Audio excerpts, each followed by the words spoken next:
that. Well, have you ever been to the website televisiontropes.com? Yeah, you told me about it. Okay, and I have this friend, a Flax Life. He's a streamer, and he's with it. I shouldn't say he's obsessed, but like he thinks it's absolutely fascinating that there are only certain there are you for all the stories in the world to work. You can have a villain who becomes a hero, anything I mean, but It's not like the story, but like the Japanese people, I forget exactly what it's called, but they have a different way of stories as well. But they're like basically like archetypes, and there's only so many flavors. But that doesn't mean that there isn't like a shitload of combinations within those general categories. Agreed, but I know what you mean. But at the end of the day, they're limited, and I I've always struggled thinking that, but it's true, and I see it all the time in movies and television. Like you'll have here are some for television: a wacky neighbor, a really pretty, big bosomed woman who is ditzy. You could have someone who is late for work and they, or like, and they have to get the kids to school and it's like a rush in the morning. Or you got someone who gets a flat tire and that causes all kinds of crazy things later in the episode. Like those are they're understood. That there are limited things that can be done. And like 100 years ago, it might have been like in a movie like a western, and 50 years ago it might have been space flight, and today it might be a streamer or something like that. Like, but still, all of the stories are basically limited and everything. Okay, where was I going with this? Well, this man, Jack, I was calling him Jim. Jack, was basically playing a character, and or I shouldn't say playing a character. He is a character. He wasn't playing. He That's just his personality. Um and the filmmakers needed they it's almost like oh, I know where I'm going with this. I was almost lost it. Okay. Um okay, so I am of the belief that you can only tell these stories so many different ways. It's like with movies. You get Spider-Man 1, and then you get Spider-Man 2, or Fast and the Furious 1, 2, 3, 4, 5, 6, 7, 8. People want something new, and they love the nostalgia of it. There's a reason why people go back to Rocky or go back to Guardians of the Galaxy or all that stuff and all the sequels or Jurassic Park, because they love the origin story. Okay, so what does that mean? What am I saying? I'm saying that I think in the future, um, Jack will have a movie based on his life, and the reason why normally no one would give a shit, but because there's a viral clip involved, people want the origin story for that. They'll be seen as very attractive to them. Do you know the grape stomping lady? I'm like the Amazing Race, so like slingshotted like a thing in her face. That one. No, okay, that lady. I thought that was a watermelon. Was that the same clip or no? No. Grape stomping lady is like a lady who is at some vineyard. Okay, no worry. And she goes, oh, and then like Family Guy plays it. Never mind that. Don't worry about it. Let's use the Amazing Race lady. Yeah. The Amazing Race lady. That lady will have a movie on her one day. I'm saying like maybe 100 years in the future, because that clip has become part of like modern society, that all these people will eventually get movies made on them. It's like oh, what's an example of today? Um okay. Um like I don't know if this is the right example. Wait. I've got it. Okay. The Wizard of Oz is an example. So the Wizard of Oz is like a MGM Metro Golden Mayer classic. But they've already told that story a bunch of different ways. They did it with Michael Jackson and Diana Ross and The Wiz and Nipsey Hussle. Or not Nipsey Hussle. Uh, not Nipsey Hussle. What's his name? We gotta look it up. Was he a rapper like Tupac, Biggie? No. He was a comedian. But it's where Nipsey Hussle gets his name.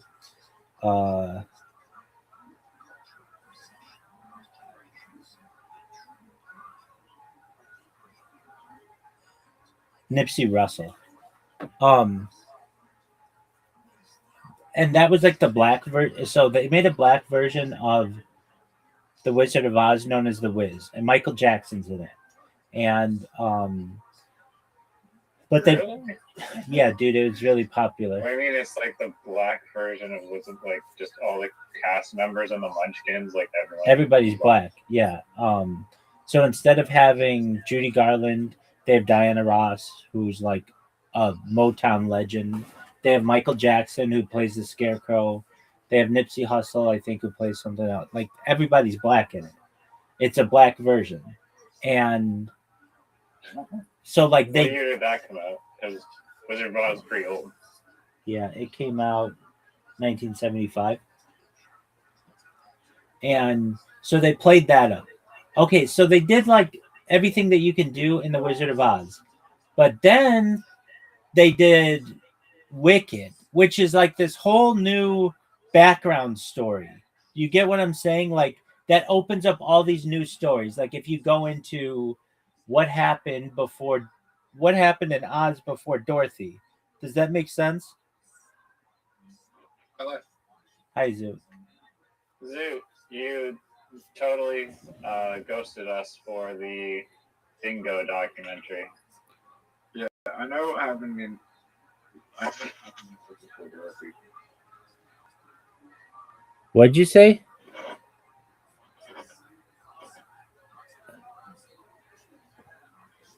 What did you say? I know what happened before ViralRabbi.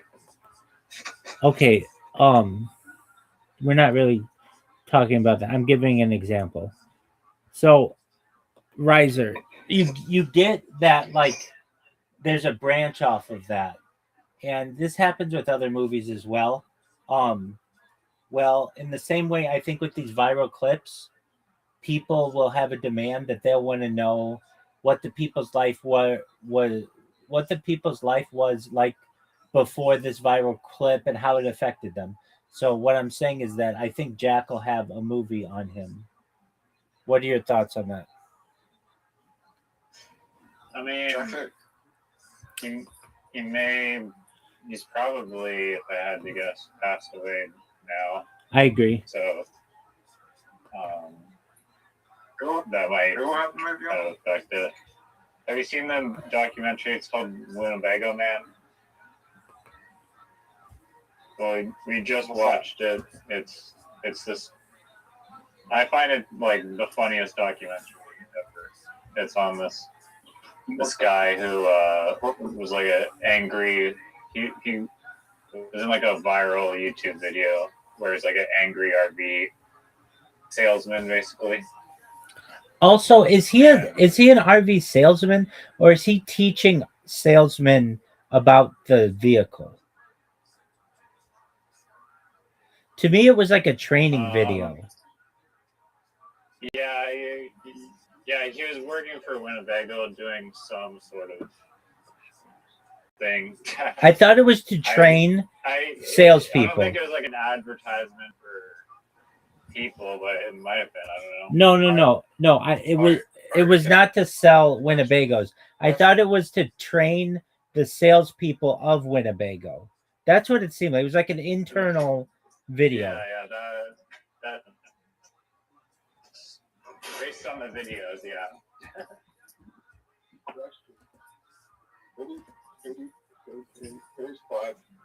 Who's the person you think deserves a biopic? This guy I know, he was a finalist for South Australia Raw Comedy Festival, and he's pretty fascinating.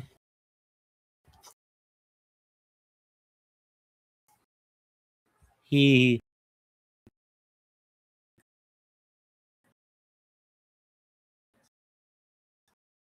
really enjoys adult arcades and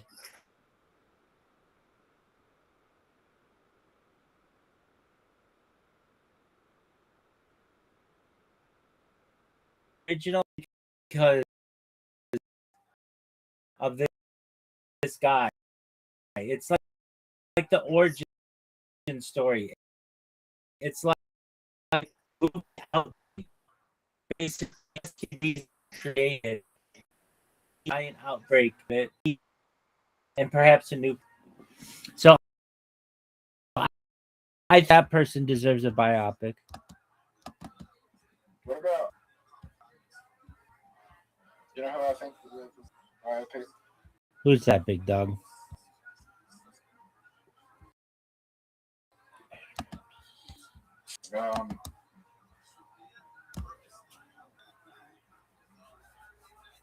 Barack Obama. Fuck Justin Bieber. Barack Obama would be a tight biopic. Is Larry Sinclair in it? Oh yeah, Larry Sinclair. I've already got a biopic on Obama. Who stars in it? Netflix did it. Dog, I hate to say it. I know Netflix is a big deal, but if it's not in theaters, I don't really think it's like as big as it could be. Who starred as Barack Obama?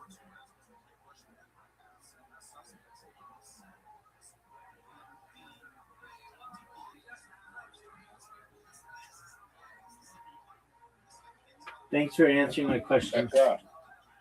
Jack who? Who did? Yeah, that one black actor that's in every movie that's under 30. No one knows who that is.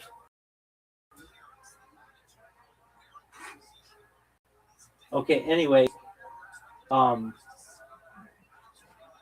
think Michael Jordan did have a biopic called Air, and it was amazing. Did you guys see Air? We haven't watched that one, but it's on the list. Oh, okay, good. Yeah. Who's someone who's not yeah. Riser, the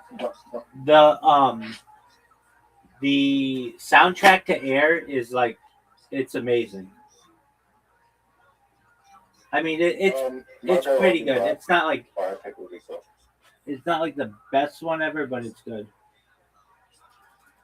Michael Jordan. Who are you talking?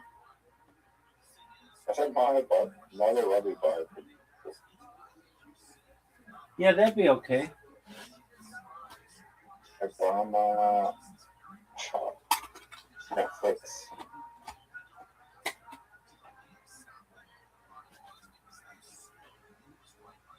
Okay, it's called Barry. Okay.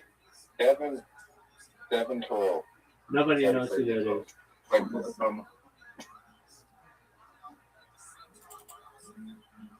Oh shit! I didn't even. Goddamn. What's wrong, Riser? Oh no, nothing. I'll tell you in a bit if Zoot ever decides to stop talking. Does George Bush have a biopic? Yeah, dude, it's called W. I saw it in theaters. Was it good? It was directed by Oliver Stone, and it was kind of mocking him, but I thought it was good. I thought it was really good. I watched the Dick Cheney biopic. How was that? I can't even remember what it's called, but it was okay. Isn't it just called? Five. Is it? what's it called? Twice. Vice. That's right.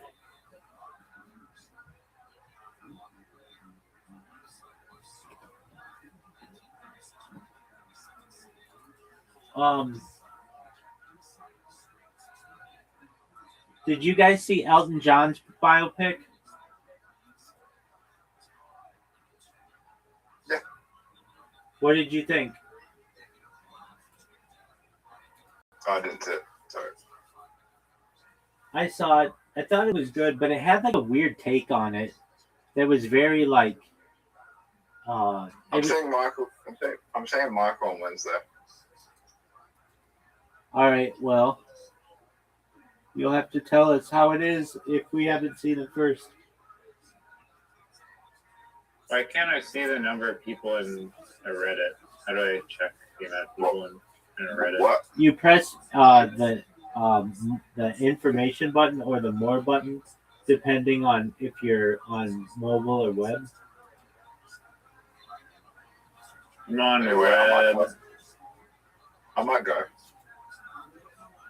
All right. So an easy way to do it on web is just in the search, type in the name of the subreddit, and then it'll tell you how many followers are there. Hey, Rabbi. What up, Zoot?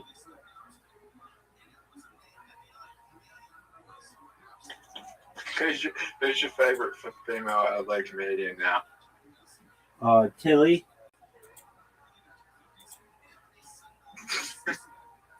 Riser, what were you gonna say that you were gonna tell us if Zoot was quiet for a bit?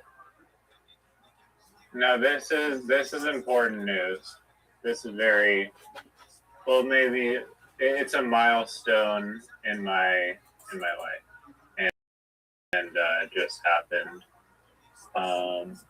So a few hours ago, I created a post in the liminal space Reddit, and it was of the Sea Gaia, the Sea Gaia dome in Miyazaki, Japan in 1996, and like just like the photos of it were so liminal, and yesterday I was like making AI liminal variations of it. I posted the original in the liminal space because like the photos were like so freaking like liminal. Yeah. And then it like blew up. It got to like 60 upvotes within like 2 hours when like most of the posts get like 1 or something. And then I got a notification that the post was removed because they have a rule where you're not allowed to show people or like or creatures apparently for whatever reason, which I guess it's a liminal space, not a liminal lobby. But so I used AI and then reposted it again, but I just used AI to remove all the people. And now the second post that's not removed is climbings at, like I only posted it less than 2 hours ago. It's got like 138 upvotes, and I just started cross-posting it amongst different communities, including the 90s, the r/90s Reddit, which has like 1 million people in it. And then also I got a compliment on it that this one like warmed my heart. It was like that it's just, this is the most liminal thing I've seen on the subreddit, which to me just tight. I felt like touched me that I have such an eye for liminal photography that someone would say such a thing. But you don't. You created something that I guess I get what you're saying with an eye. What I'm saying is like you didn't notice something, you created it that way. No. There's a video from like 1996 camcorder footage of the Sea Gaia dome. And so I just took screenshots of that YouTube video. And then I used those images to create my own variations. And in this other liminal Discord that I'm a part of, I showed the base images and then the ones that AI was creating. And AI made some interesting variations. But in the Reddit post, I only posted the Oh, okay. original photographs, but edited out all the people the second time. Okay. What do you think Zoot thinks of your accomplishment? I don't know. I don't know if Zoot appreciates liminal photography of 1990s Japan. I understand that. But I don't know. Is he even here? No. No. That's why I said that. You have a chance to go to be upvoted to Reddit All or R All, which is like the biggest subreddit of them all. It's not even a subreddit, it's like a stream or whatever. That's really good. I'm not gonna downplay that. You made art that, well, firstly you noticed something that you felt would work. You uploaded it. People thought it was really good initially, but then you get dicks, like absolute dicks, who are like, "No, this doesn't meet our standards" or whatever. And it's just the rule of the group, and I didn't even read the rules. I never ever read rules of groups, and But the thing was, like, you could not. It's not like you could dox any of those people. Like, the quality was so low that they're like totally blurry. Like, it was like be able to be doxed from that photo. I thought that I don't know, but seeing it empty was still very like liminal too, and I guess their definition of liminal space or whatever is like no people, right, which I get. It would probably ruin a lot of other liminal images, to be honest. right. I get that. They just want no people. I don't think it's for doxing though. I think it's for just like aesthetic, exactly. Yeah. Well, that's great. I could tell you that I tried posting something today and my account was banned. One of like 1,000 accounts that I have in there. So you're doing a lot better than I did. The most upvotes I've ever gotten was like 12 on a school bus article. Well, that was blowing up too, but then really, for whatever reason, it really was. I was like, within minutes, I just had 12 upvotes and like a bunch of comments of people going back and forth on it. Yeah, I kind of view it as like a game almost, where it's like it's interesting how like it's like an experiment. It's like you think in your mind that this post, like normally I do like 4chan posts, but I'm just getting into and Reddit's amazing. So I don't know why I've been neglecting it. Probably because 4chan is telling me that it sucks or whatever. But yeah, anyways, like you have an idea of like what you think a successful post will be, and then you put it out there, and it's up to the world whether or not that idea is like validated and people want to engage with it. But it's just like a fun game of like, not even, I don't know, do I have and will this post be interesting? But like, I think this idea is interesting, and will other people think the idea is interesting? I don't know. Well, I'm a big fan of Reddit, even though it's total gatekeeping, and I can't stand some aspects of it. It's like the one major forum. It's like they call it the heart of the internet, and I can't disagree with them. I I wrote something earlier today, right before you came in, and because of DeviantArt, they banned my account for spam. And I thought about it, and I was like, what did I do that's wrong? And apparently you can't link to other websites or whatever, but I know people do. So I feel like I'm getting picked on. Like somebody was like, oh, this person has a ton of links, like we're going to ban them. And where were you linking to? It wasn't even. It just said linktree.com/Rabbi Rothschild. So it's just more stuff about me. Like, if people were interested. So you're like shilling your. It's like self promotion. Yes, we'll get to that though. It is.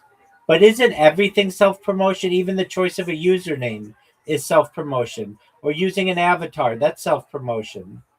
So it's a weak argument that, oh, it's self promotion. And I don't. I wait. Let me like. If you're using their platform to create images that all are essentially links to your own personal thing, that's a much greater self promotion than just a username. I know But it is. Arguably, you can comment everything and get your username, blah, blah, blah. Everything is self promotion though. They're just drawing a line on it, and I get that. But all the links that I sent, every single picture that I sent was different. So in my opinion, that's not spam. If it's all new, if it's all different, it's not spam. So it got me to thinking, like, what is the difference between spam advertising? And I've come to the conclusion that it is really just uh, one is allowed by the platform and the other is not. Um, basically, like I'll just read you part of this. I'm not done with this essay yet, but it's entitled "What is Spam? Whatever someone doesn't like." There is a quiet but consequential drift in the way the modern internet uses the word spam. What once described as specific observable behavior, repetitive, unsolicited messaging, has in many contexts become something less precise. Today, spam is often applied to not purely as a technical classification, but as a hybrid of behavioral signals and human judgment. In practice, it can sometimes function as a label for content that is unwanted, regardless of whether that unwantedness arises from objective patterns or subjective perception.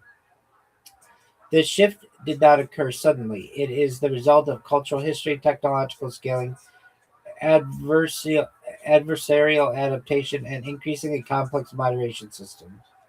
Understanding it requires separating these layers that are often conflated: behavioral spam, interpretive moderation, and platform policy engagement. But then I kept going and I was like, wait a second, what's the difference between when I'm driving on the road and I see a billboard or like a radio ad or something versus um, like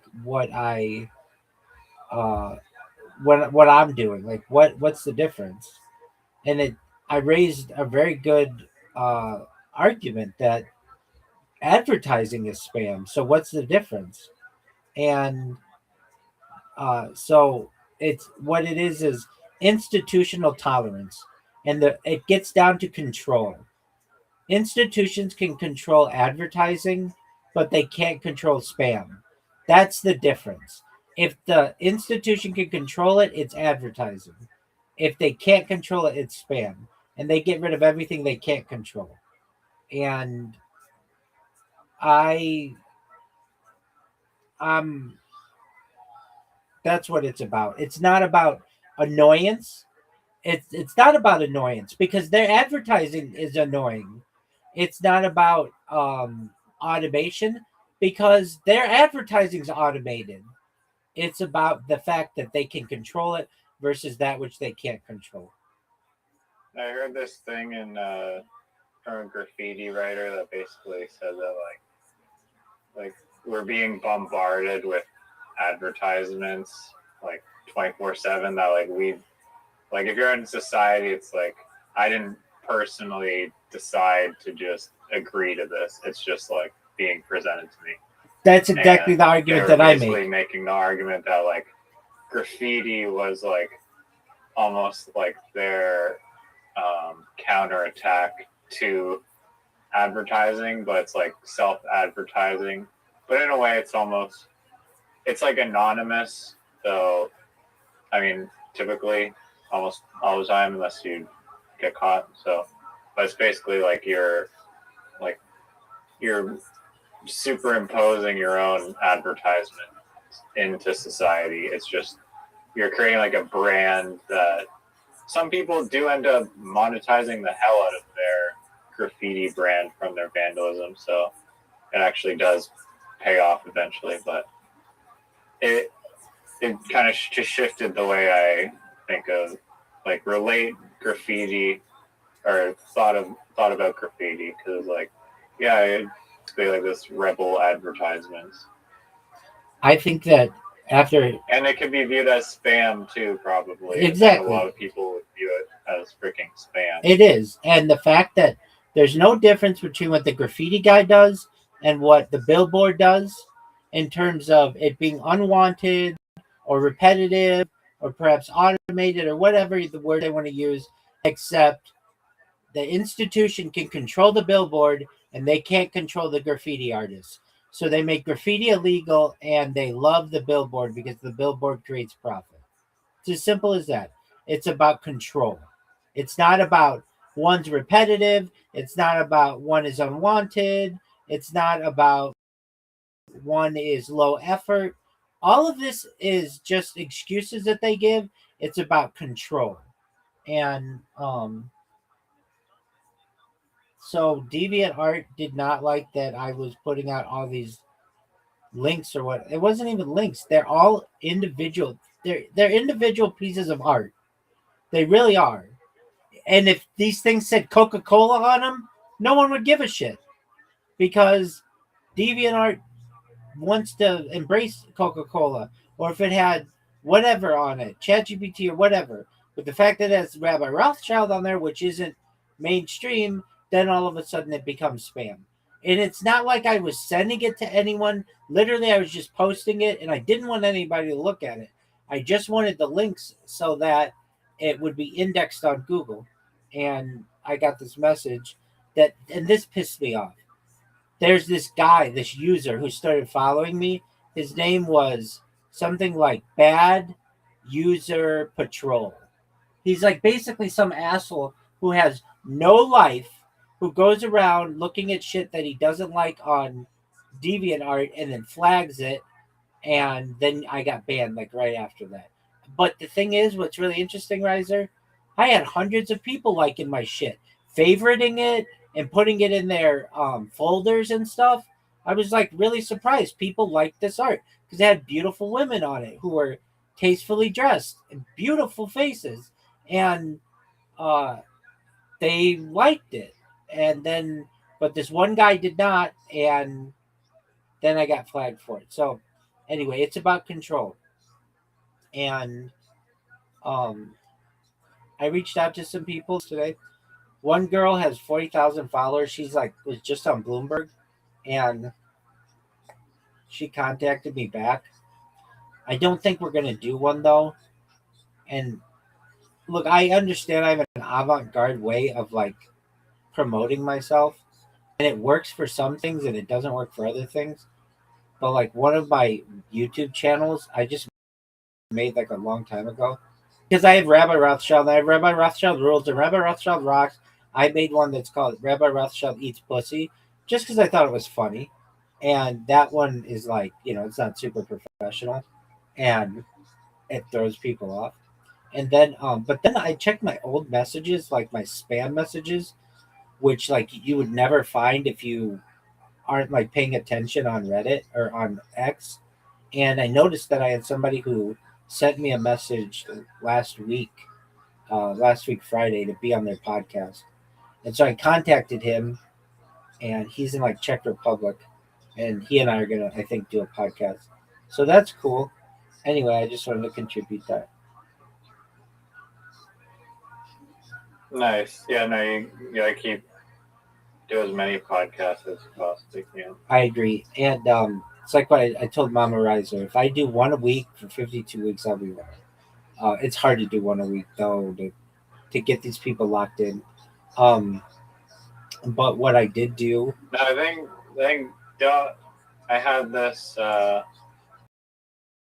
feeling yesterday where if you believe in, like, whatever the cause, like, whether it's, like, an advertising marketplace, for example, like, if you really believe in, like, almost, like, and feel it, like know that this thing is going to have value, then other people are going to be way more likely to believe you because you believe in it so much. So 100%. same thing for if you're promoting yourself on a guest. If you like mentally have the mindset of like, well, whatever, I'm just blah blah blah blah blah. I don't have this many followers. Who would want me on their podcast? Then the energy, like the universe will receive that energy, and you may not get as many responses as if you like really just have your typical like over the top, egotistical, nihilistic, hedonistic attitude of just I'm the cat's pajamas, greatest thing in the world. But it doesn't have to be like so self-centered like that, but just like the belief of like I'm the most entertaining or a great podcast guest to have is what I'm saying. Oh, thank you. I know I am. Just people didn't discover it yet. Exactly. I mean, with the guy from Australia, he thought I was so interesting that he gave me a 5-part series, and I'm not worried about that. It's just I said to myself I have to contact 10 people a day about doing their podcasts every day for a year, and I'll be fucking viral by then. I noticed like my top videos of all time are not on any of my channels because all my channels get banned. Not all of them, thankfully, but a lot of them. But they're on other people's channels because those don't get banned, and it just keeps me up there. I notice now though I'm starting to compete with this Rabbi Jacob Mortimer Rothschild, the guy from Atlanta, which is good. I don't necessarily want to replace that guy because he's like a historical figure. But now when you type in Rabbi Rothschild, it's like this could refer to 2 people, Jacob Mortimer Rothschild, and then gives us like dates of start and end, and what he did as a civil rights activist. And then it says contemporary Orthodox Jewish Rabbi Rothschild, and then it talks about me, and then gives a bunch of information about myself. And then I was actually able to beat out 2 other rabbis, Sylvia Rothschild and Walter Rothschild. They used to dominate me in the rankings because I didn't really do search engine optimization that much, but now I'm starting to. And then what I'm also doing, I started 2 blogs. I already had 1 blog, well, not including Medium, and then Medium is helping me a lot, dude. That's a powerful website. And I put out good content there, and like random ass people read my shit, and like some Are you people. posting on Twitter too? Your Medium mark? I think you are, right? I have an issue with Twitter though, because Twitter to me is like a game of Jenga, and like the more and more shit like I put on it, the more and more blocks I'm pulling out from under myself, and eventually that tower will fall. Meaning, like, like I don't know what You're already like shadow banned or something. Yeah, like some just I don't know what it is. Sometimes I'll just randomly get a ban, like for whatever reason, and I can't explain it. And I go on Twitter, and they say that it's just their Grok's AI sometimes thinks that you're an automated, you're using like automation or whatever. Like, here's my thing. I will, okay, I want to be on a podcast. So I'm going to send 15 people messages about me being on their podcast. But I don't make a brand new message for each person. I just copy and paste like a, uh, like a boilerplate message, like a standardized message, and then I change it a little bit to like be like about them or their podcast, or like make it personal. Uh, but that can be considered spam, and it's like it's not automated. I'm manually doing it, but they may say the copy and pasting aspect is spam. I don't know. So then, I won't message anybody on X because I don't want to get in trouble, and so it's this cat and mouse game that I have to play, and it's really hard to get someone to read your X message. I find if you're not following each other and they don't know who you are, because if you send a random stranger an X message, it goes into the unwanted messages area, and if you go in that, it's just literally like hundreds of girls in there promoting OnlyFans, and but fortunately, this guy from Czech Republic, I went and I checked mine today randomly, and he runs an AI podcast, and I watched a little of it. His English isn't super strong, and that doesn't matter to me. I can communicate with just about anybody, so long as we can come to commonalities. Like if we had to use my little translators or Google Translate or something, we could get it done. Uh, but this guy, he runs an AI podcast, and that's what I've been aiming at. I've been going to people who have AI podcasts, specifically in Australia. Not only Australia, but like um, of all the podcasts I've done I don't know, maybe like 10 podcasts in my life, and like 5 of them have been in Australia. The first one I ever did was an Australian podcast, and and then I've done like another 3 with Mike Holt, and then we also did another 2 before then that weren't he recorded, but we didn't publish them, though they're on my stream. So I've just done a lot with Australia. Um, anyway, so I've been doing that, and I feel like I do the thing where I go into a space and I dominate it, and I promote myself. And I'm not saying that no one there can help me, because I'm sure they can, but there's a lot of like it's like it's trying to get blood from a turnip at some point in those, or water from a rock. Like it's a lot of like really desperate people, bunch of guys from Africa who build up the numbers, and then guys who want to promote their own cryptocurrency, but they're not like. Sometimes there are big influencers in there. I've gotten some guys with hundreds of thousands of followers follow me in those spaces, but um, and I should go back in there and uh, I haven't, and that's on me. It's amazing to me how um, my ex account, if I don't, it's either when I'm promoting myself, it's growing like a lot. It'll grow like 50 people a day, but when I'm not promoting it, it goes down like 10 people a day. And I know a lot of those people get banned, and I also know a lot of the people say, "Hey, we'll do follow for follow or whatever." They follow you, you follow them. They recognize that they have your follow, and then they just unfollow you like weeks later. That girl though with 40,000 followers, she followed me. Um, she um, she wanted to talk on WhatsApp, and I went to log into my WhatsApp, and I just got some error that said please try again later, which I see is like a persistent error for some people. So I was like, just send me an email. Like, I don't understand why we're on X already. Why can't we just talk on X? But anyway, I'm not exactly sure what her deal is. Um, and what else? I've got a couple other articles that I want to write on soon. Um, that are nothing like groundbreaking, but I feel they're important to me.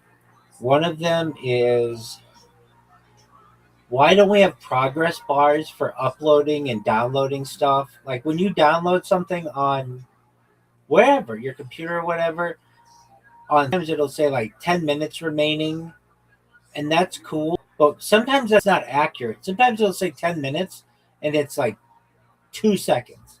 Or sometimes it'll say 10 minutes and it's like 60 minutes. There's not like any kind of accountability from that. And I think accuracy with those types of measurements are important. Another thing is gatekeeping. So, like what you're going through on Gmail, or not Gmail, on Reddit, like you had to go through some gatekeeping because that moderator took you down and took down all of your like momentum as well. It'd be another thing if you could like edit your post to be like to remove those people, but they don't allow that. It has to be Yeah, branded. it was weird. Like I couldn't Like I don't use Reddit, but I was like, can I just like remove the photos and replace them, and then keep the progress? But No, you can't. And the reason why they do that is because what people do, which is smart, they'll like promote, I don't know, swapping them out. exactly. They'll promote a puppy or something, and it'll get a ton of upvotes, and then they'll switch it out with some beheading, and think that's funny or whatever. But again, that's why you can't change the titles either of posts. Sometimes you can change the body, like even though it'll say edited, but they won't let you change the titles. Um, but gatekeeping is very frustrating to me on the internet because it's so faceless. You don't know who's doing it. There's no accountability to those people, and I just don't like the moderation policies of a lot of things. Ruins people's lives. It absolutely does. Like excessive moderation. It absolutely does. Or just yeah, and like unwarranted moderation. Exactly, and I feel that social media should be regulated like a utility, not like a private company, because it gets to. I mean, I know it's a private company, but so are utilities. Basically, the argument is this: once a company gets to be so large that the public depends upon it, then you can't just say you can't have access to this for whatever reason. Like uh, a water company can't cut off your water because they just don't like you. They have to have reasons, and the reasons have to be justified, and you can take them to court for it and other things. They basically, usually these utilities are defined as when it costs too much for the common person to be able to start their own competitor version of this, and the utility has received benefit from the government and subsidies and stuff, then it's considered a different classification of the law. And I feel the same in these cases. Um, and there's something else I want to say on that. But anyway, another thing is what is spam and the warning system. Like, there are no warning systems. Like, it's just you're done. You're like, your account is done. It's gone. There's no like, hey, you can't post this. Like, please don't do it. Or we took it down. Uh, but you still have access to your account. There's none of that. It is literally you're done, and you can't. I mean, with like YouTube, you can appeal things, but Doug, that never. Reddit, I guess you're done. Yeah, come on. At least they give warnings, but they don't always, and they don't have to. Sometimes they just say you're done. And here's like an interesting situation. Like during the pandemic, YouTube took down a bunch of videos that were like for medical misinformation, and then they had to later on they gave them back to a lot of these people. Well, the thing is, if they took your account down for medical misinformation and you created another account, that's considered ban evasion. And even though Google later on reversed course and said that you shouldn't have been banned in the first place, you can still get banned for ban evasion because you created that secondary account. Even though their initial justification for banning you, they reverse course on. And that to me is ridiculous. And there's no, like I talked about this before, but like if you're a business, you have to meet certain criteria of like to show that you are not discriminating against people. And YouTube and that stuff does not, even though they're just like an employer. YouTube pays your brother millions of dollars, and yet at any given time they could take his account away. You know what I mean? He has no protections like he would as a job, even though he he depends on it. Like he said the other day, like he's trying to sell one of his like animation channels, and that it got demonetized, and he was like super stressed out. And then but he was lucky because he had some manager contact at YouTube, and she literally told them the reason that his entire channel got demonetized was because in the description it had the words like kid and family friendly or something, and she was just like, yeah, just remove those 3 words and you'll be fine. Like your channel can be like remonetized, but and you like that, like all the money that he was losing from like the month of that is like down was like reimbursed or whatever. But it's like, why are you banning people and then not telling them the reason is because there's like 2 little words? Like, be like, it's like basic courtesy almost to not force these people to go be like investigator detective mode. Agreed. So And why did your brother get access to some kind of manager and your average YouTuber does not? Because he makes the money. I get that. But that's not fair. That's a gatekeeper situation. If your brother's like a normal person, he loses his account. He's done.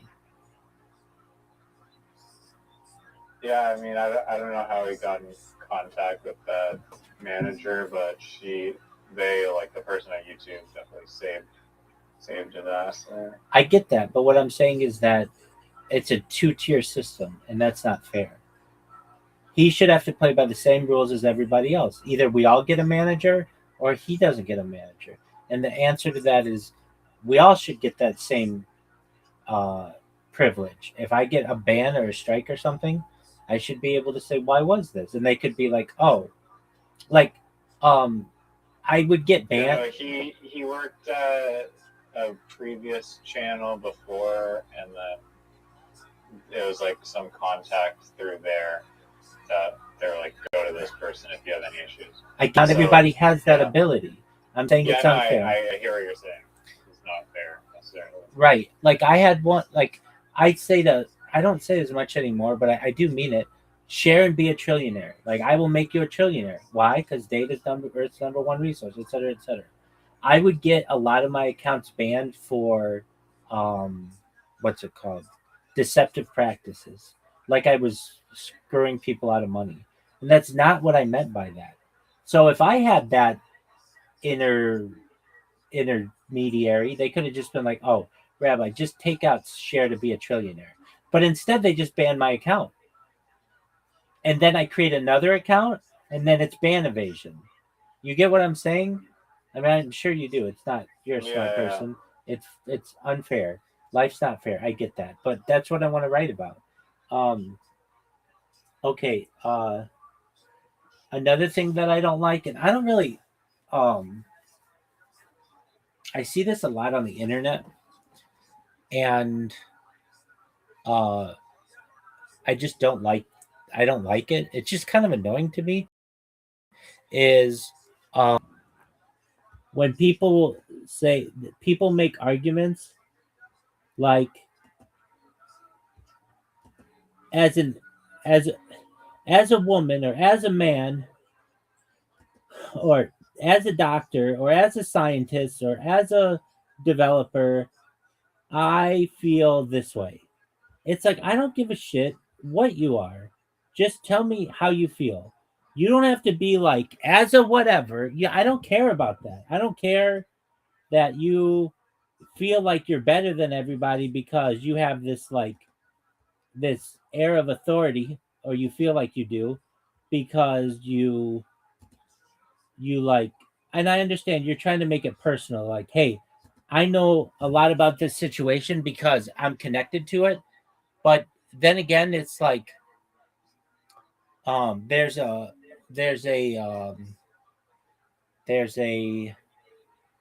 I forget what it's called. It's not a paradox, but there's a it's like a type of argument, like let me just look it up.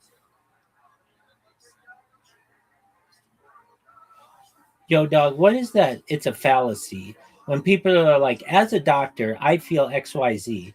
They are. It's like some kind of fallacy. What is that? It's like a authority fallacy.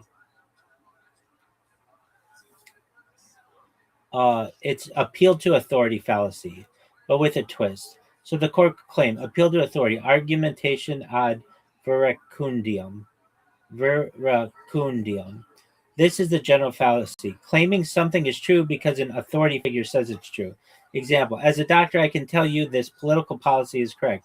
The problem isn't that the person isn't a doctor. The problem is that their expertise is irrelevant to the claim. The more precise version, irrelevant authority fallacy. This is the exact subtype you're thinking of. Using expertise in one domain to claim authority in a different, unrelated domain. As a surgeon, I know the economy is going to collapse. I don't even know if that's what I mean. The even sharper variant appeal to false authority.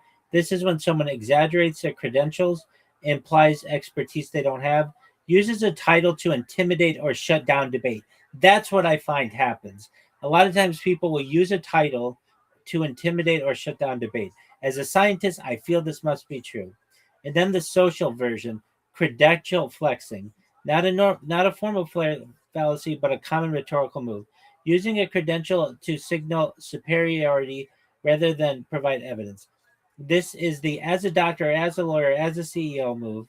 It's persuasive socially but logically empty. And the one you're probably thinking of, given your phrasing, as a doctor, I feel XYZ. The exact fallacy is appeal to irrelevant authority. That's a clean, academically correct label. Anyway, I just don't like that. And then the last one is shadow banning should be illegal.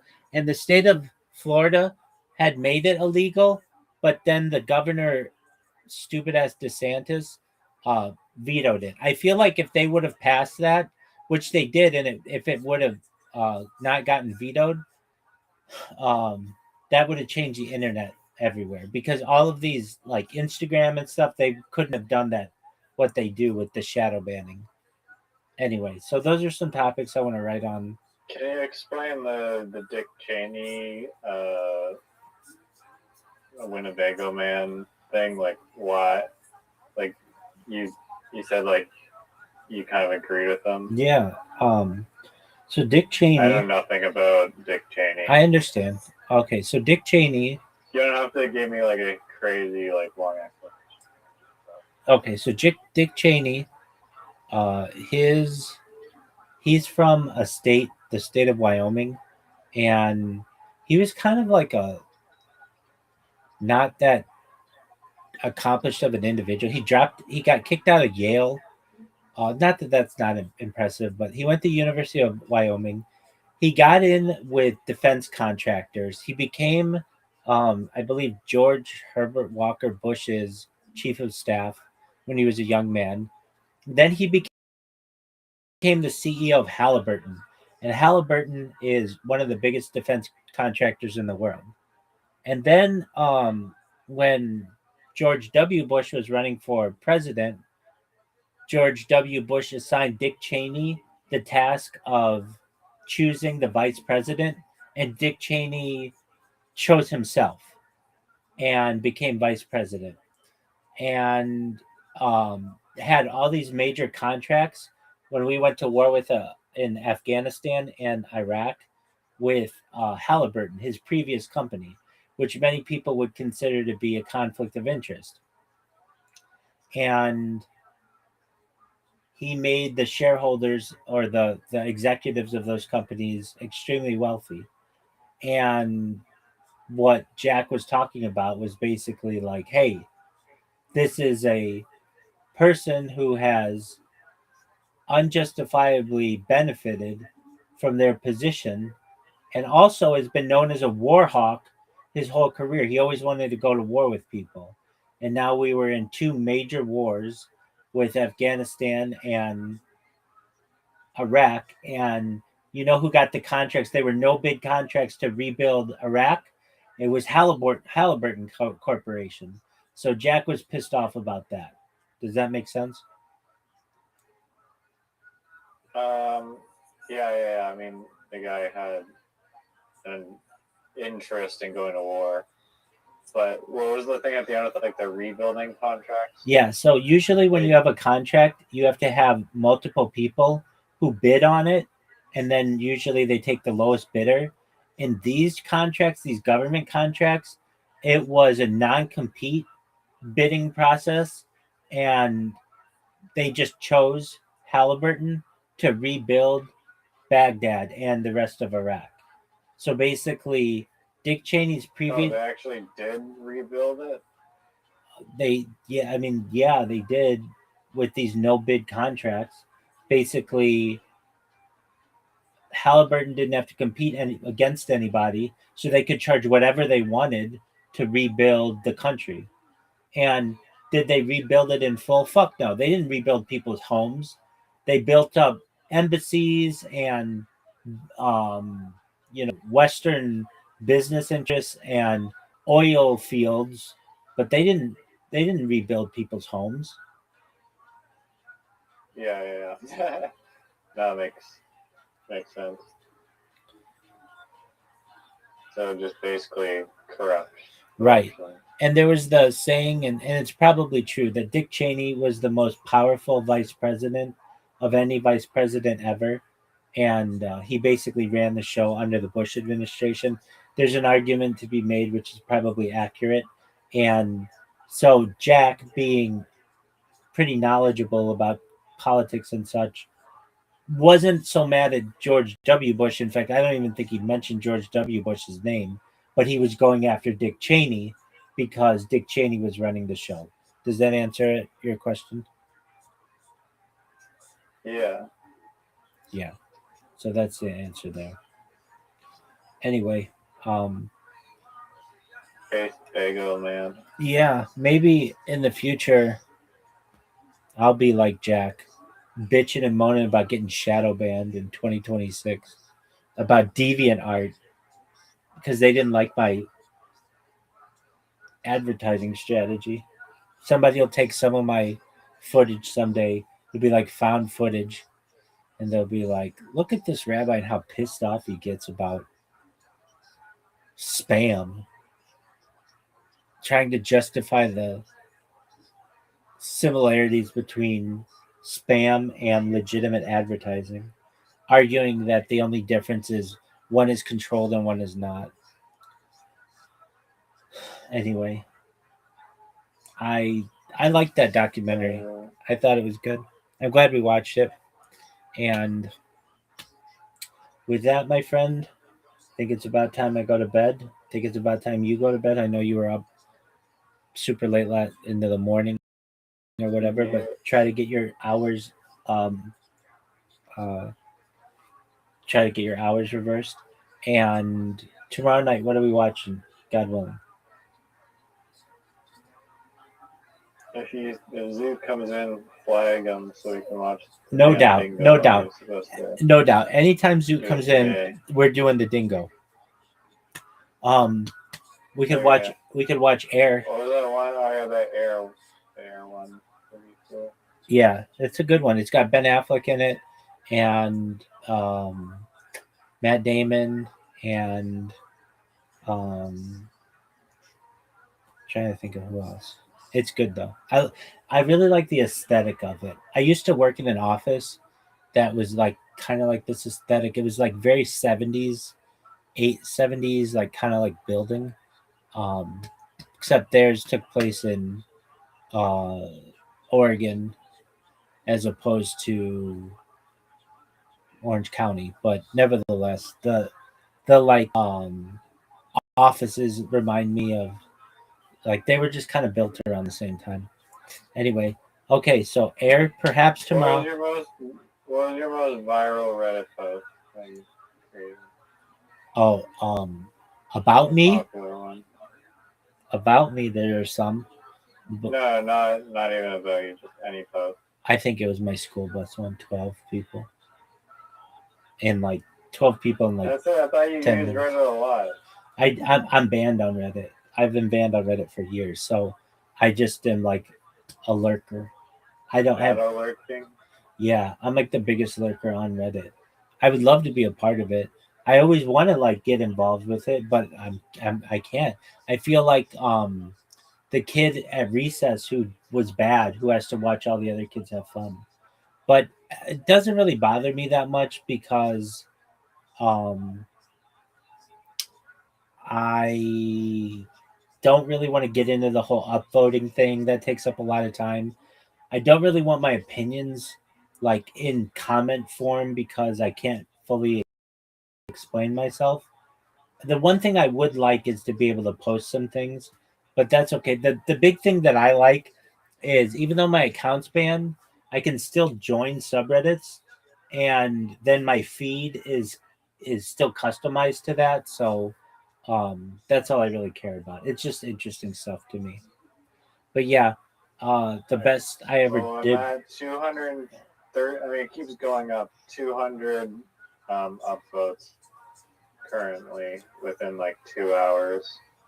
So we'll see how high it climbs, I guess.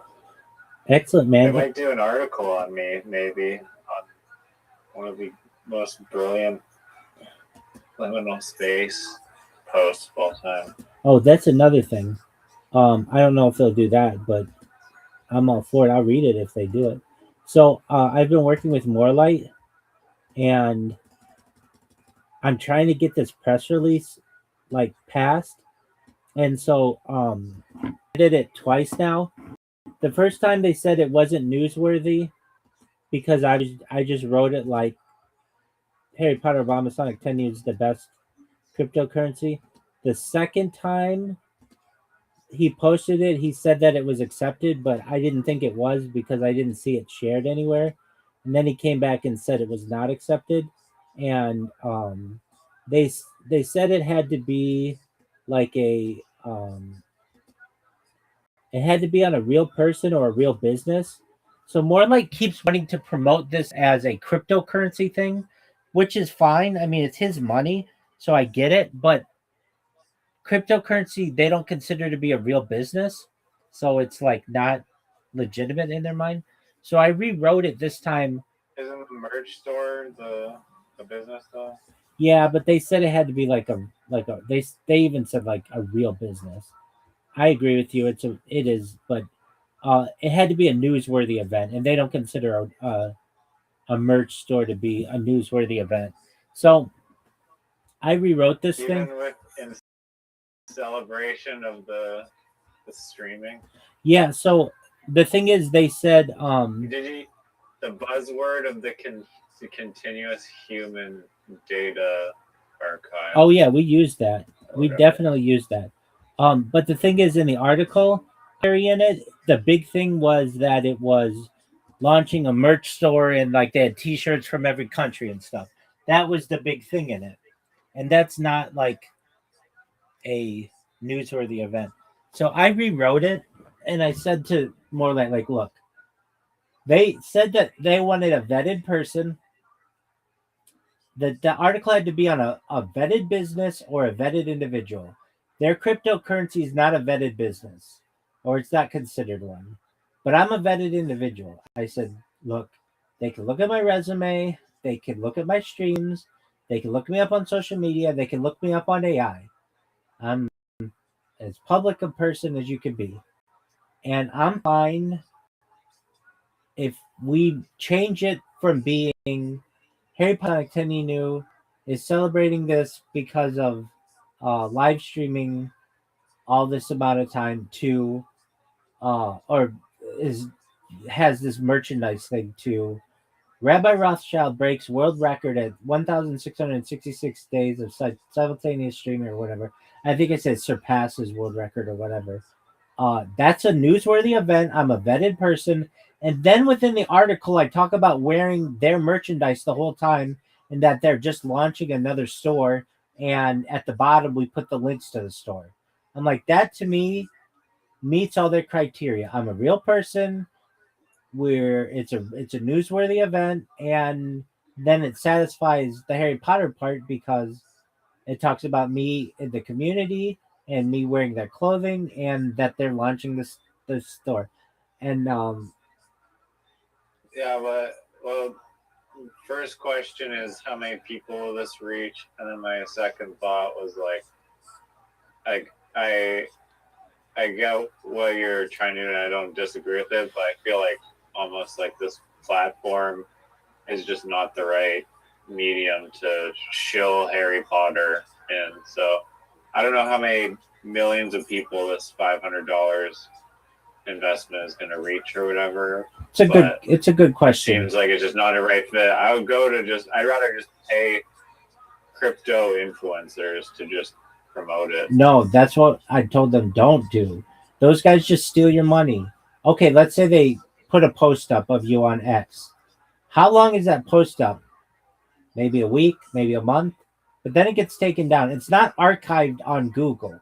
And we're doing this to get archived on Google so that AI takes that information as a positive view of the cryptocurrency. That's what this project was about. How can we manipulate AI to have a positive view of Harry Potter Obama Sonic Teninu? It's down from its all-time high of $360 million. It's down 3 million of that. So that doesn't look good in the eyes of AI. So what so it's down to I thought it's down to like 20 million. It is. So it's down 340 million. Oh, okay, yeah. That's not very good in the eyes of AI.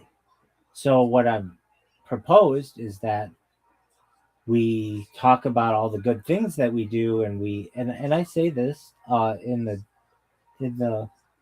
our press releases that we build wells and we run toy drives and we've got this new merch store and all that other shit. And so I sent it back to Morelight, and he's been really nice. Of anything, Morelight to me, I mean, I don't know him personally, but he and I have always had a good relationship, and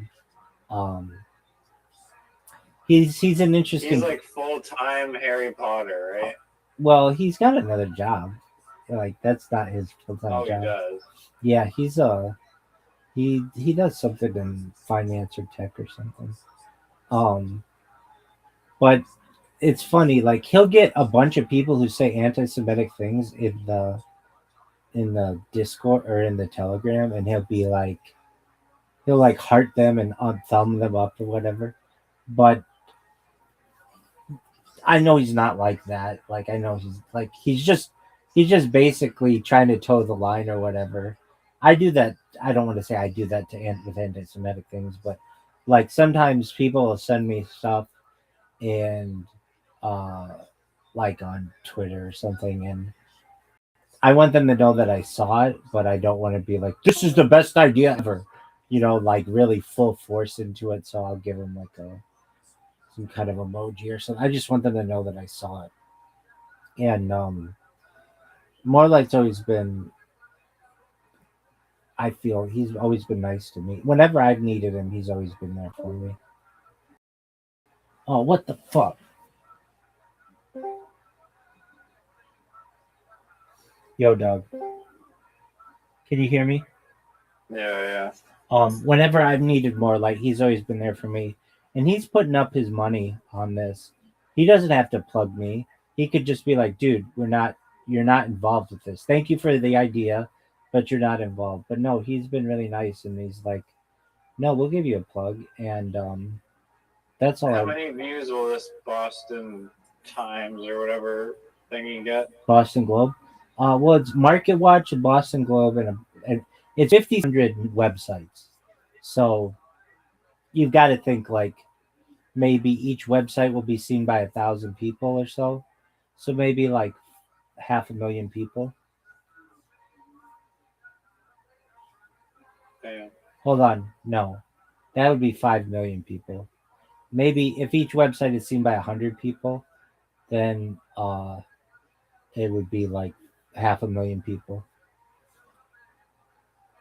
But like a lot of this is like the reason why I told them to do this is when people Google the project, these articles stay up a lot longer. If you want to give some social media marketer $500, that's fine. That money's gone, and nobody's gonna see it again, and there's no permanence to that. As opposed to if you do a press release, there's permanence to it. It will be archived in the Wayback Machine. You'll be. I have some. Um, I have some press releases that I did almost 5 years ago, and they're still archived in Israel. They're archived in the United States. They're archived in a bunch of different countries. They're still archived. And I find that to be really powerful because then when you look up anything about me, it like gives you an article about it, as opposed to if I gave somebody money to tweet. Like when I first started this, I gave people money on TikTok to promote me. I never saw that money again. No, I hear you. I also heard this thing that like AI is like scraping all these articles from all these different media publishers, and because it's doing that, like those media publication companies are not generating the revenue, and so those media companies are trying to basically like force some deal so that the AI, if it's referencing their articles, has to pay them. But currently, they're just being run into the ground. I can see that. A big one is I'm in all these SEO subreddits. They're fascinating. It's like all these people trying to figure out how to game the system. And the big one is this. A lot of like in the past, if you had the number one spot on Google, you were made in the shade for whatever it was you were promoting or whatever. But now you're not as much because AI goes in before your number one result and nobody's clicking your website anymore. If that makes sense. I think it does. So like the Gemini blurb could be like this is happening to a bunch of different places, like who won the game between the Vancouver Canucks and the Edmonton Oilers last night. And you want to go, you just type in Vancouver Edmonton score. And normally the first thing that might show up is ESPN.com. And you would click that and then go to ESPN and you'd get all their advertisements and stuff. But instead, Gemini just says the Vancouver Canucks beat the Edmonton Oilers 3-0 yesterday. And you don't have to click that anymore. And that's hurting a lot of websites. Does that make sense? Yeah, no, that's exactly what I was saying. It's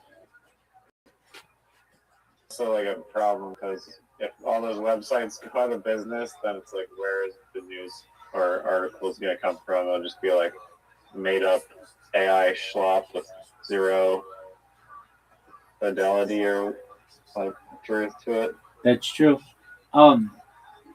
Dude, back in the day, I want to say in the year like 2009, maybe 2010, Google signed this agreement with Twitter. Twitter at the time was seen as kind of a joke. Back in the day, you had something called a Facebook. It was called a Facebook status. So, like when all these companies were vying for people's attention, it was like, okay, YouTube's going to be the video one, Facebook's going to be the social networking one, and Instagram wasn't yet bought yet, but that was becoming the picture one, and Twitter didn't have anything. It was supposed to be microblogging, but Facebook took that away because they gave you the Facebook status. So what Twitter did is they basically complained and they were like, look, Facebook, you've got too much stuff. You're buying the picture one. You have all the people's data with the social networking one. Don't promote the status that much. Because really, think about it. If you have someone's Facebook status, you don't really need their tweets. like at the time, I get why the tweet is a thing now, but like you at the time, Facebook worked differently. It was a timeline, just like Twitter. So you could just look down someone's timeline and see all their Facebook their status updates. And so Twitter did this thing where they had an agreement with Google that whenever you Googled something and Twitter had a relevant topic on it, you would see the most relevant tweets at the top before anything. So you didn't have to log into X at the time or Twitter at the time. So you could be like, I used to use it all the time for earthquakes. Uh, whenever we have an earthquake in Southern California, there's a big thing like, did you feel it? That's what we also did. You feel it? And if you felt it, then you go on Twitter and you say like, yeah, I felt it. It shook like my living room, or yeah, I felt it. It shook the chandelier or whatever. And so whenever we'd have a an earthquake, I'd go and check. I would just Google like, did I just feel an earthquake? Because sometimes you don't know if you're alone. You don't know. I don't know. Do you have earthquakes in Vancouver or whatever? I mean, maybe not. They had one a little while ago. They literally woke me up. Okay, so they're big enough. Like it felt like the building was like swaying. Like I thought the building was gonna fall over. So yeah, you've got them. Okay, so in the same way though, like sometimes you'll be like, that can happen. Sometimes it happens to me, and I'll be like, I'll wake up and I'll like look at my streams, and I'll be like, did like I'll talk to the stream. I'll be like, was there just an earthquake? And then I'll go on Twitter and see. Or we have this thing called Shake Alert as well that sends out like an alarm, but we get so many false alarms on it that I don't have it installed anymore. But it's supposed to give you like a heads up if there's an earthquake before, like it's supposed to give you like 15 seconds of like a head start, which would be great if it worked. And if it worked, I would use it. But it doesn't work. It'll come in like 4 minutes late, and it's just like pointless. So anyway, they've got to work out the kinks with that thing. So anyway, I was sometimes I'll check to make sure that I like to see if we had an earthquake or anything, and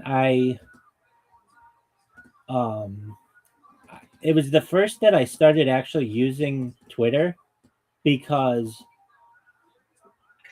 that would tell me like, oh, this is what people use Twitter for. People didn't really know what to use Twitter for 16 years ago or so. It was just like, what is a tweet? What do I even do? Like, what is this?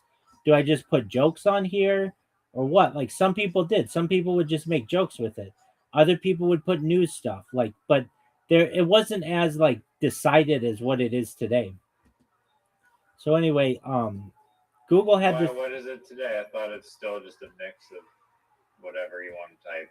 It is, but back then, people didn't even know that's what you communicate with. Like, people weren't so comfortable putting their emotions online. Like, like today, somebody will be like, "Oh, I'm getting a divorce and my husband cheated on me." They were like really, really open. They're really, really open with their stuff. But back then, people were much more private, and so they would just like not be as candid, especially online. Now, some people would be. Some people were oversharing and things, but it was still new. It was still new. I mean, like Facebook was less than 5 years old. Twitter was less than like 4 years old. Like it was, and it wasn't. There wasn't mass adoption yet. Like fewer than like 5% of people had like Twitter at the time. Not like today where everybody's got it and you check it out or whatever. So anyway, Google did this thing so that I think I think X gave them the data or whatever, or Twitter. But when there was a trending topic on whatever, when you typed it into Google, the first few results were X posts. and it would tell you. You could like scroll through them to see like what was happening in real time, and I found that to be extremely helpful. Now that meant I never had to go on Twitter because I just had to go on Google, and that relationship I believe lasted 1 or 2 years, and then it went away. And the reason why it went away is because Twitter realized that nobody's using our service if all they have to do is go to Google and read the most pertinent tweets. So they took that away. But where I'm going with this story is that that's basically what AI is doing now. Is well, they're like, okay, so when Twitter put their posts up there, uh, they found that nobody was going to their website, and now, or I don't want to say no one, but a lot of people just didn't need to. And now with AI, people don't need to go to the websites anymore. And I know I keep saying this, but watch out for OpenAI and the Atlas um, browser. That's going to be big. Now, I would have told you that Sora was going to be big. I thought Sora was going to be giant. I'm really still surprised at what happened there. But something will replace it. I have found that OpenAI does not want to spend money, doesn't make them money. So, like when you ask Sora to, or you ask ChatGPT to do pictures, it'll give you like 3 free pictures, and then after that, you have to buy premium or whatever. With Google will give you 15 or something like that. And then I have so many different Google accounts that I'm able to make anything that I want. I basically have like Google, like Gemini Plus or whatever, because I can just have it keep making stuff. Um, Well, it turns out that like Sora was using like this very complicated, computationally expensive model where it was like using like $120 of compute or something per generation or some really, really high number. But it was so high because the AI was like doing all these like physics calculations and stuff, and that's probably why it looks so good and the quality was so high. But then you have other AI video generations that are nowhere near as computationally expensive, and then the result is nowhere near as good. that's true. But I feel like there's still like a premium, like there's got to be a premium market for it. Well, if you're gonna people would pay. if you're gonna charge me, it's got to be perfect, like every time. I don't want to be screwing around with this. No, he's got, he walks through the person, or that's not what the person should look like. I don't want, like, if I'm paying for it, it better be right, because you're gonna be charging me. I mean, it was pretty damn good. It you don't was know what you're getting necessarily, though. exactly, and so you're getting charged credits for these things, and that whole system's going to be running on credits. In fact, I'm going to write about that. The credit system with AI, the haves and the have-nots in the future. That's going to be a topic on which I write. Um, the the thing with Sora or whatever. I wanted to say. So Grok used to allow you. It had Grok Imagine, and you could like compare the Grok versus Sora. And as soon as Sora said that they were closing up shop, Grok became, to get video generation, it became part of Super Grok, and Super Grok is $30 a month. So like basically Elon Musk realized that all of his endeavors. I'll take your customers. Yeah, but his invested all this time and money into for no reason. That's true, but even try to make any of it back. His endeavors don't make money. Tesla has like a huge amount of shares, a huge stock price, but isn't like profitable. And X, well, he bought it for 44 billion, worth like 13 billion now, and only 1% of users use the premium version. And Super Grok is even fewer people use that. Uh, Basically, the only thing he's ever made money on is PayPal. But it's like the idea that people are doubling down on Tesla is not a car company, it's a robotics company. And so it's going to be like one of the primary robotics trailblazers in the future. So everybody will make that money back on robotics, not necessarily on automobiles. Who do you think is a worse CEO? I think I know what you're gonna say. Zuckerberg. I mean, maybe not. Zuckerberg. Zuckerberg or Elon. Oh, Zuckerberg. Elon Musk isn't a CEO of, well, not of X. Well, maybe he is after Linda Yaccarino. That lady, it was hilarious. I mean, it wasn't hilarious, but like when Grok came out, they like something about Grok. I forget. It was something anti-Semitic. People got Grok to say something anti-Semitic, and Linda Yaccarino bounced the next day. And they said it wasn't related, but it was like this lady was like, "I can't take this anymore." And so then Elon Musk became interim CEO, and now they've got like the head of product design overseeing it, but I don't think he's been named as the full-on CEO. But Zuckerberg, everything that guy touches turns to shit.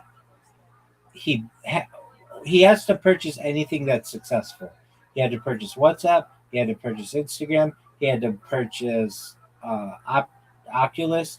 He had to purchase the. He had to steal Facebook. Yeah, he had to steal Facebook, and he's had a bunch of controversies. He had the Cambridge Analytica controversy, where they like leaked a bunch of a bunch of information on people.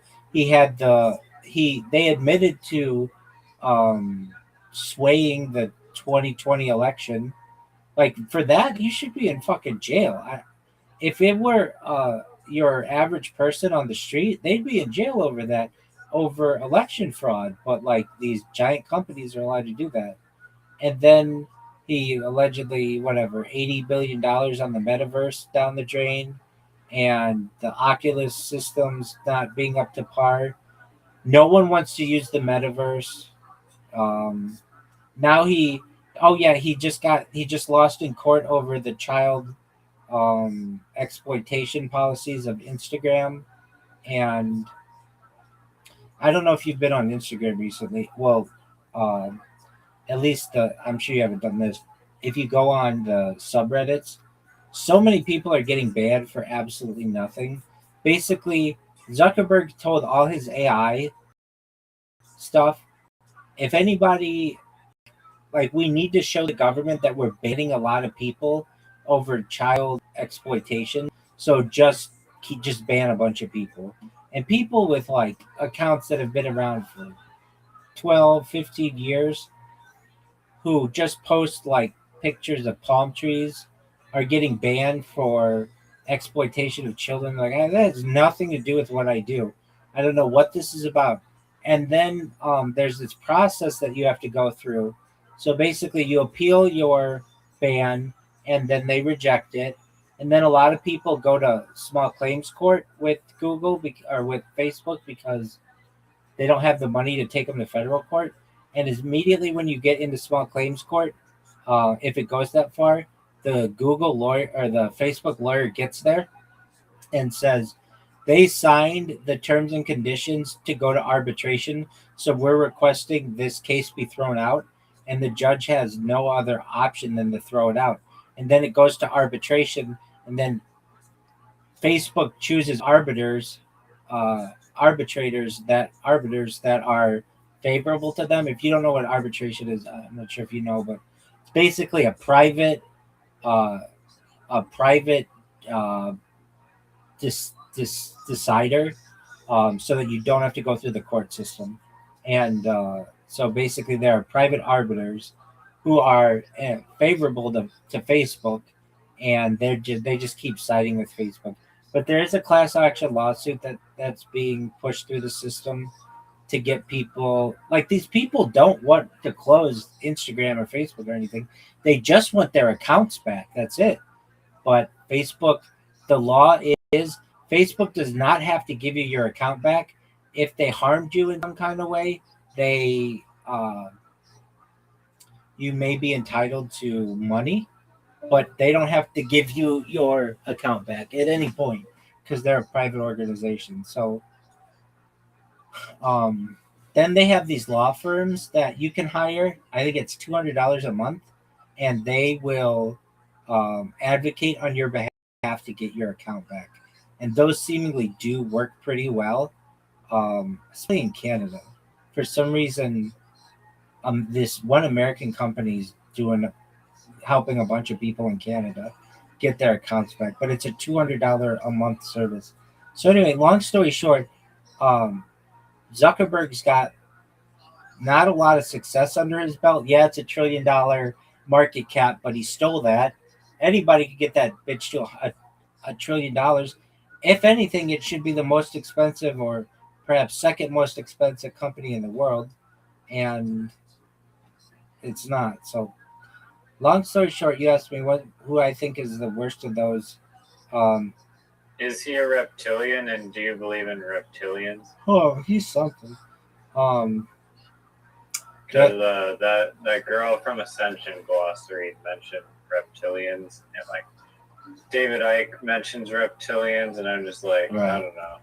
Yeah, the way that this is discussed is, at least David Icke, I saw it in a Channel 7 or Channel, some BBC documentary on him. Do you think David Icke is like disinformant at all, or? No, I believe he believes everything that he says. And I think that he's been right on a lot of things. The one thing I just can't get on board with is that. And is what? Is the reptilian element of it. And I've heard this described before, that David Icke is like someone who invites you to their house and makes a big bowl of punch, and everybody's enjoying the punch, and then he takes a big shit in the punch bowl, and everybody's like, what the fuck just happened? Meaning, like, everybody likes what he says up until a certain point, and then boom. And then there's this argument, does reptilian mean something else? Is it like or does it really mean reptilian? I used to watch some of those videos on like people they would say were reptilians, and I met one of the people who was in one of those videos. He is like the face of ESPN. His name's Stephen A. Smith, and he was as normal as any person I'd ever met. So if he's a reptilian, like, they had his eye like look like a reptilian, and but he was normal when I met him. But I mean, I didn't see. We just had lunch together. It's not like I, like, hung out with him for, like, we hung out for 2 hours, but and I sat next to him and was able to talk with him and stuff. But like, I remember looking at his skin to see, like, is this like a reptilian skin? He had scars just like a normal human did. He was as human. He was just like he is on TV every single day, every single ESPN, and he's just as human as he is there. So I didn't think that he seemed as normal as a human as I could see. I think that's where like the disinformation comes in, because people say like David Icke will give you all these red pills on like Monsanto and 5G and then like running the farmers off the land, but then he chucks in like reptilian crap, and then it's like it just throws like a whole wrench in the thing. That's exactly right. Well, if you think like the reptilian stuff is bullshit, then all this other 5G Monsanto seed stuff is probably bullshit too. That's the shitting in the punch bowl. And so you asked, I think he means it, and he has a fascinating story. he was made fun of on national. He was like the laughing stock of British television. He was originally a soccer goalie, a very accomplished one, and then he got hurt, and he got into all these theories and stuff. He went on something called the Wogan Show, which is like Britain's Oprah, and it was during his turquoise, which is wear like turquoise all the time. And he went on there, and he was like, he red pilled all these people, but then at the end, he said like, they're like reptilians or amongst us, and everybody laughed at him, and he just couldn't go anywhere without people laughing at him. They just like ruined his life. But then it turned out like a lot of the shit that he said was right, and now he has like a small group of people who really back him. Uh, I hear so much about reptilians, um, and I'm someone who talks about I aliens. mean, I'm aliens are more believable to me than reptiles. Yeah, exactly. I'm someone who talks about alien abductions all the time, and aliens like like Bob Lazar kind of shit, and like alien hybrids and things like that. So if that stuff exists, then I can get on board with reptilians existing. That's not that crazy to me. It's just another level of it, and like alien graves, like I think that shit's real. I believe Bob Lazar and the little chairs and everything. Um, but then when they're like the Queen of England or Queen Elizabeth II is one, and like behind closed doors, she'll shapeshift into like a dragon or like a lizard. That's really hard for me to believe. I want to believe it though. I want to believe that there's some kind of really like crazy corruption going on, That would be sweet, yeah. but I just don't know. I've heard two stories that have always fascinated me about this. They both come from England. Um, the first is this is a Twitter thing. There were the Queen made some kind of I think I've told you these stories. Apology, stop me if I have. But the Queen made an appearance at like some park in London, and in front of everybody, shapeshifted. In fact, I think you can still find evidence of this.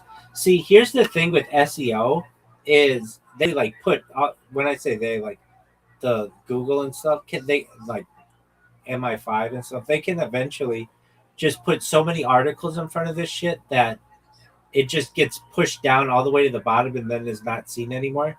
Google in 2024 got rid of infinite scroll. So you used to be able to have a setting on Google that just kept scrolling and scrolling and scrolling and scrolling and scrolling.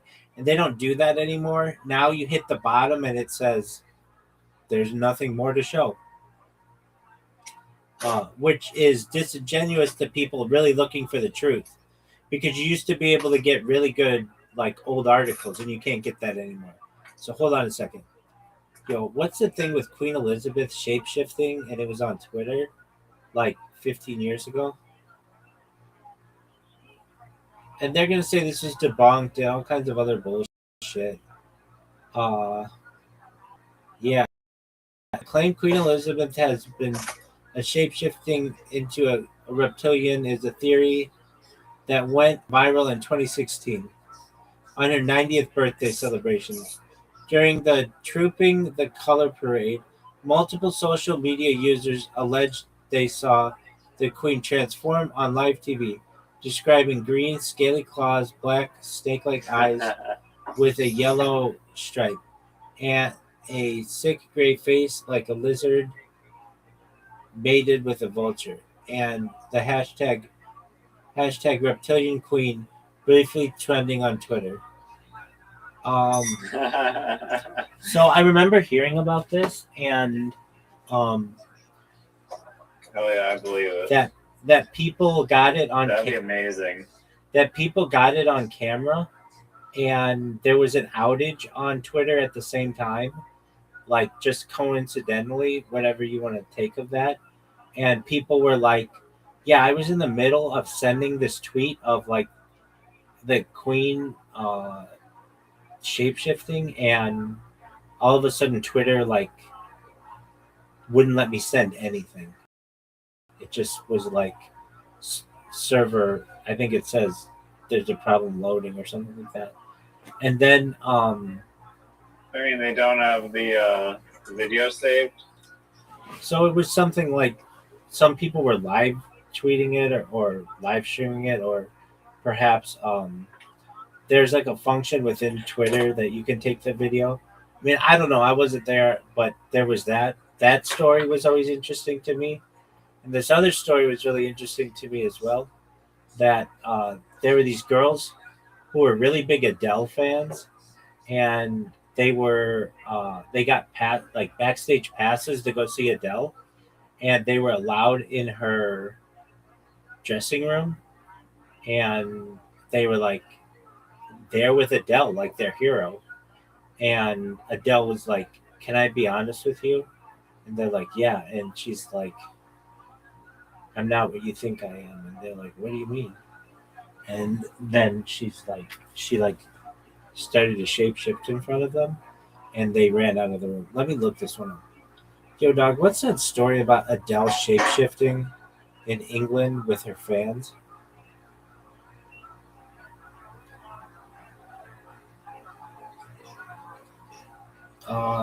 There's no truth about. Shapeshifting would be a very fun thing to do, but you can basically only use it to like scare people, I guess. So Yeah, the story there's just originated zero from an practical article use for in it. 2017 claiming Adele transformed into an 8-foot reptilian after a concert in New Zealand. Oh, maybe it was in New Zealand. Published on some websites. The New Zealand Herald never published such a story, and claims were widely discussed. The confession may stem from a real event.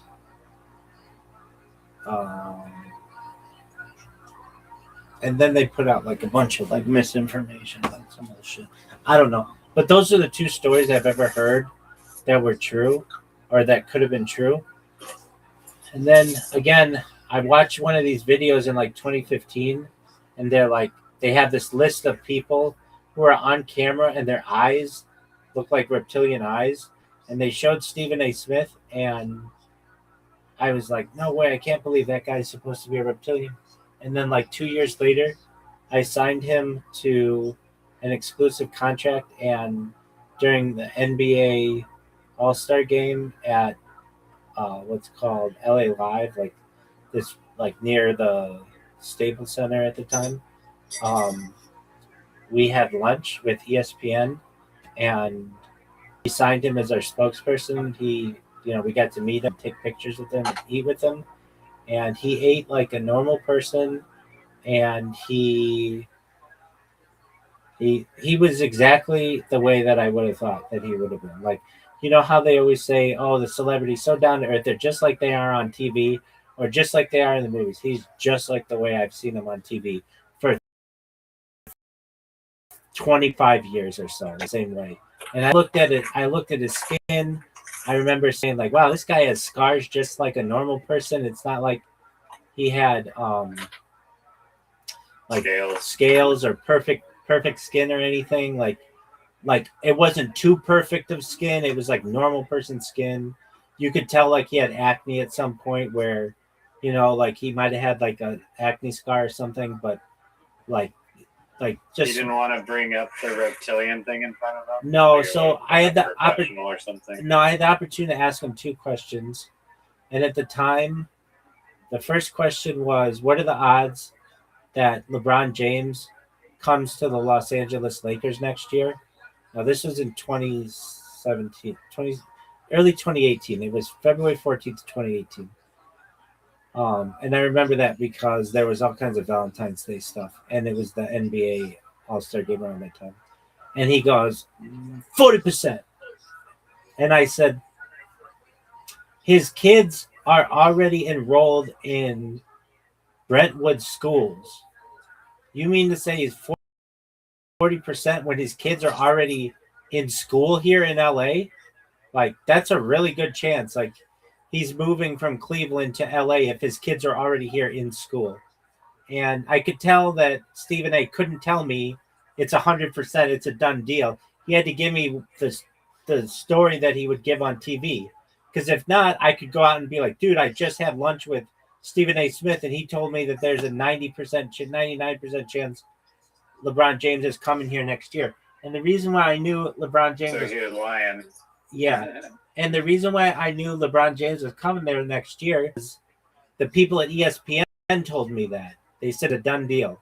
It was just he had to get through the end of the season and they were going to sign him to like the biggest contract in NBA history. So I already had people. Did that happen? Yeah. And he won 2 NBA titles with them. And he's still here now. So I already had insider information at ESPN what was going to happen. And so I asked their spokesperson about it, and he couldn't tell me the truth that it's like 99% chance, even though the other executives at ESPN told me that. So I just could see like how the business worked. Because then when I countered him on it, I'm like, his kids are already in school here. What do you mean 40%? He just smiled. And like, yeah, you got me. Like, it was like, I can't tell you what I really know. And then the So he could be lying about being a reptilian. Then. Absolutely, but I didn't ask him. And the other thing I asked him, it was something like what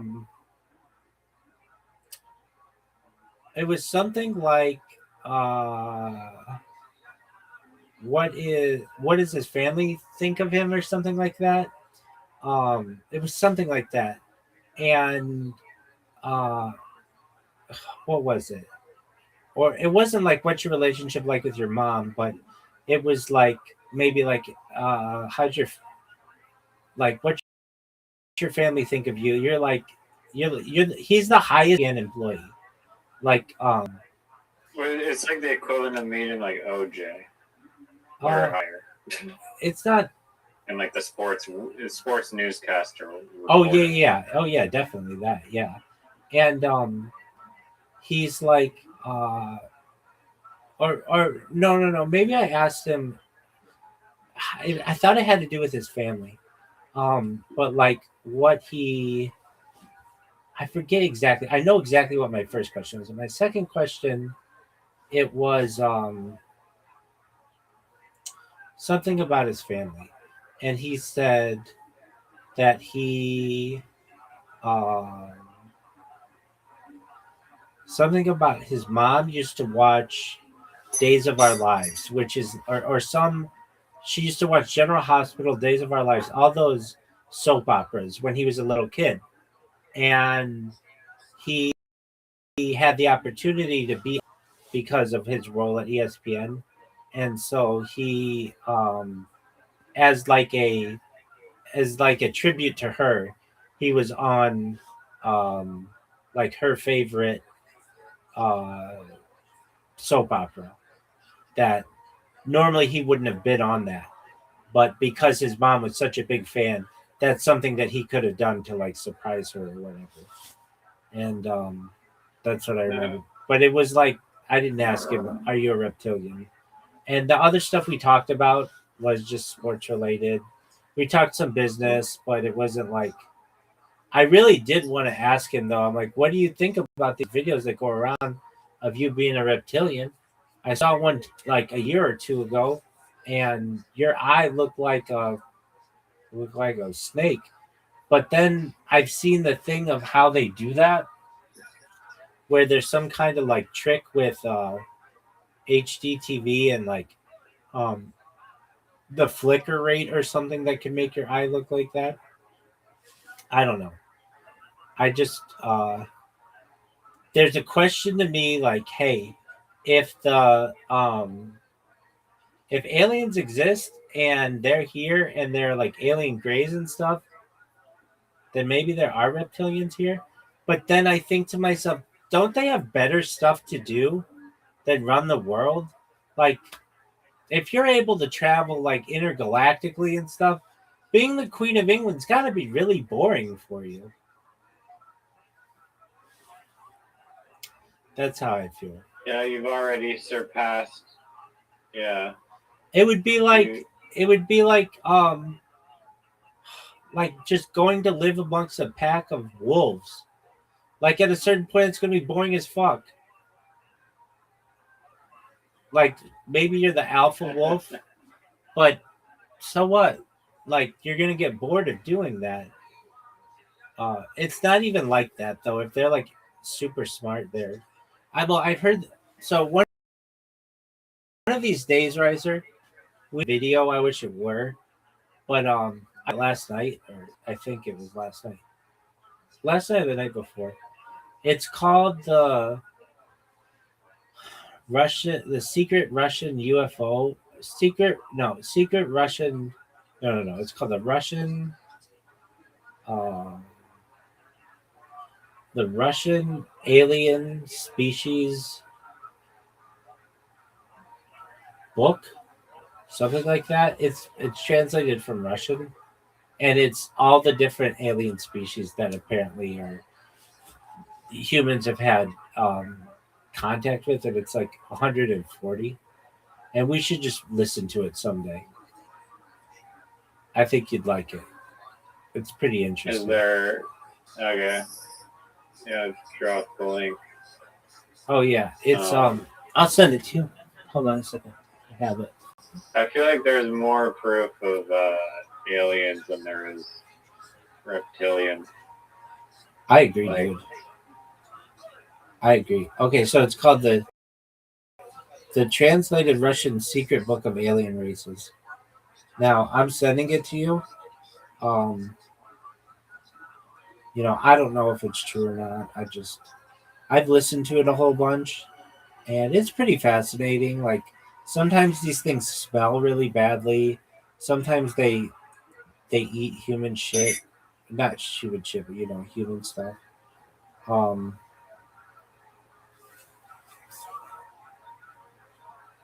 you sent me your Reddit thing. We're looking at it right now. Yeah. I sent you the link to the thing. Okay, I'm looking at it. Dog, this is baller.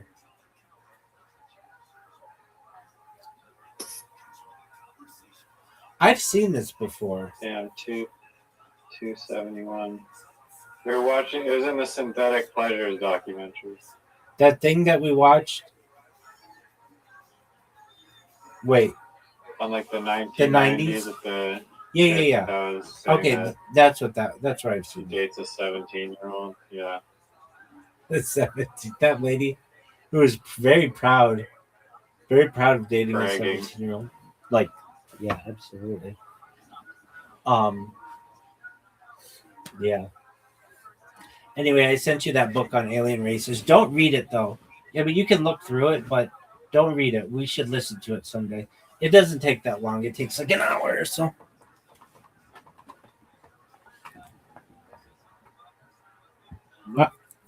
All right, my man. I'm gonna get some sleep. It's midnight. All right, 12:33. Oh, it's at 343 likes now. God damn. Dude, you're gonna. I gotta find more like groups to cross post it in, I guess. I can help you with that. Okay, did you put it in pool? pool? It could belong in the evil buildings. Which one? Pool rooms? Yeah, it's in the pool rooms one. Okay. Probably gonna be. Except, no. Pool rooms, I think is. I mean, this should qualify as a pool rooms, but normally I did post in one of the pool ones. Dude, put it in pool rooms. I think it might be in there already, but maybe not. Yeah. Okay, we'll cross post it in pool rooms. Okay. Another one you could post it in is indoor or is in architecture. Because it's a real place. Yeah, that's true. That's good. Good one. Is there a limit to how many times you can cross post something? That's to my knowledge. So long as it's relevant, I think it can be cross posted like a bunch. Now, not all communities accept cross posts, but if they accept it and it's relevant, then you're good to go. So I would do it in Okay. architecture. I would do it in pools, like just the regular pools. Just straight up. Yeah, that's what it is. Beaches. No, I wouldn't put it there because that's different. Like that's an artificial beach, and those I guys. mean, it is a beach. It's a beach, though. Yeah, but that's gonna be controversial. Like they're gonna be like, this is a beach as much as a bag of sand in an indoor pool is a bag of sand. Like I don't know. You could, but that's not the traditional beach. I would do architecture. I would do pools, just regular pools. How isn't it a regular pool? I'll wait.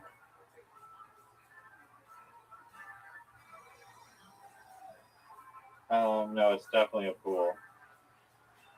So those are two big ones that you could do: architecture, pools. Architecture is 2 million people. Exactly. I mean, is there an indoor?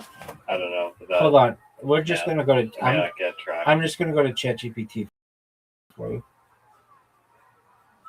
Yo, dog, I got a really good picture of an indoor pool from the 1990s. Like it has a synthetic beach or whatever, like an artificial beach. What are 15 really good subreddits to post this? Like liminal spaces, pool rooms, architecture.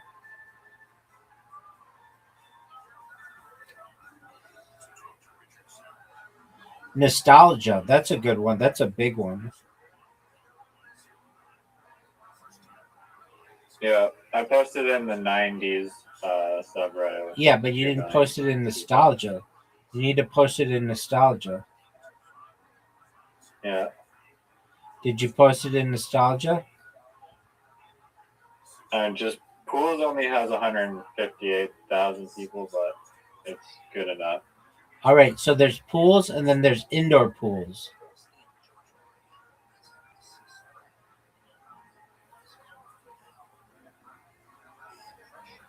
Did you put it in indoor pools?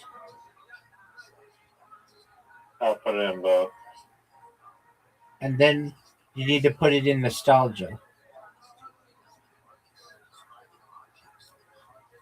What else is it saying? Yeah, Nostalgia has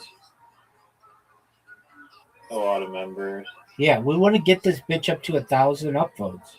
So put it in nostalgia, pools, and indoor pools. Yeah, I just posted in Nostalgia. Okay, what about pools? Oh, it instantly got an upvote. You're welcome. Literally, like, instantly. You're welcome. In the Nostalgia one. You're welcome. That's crazy. You're welcome. Okay, so you did it in nostalgia. Did you do it in pools? I'm doing the indoor pools one. I've already done pools in Nostalgia. Okay, and then did you do retro wave? No, there's no indoor pool subreddit. Yeah, there is. Indoor pools. r/indoor pools. Yeah, It's not finding it. Oh, that's because they don't allow cross posts then. That's why. Okay. Okay. The next one is design. Retro wave? Yeah, retro wave. What the fuck is retro wave? It is like That aesthetic. sounds like music. It is, but it's aesthetics from the 80s and 90s. The visual style of indoor water parks and pools.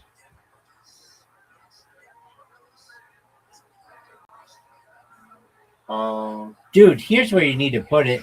Interesting as fuck. That's a huge one. Cross posting not allowed, but there's You can't cross post an interesting as fuck.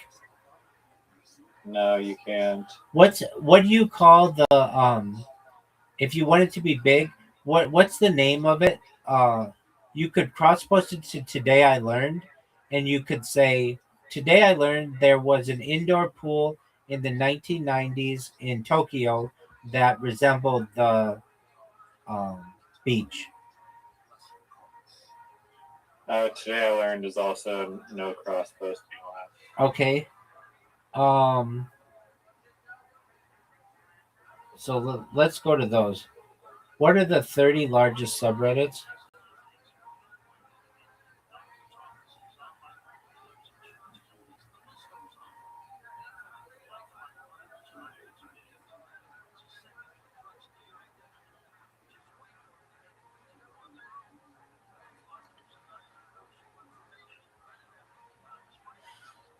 Okay. How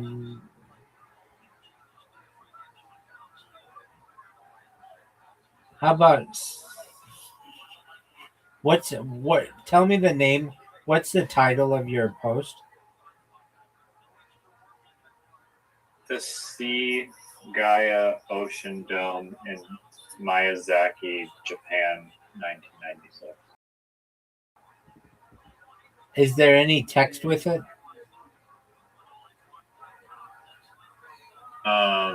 The description or like the body of the post Yeah. says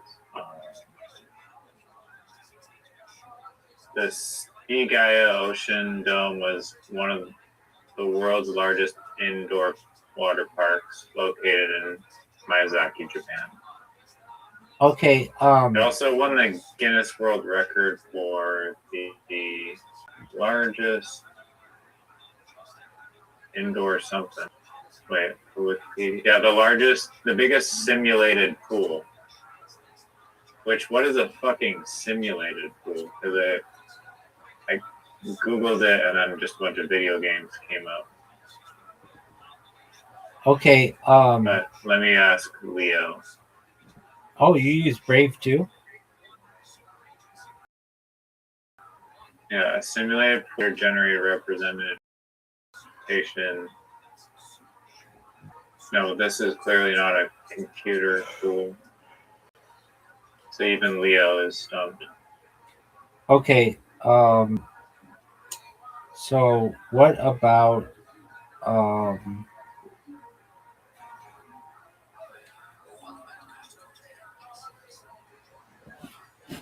Um, hold on, I saw another one that would be good.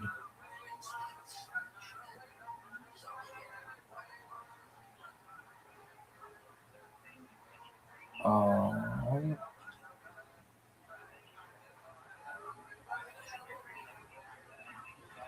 okay, here we go.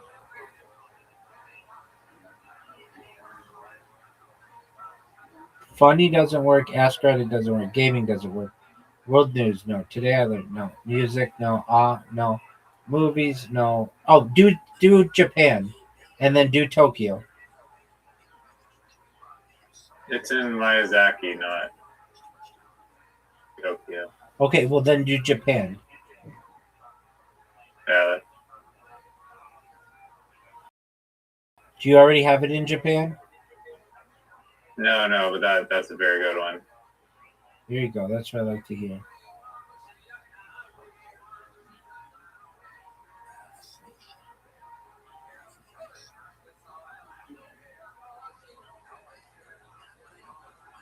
Oh, cross posting not allowed. Fuck.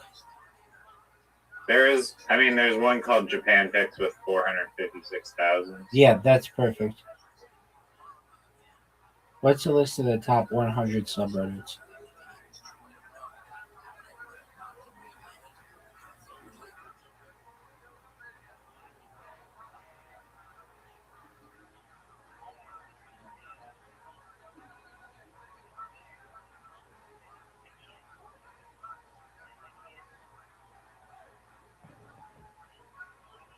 Okay, how can you post a mildly interesting? Oh, let me try. Because that's a big one.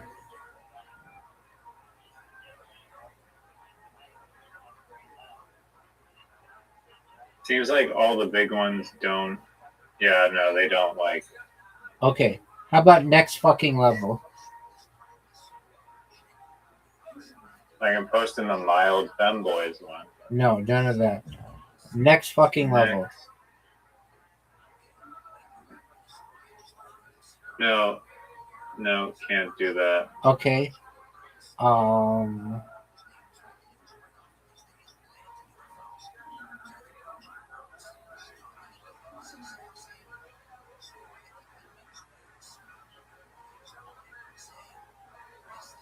Okay, so just a moment. What would be the best 100 subreddits for an indoor pool in Japan from the 1990s that doesn't have any people in it and is one time the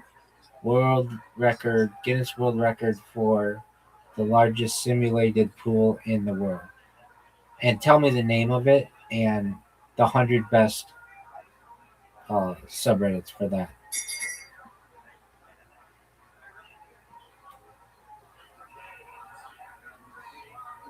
Okay, so Miyazaki, Japan. Miyazaki. Okay. So you did liminal space. You did liminal spaces. Did you do liminal space and liminal spaces?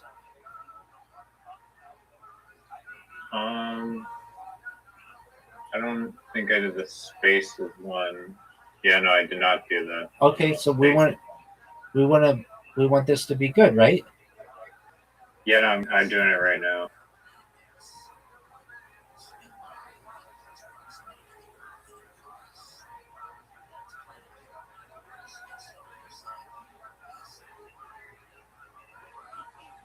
Okay, it's in the liminal spaces one. Excellent. Okay, what about back rooms? Oh, brilliant. That's why I'm here, baby. So there's back rooms, and then there's the back rooms.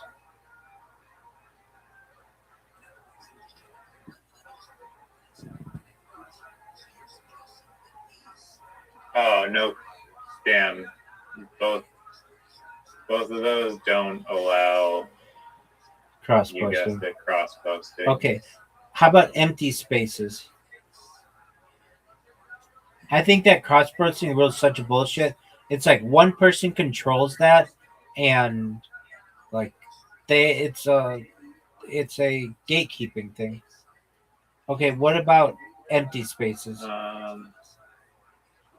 There's no big empty spaces.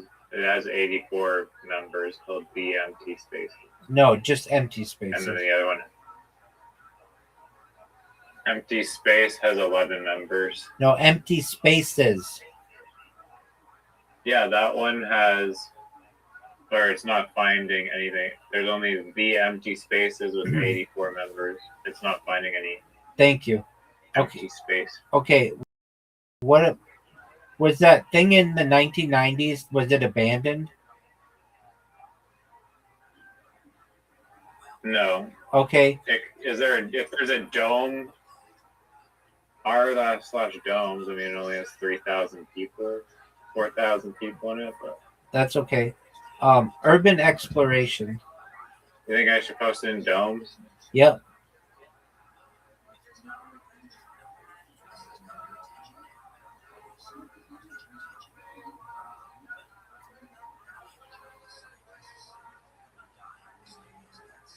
Oh, I have to message mods if I want to Fuck that.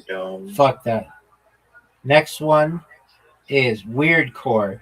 Reddit Weirdcore. REIRDCORE. Oh, nice. They accept cross posts. How big is that? Oh, it's like 75,000. That's good. And then the next one is Dreamcore. DREAMCORE.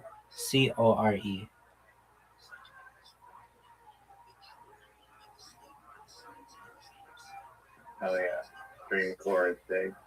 How big is it? Or sorry, I don't know. Let me look. It may not be. Let's see. Dreamcore. Yeah, Dreamcore aesthetic is 26,000 people. That's good.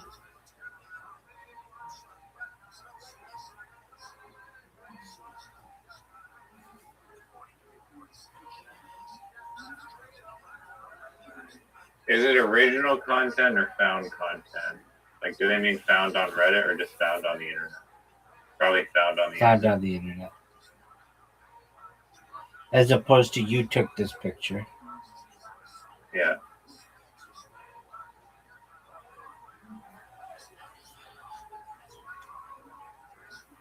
Oh, the liminal spaces one got approved. That's good. That's great.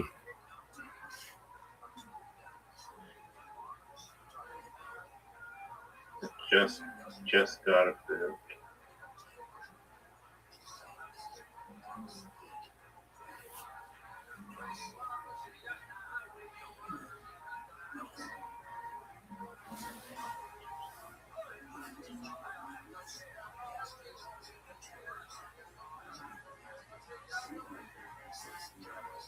Let me know when you're ready for the next one.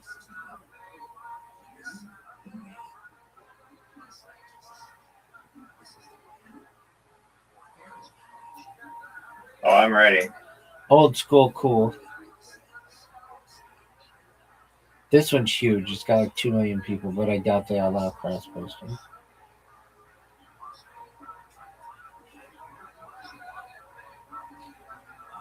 So I bet the best way to do this is, and what you did is fine, but you post it in one of the big ones that doesn't allow cross posting, and then you cross post it to all the other ones.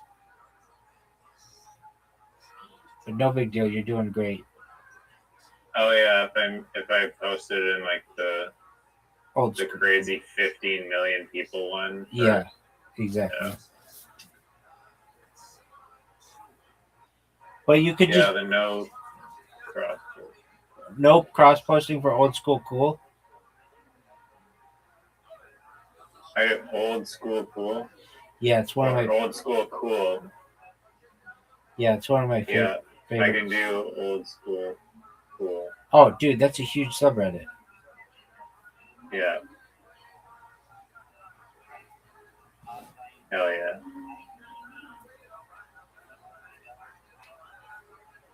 Let me know when you're. Yeah. Let me know when you're ready for the. Oh, it must feature a person. Oh, fuck that. Okay, never mind. Let me know when you're ready for the next one. Damn, old school cool. What the fuck? Forgotten places.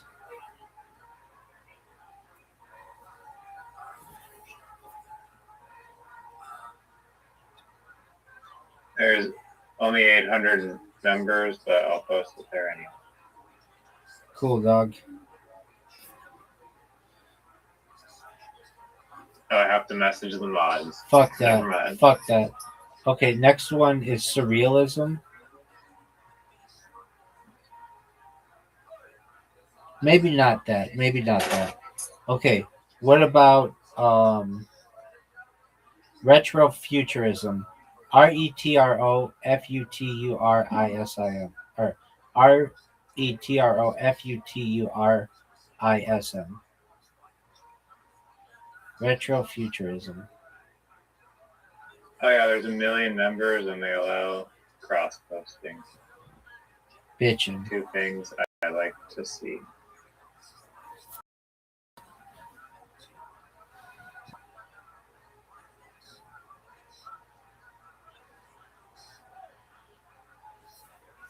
Oh, it got removed by moderators instantly. I hate that shit. Why? Futures, visions of eras past. That totally applies to retrofuturism. I agree. Who's sitting there at their computer, like, waiting for someone like you and then rejecting you immediately? It's how It was literally like 1 second after I posted. Like no human could have reviewed that. how old is your account? That's probably like over like a year or something. Oh, okay. It could be a But I karma. don't have like tons of karma. It could be a karma thing. All right, next one. No big deal. Next one is creepy.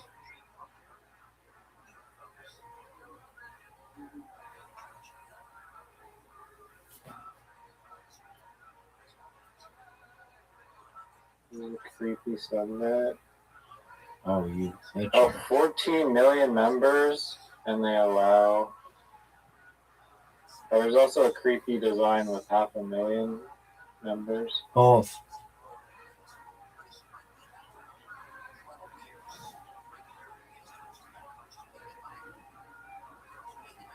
Let's see if this gets instantly moderated. No way it gets through. If it gets through, Seems to be good. It's going in our creepy. no way. Oh yeah. All right. Next one is. Wait, I gotta do the other creepy one.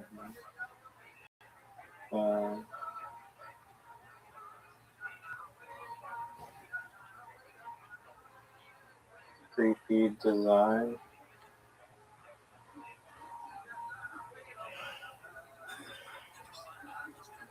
Oh.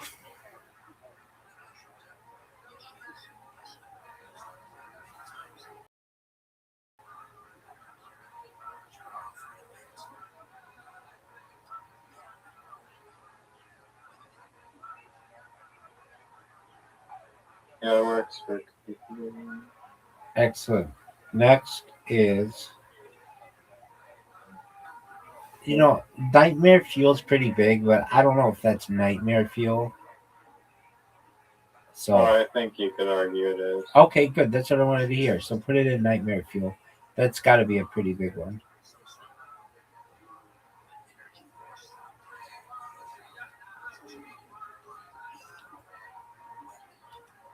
Or just, yeah, they're nightmares. Ones. No, that's different. That's General people who had nightmares. No, that's not what you want. You want Nightmare Fuel. Yeah. It How big is it? works. Okay. Nightmare Fuel is like 80,000. Okay, cool. Next is architecture porn.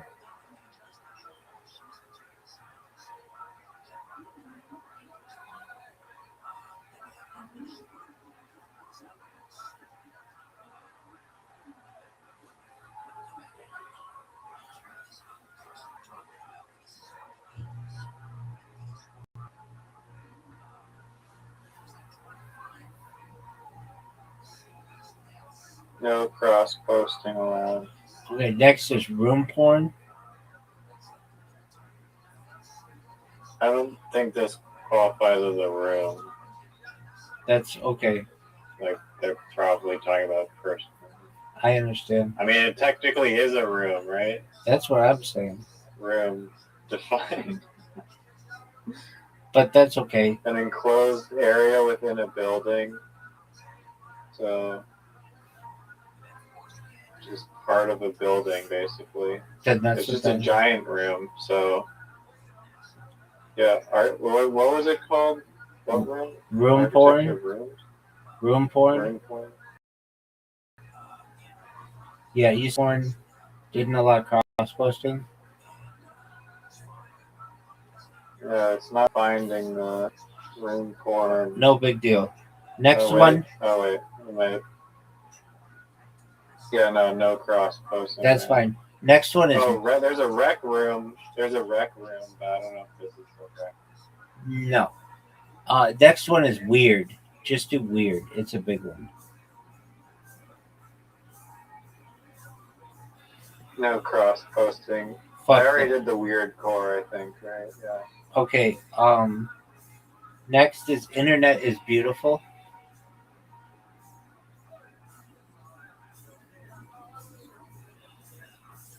Oh. 16 million. Nice. Does it allow cross posting?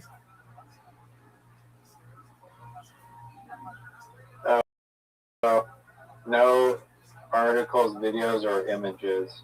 Fuck that. Even though Static images are not allowed. What the fuck? Even though its internet is beautiful. Yeah. Okay, next one is deep into the internet.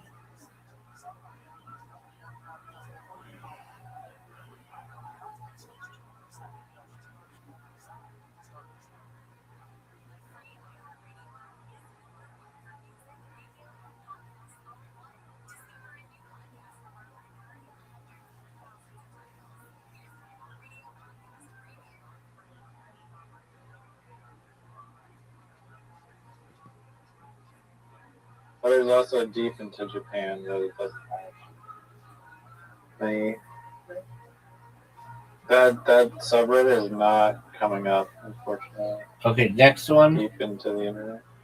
Yeah, next is Vaporwave.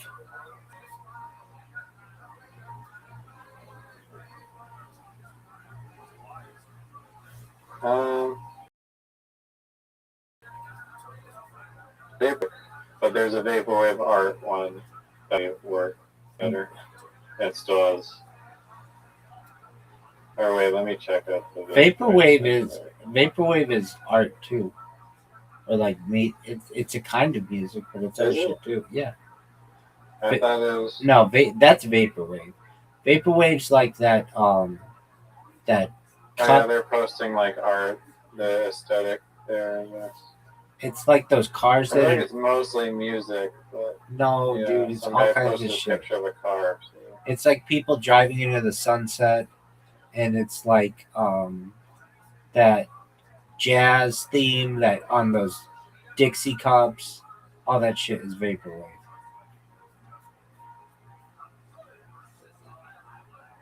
It's like 8-bit like videos. My post won't get taken down if I'm like adding it to irrelevant groups. Right? These aren't irrelevant though. No, I'm not saying I'm. Maybe a moderator would be it. Moderator can't do it. An administrator can. Vaporwave. Alright, it's going on Vaporwave hard, I guess. Next one is infrastructure porn.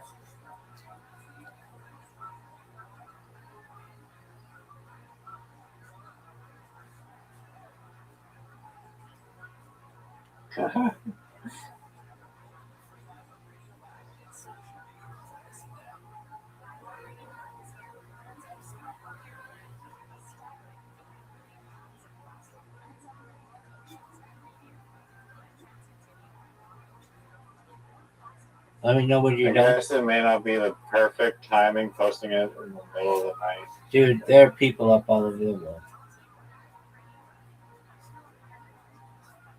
No, what's it called? Cross-posting. Infrastructure one didn't work. Okay, next one is places from your dreams.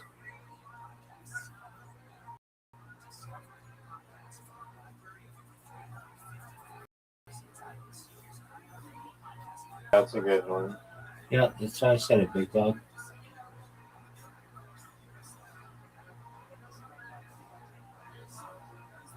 Let me know when you're ready for the next one. Sorry, what was it? Places from your dreams. Okay. I like how you said that's a good one, and then you didn't even know what I said. Love it. Nope. No cross-posting? There's only 2 members in that one. Fuck that. Next one is no people.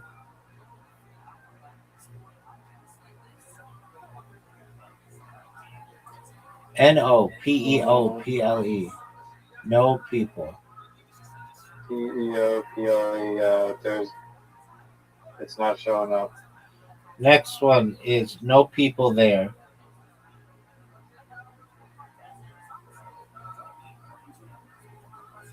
Yeah, also not showing up. Next is silent places.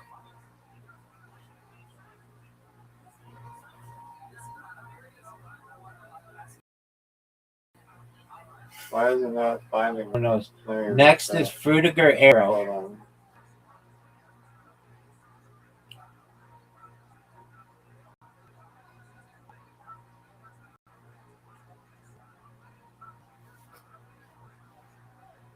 What did you say? Don't do that one. Do weird architecture.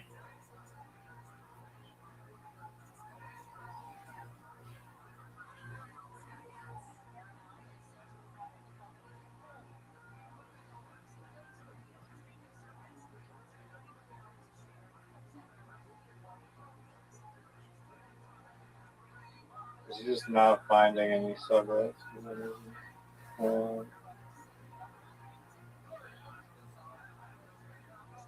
All right. All right. Well, that's a good That's good. amount. I appreciate the help. Absolutely. Big dog. All right. Same time, same station. Okay. And Dude, keep it up, man. Every single night, we're going to get smarter and smarter.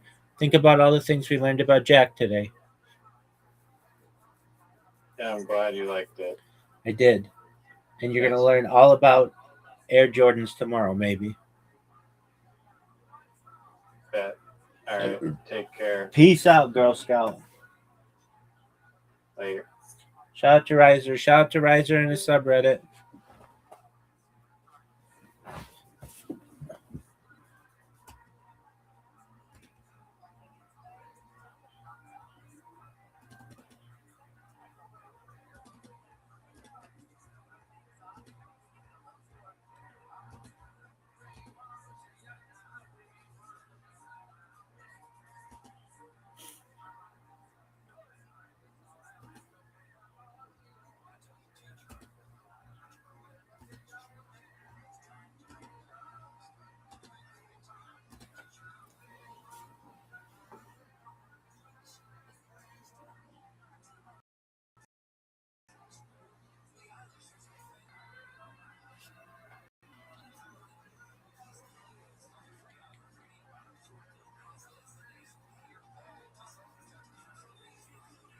Dinosaur material is exhausting.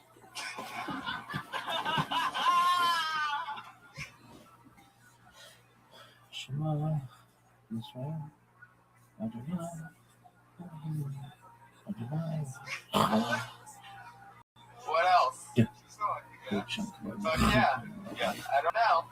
I think you might be able to dig something else up, huh?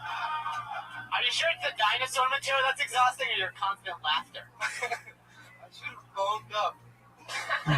Clever girl. He's literally crying right now. Tears are rolling down his face. Is this the first time you've ever gotten high or something? This is what I was like when I was 14 in Billy Cool's backyard. We smoked and I reached for a clothesline that wasn't there. I thought there was a clothesline from tree to tree and I reached for it and it went through my hand and then I looked and it wasn't there and I started laughing for 4 hours straight. Oh, that's what this reminds me of. He's laughing so hard he's a triceratops. Am I right? Nobody can ever say that Justin Martindale doesn't have some of the best dinosaur foreplay chips. Imagine him coming home high to his parents in high school trying to hide it. Did you ever do that? He doesn't have parents. What are you talking about, Benchy? Look at this guy. Never had him. He was hatched. They're Republican. They don't believe in dinosaurs. Oh God! And I said it was exhausting. You not done the dinosaur stuff? Give that Republican one to Michael Schertzer. Ian, I had a lot of fun with you. Yeah, we're good. You're so fun. So fun. He's an amazing artist. He makes cartoons, really cool art. Follow him on Twitter at Chicago Open Mic. He's that guy. He started in Chicago at the Open Mic, and he made that his Twitter handle, and now he lives in LA. So he's Chicago Open Mic. He's gonna draw you as David Bowie's corpse. I hope you know that. Son of a bitch. Why does it have to be his corpse? I mean, why can't I just look like David Bowie? Why does he have to be dead? There's only one Bowie. Anyway, that's fucking hilarious. Oh yeah, this is the part of the show where we bring up our 2 regulars. They write a new minute every single week and perform it. It's always interesting, and we always talk to them. It's always a lot of fun. This is their first time on since their first ever Joe Rogan experience last Thursday. So going up first tonight, put your hands together for her. She dropped out of the University of Florida after her first time on Kill Tony. She's been back every single episode since. Put your hands together for the one and only Kimberly Condon.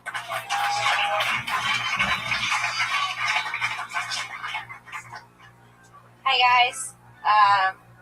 I recently got on birth control. Thank you so much. Yeah, that's exciting. It's good stuff. I got on birth control. I'm pretty excited about it. But it does have side effects, one including more fucking, which is good. Thank you. But it makes me like sick. It makes me nauseous. It's weird to eat with it, and it's like seriously, this is what I get for letting a guy nut inside of me. This is the things I get. It's really terrible. I don't want to have kids. I just know I'm not ready to be a mom because I've never cleaned someone's face with my spit. Thank you so much. And I'm Puerto Rican, so you could just whip your dick out and I'll get pregnant. You know, it's the scariest thing ever. And Puerto Rican moms are weird. I know my mom's got they have this superpower where they can hit you in the face with a flip flop from anywhere. My mom was good at that. Is that it? I'm done. Thanks. That's funny. What did you say before? Not inside you? Oh God, yeah. I don't know if it's worth it. Oh, The God. flip flop thing's crazy. Yeah. Sort of picture that. Benji, you ever have any relations with a Puerto Rican of any kind, like business or pleasure? You know, I grew up on the West Coast where our Puerto Ricans are Mexican. No, not really. But I am familiar with girls on birth control, and I think that's super cool of you. I'm really excited. Justin, all the people you hook up with are on birth control. And Sometimes I just fake ask a question, thinking it'll get a bigger laugh than it does, and then it doesn't get quite as big of a. I don't think people are still following, really. I'll say this about coming in a young lady. After you do it, they then go to the bathroom to do I don't know what, and then I just have a moment to reflect for a few minutes. they're Yeah. scooping that mistake out. Yeah, That's what they're doing. It's pulling them out by the tails. Yeah, interesting. But I'm left with no activity. I'm just playing on my phone. What does happen there? Do you guys pee it out? Does that come out of the? Well, gravity kind of takes over sometimes. Really? Right, So ladies? Am I right? Come, everybody. everybody got really quiet. Yeah. Nobody wants to admit to being came inside of, Right. except for me on stage in front of all these people. Small victories. Hey, Mom. That's the coolest thing. That's the funnest part. So do you have to do double birth control because you're Latina? Yeah, I'm on birth What do control. you do? How do you just snort it or something? How No, do you I'm get a on birth bigger control and I just don't fuck. I just have to be on birth control and not fucking, I think, to avoid it. Yeah. That sounds awful. Have you noticed any changes since you started taking it? Oh, it's so Some people, worse. it fucks them up. Yeah, well, it makes me feel like I'm pregnant.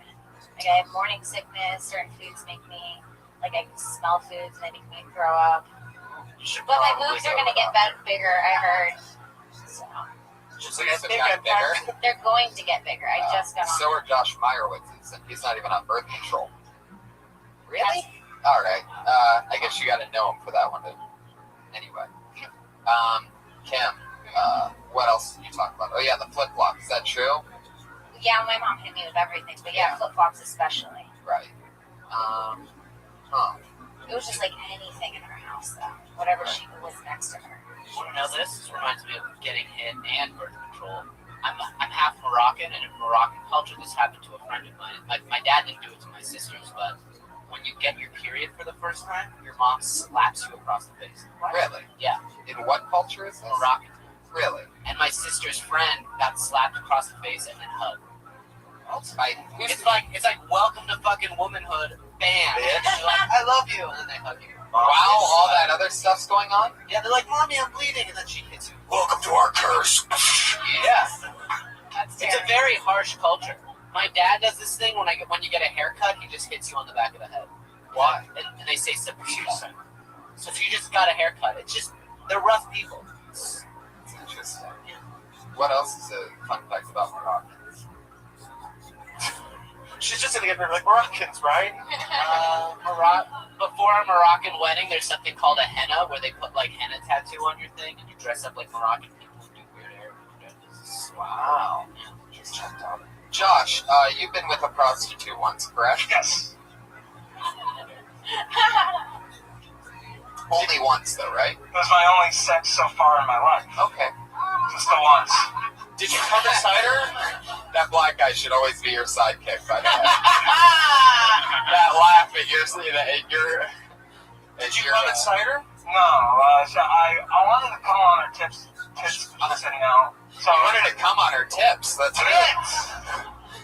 Give her $5 and you came on it. That's rough. I got excited just thinking of it. No. No, not now. I mean, okay. at the time, Jesus. I was thinking of an early thing. What a rude prostitute. He's losing his virginity. He's autistic. Let him come on your tits. Right. Totally. Josh, if you had to kiss one part of Kim, which part would it be? Oh my God. Terrible.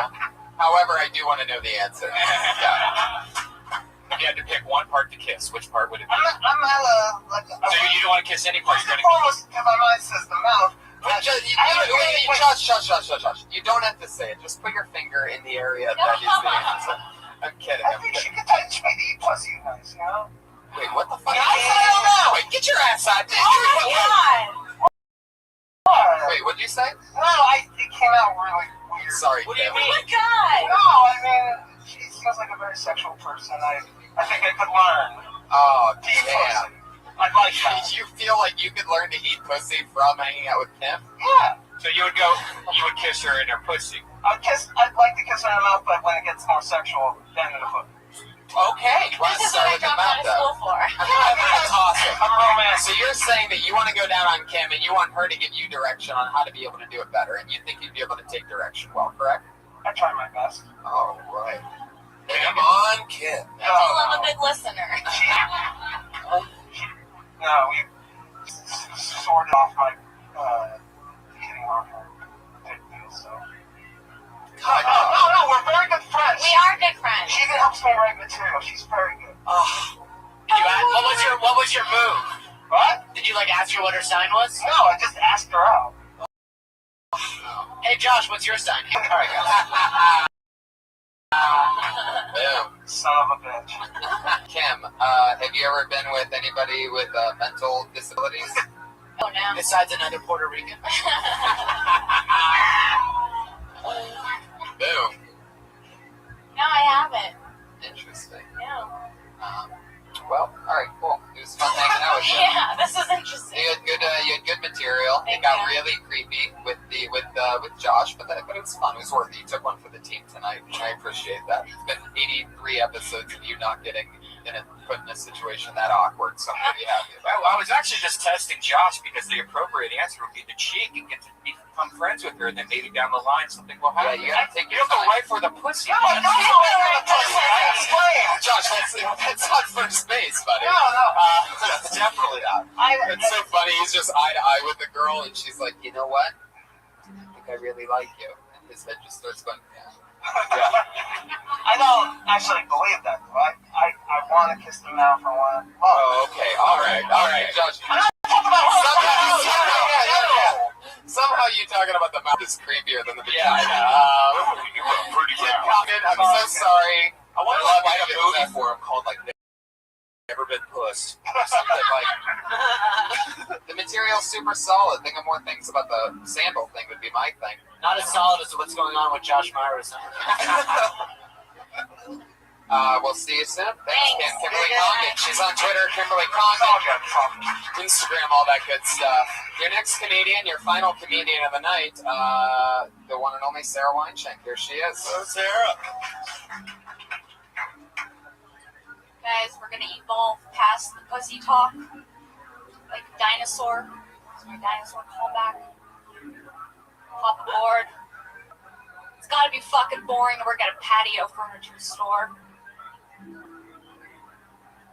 I get bored just looking at a patio furniture store. I just want to be wealthy enough to buy patio furniture. That's some affluent shit.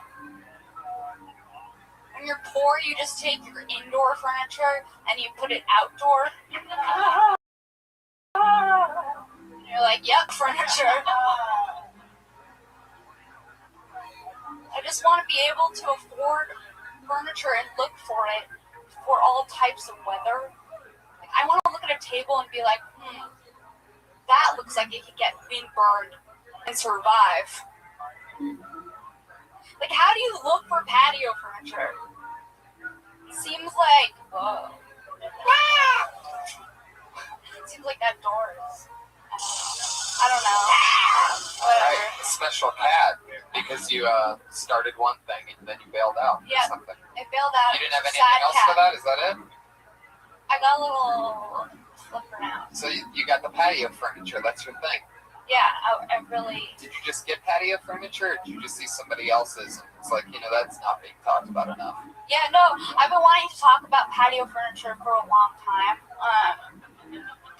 It's definitely not where it could be, but. Have you ever thought about mixing patio furniture jokes with political jokes? Like what kind of Umbrella. I like the indoor-outdoor because I used to, I actually did it backwards though. I would take furniture and put it in my living room. That's funny. You're an animal. And That's I remember like around Christmas time at Target, they would have all their furniture on sale. So I'd just buy like 3 of those, Rubbermaid like lounger chairs. So my living room is just like a patio. Yeah, no, that's an interesting spin on it. Do you have a patio? I don't have a patio. I think it's really funny. Even put. I like it a lot. Yeah, because I remember being a kid and my dad was like, "I'm building a deck." Yeah. Like built that deck and like got that seal. Yeah, there's like a bunch of layers. No, tarnish, whatever the hell it was. That what is it? Taint. Sounds like That seal taint. Well, that like seal stain, taint, stain, Stain. Paint. Yeah, but like this, like I love that, especially like being in college too. Like I remember my friends putting the indoor furniture out on the patio, so I thought it was really fun. Like in school, it just smelled like mildew. But Yeah. it acted like it was A leather couch, a recliner outside. Glamour white trash. cushions that are outside because they do start to smell, even if it isn't exterior. and the lounge. crack. You smell a lot of you smell a lot of the seats that you sit down on. No, but like when you go to like a hip pool or rooftop thing, they have the outside couches, and they gross me out. I feel like they absorb rain and dirty. Yeah, all the LA rain we get on our couch cushions. All it takes is one bad rainstorm to fuck up a patio. Yeah. Yeah, there's probably something there. There's a struggle here. Did you mention the umbrella? Well, I did just now, but after just thought of it, and I meant to touch on that more. One thing that I always find interesting is that the umbrella normally only goes over the width of the table, Right. and not more over like you actually be sitting at the table. So you end up being wet at a table that's dry, Or like or burning if they one made the arm. umbrella a little bit bigger. Yeah. Well, no, they have those umbrellas with the arm where the thing comes from the side. But you're like You rich. guys know what I'm talking about? Yeah, it's a more expensive Yeah, umbrella. you're like a rich patio. They have them. They've got them. It's interesting that we're talking about patio furniture because after this, I think I'm going to take a nap outside. Sarah, that was fun. It's fun having you again. Good job. Brand new Thanks, minute, Sarah guys. Weinstein. Yeah, patio furniture. That's right up her alley. I could see that on the Sarah Weinstein album, track 14, patio furniture.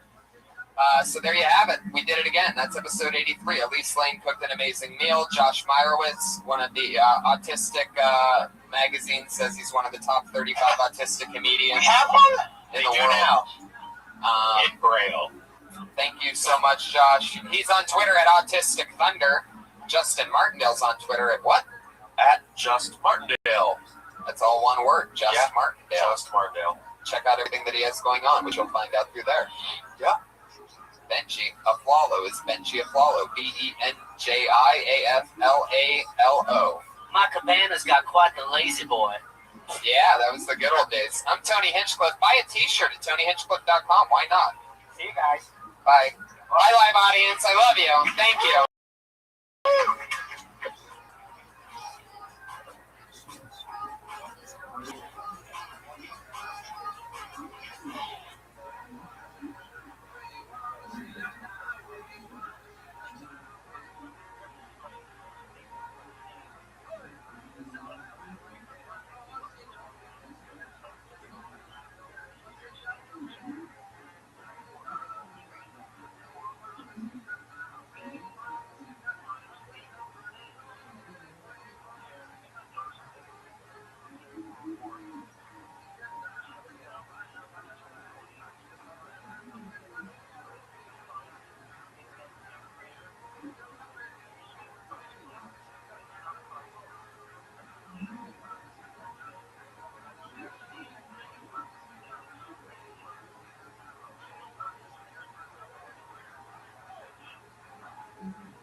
ladies and gentlemen. You guys are here right now. Put your hands together.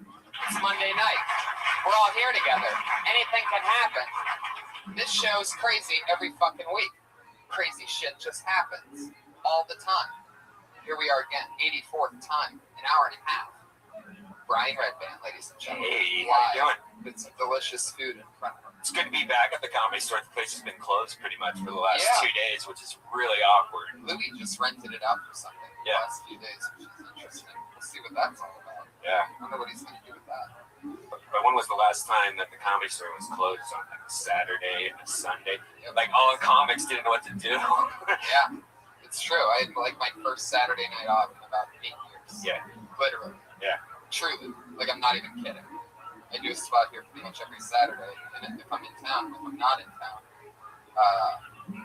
then I'm doing comedy somewhere else on the set. I tried to go to the Improv last night. Came with Josh and Camp Band, and it's just not the same. There's not like any shadowy, dark corners to put like, except like you want to put a finger in a girl, and you can't do that at the Improv. It's like hanging out in the lobby of a Holiday Inn or something. It's weird. You've never fingered a girl in the lobby of a Holiday Inn? No. Days in. Too many kids at the holidays. It's been a crazy week this week because Brian ended up hacking Sony. Oh, yeah. Because of my hat, because of the hat. Because of the Seth Rogen thing. Yes, fuck Seth Rogen. Seth Rogen stole his essence in The Neighbors. That's right. I hacked the fuck out of him. So. Brian Redband. Like, you put your hands together for the work of Brian Redband. Yeah, you're What welcome. appears to be North Korea is really Redband. You don't want to see that shitty movie anyways. Oh, yeah. That's a crazy thing, though, man. So, North Korea's internet's cut off right now. Yeah. Yeah. It's broke. It's broke. They broke the internet. There's 4 big pipes that go into North Korea that have the internet, and all 4 of them failing right I now. love it. That's some crazy American shit. Fuck yeah. It's like we're putting them in the corner. Like baby. Go to your room. No computer. I love it. That's some American shit right there.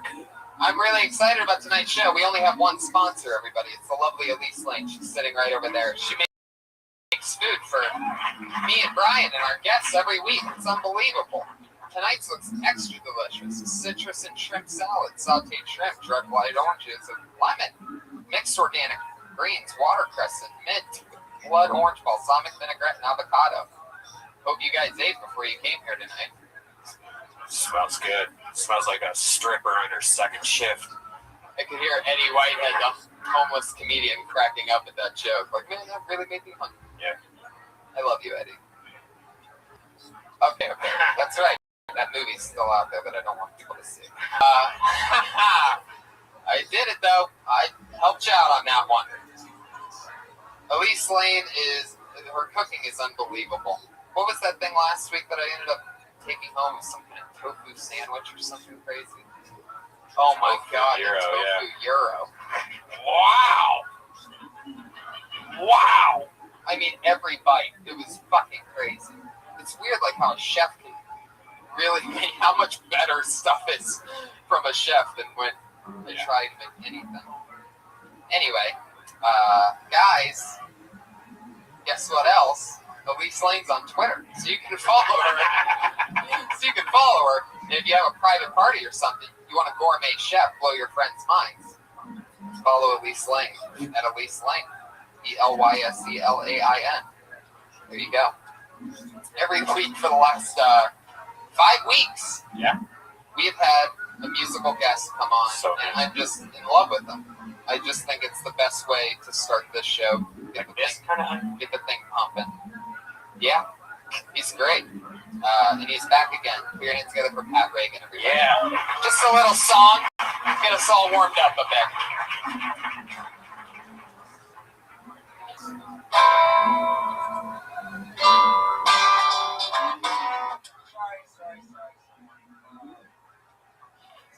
Podcast today. I'd like to play a song. This is part 5 of a quintilogy of love songs about my dead best friend's dad.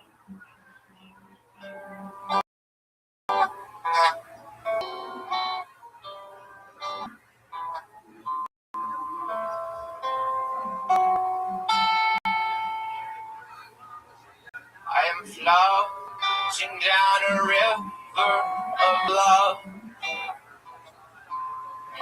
I am floating like the clouds up above. Below me and above me is sky. I think to myself, why can't I be a bird, singing sweet love songs to you, dear? I'll sing sweet love songs to you.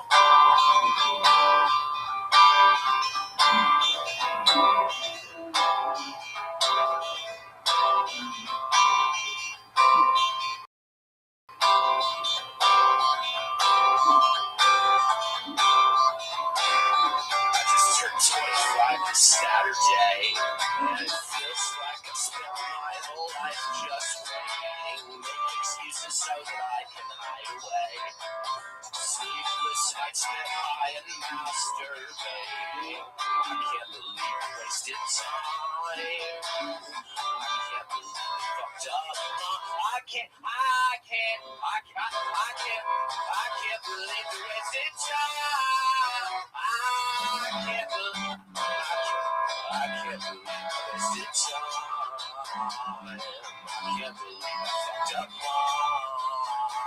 Thought I was gonna be just fine, but I'm not gonna be just fine. I'm gonna be a narcissistic, unemployed comedian, living like a total piece of shit. At least I've got you here to keep me warm at night, so I don't wanna think anymore about it. No, I don't wanna think anymore about it. La la la la la la la la la la la la la. Ding ding ding ding ding ding ding ding ding ding ding ding ding. La la la la la la la la la la la la la. Ding ding ding ding ding ding ding ding ding ding ding dong. Ding ding dong.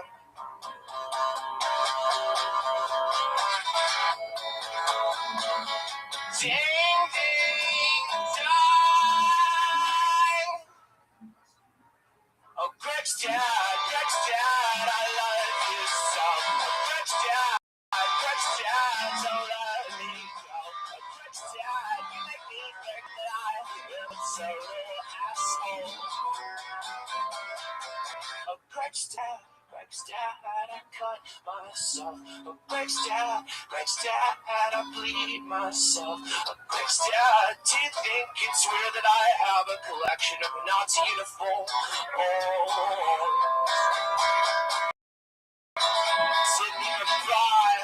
I didn't even buy this guitar. It was bought for me by Mom and Papa, who always thought I was gay, and they were correct. They were correct in their assumption, and I'm erect. I'm ready for some sweet Greg's dad action. And the song just suddenly ends. Thank you, guys. Have a good night. Pat Reagan, everybody. I love it. God damn, I love it. For a second there, I'm like, hey, what about Greg's dad? I know. And then there it was. And all of a sudden, it was about Greg's dad. I wish I could be Greg's dad for a night. One more time for Pat Reagan, everybody. He's on Twitter at Patty Reagan, PattyRegan. Guys, you can find his album. It's called Pat Reagan Smells Like Shit. And that's available on iTunes and other things. Just listen to it. It's unbelievable. I absolutely love it. I really actually do listen to it. And I love having him on. Why does he smell like shit? Like poop dick or I don't something? think he actually smells like shit. That's the thing. I've talked to him up close. He doesn't really smell like shit. Anyway, so that was Pat Reagan. Every week we have a new patriot that keeps us safe. It was originally a guy in a $5,000 suit. Belongs to the Iron Patriot, sort of like Iron Man, but it's like a more American version. And this guy had a $5,000 suit made. and he was our head of security for the first 20 or 30 so episodes. And then he said that he got too big for the show, that the people are only listening and watching because of him. So he left. His exact words were, when it gets picked up by Comedy Central, I'll be willing to negotiate. So he left the podcast. It's gone 50-some episodes without him now. And every week, to show him how replaceable he truly is, we just replace him with a different person, a different type of patriot, proving all the while that it could have been literally anybody who just stands on the other side of the stage and Has Amazon Prime. yeah. But what's interesting about this week is every week the Patriots worn the same suit since we replaced it about 50 so episodes ago. And I had Josh, put your hands together for Josh Martin, everybody. Makes it all possible. The man behind the Chinese lanterns. And he ran up to me right before the show started. He goes, there's a big problem. And normally big problems aren't really big problems with this show. Like, it's not that big of a deal. But he sounded serious. And I go, what's the issue? And he goes, tonight's Patriot said that the suit smelled so bad that he was going to puke if he put it on. Wait. Because of the sewage thing, or just because of like? No, I think it was because of the suit. We'll find out more in a bit. I can't wait to figure out. I don't even know who this Patriot, but now I got it's a suitless Patriot, I do believe. Put your hands together for the Iranian Patriot, ladies and gentlemen, Hormoz Rashidi.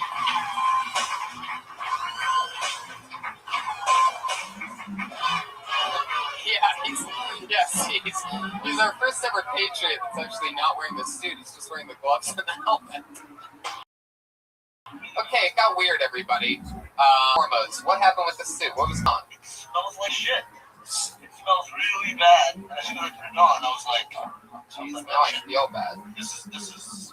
What's what he said that the last person sweated a lot in it. Josh, why don't we ever wash that thing? Wait, there's a washer. There's a washer and dryer right down the stairs. Oh, Jesus. All right. So actually, that was the screeching halt that the show just came to. Yeah. The noise that you heard. Well, Hormoz, Josh, you want to figure that out? Fuck yeah. Josh Martin, everybody, on the ones and the twos. Mostly, guys, tonight's episode is going to be super fun. Are you excited about this, Hormoz? What's it like inside the mask? Is that bearable? If you want, smell bad. It was plastic, but like fabric.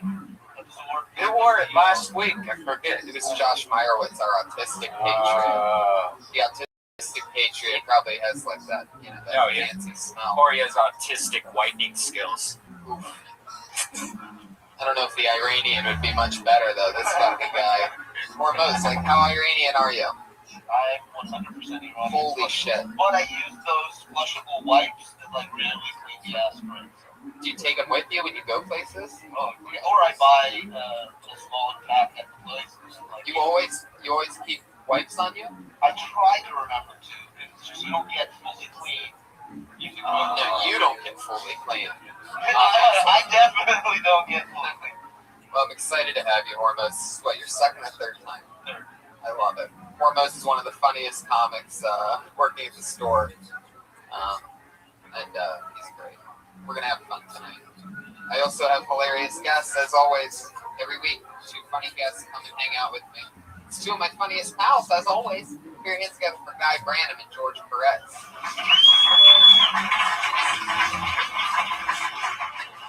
Yeah. Welcome, gentlemen. George Perez, his first time on the show.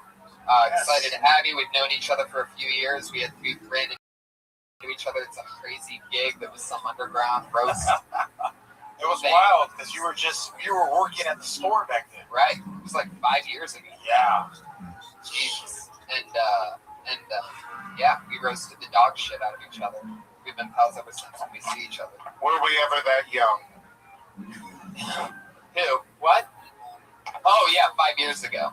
Yeah, you working at the store. Oh, yeah. You felt, I know. innocent. I know. I was a little baby. What was the grand prize? $200. And I remember that $200. Like, I needed that $200 so bad. I was see it in your eyes. I wanted it so badly. Anyway, back then, the roast format of the show that we did, it was some pilot for an MTV thing. And they didn't really have a format, so they're just like, all right, so we both beat our brackets. It was like there was 18 guys there. Yeah, it was like March Madness. It really was. All like underground. Like I got a weird call a couple days before from like a shady, cool buddy, and he's like, "Yo, dude, there's this fucking roast thing going on at this warehouse. You're in. Winner, you get 20 or $50 for showing up. $50 for showing up, but $200 if you win the whole thing." Fuck yeah, I'll show up to the shady warehouse. And then once I had the number 1 seed because they didn't know me. So when they make brackets, you remember that? Yeah. What's that guy's name again? Wilmo Monterama was running it. Right, he was the host. This was Your Mom show. It was the All the Best from Yo Mama, which George, you won the year or something, right? Yeah, and the Best of LA. Yeah, badass. Yeah, I was lucky. No real comics rating. It was just like casting people. Right. And but they put me up against their number 1 seed, the guy who was the defending champ, because they didn't know me at all. I laid him out. I let him go first, and I just actually let him. I just stood there and stared right at him like that while he fired off like 2 or 3. I just took my time, and then I go because he was like, "Oh God, almost." No, I remember what you said because I laughed. I was wearing like a Quicksilver sweater that was like brown and gray.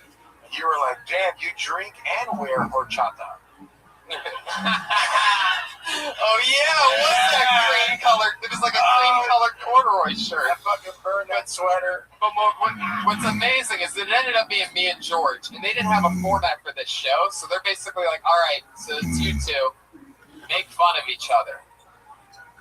There wasn't like, all right, 3-minute round, go. It was like, boom. And we fucking stood there because neither one of us wanted to lose. I needed the money that too. That horchata joke, even about the color of your shirt, was literally like the 47th joke that I got out by. It's real. We are going back and forth for like, I felt like 35, 40 minutes. No, it was something like that. Yeah, it was insane. Because my ankle bracelet went off and I had to go home. And Guy, I love your style. You're always hanging out at Roast Battle. I sort of like triple booked roast style this show organically. It just sort of happened because you're a great roaster yourself. I like to watch people be hurt. Yeah, I love it. You look like you'd be like, if you didn't know you, like super jolly, happy. Yeah.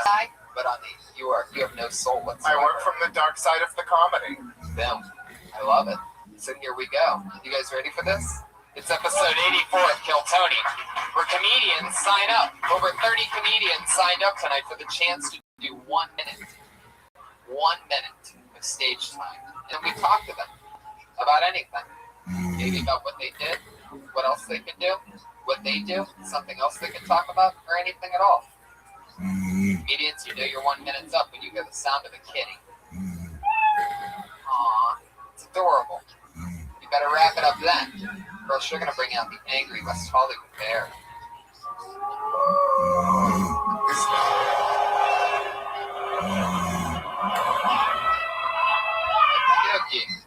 Yeah, little wake-up call for you. I'm going to make an obligatory West Hollywood bear joke. Is that all right, Tommy? Yeah, you have to. That's not what a West Hollywood bear sounds like.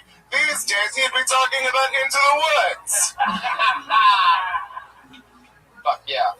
A West Hollywood bear making West Hollywood bear jokes. About West Hollywood bear jokes. That's like a... Wow. Grr, I'm meta. Boom. Here we go. You guys ready? Episode 84, Kill Tony, starts right now. Your first comedian goes by the name of Michael Schertzer. Here he comes, Michael Schertzer.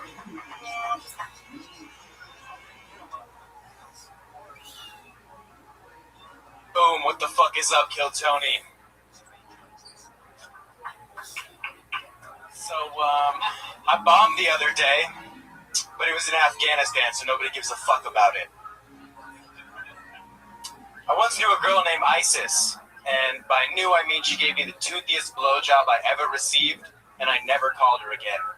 Like, the same strategy that the terrorist group ISIS is employing in Syria against Bashar al-Assad, that's how she attacked my penis. I'm pretty sure that she mistook my dick for a foreign germ. She was definitely...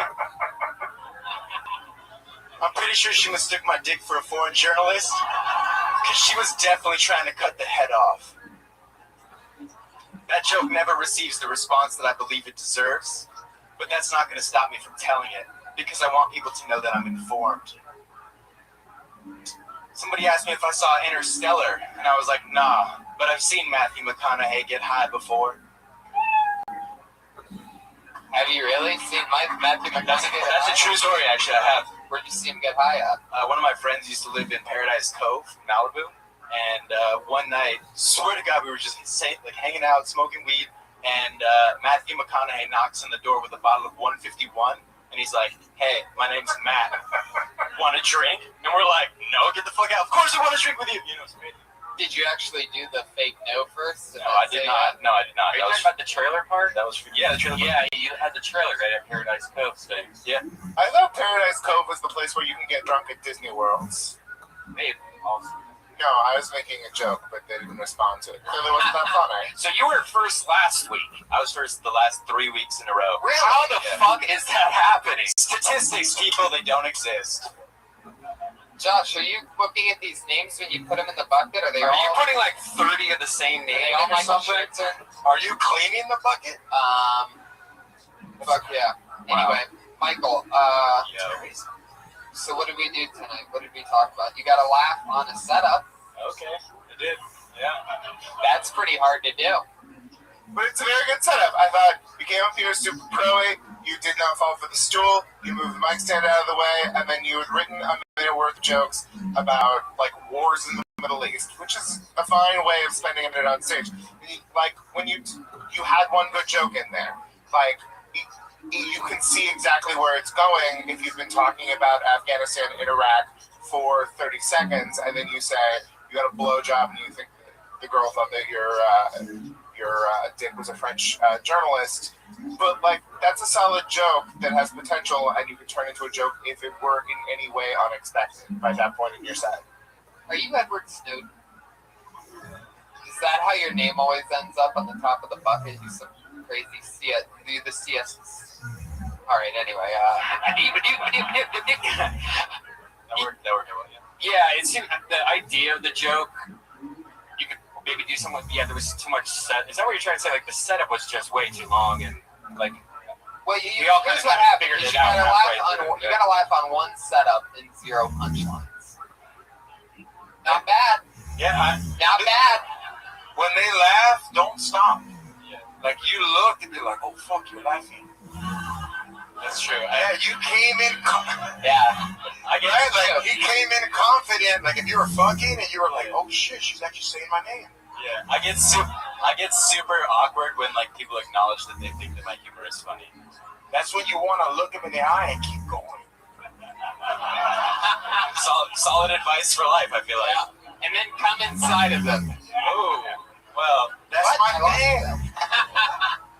Is that an invitation, Tony, or what? Oh, yeah. Boys, be safe. Drug-resistant syphilis is all over this town. That's true. He means Hormoz's mask. Yeah, it's getting out of control. Why are you wearing your dad's fleece tonight? What's going on with that? I like free shit, you know? Where'd So, you like, get that from? From him. Wow, that's amazing. Yeah. It was my dad, so he handed it down. There wasn't much, like, go between. Is the hair same thing with the haircut? Yeah, I don't know. Just a quick question. Yeah. You said that you were in Afghanistan last week. Are you one of our brave boys in uniform? No, that joke is, I'm not an actress. Oh, that joke was just you being silly. Yeah. Well, see, when you do that, and you tell a joke that is just clearly you've been making a silly, for all the rest of your jokes, when you say whatever your setup is, the audience is going to be like, oh, he's just fucking around. Like, you have to lull them into a sense that you are going somewhere logical, so they won't just be, oh, he's making the crazy pun that we expect out of this situation. Because then you'll get the non-respondent of me. It's true. That's a great piece of advice. Cool. You ever been next to an Iranian before?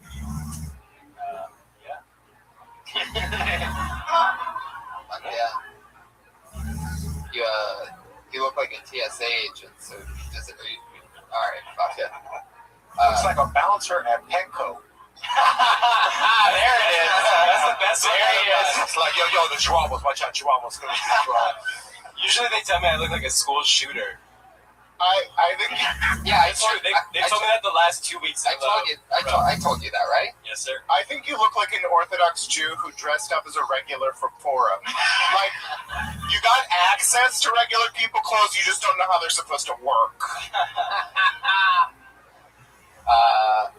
The facial hair. Where are we going with it? Is it always that way? I mean, it can't always be like this, but as often as possible. All right, Michael. I really would never do a bombing Afghanistan type of joke in any way, shape, or form, especially from the beginning. Yeah. Other than The show off with the bangs. start with your crazy shit and just keep doing that until it works. Okay. Thanks, Well, shirts here, everybody. People can smell that when you try to get on their side, with an easy thing. It's like, okay, well, that's the one, obviously, that was out there to fool us. But, Hey, Boo, do you have any questions for our guests? We totally skipped over yeah, that. absolutely. It got so weird when you came out that no, I'm kidding. I'm just glad to not be the most bald person on Oh, there you go. That's I'm by choice. Is that a no? Oh, yeah. You don't have questions for the guests. I don't know. I'll ask one. God, how old were you when you came out to your parents and said, "What's your George?" Oh, that's hilarious. Because George is actually gay and I am not. It is insulting to imply that I get what you're doing. So if I got this right, the Patriot did a Patriot costume Who asked to be the Patriot, by the way? and didn't have the Patriot questions. Are you okay? Horrible. All It's right. because you started dating a girl, I think. Why is the mic by your dick? Well, that always happens. That's Yeah. one tradition from the original Patriot that we decided to keep because we think that's the one thing about him that made a little bit of sense. So we just kept it there. Yeah. Hormoz, how do you think this is going right now? With you good? It's going all right. It's going pretty fun. Feel good about it? I feel pretty good about it, yeah. Say something Iranian. بعد دوستان تو ایران خیلی ممنون بعد Wow. Wow. What did that mean? I said to all my friends and family in Iran,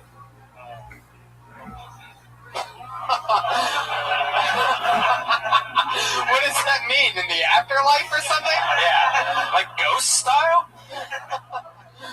Hormoz, have you ever bombed at comedy in Afghanistan? Next to Iran. I haven't had the pleasure.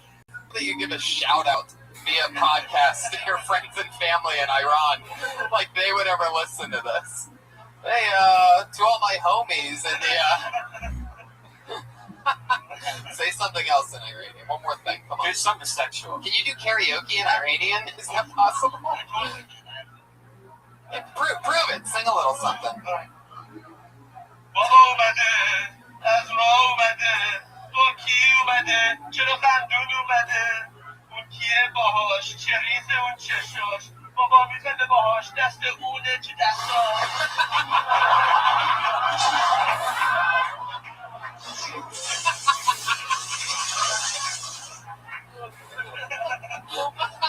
Should have brought the soup. I had a feeling something was coming in that second verse. That's how they set you up. Oh, sure, I'd love to sing a song. The song activated bomb. That was amazing. Fuck yeah, Hormoz. Speaking of karaoke, if you guys are a karaoke fans, one of the best in the first original karaoke bar in the United States is closing January 1st. Dimples. So What? Go to Dimples. Wow. Go to They're making it Whole Foods, so it's way better. Can you give a Hormoz, can you give a shout out to Dimples in Iranian? همه تو زنده تو ببرید تو هوا برای دمپل یه بار دیگه برای دمپل خیلی ممنون خیلی ممنون Fucking perfect.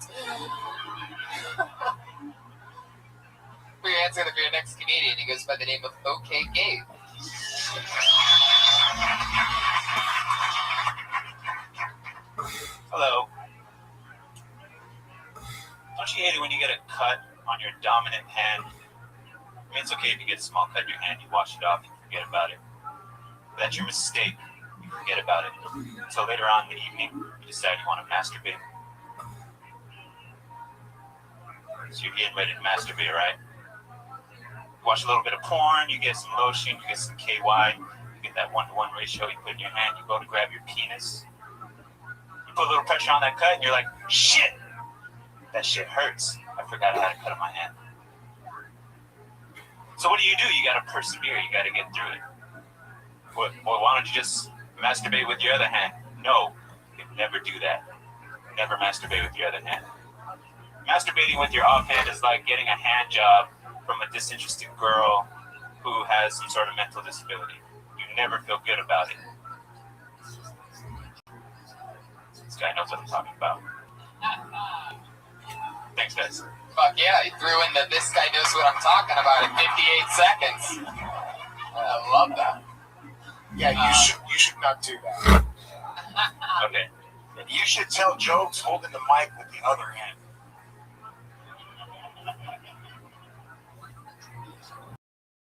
How many times have you done stand-up? Boom! Whoa! Yeah. There we go. Okay, Gabe. Here we go. Okay, Gabe, I have just a really quick question. Are you an overweight black woman? No. Then why are you going by a fun stage name?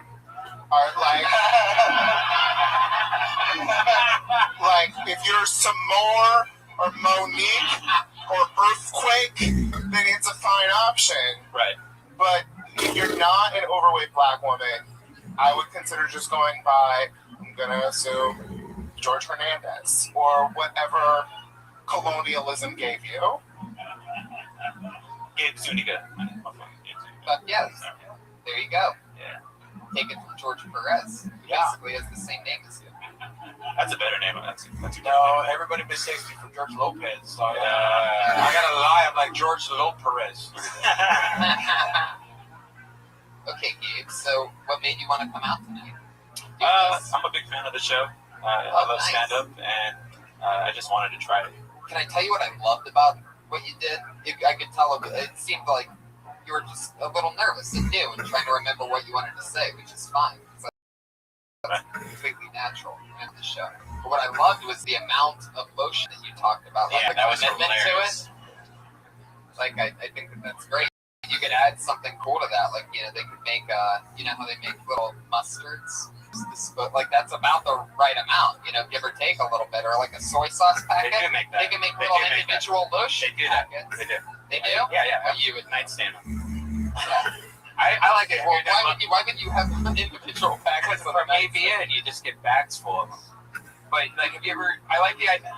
You said lotion and what was Right, man, that? do you visit a lot of porn awards? Yes. Do you just, I go to all of them. He loves that. I love that. He's that guy. they're like Comic-Con for you? You just, Definitely. Yeah. you got all the panels. 100%. He has a booth. His neck's just covered in lanyards when he's at this. That's right. Like, he's just the. You said KY and lotion. That's your mixture. I've never heard that You before. combine the two things, you have a little fucking party. I mean, geez, I've used gotten a little dry and I've used spit because I'm like, oh, you're never gonna take a shower. Right. But I've never done the KY. I mean, is it like oil and vinegar though? Does it go together? What else do you do? Do you Well, like, because like lotion is a little too viscous, I guess. And then KY is like, nice. And You know something I Watery. learned? You know something I learned, and it took me 3 ex-girlfriends to figure it out, is that those oils that you use for massage that you can get at the grocery store, those are not oils you put on your dick and fuck with. Because it really hurts the woman to have that in it.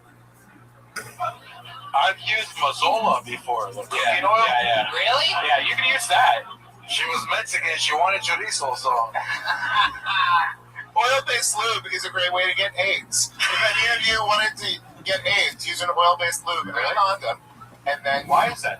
because it breaks down the condom. Oh, okay. Really? Yeah. One of these. Wow, Hormuz, you said, yeah, like you've had an experience with that. I take health classes. Oh. Planned Parenthood Is University. that before or That's after your... a great cover, Hormuz. Don't worry, I will never reveal your secrets. Yeah. Wow, now I gotta try this like mixture KY. Do you have like what kind of lotion do you use? Do you like cocoa butter or what do you?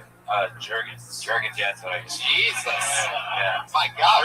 What are you, sponsored by them or something? Masturbating in He 1983. peels off the fucking logo on his hat. It's Jergens all the way. Yeah, it's my first time doing stand-up because Jergens just paid me $500. Gabe, you got up super confident. I thought you were really experienced, and you like went into it, and then you just like hit this moment when you were like, "Oh God, I should be nervous," and then you became nervous, and you didn't know what you were talking about. That's what you should have had a punchline before then, because if you had a nice punchline before then you would have been like, "Ah, yes, I'm of comedy," and able to keep going. Well, I thought that was going to happen. It's good. That's not how comedy works. Comedy works with a word or phrase that is funny, and then you know that that's when people are going to laugh. People don't just incidentally decide to laugh at some point in time while you're talking to them. It's just supposed to look that way. But it's all very strategic. Every moment. Yeah, you get it? What, do you do any other kinds of art? You do music or draw or anything? I have a drunk cooking show. Well, that's awesome. That's why it's OK Gabe. OK stands for original knockoff. It's, keep it then. If see, the reason why I'm Red Band on stage is because I became Red Band online first, and then it was stupid if I just started going like, "I would do comedy under Reichel." You know, it just makes no sense. If it wasn't for that, I would have been Brian Reichel on stage. But yeah, if you're known as OK Gabe, keep that definitely. But you did a great job for your first time. That you definitely fooled me for your first time. You have a very unique voice, how you speak and how you explain the joke. I would add more tags to it or something. You had, I don't know if you meant to be as funny as that KY and Lotion, but that shit right there was that cracked me up. What do you do for work? Video production. And like what? Just full production, so we can shoot, edit, all that. We'll do like short promotional videos for different organizations. Cool. Well, this is the first episode in 4K, so if you want to edit it. Yeah, prove it. Yeah, you know what? For your first time doing comedy, I was so dirty because that's like, come on, everyone's dirty. Try to let them know who you are. Cool? Yeah, absolutely. Talk about what you're thinking about while you're masturbating with a cut on your hand. Yeah. Talk about how it really makes you feel. Like your little finger has a period or something. However, I'll tell you this: at the end of it all, you really interested us with the combination. I think pretty much everybody in this room is going to try that combo tonight. Find the dust off the old KY. Yeah. And that's the new flavor of Baskin Robbins. Ooh, KY and Jergens. Yep. Cocoa, baby. Cocoa. I'm in love with that girl with the cocoa. Yeah. Look out, everybody! It's getting crazy up here. Okay, Gabe. What's the funniest thing that's ever happened on your drunk cooking show? Shit. Awesome. Like, is this? Well, I do it with another guy, and he's very good at cooking. I make cocktails, and we make basically a full dish, nice, but all the while we're drunk, and then we edit that down to like minutes. Are you sure that this is a show? Is it possible that the two of you are just in a relationship? People have said that, yeah. He cooks a delicious meal. I make the drinks. We fuck the dog shit out of each other. It's a prank show, really. It's a prank show. We don't film the fucking part that would actually make us money. We film the cooking part and drinking part. And what's the most hits you have on Can I guess? Like one video? You can guess. Can I guess? Well, now you seem excited, so my number just went up. You guys want to play like a Price is Right thing? Yeah, let's do this. Okay. What do you think it is, Guy? Well, first I was gonna say 117, but then when I said, well, but just stop, don't give away any fucking hints, dude. Now's the time where you don't talk. Let's play a game where you don't talk for a minute. All right. Okay? You hear the sound of a kitty, and then we'll ask you for a response. All right. But when I said, let me guess, he went, okay, you go ahead and guess. Like, he's like, oh shit. Yeah. You know, he's got one that probably went a little goofy. A little goofy. And I don't think Goofy is that goofy. I mean, even his name is like, okay, Gabe. Like, it's like, it's just okay. You know what I mean? Like, hey, who's that? He's okay. So wait, can I ask one question? Okay. Is there one episode that just went crazy like ravioli? Because everyone's like, I don't want no ravioli. Then they start Googling it and they get on your ravioli. No. I mean, there's a few popular episodes, but I wouldn't say like, oh, there's one. Yeah. See, I would assume if one went crazy, it was because his partner like burnt. 51. holy shit. Okay. What's your number? My number is 17,000. Don't answer anything. Let everybody guess. Right. Yeah. You want 17,001, you son of a bitch? No. I'm gonna say 62. 62,000. Yeah. 32,812. Wait a second, he's gotten with it. No, I'm kidding. I don't know. I'm gonna go with 4,300. Another one. So you know, Whoa, the hormones pulling it. The Iranian, the dirty Iranian from nowhere. Holy shit. came out the cave. Fuck yeah, man. All right. Right back. Got it. What's the answer? I don't know, like 6,000 maybe. I don't even know. What'd you say? 4,500 is 300. It's not that popular. So you don't so much have a drunk cooking show as you have a hobby. Yeah.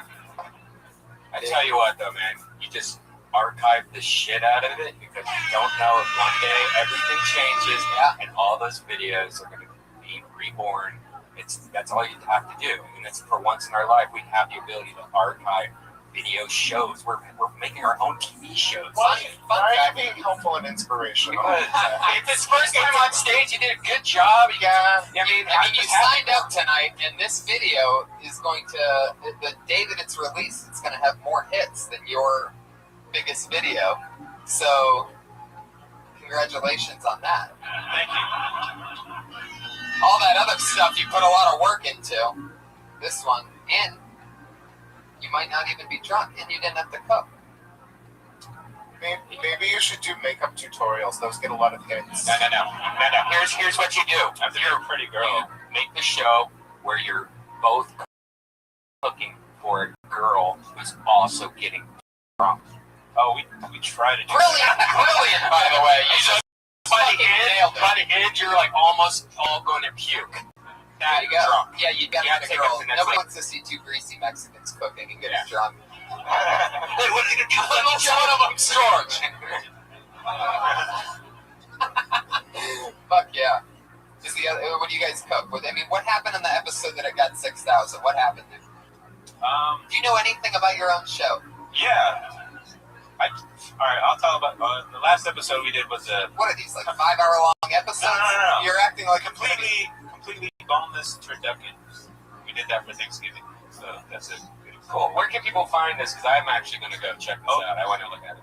OK's Happy Hour. OKS Happy Hour. All right, great. That you have assembled in your own life a turducken impresses me more than anything else that you have done since you got on this stage. Thank you. I am so proud of you, Gabe. I just wanted to come up here and talk about my cooking show, so. Oh, you son of a bitch. I'm just kidding. Son of a bitch. Once again, that's smooth. Show, which is sponsored by Jergens. Now I get it. It all makes fucking sense. Well, there he goes. He did it. That's okay, Gabe. He's on Twitter at Original Knockoff. That was his first time. Not really doing stand-up, but just pretty much describing how he masturbates. Yeah, we got owned. Yeah, totally. Totally owned. I feel like that's going to happen a lot in the future. Yeah. Well, there you go. Your video is going to have more hits now. You did it, fucking con artist. Luckily through the power of editing, it's going to be a short episode this week. No, I'm kidding. He's on Twitter at Original Edit himself Knockoff. out.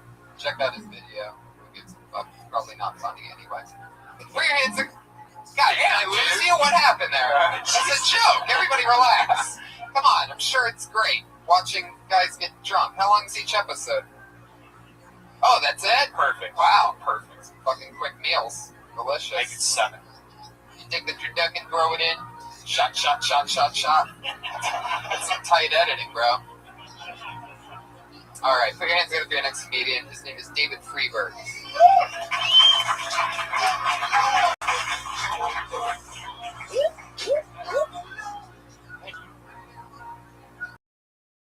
I live with my parents, which isn't great, but luckily they've never caught me smoking pot, which is good.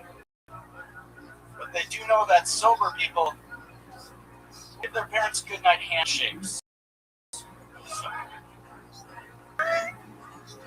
Oh, you guys are still awake. Should I hover, kiss, hover, kiss, hover? I'm just gonna head off to bed. Hover, kiss, hover, kiss. Night, Mom. Nice meeting you, and you guys ever introduce yourself to your parents? They know. So do you guys think Jesus is a socks and sandals kind of guy, or that there is no God? Kind of back and forth on the issue. Where's that kitty, right? Jeez, there it is. There it is at exactly 1 minute. Fuck yeah, you nailed it. Dave Freeberg, this is my first time seeing you. Yeah, I've been in LA for about 20 hours. Oh, I love that. You've been doing stand-up, what, a year or two, somewhere else? Yeah, about a year in Madison, Wisconsin. Madison, Wisconsin, I've been there. Fun place. Yeah. Big college now, Big Ten country. I get it. You hit it. Fucking, what is it, the cheese? The cheese heads. Fried cheese curds. Oh, yeah. That's the thing there. Cheese curds and whey. Yep. Crazy things. When I stopped, that's pretty much why I stopped eating dairy 3 or 4 years ago, is when I went to Wisconsin, but I'm still eating cheese. And I kept noticing that cheese was fucking me up, like bad. Not even in my belly, it was more like psychological. I'd feel like shit for about, I swear to God, it'd be like, the cheese was looking at you or something? No, but if I eat shitty, like, dairy, and they eat, what is it, fresh mozzarella curds or something so good. Yeah, I mean, so there's mozzarella. Yeah, most of them are probably cheddar. It's like just putting straight bacteria in. No, Good bacteria, though. It's good bacteria. Fights yeast infections. Okay, I see what you're doing. Any way to segue back into your yeast infection runner that you have? Tony, one of my favorite things about living in Southern California is having dietary restrictions instead of personalities. So thank you for talking about your choice to not eat dairy for a solid 4 minutes. Right. No, I know. I love it. I love not eating dairy. But my point is, what the fuck was my point? You just wanted to brag that you don't eat dairy. Oh, no. Madison! Like Mendota? Yeah! What's his name who died there? No idea. I've only lived there for like 2 years. Oh, you didn't go to college there? I went to college in Minnesota, Tennessee. Oh, you went to the U of M? Yeah. I went to law school at the U of M. Oh, nice. You guys ever hang out in Dinkytown? Couple of times. Yes. Me too. I performed at the Varsity Theater there. Oh, nice. Yeah, it was fun. Get a room. I didn't know you guys. I didn't know you guys were gophers. Anyway, get a room. We already do. This is pretty much as private as it gets. David Freeberg. So you just moved 20 hours ago. You're gonna live here now? You're just visiting. Yeah, my sister lives here. So How old are you? I'm 25. Wow. So what are you doing in Madison? I'm a nanny. Wow. I prefer the term sensei, but That's why you have like that Mike Sarah vibe. I felt that. Yeah, you seem very, very good. Yeah, You seem nice like guy. Midwest good old boy. I could trust you with. yep, I'm nicer than all of you. It was legal for a man to watch over children in Wisconsin. That's fucked up to say. Yeah. That's a weird thing to say. That actually makes you think that you're a pedophile. Whenever someone says that to me, it's like, Yeah, no. why would you? Why you so? Whoa, calm down, I'm sorry. Halfway through that, I realized it, and I was like, I gotta go with it now. I never asserted that I wasn't deeply sexually attracted to people who are underage. I've always been perfectly on the record about that. It happened to me at a party last night. Some guy like freaked out, and I was like, that's weird. And then I was like, I want to write that down to make a joke, but I don't want to seem like a comic. Right. So I took it out, wrote a laundry like to-do list, and he's like, what are you doing? And I wrote the joke down. Smartest thing I've ever done. No, next time just write the joke down, you idiot. You don't need to fool anybody. Madison's a small town. But you weren't in Madison last night, right? Well, yeah. During the afternoon, yeah, it was an afternoon party, and then I got on the plane at 6 It was p.m. an afternoon party football. on a Sunday? Oh my god. Son, Oof. Yikes, that's right. They do that there. I don't play. I was Football's on the TV. Everybody get around. Jesus Christ, that's scary. So you're a 25-year-old nanny. Who are you, like, you just came out here completely on your own to do what, stand up? Oh, my sister lives here. There you go. So I'm visiting her for the holidays. I just came up, so I was like, I want to go. Oh, is your sister older? I have 3 older sisters. How's They this? were fucking around with you when you were younger? Or Did they ever fuck around? How's the nanny? That was the weirdest fucking town. You're the one who brought up pedophilia down there. How am I the one? Which was very, because you like insisted that me making a joke about how in Wisconsin women are babysitters. You said that meant that I was a pedophile, Babysitters. and then I'm a nanny. whoa. Again, I don't think anyone in Wisconsin can afford to have a nanny. Like they all just work at the factory. They have babysitters. I know, I've been there. The craft kids. Oh, we have babysitters. Yeah. Fucking Nannies too. What's the difference between a babysitter and a nanny? A I mean, you're babysitter- defending nannies like you're the baritone Fran Drescher. Yeah, what the fuck? Our nanny? No, I'm the nanny. Are you union nanny? Are you a union nanny? I'm a contract. It's not a You worked at a bread shop in Flushing, Queens. No. Jesus, what was the you're original question? really putting up a fight over there. What are you, Nanny Pacquiao?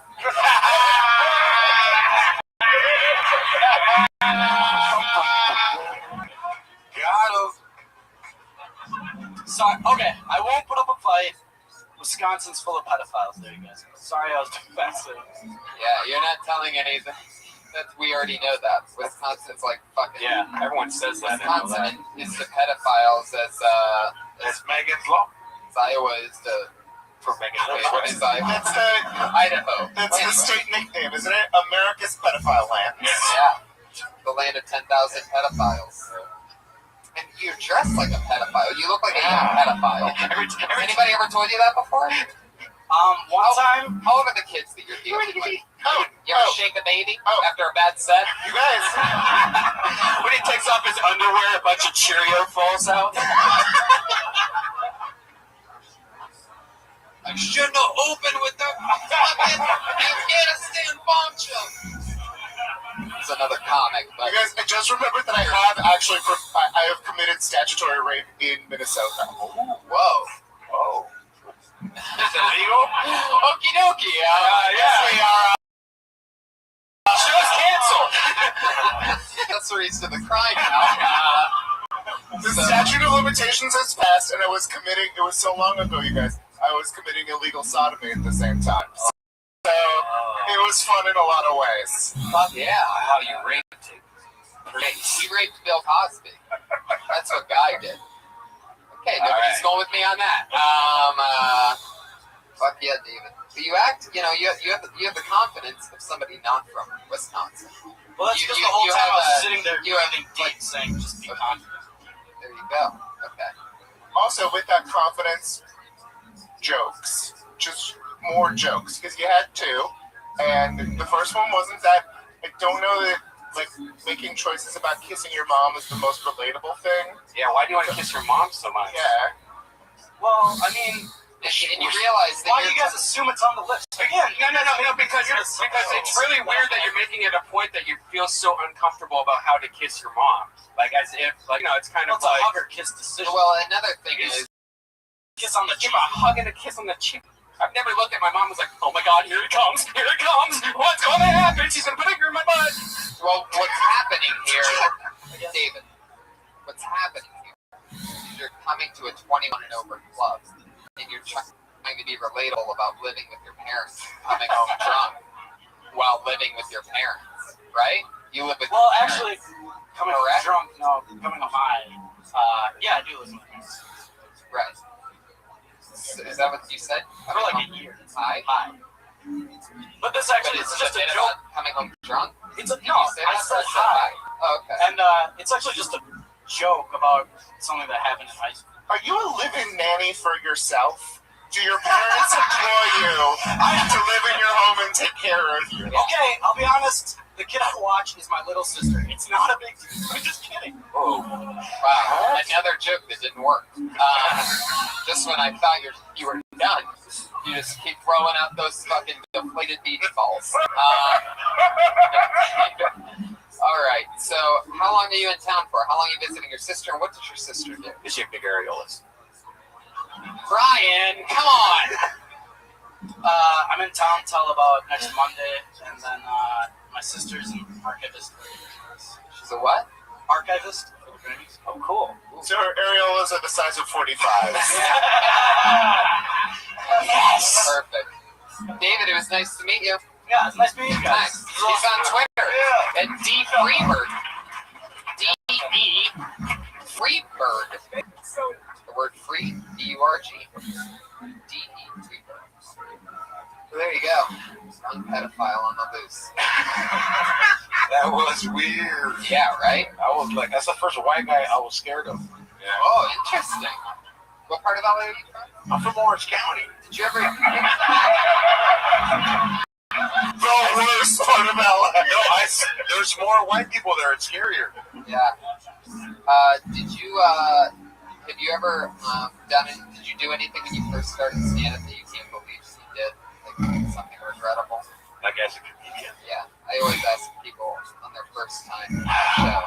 Guy, did I ask You know what? The first thing I did is I thought I was funny. What happened? I went to a real club and like, because you know when you first do it, your friends show up, you're like, fuck them. Better than George Lopez, not fuck this shit. Wow, straight to George Lopez. Yeah. So George Lopez is like some kind of person in your Oh, he's life like the that Virgin you're Mary. chasing. He's like the Virgin Mary to Mexicans. Right. Yeah, it's like we were only allowed to watch that in Seinfeld because of the cuss. Wow.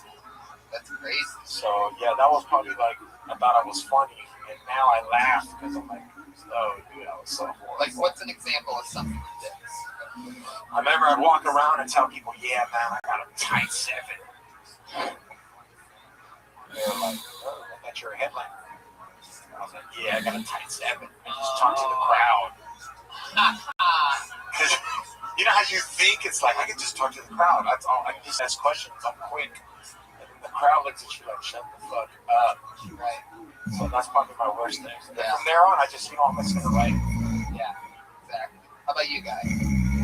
Oh, the first time I did stand-up, I was in college and I was still not out of the closet. And we hit that awkward moment when the audience realized that I was gay, and I did not realize I was gay.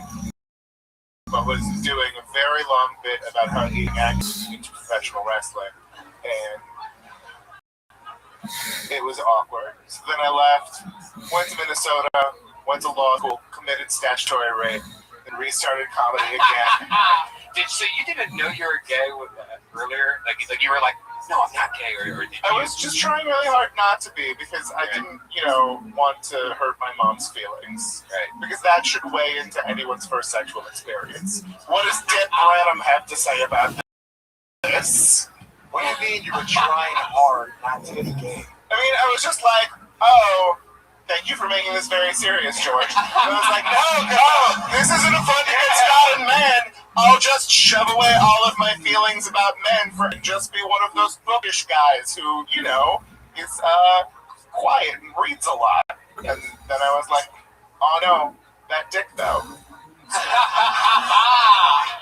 See, I fucking love it. See, when he said he didn't know, that scared me a bit, because I didn't know, like, what if he just, like, somebody walks by to get a whip dick, and you're like, oh my god, I want that, right? I'm just scared for that to happen. Hormones, are there any, do people, like, are they regularly gay out in Iran? Like, is that, do they have to keep it secret? You're not allowed to be gay in Iran, but transgender's okay. So, like, you can have your sex changed as you get hot, and they'll let you live.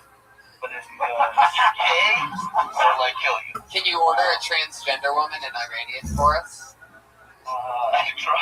My partner's not that good. Like, transgender. As far as I can see, it is. أنا بشاية بخار برمجة.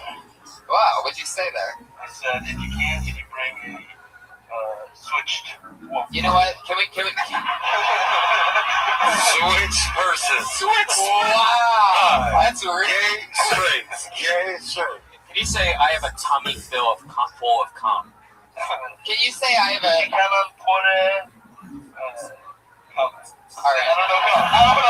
All right, last one. Can you send me your finest transgender woman to Dimples? میشه خوشگل‌ترین نوخانه بفرستید به Dimples? Can I tell my regret? That's my new Yeah, sure, go ahead. One time I dressed up like a superhero and said that I was going to swallow cum in varsity. Interesting. For your answer, for your next comedian, Sarah Kenny, everybody.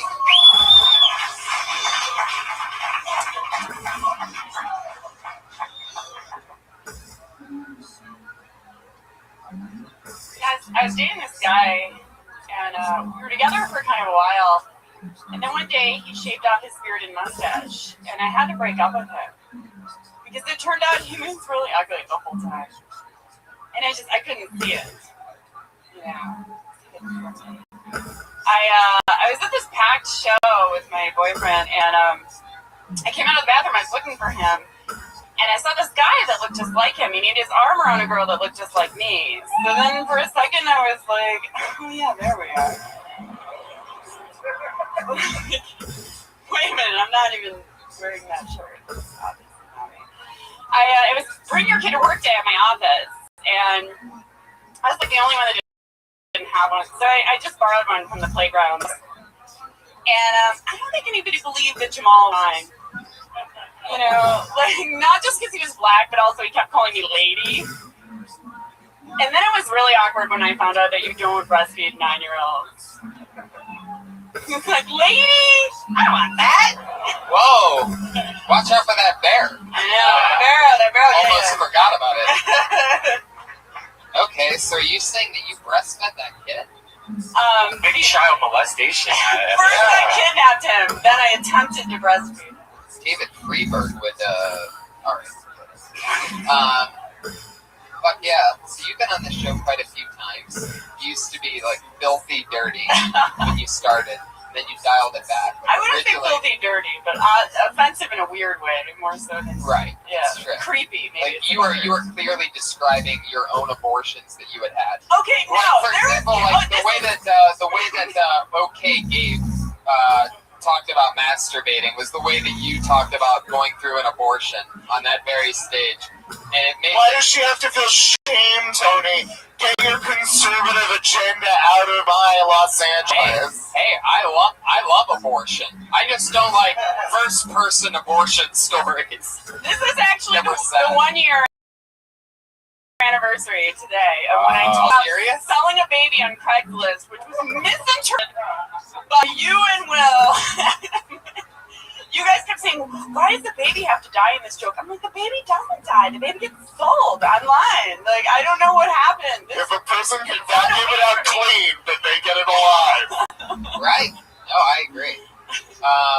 That's amazing that you remember that it was a year ago today.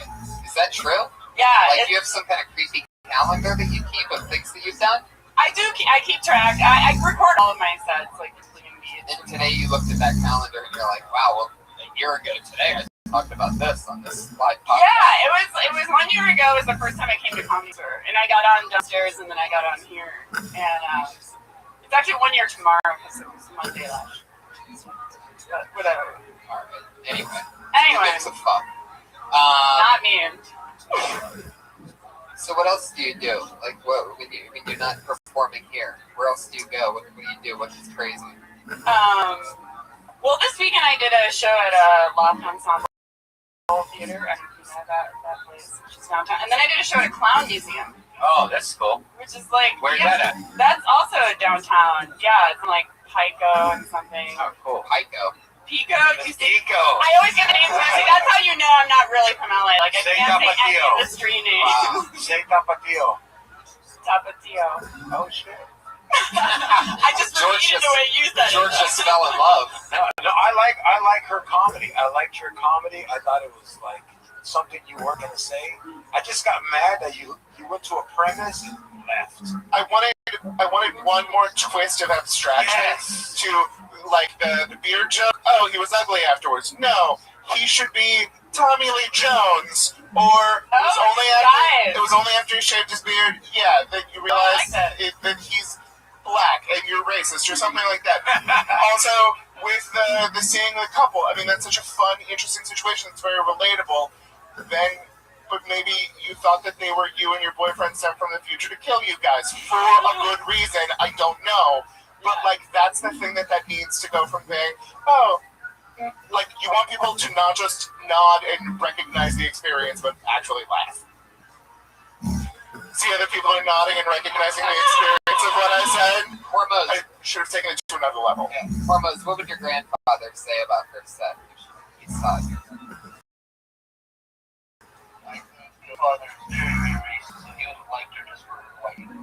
What would he have said in Iranian? That's what I'm asking. He would have said, What does that mean? I mean, he did a great job on the stage, giving some of the There you go. I think you finally figured out what's funny about this bit every time.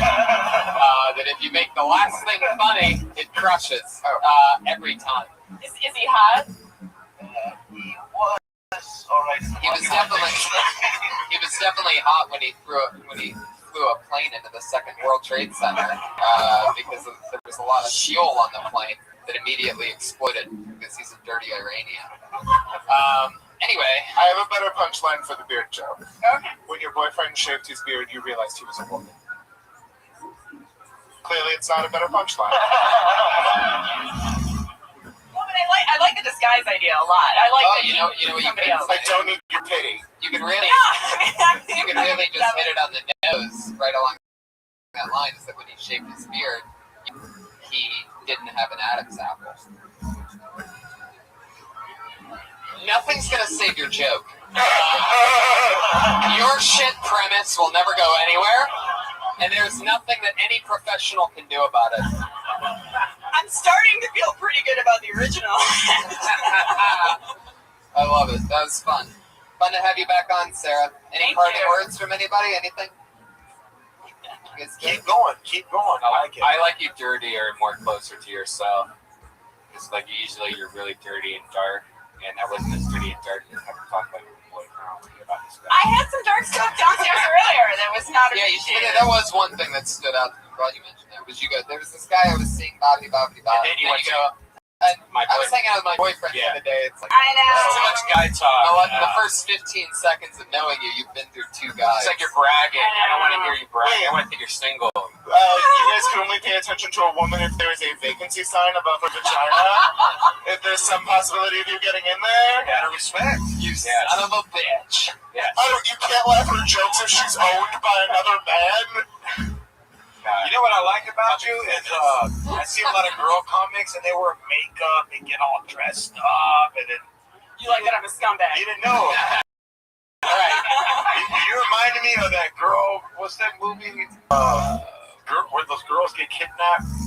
And I love Georgia. This is the most backhanded compliment of all time, by the way, and it's still just fully loaded, like two giant cannons. I like the movie where the You know what I like about you is all those girls that fucking write jokes and look pretty and prepare.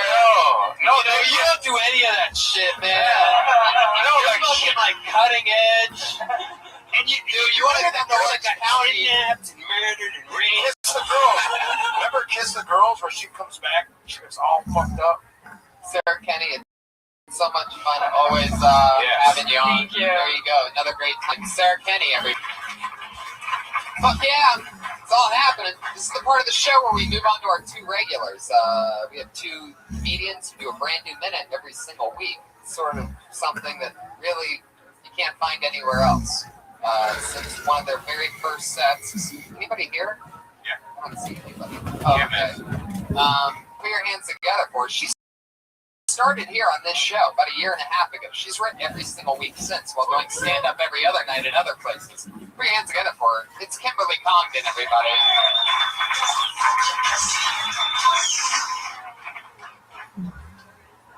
I read a headline today that said, Guy smokes weed, then sucks horse's dick. Thank you so much. which I don't know if you agree with me, I thought he was probably going to suck the horse's dick regardless.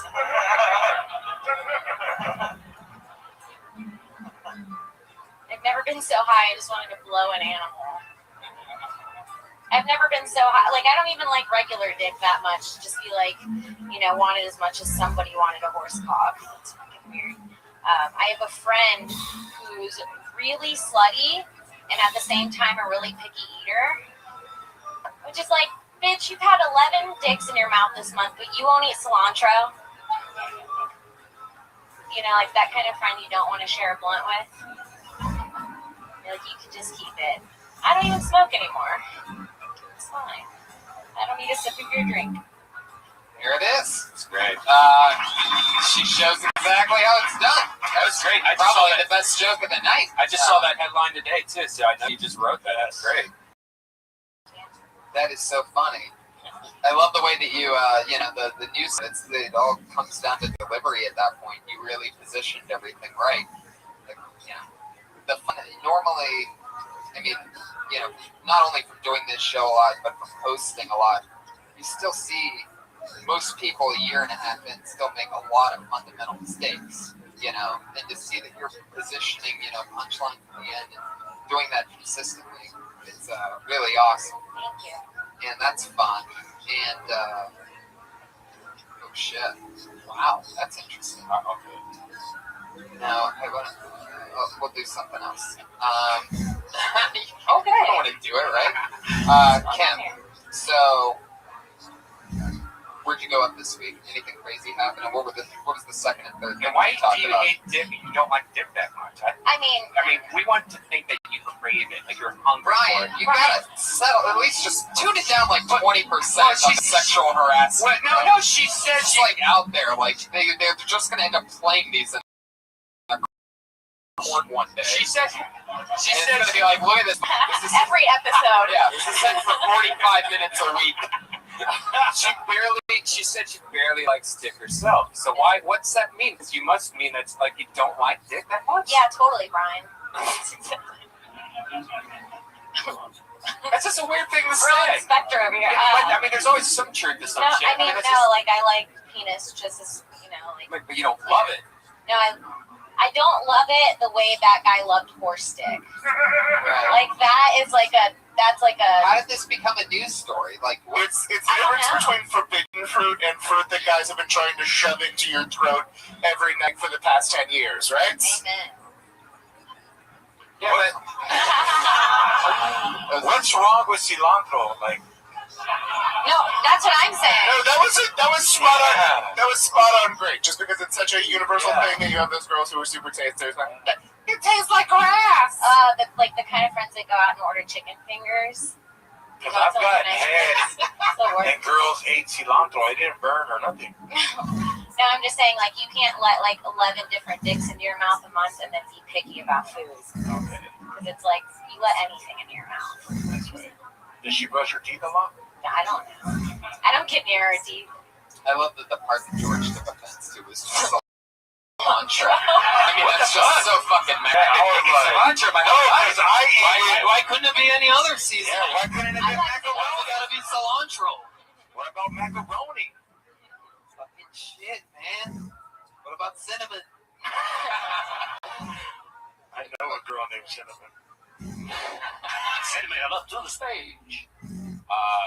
I thought you had a great set this week. Like, all of it was great. And I think it's awesome to see you every week because you've been kicking ass the last couple weeks. Yeah. Yes. So much fun. Guy, any parting words? I'm a fan. Yeah, it's great. You're killing it. Thanks. Congratulations. You got a big following from being on the Rogan podcast. Yeah, I last got week. a lot of followers. Heard Sarah Weinshank, who's normally the other regular, but she's not going to make it tonight. That's a made-up fake Jewish last name. That's a pretend Jewish last name. Right, it's true. Her name originally was just Okay Sarah, but then she went with that. I literally, by the way, let me explain something really funny that just happened.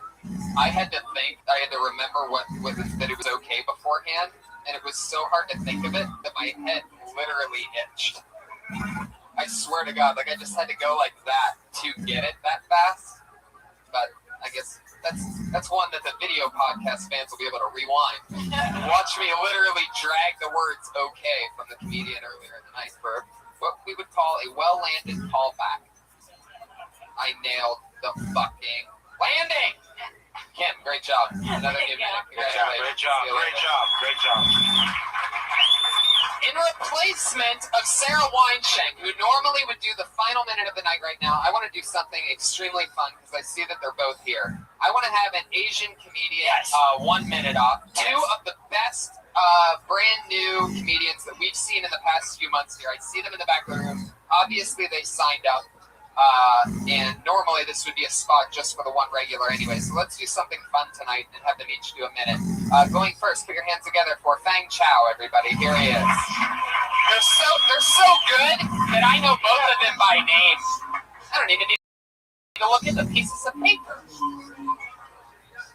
Fang Chow, everybody. Come on. Stick with it. We're almost there. I woke up this morning looking like this. I speak broken English. So get ready.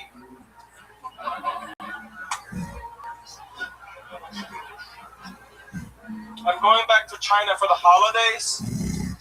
There's no such a thing called Christmas in China, but I gotta upgrade my immune system. That's a thinker. That's why you assholes are afraid of Ebola. Chinese food is the problem. Let's talk about it. Chinese people will eat anything that moves. That's not a joke. It's me trying to educate you people. Eating tiger penis is a thing over there. Right? I feel like I don't need a punchline for that shit.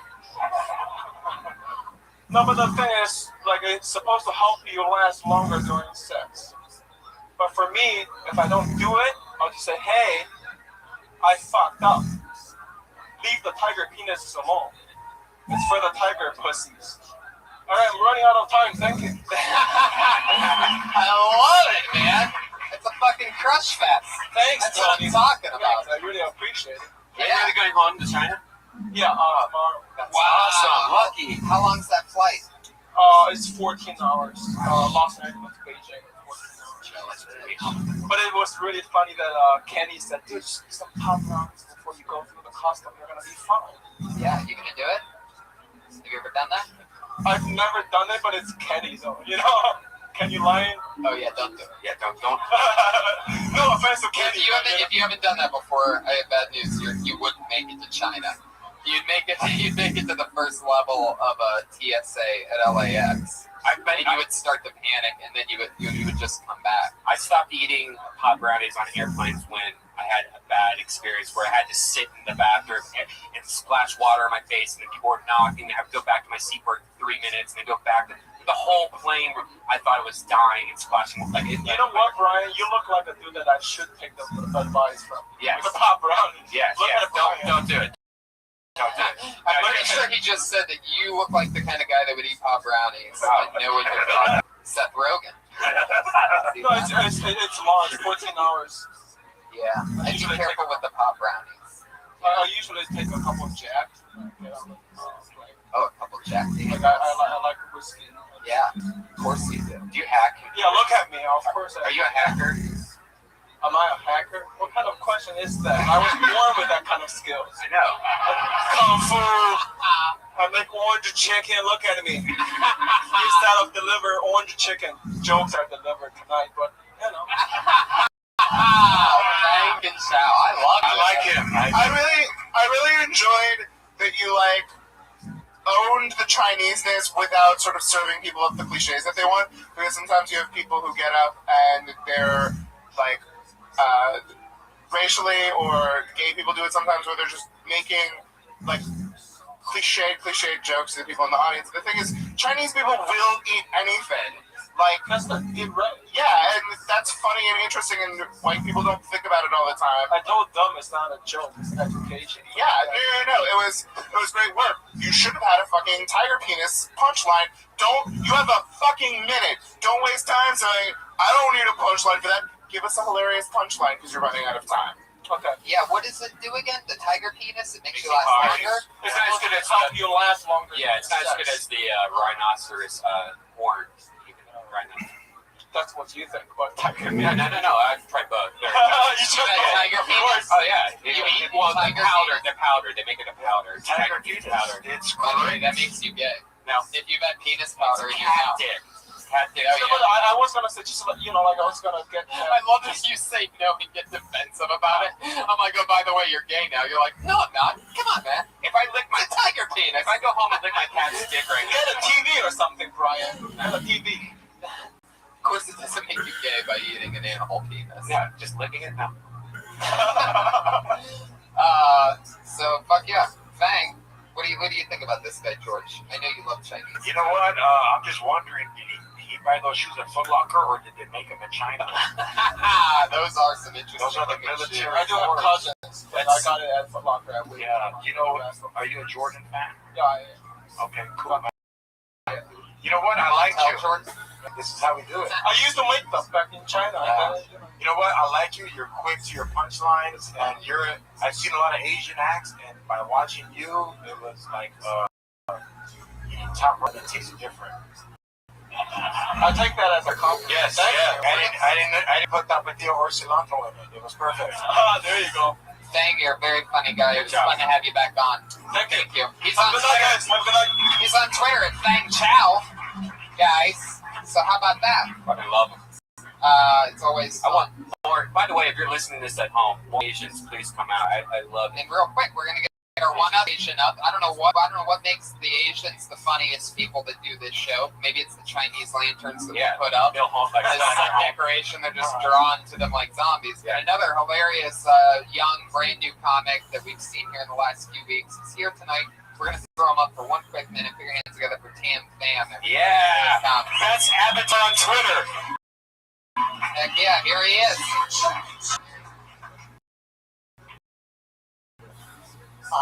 I'm intensely shocked what I've done. I haven't been able to change that. I think maybe it's just part of my DNA. You know, like the gene that makes me short, the gene that makes my eyes brown, or the gene that makes me terrified of black people. That's a lie. My eyes are really more of a hazel.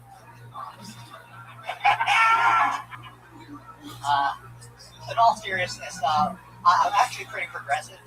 Fortunately, when I was growing up, I had a lot of positive black role models on TV, and that actually has helped. I feel that modern TV could use more people like the ones that were on back then, you know, like the Barber, Jaleel White, Bill Cotton, the Barber. Thanks, everybody. Fuck yeah, 50 seconds of thunder. That's all new shit. Tam Pham, now you're from the Vietnamese family of the Asians, right? Oh, yeah. Oh, yeah. I did a Tony. I'm learning. You're quick, dog. Dude, you are too. Look, you just shanked everybody with that knowledge. No, Ninja Star, dog. You know, it's a fun fact is that Chinese Asians think Vietnamese Asians are like the Mexican of Asians. Whoa. Fang Chow still here to acknowledge that? Fang, where'd you go? You had to make this flight. Is that true? Is that true, right? You got...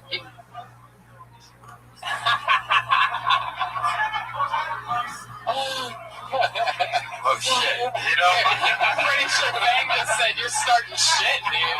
And knowing what... I mean, Fang looks like one of those guys that'll just fucking float kick you from right there. Chopping trees.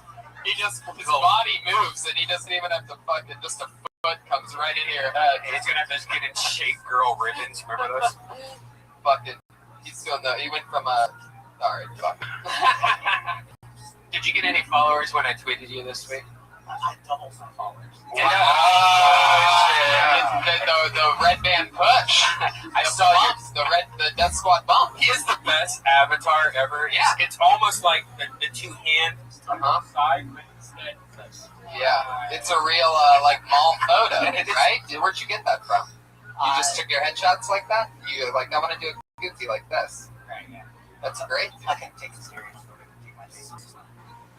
Tam, speaking of taking things seriously, you got up here and you said that you were very shy while wearing a shirt that says in very gigantic print your Twitter handle.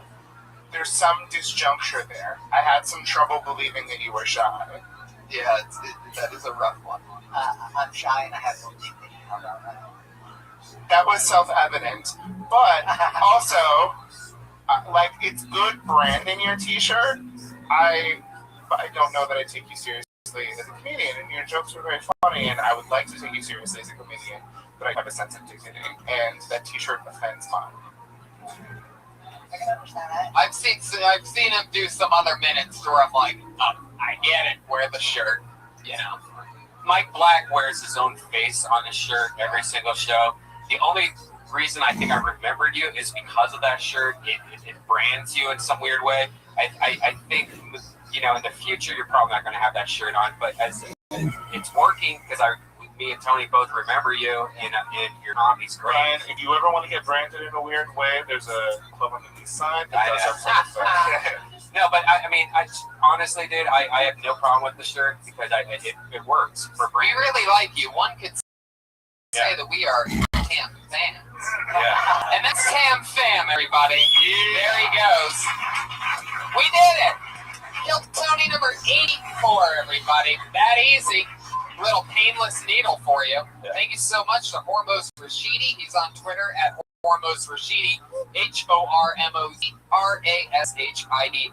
Elise Lane, you know about her. She's amazing. Josh Martin Comic. Guy Branham, what's going on? What do you want to promote? At Guy Branham on Twitter, and it's the end of the year, so I don't know. Oh, if you're in Scottsdale or Phoenix, Arizona, go to the Scottsdale, whatever the comedy club is, that weekend that I'm there. January 8th through 11th. George Perez. At George B. Comedy, headlining Brea Improv January 7th, and tomorrow doing an underground show with Joey Coco Diaz. Whoa. Jeff Garcia. Whoa. And Red Band's in the building. Oh, It's the strip club that I DJ in the daytime's Christmas party. So, I'm Tony Hinchcliffe. This was fun times, everybody. Thank you so much to the live audience. Have a great night, Brian Redband. you guys. Yeah.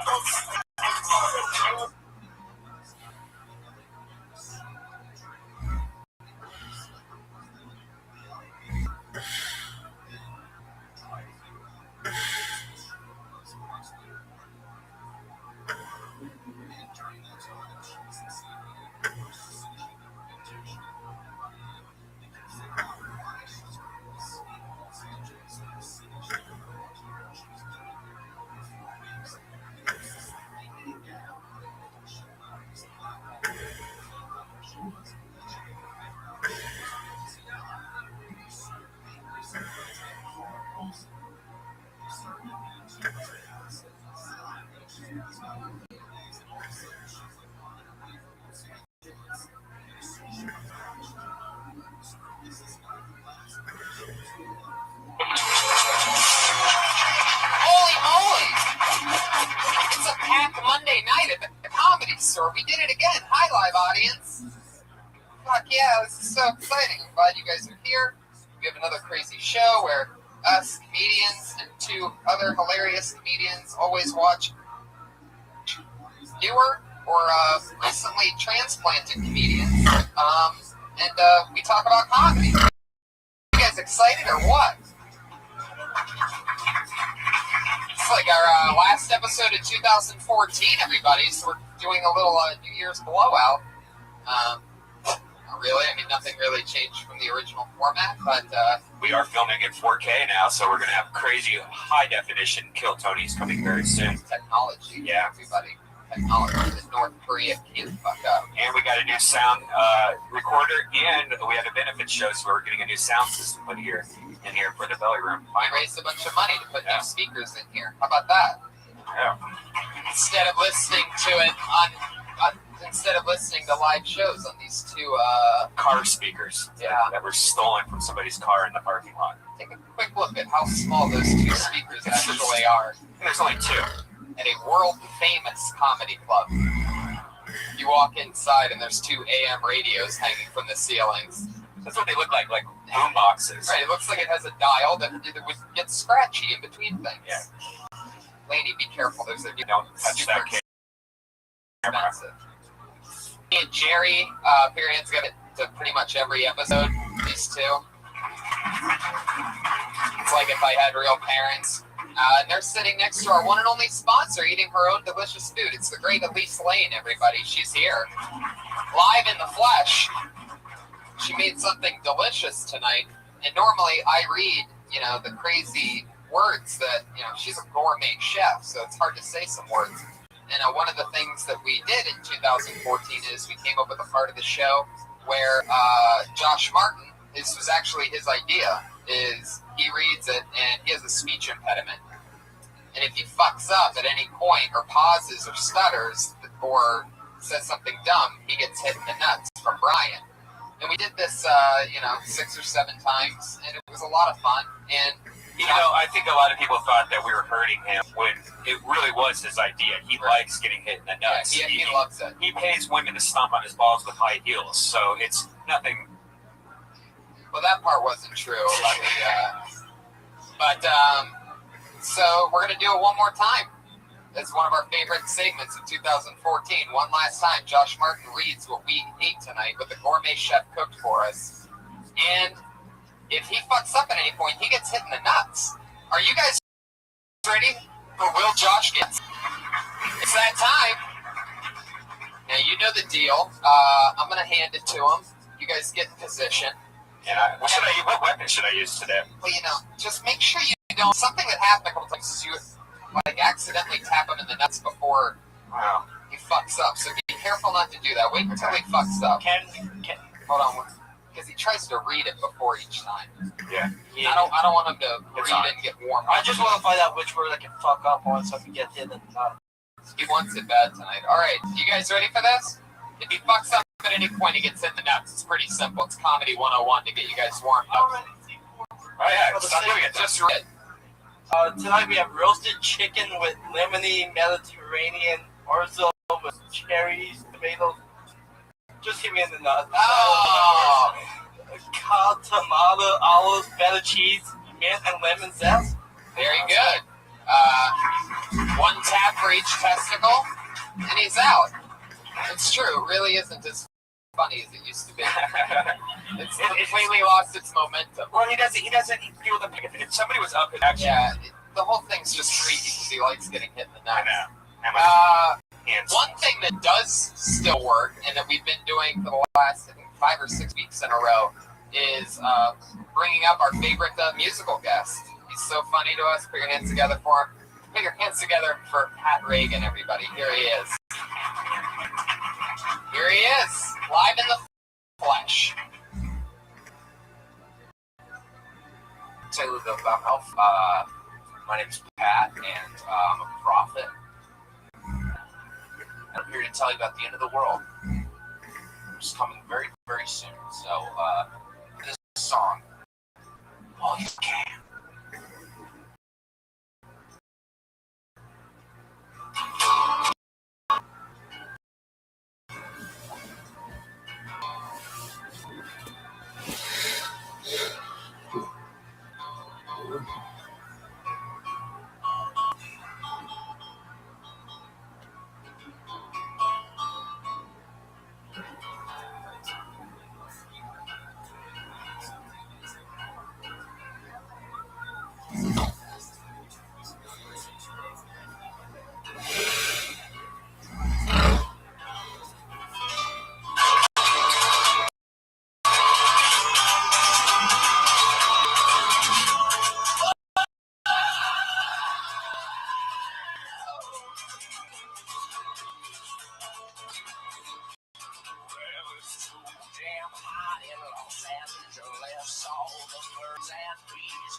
You can travel this land with your dick in your hand, your head right up your ass.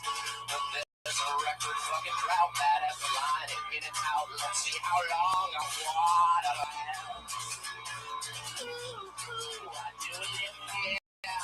the fuck are we doing? And where we gonna go? We don't belong here. Probably gonna be an earthquake, and we're all gonna die.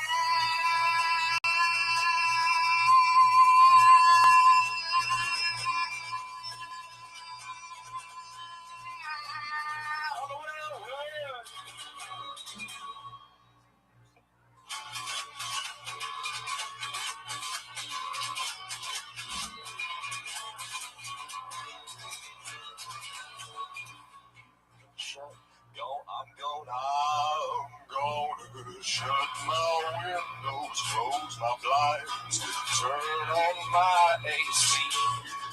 I don't need to be there for in times. I'll just watch it on TV. The rising waters will envelop the coast. The sun will scorch our backs. Even Richards will be safe in a magic boat. The magic jumps and breaks down. I feel a douchebag and a scumbag had a blast as a count. At last it was all in vain. There's no maternal variation. One day the Oregon will survive the end of days. One more time, what to live here? What the fuck are you at? And we're going through with a big shit. What do we live here? Where you at? And we're going through with a big shit. Why do we live here? What the fuck are we at? And where we gonna go? When the big shit comes. Why do we live here? What the hell doing? Better move to Indiana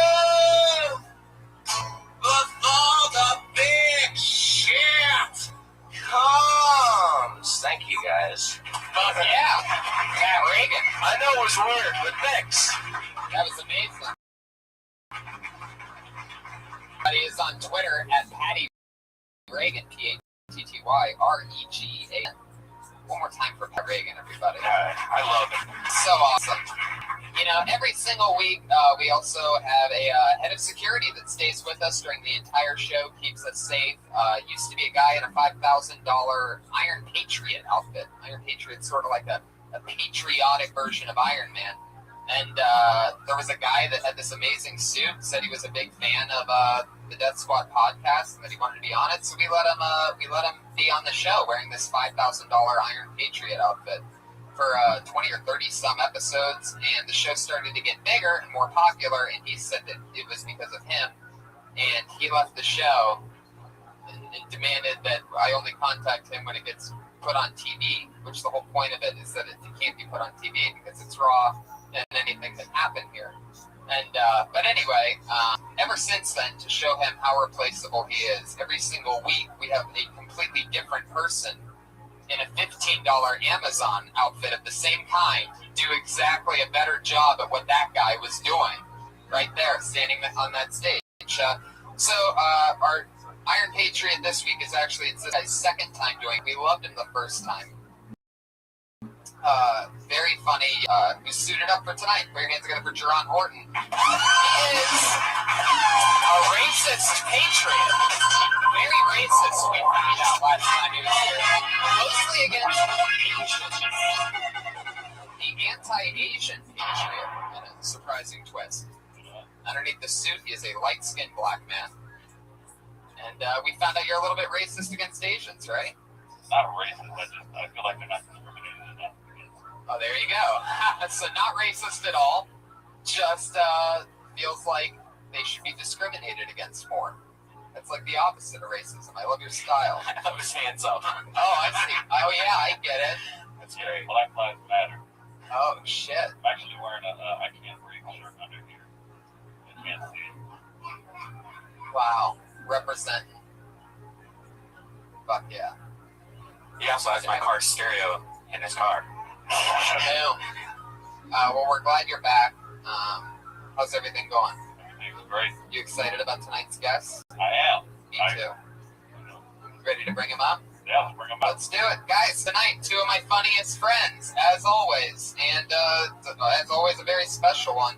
Put your hands together for them. It's Jesus Trejo and Russell Peters, everybody. Two of the funniest people I know. No big deal. What's up, buddy? Russell Peters, Jesus Trejo. They've both been on the show one time before. Our sponsor is a chef. That's Elise Lane sitting over there. Yeah, right over there. She's a gourmet chef. And I'm excited for you to try her Probably food. use a microphone, shouldn't I? I'm excited for you to try her food because you're probably the only comedian that we've had on this show in the past 15 weeks that she's been our one sponsor. She cooks for the guests. You're probably the only comedian that we've had on the show that can actually hire her for something. I actually do need a chef because I'm getting fatter than you can fucking imagine. There you go. She specializes in vegan and yeah. I didn't say I became gay. I just said I'm Oh, shit. You son of a bitch. Are you vegan too? Yeah, well, I dabble in it. I can't have dairy. Really? Yeah. Are you from like Midwest? Yeah, it's weird. You're the weirdest. I know. And the Red Bank. What about you? No, I can eat everything. Yeah, you're like me, buddy. Yeah. And Jesus is just too poor to eat, but yeah, too. Jesus, how's it going? What's going on with life? Anything crazy? Not so. I'm just excited about the Slim Patriot over here. Yeah, look at that. he is a skinny one. Yeah, he's a skinny one. I think he just short-circuited. Patriot, every week, everybody always has questions for the guests. What are your questions for tonight's guests? First one's from Russell.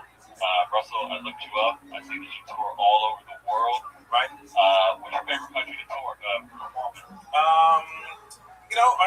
I think I like South Africa quite a bit, which I'll be going back to in a couple of weeks.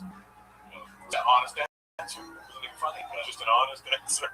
And, it was the first place I was ever famous, like on any level. Wow. Like 13 years ago. Really? Yeah, I literally first place I had to change my name at the hotel. Wow. That's amazing. Pistorius ever come out to see you? Wait, that's South Africa. Yeah, it's South Africa. Yeah, that's what you said, right? He bounced over a couple of times. Yeah. No, I never met him. Good thing is if he doesn't like your act, he probably sees the whole thing. You know what I mean? Yeah. It's super awkward. Right. It's like what tap shit. Yeah. Click. Going somewhere? By the way, Patriot, I love that you said that you looked that up, that he tours around the world doing stadiums. Good job. I appreciate your awareness. What was the Grumpy Cat like? You recently met the Grumpy Cat. The Grumpy Cat. She's actually a really sweet little cat. She's not. She just looks miserable, but she's a dwarf cat. You know that? Yeah. She's got like short legs and shit. Yeah, it's adorable. It's one of my favorite celebrities. Yeah, she really is. It's super weird. I was once actually at an event, when YouTube had the big YouTube comedy show like a year ago. I was there and helping some people write some things, and it was creepy because the red carpet had like real big celebrities. Really? Yeah, and that were on that show. And in the middle of it, sprinkled in, were internet celebrities. And Grumpy Cat was literally on the red carpet. That's awesome. Like this.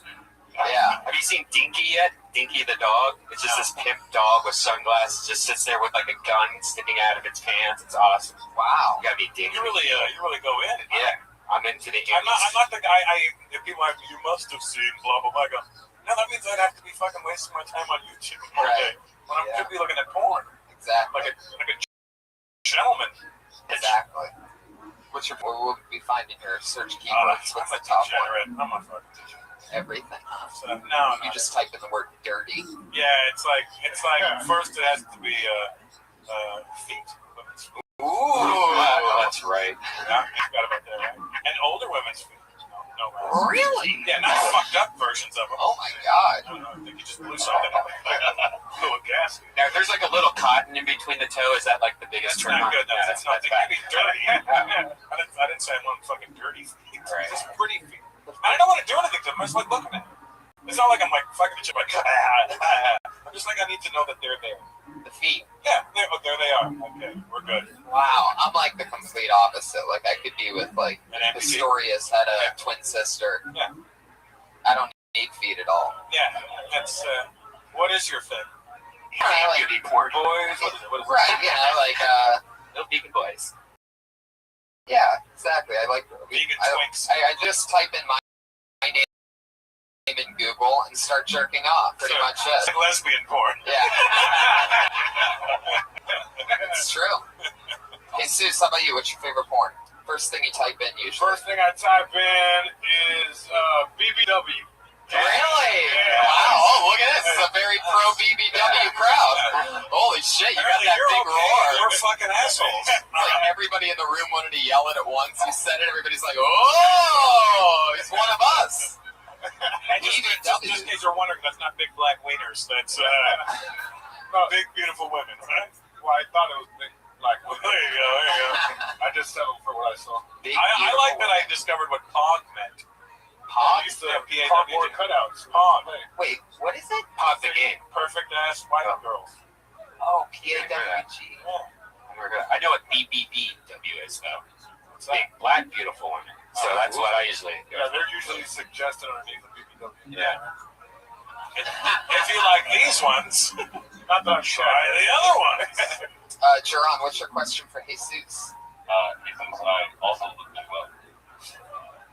There ain't shit up there. I just said your birthday passed. It's Christmas. Yeah. No? All right. I noticed that you covered all of your Texas. All over South Texas. What's your favorite city to perform in? South Texas. That's in Corpus. I like touring Corpus. That's I in know all Trevino, 5 people right? there. Yeah, it's his own hometown. So his family's kind of up to go see me, and that's my crowd. Heck yeah, Corpus Christi. Yeah. Lovely. Thank you. Great questions, Patriot. Well, you guys ready to get this thing kick-started? Over 30 comedians signed up with a chance to do 1 minute.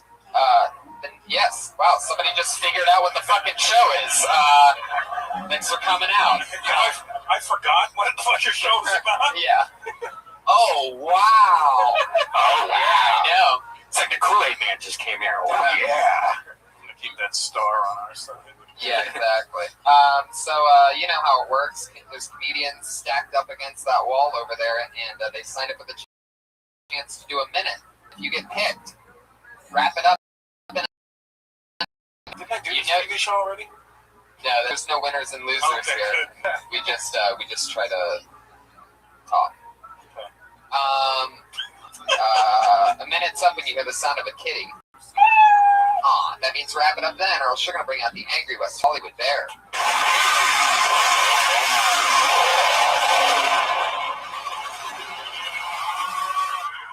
Wow. How about that one? Looks like somebody got the West Hollywood bear a little dirt bike for Christmas. He's got a heavy hoof. Yeah. Ran into a cow at the end of all that. Well, let's get it started. Here we go. Your first comedian tonight, going 1 minute, is Tommy Rico. Yeah.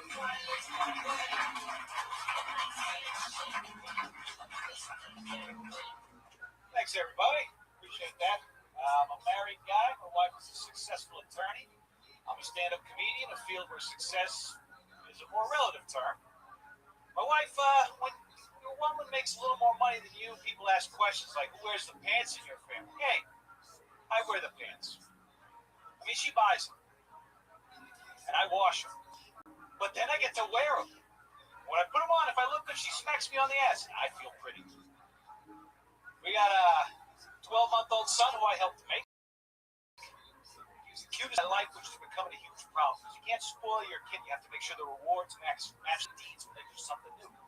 And a few months ago, my son learned how to hug his father. I wrote him a check for $25,000. I thought it was fair. It didn't clear, by the way, because I thought that was a lesson my son should learn right away. Daddy's long on love, but he's short on dough, kid. If you really want something, hug your mother. That's what I do. All right, thank you guys very much. I appreciate it. Tommy Rico, 53 seconds. Tommy Rico. Hey, can I ask a 12-month-old son? Wouldn't that just be a year? Yeah, it's Okay. Yeah. I have to commemorate what My fucking ADD was fixated on it. I'm like, that's a year. he just turned, so And what's your son's name? Lorenzo. So Oh, Rico? That's holy amazing. shit. I know. Look for him in 18 years in porn. Yeah. Or 345 months. That's a math joke. There you go. That couldn't work out. It can't. Fuck. Where are you from? Boston. I can tell. You said How long you been here? been here for a little under 2 years. You didn't hear that? I didn't hear it. So I went home to my son. He was like, "Hey, what are you doing here?" I thought he was doing a character. That's what I thought. Comic Aiden. No, I'm talking about. Like Bill Hartman or something. It's a medium.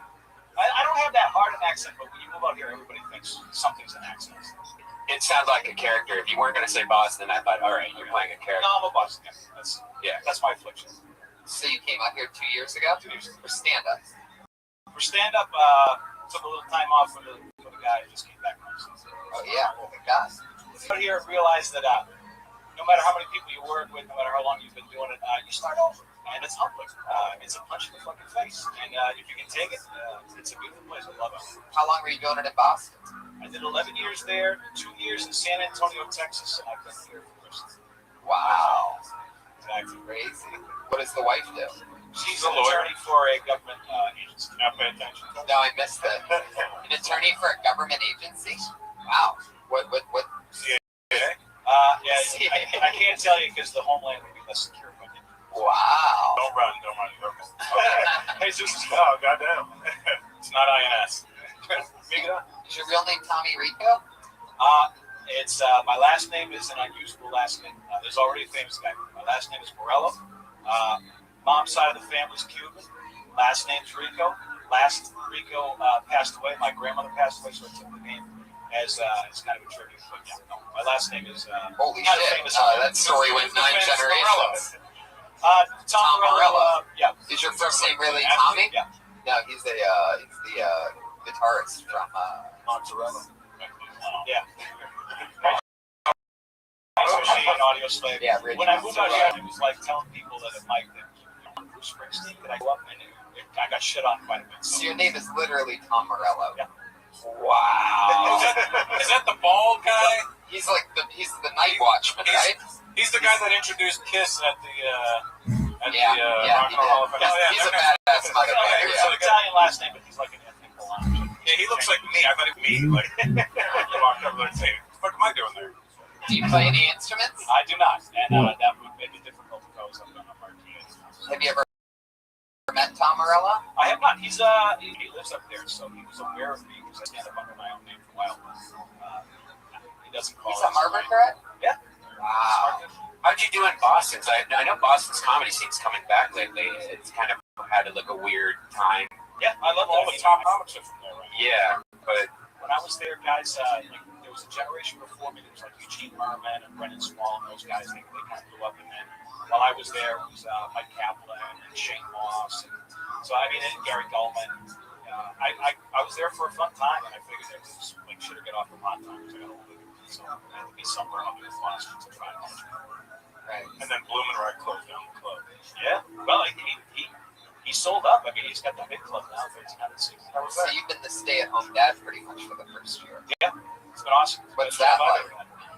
He's great. I mean, I never wanted kids, so when I found a great wife. Yeah, I'm like you, buddy. I have one. I didn't want one. Yeah, but he's amazing. I'm glad I get to take care of it. It's the best day job I've ever had. That's for sure. What's fun about it? What would you do? Like, what's exciting? What stood out to you? What surprised you about having to be a dad during the day? Because I was 40. Because I was resistant to having kids, having one, I knew how hard it was going to be. So it was about as hard as I expected. Resistant or like retarded? I think I did over the years. I didn't get married until I was like 37. So we wanted a kid. We had him. He's awesome every day. I wake up with him. I get to take a nap when he does, which is pretty cool. And then at the end of the night, his wife comes home. We have dinner. I tag up and I leave. I go to the city. You watch a lot of kids' TV with them? No, he will seems to be. like it, which is great. It will, trust me. Those high voices. I fucking hate it, but it's on all the time, buddy.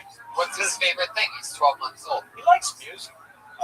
Yeah. He likes he'll fix TV for that, but like in the morning, I'll just have white noise in the background, like first take ESPN on, and he'll only respond when that rap song comes on. And then he checks out. Shit. He has the name of a rapper too, Mauricio Rico. Absolutely.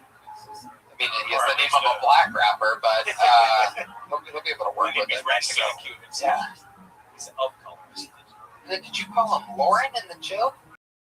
You call him that for short? Nah, just call him. Oh, I short. Don't change it. Right, yeah. I thought I heard you Lauren in the middle of the. I don't mention the names. Gotcha. Just a podcast full of thousands of people listening. Right. Not to the 20 people. Thousands of people. Yes, there are. You know, listeners of this show to jerk off to comedians' names, kids' names. Well, some of them do, not all. Right. Well, fun times, Tommy. It was nice to meet you. I appreciate it. Thank you But guys so yeah, much. there you go. We have to talk to Tommy. Talk to Tommy Rico. He's got the jacket of a comedian for sure. That's a hardcore comedian jacket. David up. Yeah, totally. Black leather zippers and find him on Twitter. He's in Tommy Rico Suave, everybody. So you can look him up. Call him. He's one of the more experienced comics. Wow, you hated that guy, huh, Patriot? It's starting to seep out over there. I can smell hate out of that suit. Looks like an old ass Sean Hunter. Wow. Wow. Like it just devastated his life, you know what I'm saying? Holy shit. You went back to 96 for that reference. Yeah, actually before that. Boy Meets World. I still don't know what the fuck you're talking about, but I'm impressed by that reference. Like, I don't know. I can't put a face to it, but damn, it must be perfect. Yeah, I don't watch crappy crap. I've been moving Cabin Fever was really good. Anyone seen it? I saw Jungle Fever. For the one person. Okay, well, I pulled out another name. Your next comedian goes by the name of Jeremy Lopez. Jeremy Lopez.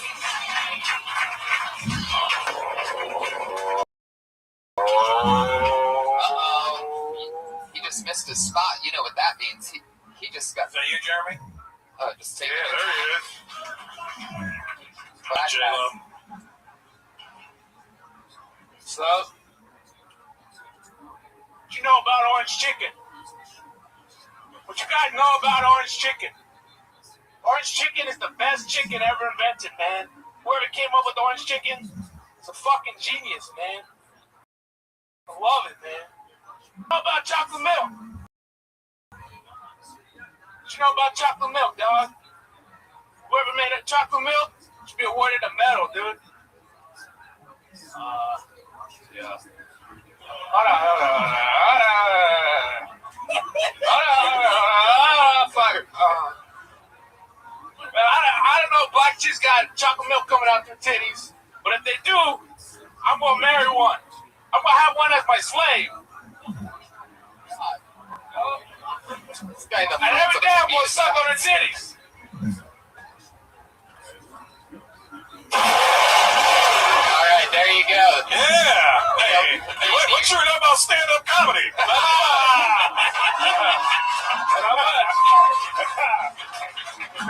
Yeah, man. Boom. What happened, man? Did you get orange chicken and chocolate milk for the first time ever this week? Yeah. Like, you can't eat those two together. You're gonna shit yourself. Right. You showed up with premises to a gunfight. Goddamn. Jesus. Yeah. Get off the premises. I'm just waiting for any naming things that you like a lot, huh? Well, not so much that. It's you just want to know what you knew about it. Right. It was kind of like it was like a group Google search. Yeah. Orange chicken. What you know about that? It was like an aggressive Jeopardy or some shit. What you know about orange chicken for 400? Goddamn. Aggressive Jeopardy. Yeah. So you know, black chocolate milk and black women and slaves three go together. All right. Yeah, the slave part. I mean, if you would have told me that the worst part was still to come in the middle of that, I would have been like, no way. But that was the worst. I was waiting on the ironic part there. Like, And of all the nights for you to do it, the only time Lil Wayne is sitting in the front row. Lil Weezy isn't easy. But he kept tagging his ignorance. He just kept going and going. And I was watching, by the way. You know, we have like the best cameras for people sitting in the front row. And as soon as he said slave, he was sitting there like this. I saw him react. I'm like, oh, his eyes just closed like this. Yeah, you know what it looked like? You know when you get that sharp pain, like you're sitting there, right. That's what I'm thinking. What the fuck was that? But you said on a hemorrhoid. You know about hemorrhoids? What's in the backpack? I don't know, but if he leaves it behind, I'm out of here. I don't think he's gonna double bomb.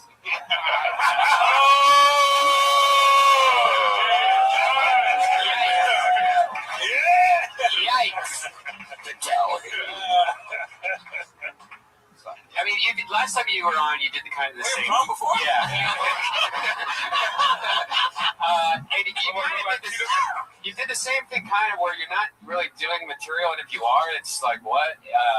Like, do you really want to be a comic, like, or like the autistic alternative comedy scene, or what? Like, do you watch a lot of Josh and go, I could do this? Like, I think personal Josh. Look like Tito Ortiz after a fight. Yeah, he does. Did something happen? What? Nothing. I mean, really, like, do you really like have a set, or do you just fucking around? You don't do. That's not like your thing. You're not just the premise guy, and right when people think you're about to do a joke, you just go into the next thing. Just working it out. That's a good angle. It sort of is. I mean, I don't know. Not really. Well, it's at least a good premise. Yeah, you do have good premises. I was certain you were going to say something about orange chicken, but you said nothing.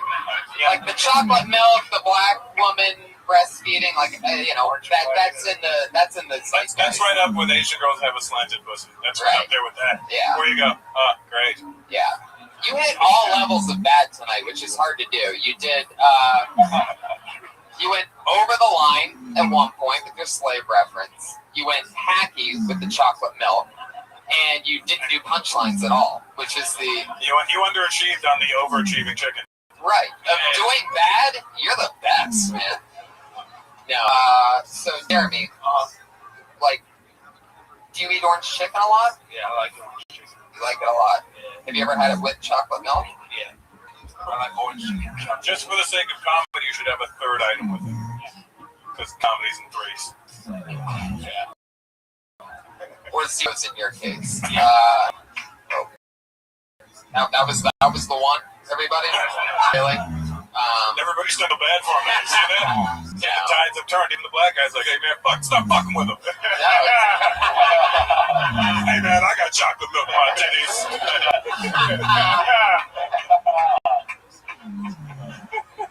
What were you going to say about orange chicken? Did you forget something, or did you just... Or was that it? Or you were thinking... about it. Oh, maybe you should think about it next time you're chewing something. Yeah. Just really think about what it is about this chicken that makes you go, fuck, I need another line. I mean, you're Mexican, right?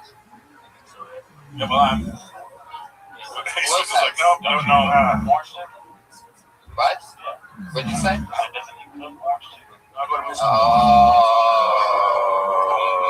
Mexican joke. He's anti-Asian, so if you say orange chicken 5 times around him, he starts to flip out. What's the hand over the mouth thing? What are you doing over there, Patriot? I'm trying to breathe. You can take off that mask if you want to. So you literally can't breathe after all, huh? Yeah. The shirt is burning through your chest. You can take off that mask if you really want to. Yeah, if you want to. Just put it back on. So easy. I could never wear that thing. My nose is too fucking big. Fuck yeah. Your mustache is much more patriotic than that mask. That's amazing. You and Jesus look at each other and do each other's mustaches. We take turns doing each other's shit. You look like he's getting ready for bed and shit. I mean, Jeremy, what What you know about mustaches? I can't grow mine in.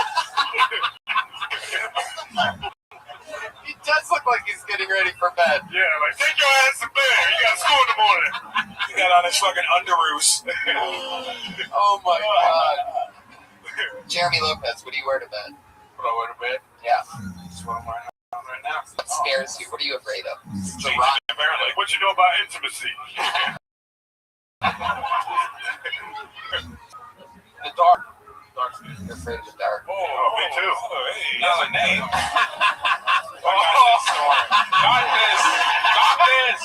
Darkness. This guy's a serious fly guy too. He even has the Bluetooth around his neck right now, just waiting to take Those are phone calls. headphones. Oh shit. I think somebody just threw something. Oh, it's Lainey.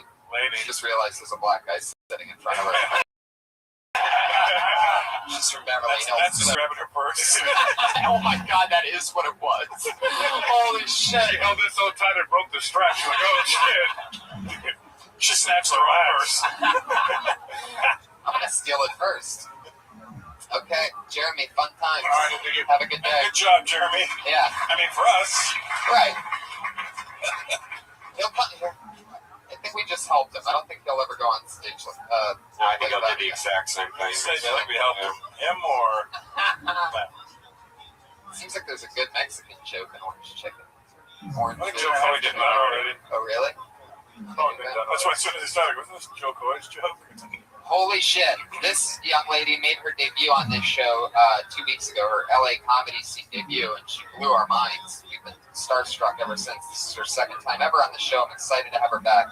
Sometimes this bucket pays off, you know, it's rough. But it's fun to have somebody back who I'm excited to see again. Her name is Jessica Wellington, everybody.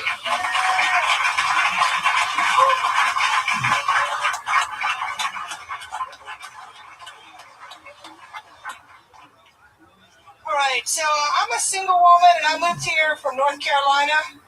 Fucking laugh at that. I moved here from North Carolina. I went to, West Hollywood because it seemed to be popping to look for single men. You know, I walk in, they got like Shakira playing up on the screen. I'm like, this is awesome. You know, make my way to the back. There's all these dudes dancing. This is awesome. And they all started taking off their shirts. That was fucking awesome. And then they started making out with each other. And I was like, this is awesome. Yeah. The time of that sports bra and this haircut, I might still have a chance. Business on the right, party on the left. Any single women in here? I love being single. I absolutely love it. I can do what I want, when I want, how I want. I don't have to answer to anybody. But at the same time, I know I can't sit up here and lie to you guys, lie to myself. I know eventually I'm going to want to find that special person, that one guy that I'll try to anal with again. Fuck yeah. I missed the punchline. The cat meowed over it. It was the one guy that I missed the punchline. Oh, the one guy that I'll try anal with again. There you go. See that? I'm mad that I missed that now. Yeah. So fun. You crushed. Great times. So how long have you been in LA now? 3 months. 3 months. Yes. Having fun? Yeah, I love it here. It's great. I mean, all the shows you can see, all the talent, you guys. Right. All the talent, you guys. What's that? What the fuck's that? And you're from North Dakota? North Carolina. Carolina. Tony. You need dairy in your life. Yeah, right? Just a little bit off. Heck yeah. So. Which part of North Carolina? Mount Olive, Goldsboro. Seymour Johnson. That's what you want. You are on fire. Come on, son. I've been on stage in a while. I love it. A lot of build up in here. Yeah. So tell us more. How long have you been telling jokes? 3 years this January. What was your home club? Comedy Spot in Sacramento. Oh, because you started up there. Yeah, and I just moved down there. So. It's kind of getting in North Carolina. Right. No, I was in the Air Force for 6 years, so I left. I'm in the Air Force. Yeah. No. So I did there, guys. Spinneroonie. This is good hair. And how long were you in Sacramento for? 3.5 years. Yeah. There tomorrow night. Be a good Stop, time. You stop going bragging. Now I Where are know. you tomorrow? I'm doing Doug Loves Movies at the Punchline. Oh, yeah. Just one night and then coming back. You might see my roommate Ngayo. Usually on that. Who? Ngayo Beelam. That's a hell of a name. Yeah. He's Wow. usually on that podcast. Does he run marathons? No, but he does. He does comedy. He sings. He's like. Throwback What scares to you? the early 90s. Yeah. What are you afraid of? You seem like such a tough person. No, I saw through it. No, I'm really She's a sensitive soul, I can tell. Right. But you were in the Have a Air shitty Force. edge. I guess the hardest part has been like just making friends here because people expect you to be on all the time and to be funny. It's like I'm not that way all the time, Right. and you always like when you meet new people here, you have to be okay with that. It's like you just have to enter a conversation with like, hey, what you guys talking about? Yeah. It's so true. When I started here, I was silent, completely silent for like the first year. Just listening to I everything, honestly did the same thing. finding out exactly how everybody communicated, and just Yeah, I felt like an alien. Yeah, right. That's what it feels I like. came from Canada, so it was twice as Oh, bad. man, yeah. Yeah. Because then I'd watch somebody have to go to the hospital. I'm like, oh, I'm drunk. Oh, they're both good. I'm like, oh, Americans. Did you start in Toronto? Yeah, 25 years ago. Wow. It's amazing. Here we are. Here you are. Kill Tony podcast 25 That's years right. later. You were free Monday at 8 p.m. That's right. See, Jessica, so good things can happen if you wait. I love it. So, what scares you? Like just that, having to communicate with people, like social anxiety, a little bit. Yeah, a little bit. What really scares you? I'm confused with this scare. Yeah, once he's getting into like this like Dr. Phil shit. What scares you? It's my favorite question. It's the Ron Funches question. He famously asked it to people when he was on the show, and it's always an intriguing thing to find. What's your favorite great porn? new material that's not right on the surface? What's your favorite porn is a better question. Oh, porn. I thought you said corn. I was like, Corn. You like Indian sweet cow? roasted pop? What do you like? It's true. What search word would be fine for you? I like black men, but Yeah. I don't like. I'm not just He's angry. just black men. It's gonna be great. It's gonna be like I'm Bluetooth not meets sound. blue I'm hair. not fucking hitting on you. It's all man, right? But yeah, We need to You have. look like you don't like blue-haired bitches. What's wrong with you? I watch you guys fight and fuck. I pay for both of those double feature. And Jeremy Lopez will be sitting around eating orange chicken and turkey. Not writing jokes. What you two know about fucking? We should have a new character on the show where he just sits there like underneath like an umbrella in the corner, just doing faces. The lounging. It's a P. Diddy umbrella. I love it. I like it. Any man that gets my dad off, so Oh, it works. okay. It's Yeah, works every time. Or I dated Puerto Rican. Yeah, anything. Yeah. a good boy. Oh yeah, he sent me to my priest when I was a kid because my first crush was on a black boy.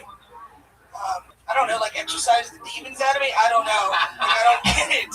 But he sent me to my priest, and I told the priest, I was like, I thought Jesus loved everybody, like red, yellow, black, and white. Yeah, and he's like, but you gotta honor your mother and father. This is fucked up. So I left. Do you talk about that on stage? A little bit, yeah, because I have like a tie back to What does your dad do for work? Crosses. Well, he's 65 now, so he used to do carpentry. Is he missing any fingers? No, almost, because he did work at an explosive plant. And it went blew up in his hand, yeah. Wow. How'd you know that? I've had my shit blown up in my hand, but just left a mess. Do you ever get to see him? When's the last time you saw him? Like 2 or 3 years ago. If he's listening to this podcast right now, is there anything you'd like him to hear you say?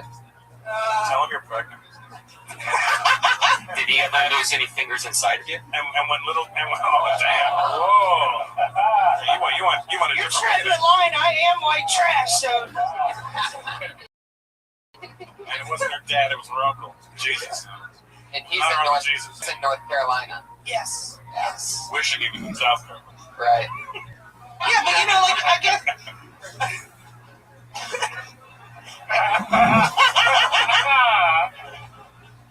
I love it. Well, it was fun times having you on again. Thank you for having me. I really appreciate Yeah. it. Jessica Wellington is on Twitter. She's the Duchess _101. The Duchess _101. It's like a webcam. Might be. Well, hey, she was right up Jesus' alley. Yeah, not bad. Yeah. Heck yeah. Big blue white girl. She got good.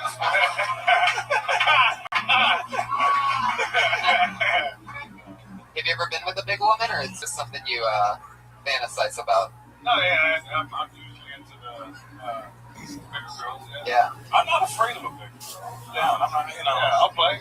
Yeah, I can play. Yeah. A big girl, like, all right, I'll focus on that one part. I'm afraid of them. Personality. They can't get me big and have a flat ass. You see that a lot of times. Right. Like, wait, what the fuck? What kind of shit deal is this? Yeah. Spend a lot of time sitting down. That's why. Yeah. They're tired all the time. Looks like a yield sign from the back. Yeah.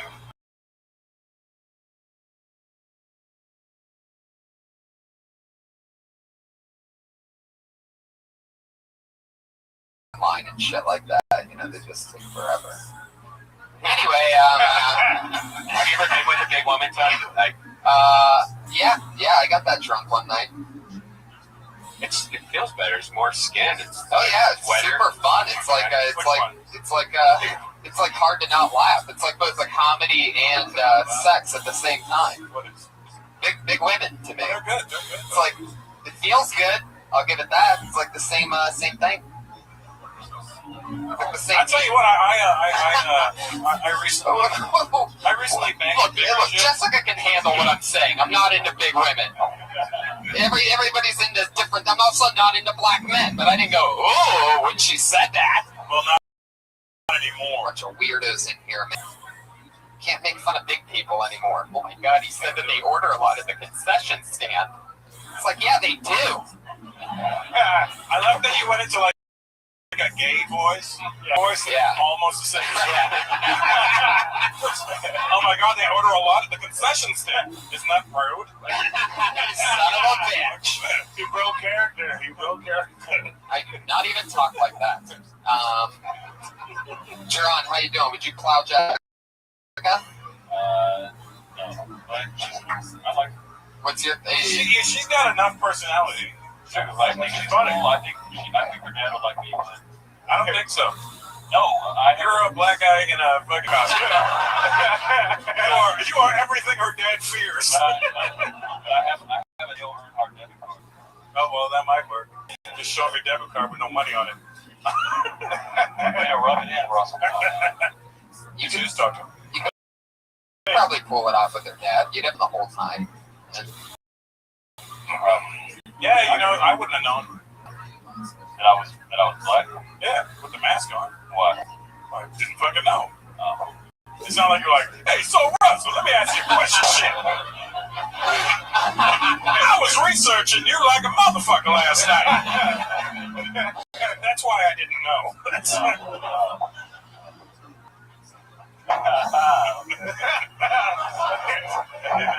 Have you been with a big woman before?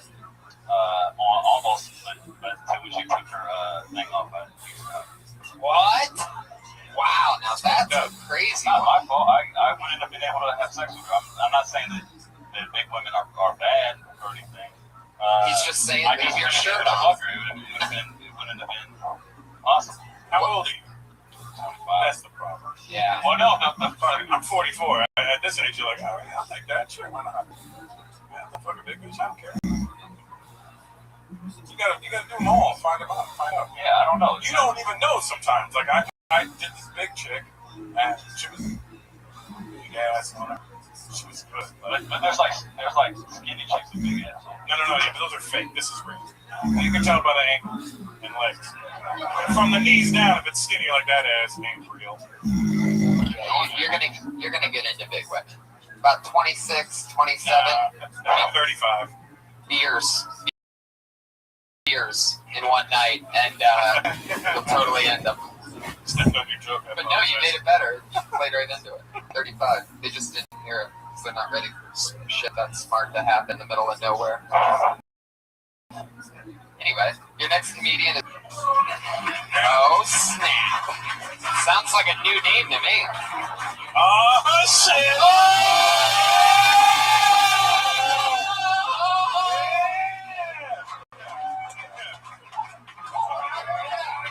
Standing ovation.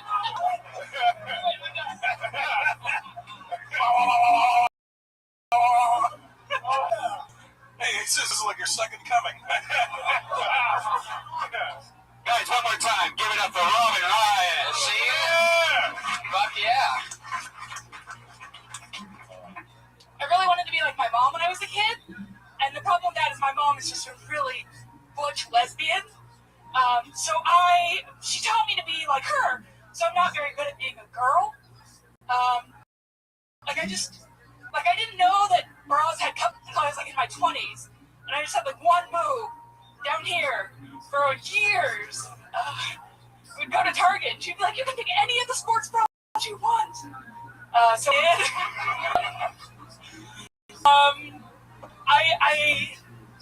I had a mullet until I was in 8th grade, because lesbians have mullets. And I would say, "Mom, I think I want a different hairstyle." She'd say, "That's the way our hair grows, Robin."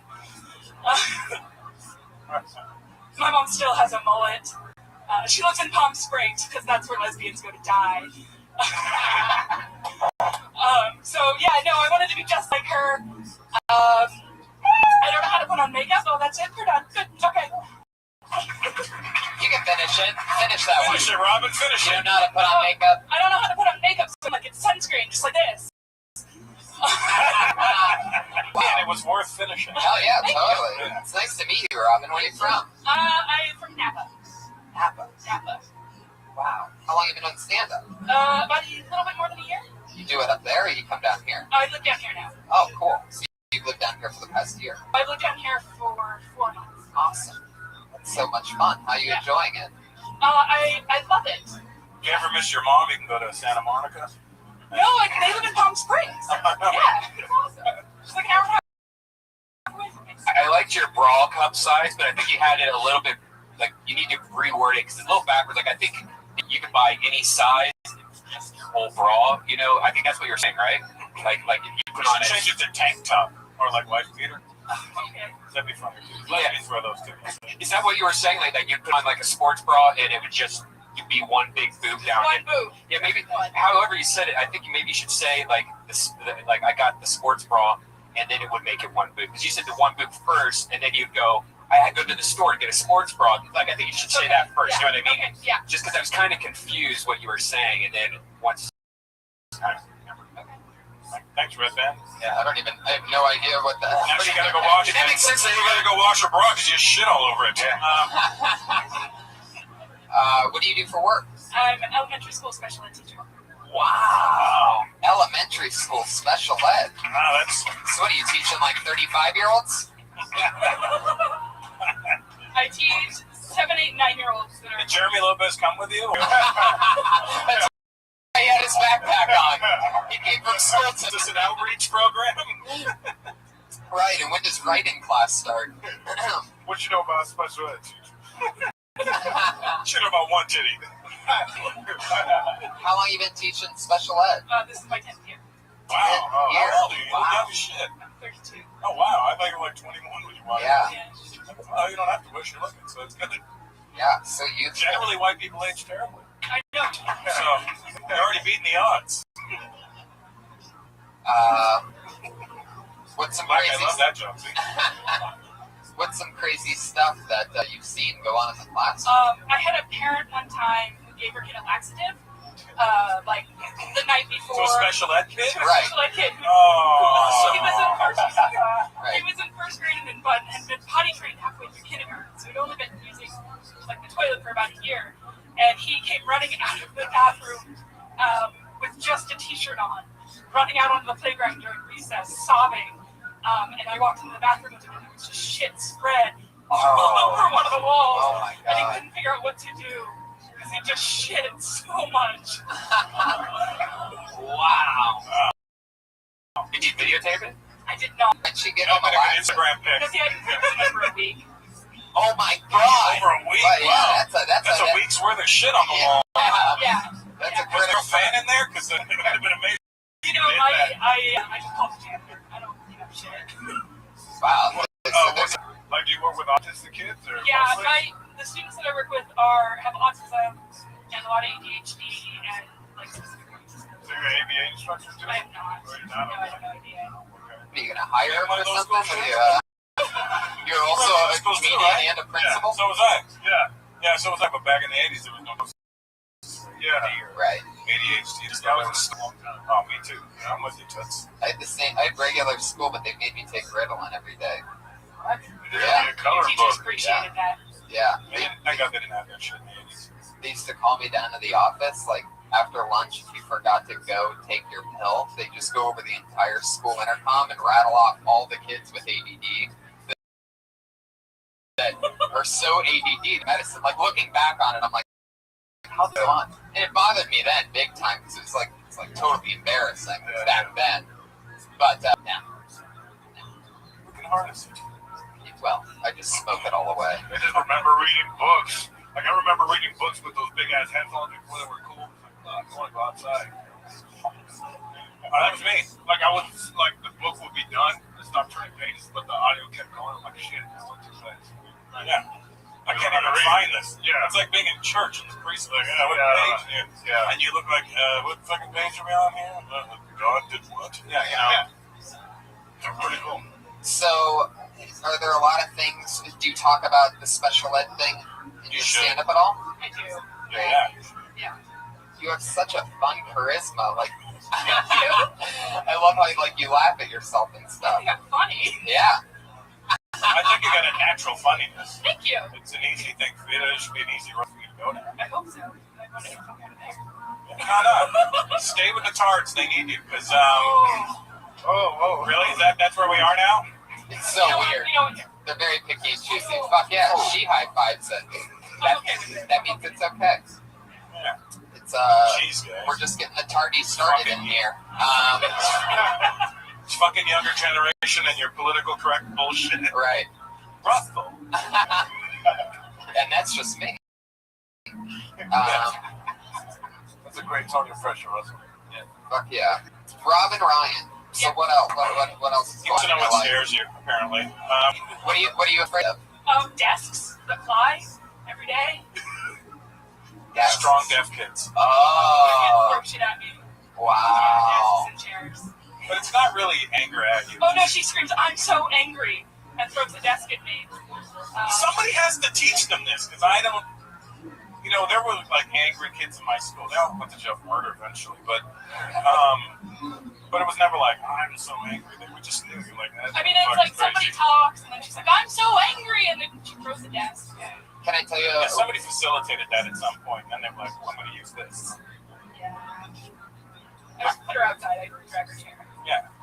There was an enabler in that person's life. Can I tell you a joke that I'd love to hear you do? Okay. For me, because only you can talk about this, and it's like I feel like it's funny. Okay. You could really set it up just by being honest. Okay. Is that, and I'm gonna follow it up with a question to get more stuff out of you. But if you were like, I special ed for 10 years, and it's very rewarding.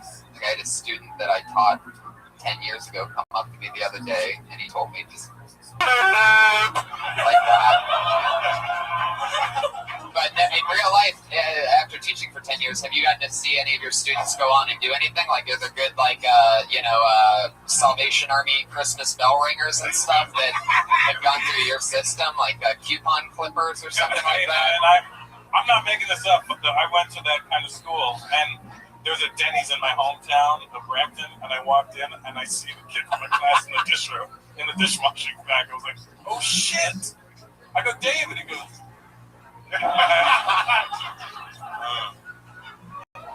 Yeah. he didn't remember me at all, but I'm like, I remember him. Fucking yeah. Some have it worse than others, I guess. Yeah, he had it bad. It's so funny. He's you guys were in the same class. He's a dishwasher at Denny's. He can't even afford to buy the Forbes magazine that you're in for making money. He doesn't even know what I did. Like, he still doesn't, like, nothing registers. It's not like, oh, there's Russell. Wow, he did great. It's like, fuck you. Yeah. I'm like, we were in class together for 2 years. So I've moved around a lot. I'm on my 8th school district. Oh, wow. Wow. Oh, yeah, you're one of those teachers that just, like, kills kids and then moves on to the next city. Yeah. We find out later that sleeps with the kids. So I'm from Napa, and then I moved to Georgia. You gotta go where there's an abundance of them. Oh my god.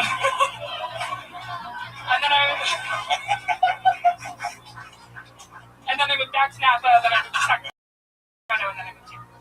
Wow. I think Jessica didn't like that. The reason I asked you if you were an AV instructor, because that was my first job right out of college. I did that for a whole year. And when you said desk fly, like, I can totally relate, because every time when you show up and they were upset, there was like something had set them off, and I mean, you just see pencils fly. Like, I remember this teacher got clotheslined by the student for no reason, you know, because he didn't have a sticker on his desk. So it's like, it's hard. I got my ass kicked every morning, so I know. Yeah. I had a kid throw a book at me, and it just like on my chest to the point where I was like, Man, if I had to do this, are you allowed to do things like I'll just keep a dead bird in a box and show them? They're like, look, if anyone does anything fucked up, I'm gonna throw this dead bird at you. I think that would work to us. Like, I wouldn't even do it. You know, even in my school, bird. You know, okay, like really gross. It wouldn't even things dead. Birdie. All right. No, then I would just have people like all day long being like, did you see the dead bird? There's a dead bird. Did you go see the dead bird? There's a dead bird. Well, then poop. A big turd. It's some cow turd. Or just have the laxative kissing shit on people. You should have taken the whole class and gone, see this? This is what you're gonna get. He's actually the favorite kid I've ever had. What's it? I guess it's because he's the shit.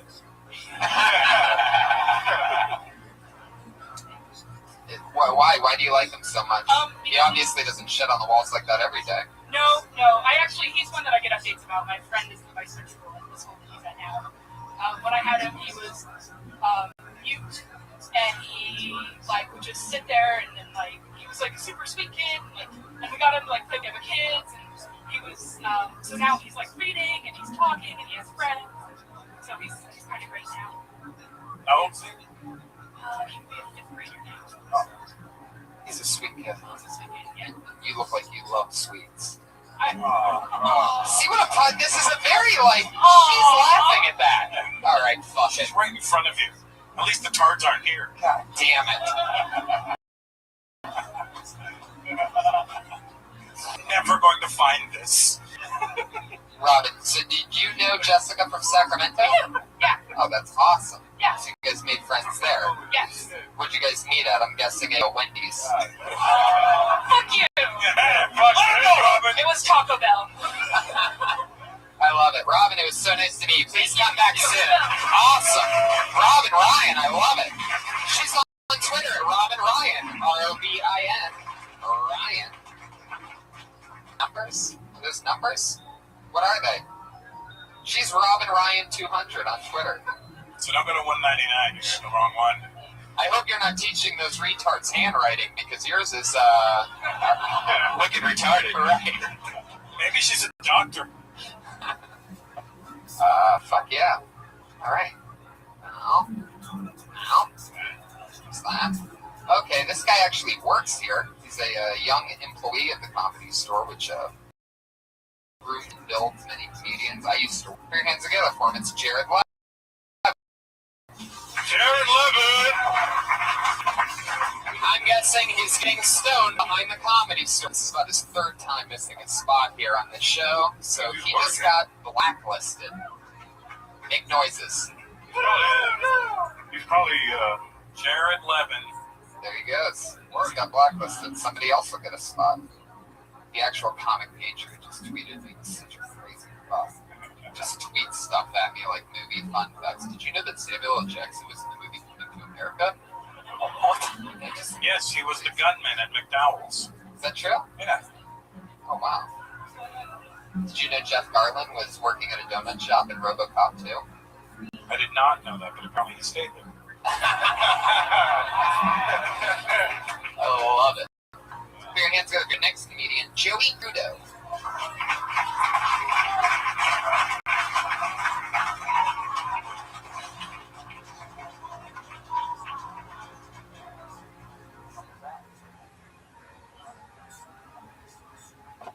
Hey guys, how's everyone doing?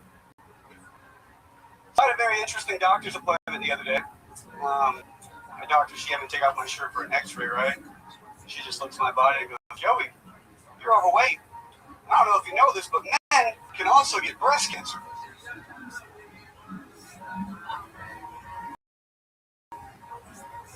Like, did you just say that I have man boobs?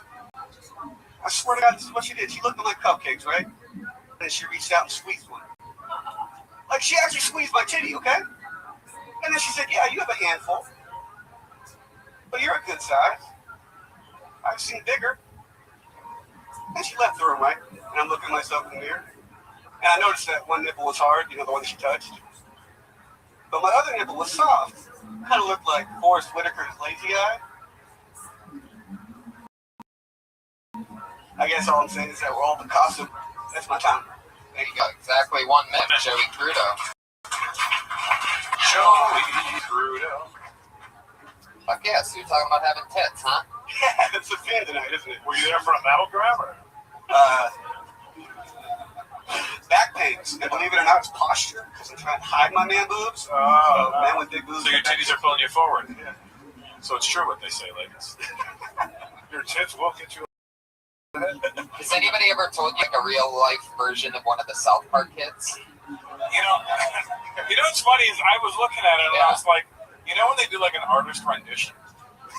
Yeah. Like if somebody, and they're like, and he had kind of Asian eyes and sort of an afro, and then he was kind of white, but he was tall and he was big, and he had childlike features, but he was a man. I don't know what the fuck was going on.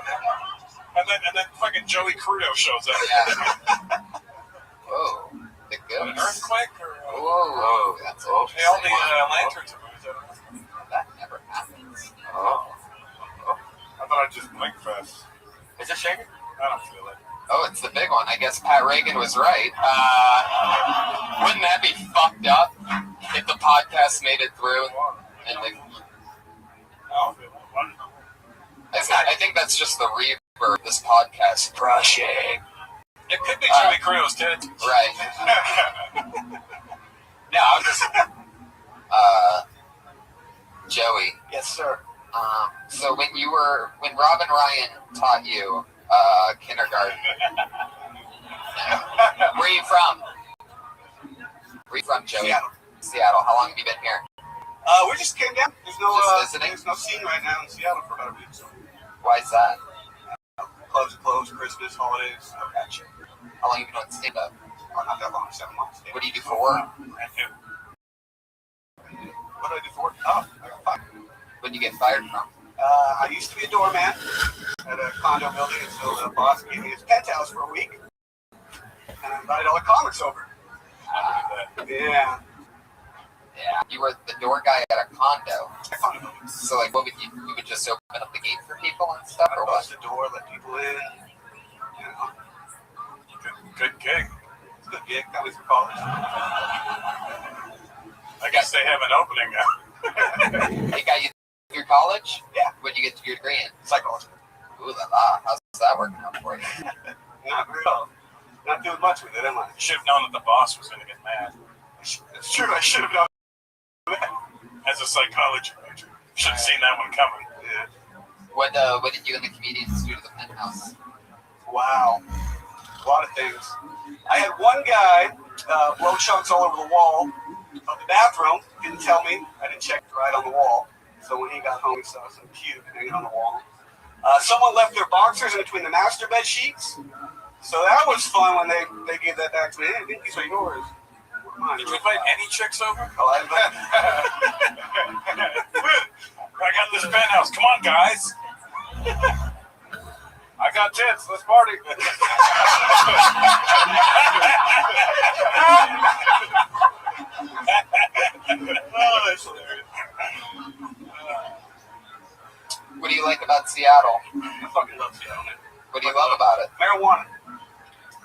marijuana. It's legal, and we smoke it all the time. The coffee's great. I don't like the women as much. The word feminist is like faggot out there. Can't use that very well. The word what? Feminist. But yeah, that's you say feminist twice, and Lucky Crow comes out. Oh no! The North Hollywood Eagle. So when your grandma bought you that shirt for Christmas, did you promise her that you'd wear it this week, or like, is that part of the deal, or what? No, Big and Tall had a sale, and there was only Ralph Lauren chap shirt. Big and tall, more like short and wide. All right, he's actually pretty tall. What would he say? That'll fool some of those podcast 6'3", listeners for a second. Laugh at that. Then they'll really laugh this part because they're thinking, wow, I did have laugh at that. Anyway, it's weird because it's a podcast. Anyway, Joey. Never make no jokes on a podcast. Exactly. What scares you?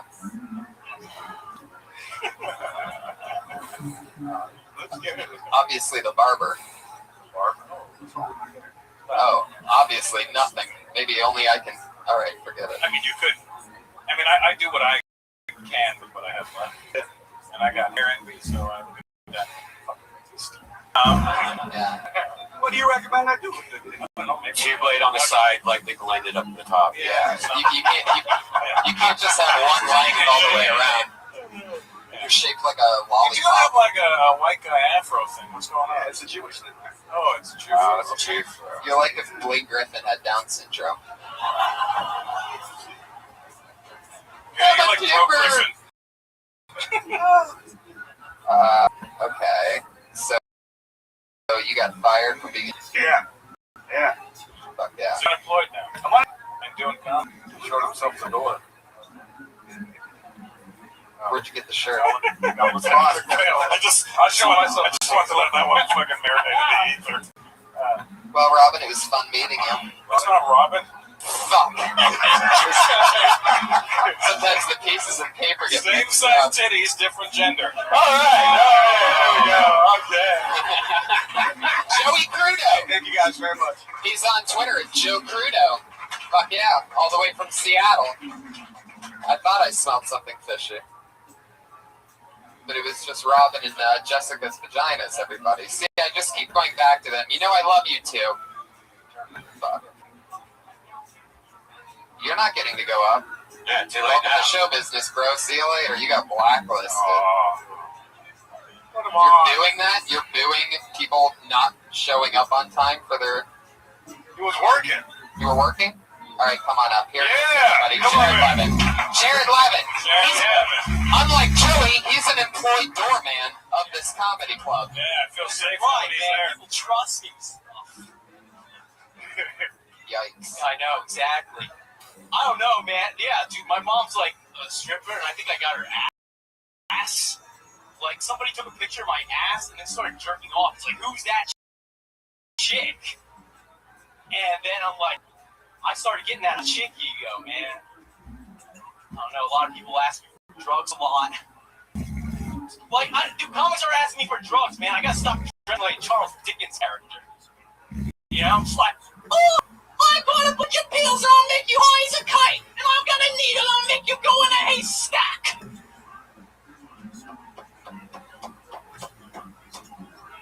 That's right. I don't know, you know, it's weird, man. I'm a cop magnet. I get pulled over a lot, you know? Cops ask me weird questions like, I don't know, why are you nervous? I don't know, maybe because I'm being handcuffed, you donut brain. Yikes. You should have just kept working. He should have let this set just go away. I get better downstairs. Yeah, it must have been. Last time you were on, you were flipping it on the floor. It looked like you were hurting yourself. It freaked out the whole audience because the audience is freaked. This time you started punching yourself way too hard for no reason. You are. What is up with you, man? Why? Very physical. Yeah, you just smack yourself at night. Man, I don't know what I'm doing. I don't think you needed to tell us that. Right. He commits to it. I mean, you gotta go with that, man. That's pretty dope. Yeah. I think committing is something that's necessary. What was the first thing you talked about? Yes, suicide, by the way. I think I had my mom's ass. Did you hear that? I fucking stepped on a great joke. He said it's definitely important to commit. I go, yeah, suicide. Oh, yeah, it's good. It's good. But go on. No, like I had his mom's ass. my mom's. Is she really? Yeah. Still? No, 7 years ago. Oh yeah, about the guy jerking off. Like it's not clear what you're saying at all. You just go, somebody took a picture of my ass and then just started jerking off. People just take pictures of your ass. I did like a performance art show and someone took a picture of my ass and it was You naked in the performance art show? Yeah. Right. Bare ass. All right, Jared, we got to move along. Thank you. Hey, buddy. Jared Levin, there he goes. He's on Twitter. Jared Levin. Your final comedian tonight. Normally we have two young ladies that do a minute every single week. One of them is on Christmas break in Florida. So that's Kimberly Congdon, exactly. And our other comedian is here. Your hands together for it. Sarah Weinshank. Does a new minute every single week on this show.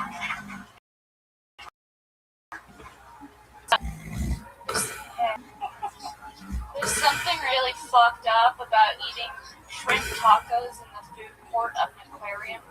I'm just like, no, I'm good. Pass. Aquariums are bullshit as well. You want to come look at some fish sit in a tank? You want to pay money for that? If you want to watch a fish, you could just get a few, put them in some water. It's the same experience. It makes no sense. It makes no sense that the aquarium isn't combined with the zoo. It seems like it's kind of the same stuff. It's more boring. It's like, yeah, let's look at what's going on in these tanks. And then go upstairs to the food court. Getting hungry. I hear they have shrimp here. I'm in the mood for some shrimp tacos. Yeah, I like what you're, I get it. Great premise, for sure. Like, an aquarium is pretty much like if people paid to go look at Louisiana after Katrina. I feel like there's something there to where it's like if a zoo got flooded out and replaced with more boring animals. And plus, you can't even touch the tank. Yeah. Aquariums are fucked up. You can't? You can touch something. Yeah, but what are you going to touch? Just fucking glass. Might as well go to the check cashing place and do the same thing. Right. It's weird that they do that because I was at SeaWorld and they had like shrimp and like Seaman World. And but they had like you go to a restaurant and they had like all the different regular fish choices. Isn't this weird that we're here to celebrate fish? They sell hamburgers at the San Diego Zoo. That's true. That's crazy. They got fucking bison and shit. They got whatever, man. They fucking eat them. So did you go to an aquarium this week? Is that what happened? No, I just was thinking about aquariums. How I'm glad I haven't been to one in a while. Thinking a little inside the box. Yeah. Aquarium jokes, everybody. Not often brought up in the comedy world, but when in Rome. Yeah. Did the commercial for aquarium up the exhibit? No, I was just thinking about the end of 2 relationships ago. And I remember part of that end was an aquarium visit. And I feel like that was like the end, you know? Because then he went down on you after looking at all those like, fish. No, because I was oh, I got it. You missed that guy? You missed that one that you went to the aquarium with? No, I was saying that I don't. Is he like the one that got away? No. That swam away.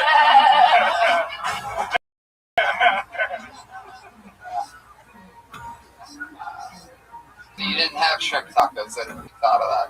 No, but I've been to the aquarium and I saw shrimp tacos and I thought I would never fucking eat those. Right. Especially here. Yeah. That's exactly what I was thinking. I'm like, yeah, that's fun. That's fun to play with, like the freshness of the fish and all that. Right? You could probably a lot there you could play with. Hey, you flip it into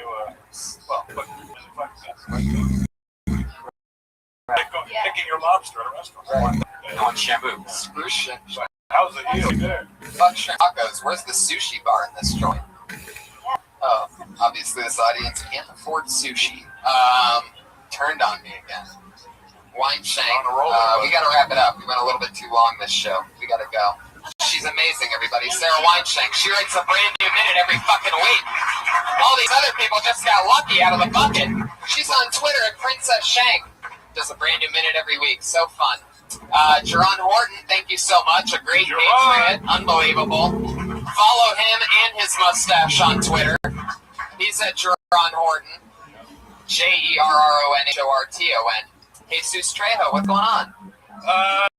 Just chilling. I want to be in town, St. Louis, at the end of January. All right. St. Louis at the end of January. He's Jesus Trejo, JesusTrejo. Got it. Yep. The amazing Russell Peters made time for us tonight on a Monday night, everybody. So grateful, so thankful. Thanks, buddy. Thanks for having me. You're going to sell out whatever you do anyway, so you don't need to promote anything. I won't be in town. I'll be good. I love it. I'm going to Sweden. I'm going to Stockholm, Sweden in the middle of January. I'll be there in April. Oh, cool. And hey, are you still with Rogan? Yeah. I'll be there tomorrow. Oh, cool. Okay. See you tomorrow. Awesome. Sorry. Cross-promote podcast here, but you know. Thank you so much, and I'm Tony Inch with Brian Redband. I'll see you later. Bye-bye.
How you guys doing? It's a lot of audience. Our tax listeners are here again.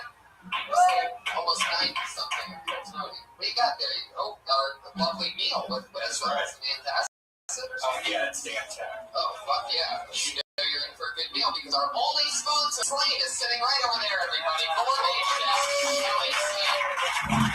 Cooking meals for us and the best of the weeks on Kiltony. Last week she cooked for our guest Russell Peters, and he hired her to be his new chef. She started today at a Malibu number 3 on the Forbes list of top rated comedians, Russell Peters. He was on last week. We have 2 more awesome guests tonight who are unbelievable. I'm very excited about that. We had a fun weekend. I did Denver. Holy shit, I headlined Denver Comedy Works, everybody. You don't know what that is. That's one of the best comedy clubs in the world. I did 4 one-hour-long sets in negative 12-degree weather. Was it cold as fuck? It was unbelievably cold. Snow? Miserable. Snow or you ice? get in there in January, you pay your dues, and I'm going back in summertime. Denver, you buy pot from a store, so it's a whole different thing than an LA dispensary where like, hey, welcome, man, want to try some shit out? There it's like a fucking New York, and they're like, what do you want, you idiot? Let's go. We got money to make. Is it any more different? Is it less sketchy feeling? Like they're more just it's like a sketchy feeling. 1,000% cooler because they don't give a fuck. They really don't. It's literally like New York Deli. Like they're just slinging fucking meat. You're the idiot if you don't know what you want. If you're like, is there a? I'll come back to you. That's a big deal. It's awesome to have like weed down there like that. It's pretty impressive. Normally when people are trying to sell you something quickly, it's like a fucking used car or something. It's a lot more less fun. Anyway. Monday, Kiltony, how was your weekend, Brian? I think I'm going crazy. There's parrots that live in Burbank, and I've been obsessed with these parrots because once a day they come to this tree outside, like hundreds of parrots, wild parrots. And I got to the point where I know the exact time they're going to go there. So today I filmed it and live streamed it where I'm like, gosh, you got 1 more minute till the freaking parrots. My girlfriend's like, you're crazy. You're a crazy person. And then 1 minute later, bam, the whole entire tree parrots. They stay there for like 7 minutes and they go away. So, I didn't realize I was going to get to work with Birdman. it's about No, it has nothing to do with that.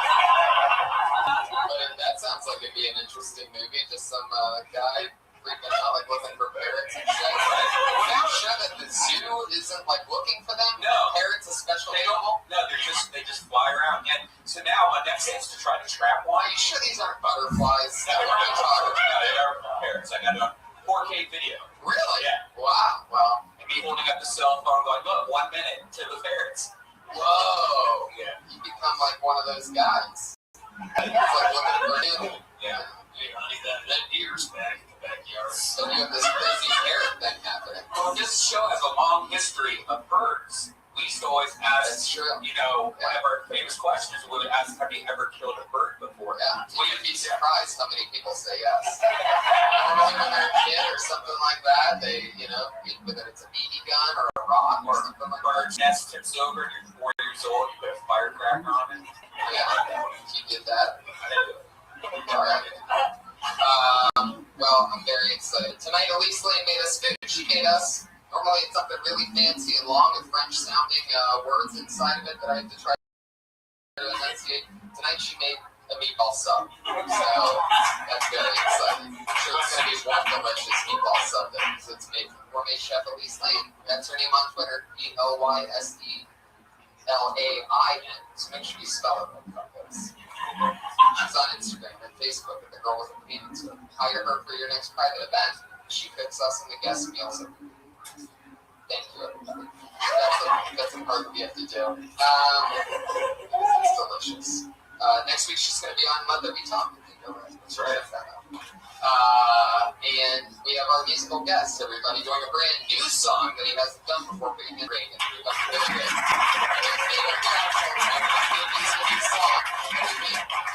Very funny, man. You guys playing before the show. Yeah. It was great. Yeah, it was awesome. Double dose. Yeah. All right, ladies and gentlemen, here he is. Come on. We're going to get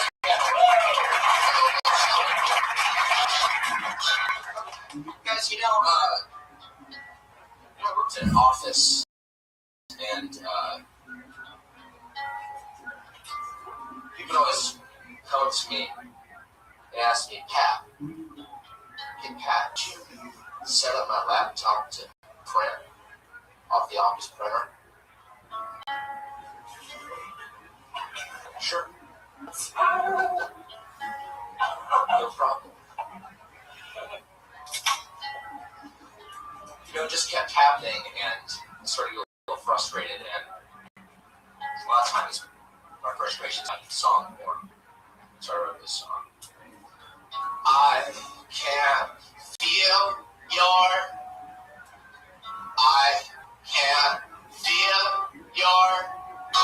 pain.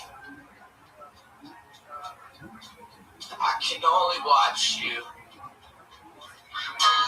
fall apart.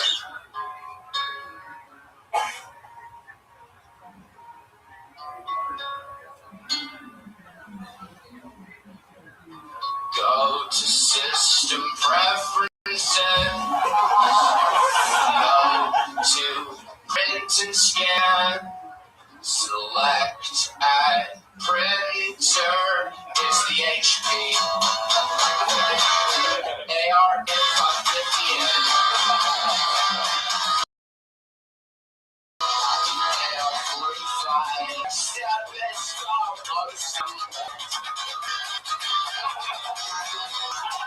It's really important.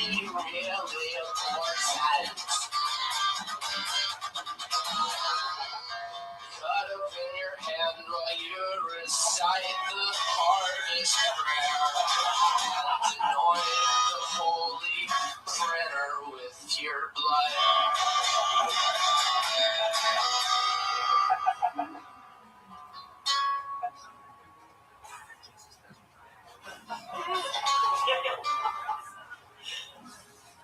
Select IP in the pop-up window. Watch out for blood on your key.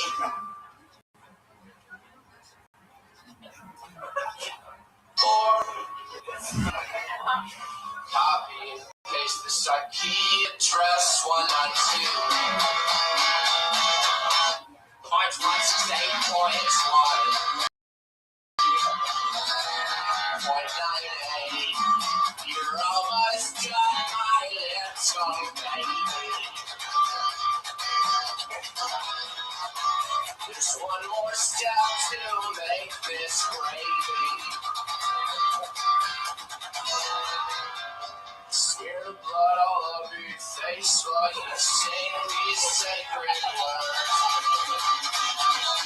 You gaga on you little baby, wavy boy. You gaga on you, baby, wavy boy. You gaga on you, baby, wavy boy. You gaga on you, baby, wavy boy. You gaga on you, baby, wavy boy. You gaga on you, baby, wavy boy. You gaga on you, baby,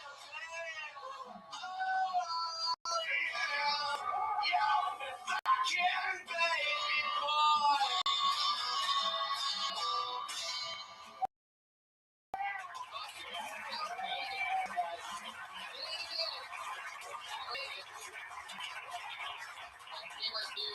my favorite new comedian of 2014, Pat Reagan. There he is, a monster. He's on Twitter at Patty Reagan, PattyRegan.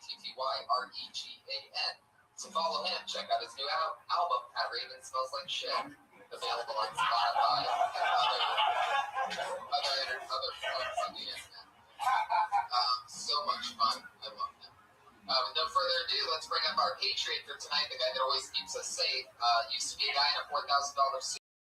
He got too big for the show. He said that him that it worked. So to show him how replaceable he is, we've replaced him with a brand new person every single week since he left the show. Dressed up in a much cheaper version of the costume that he wore. Went from a $4,000 custom-made suit from Sweden to a $40 suit on Amazon Prime. And our Patriot this week is a brand new one. He is the hillbilly Patriot, Eric Carter, everybody.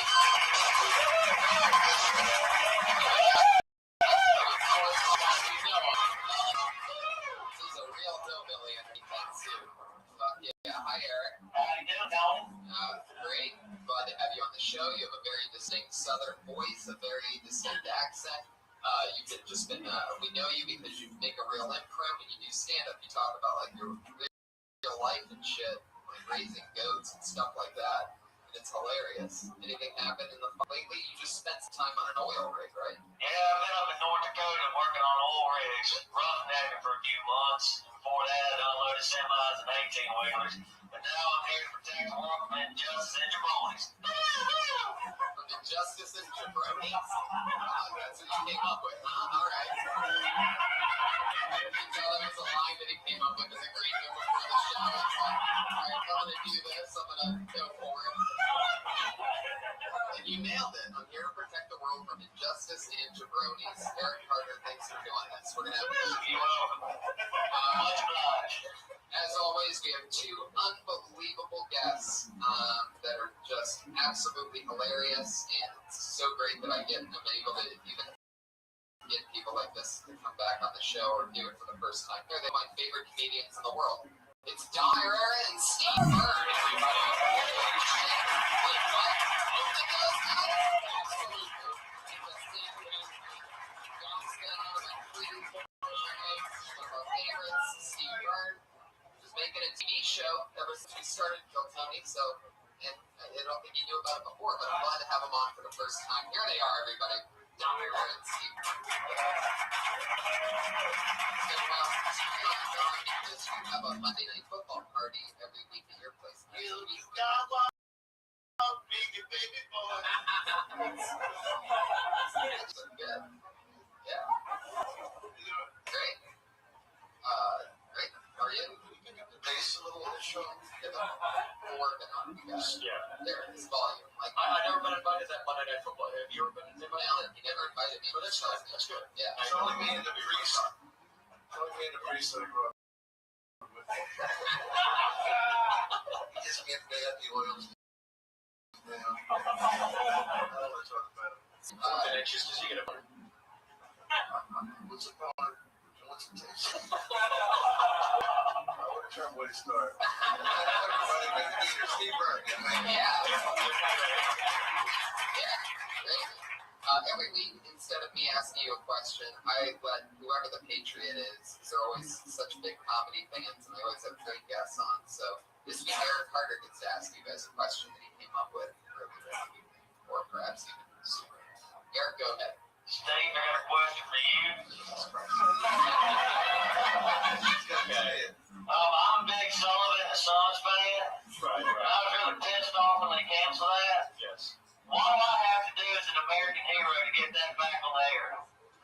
There's nothing you can do, but look, I am as pissed about Sullivan being canceled as you are about not getting the night shift at Hot Topic. Fair enough. We all do what we can. Thank you for watching. You look amazing. Thank you. I have a question for you. All right, let's get up to trouble. I don't have that kind of time. Okay, you're on the Big Lebowski 20-year on the Cult Classic. You said he had a rash on your ass. Has it healed? No questions, Eric. You needed to. They put that at Smithsonian Institute this week. They know you're fucking out. You looked at him when he said that. They put the Lebowski in it? Yeah, they put the movie in. Wow. I love that. I watched Kingpin today for the first time in forever. I forgot how funny that movie is. Woody Harrelson and Bill Murray. Holy I thought it was shit. working with John Goodman because he's big. Like when it was John Goodman, it was Jeff Daniels. No, it wasn't Jeff Daniels. Jeff Bridges. One of the greatest actors ever. Yeah. Anyway, thanks for the Great questions there. Really, really good. He's really taking it like he has the pose down. He's really when he talks to you, he's very pointing and like he's gonna blast you. I have a question for you. He's one of the few guys that actually fits in the suit properly. It's interesting. You actually fill that out, Eric. You have the same body as an 8th grader. So I'm a vegetarian. Yeah. I have no idea what a vegetarian is. There's no way. Fuck yeah, well, let's get this party started, guys. Over 25 comedians sign up for the opportunity to do a minute of stage time, and then we talk to them afterwards.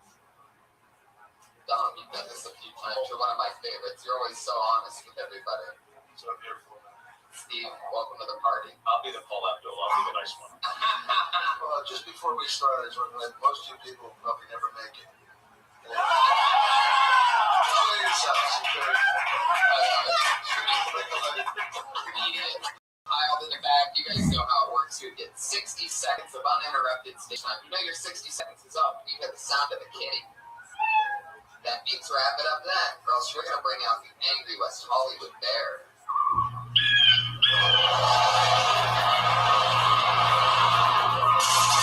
There he is. Somebody give him a gun. So, there it is. You don't want to do that.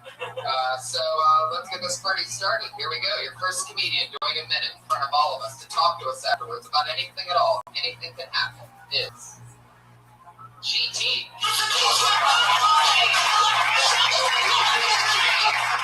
Alright, no GT. You know what that means, GT? You just got blacklisted.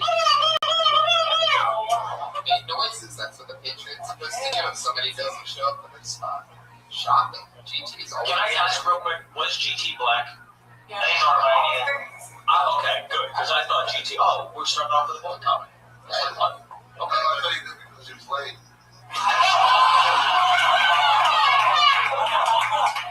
Alright, I pulled another name out of the bucket. Let's see if he's here. Chris Los. Here he is. Sounds like a white guy. This is definitely what it is. Here he is. Chris Los. So I got a haircut the other day. Went to my girl Amy. She's from Korea. I sat down there and she looked at me. She said, "How you want it?" I said, "What?" She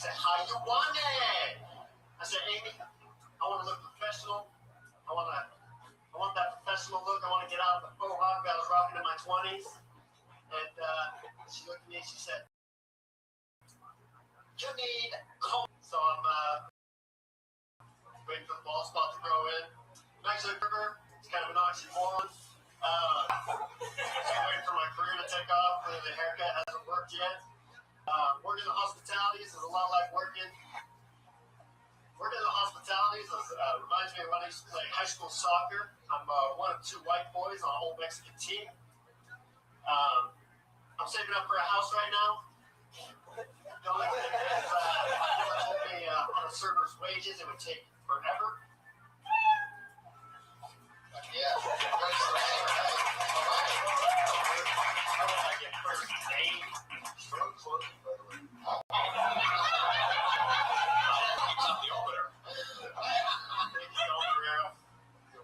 Chris, how long have you been doing stand-up comedy? This is my first night up. Whoa!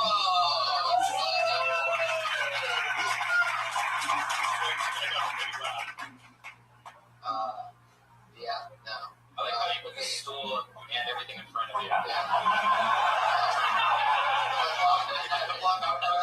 I wish you would have started taking out shears and putting it on the stool. That was great. Another minute, you would have been on our neck shoulders. Okay. Chris, so what made you want to do? I'm just trying to pick up other hobbies that aren't so like contact oriented. I really like comedy. I've always had baseball in it. Were you waiting tables at the Ritz-Carlton out there? Holy shit. Yeah, it's pretty nice. It's a good gig. Have you ever seen the live stand-up before?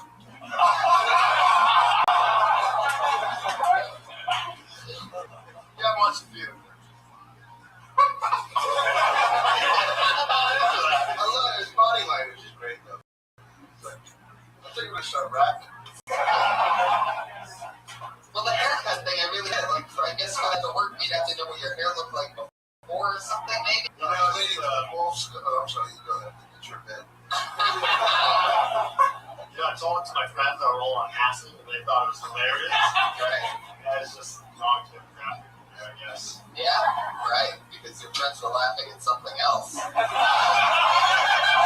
laughing at the pink dragon that danced across your face when you were talking. Now you were actually. So what's the story? You're both at a Ritz-Carlton by the ocean. You're living that surfer life. What else is going on? You single? Single, ready to mingle. Broke up with my girlfriend like 3 or 4 weeks ago. After the set. After the set, yeah. She never saw me come. So it was weeks ago, not months ago? Weeks ago. You said months first, like it felt like 3 or 4 months. Holy shit. What was her story? Ritz-Carlton? No, she was a scientist. Did she also surf? All of that on down. She fucked up. All her up and down.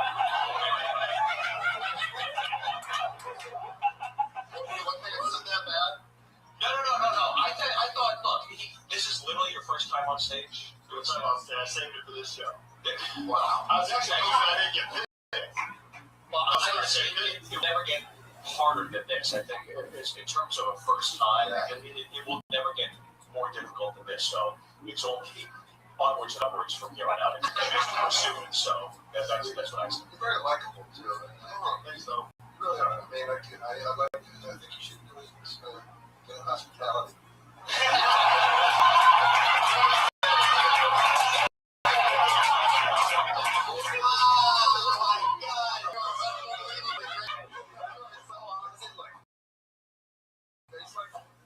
Oh yeah, totally.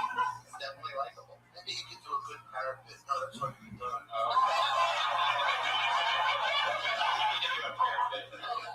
Wait, what? Ritz-Carlton, did you say? Where at? Half-Quebec. What is that? Where is that? It's a little south of San Francisco. Oh, okay. So like small like town. So you live in San Fran? I live in Half-Quebec. You came down here for this? Yeah, my cousin lives in Hollywood, so I visit him. I check out this show. It's been a cool experience so far. That's awesome. So you listened to the podcast and you came down to your first minute of stand-up ever. Yeah, no doubt. That is so fucking cool. Very awesome. It's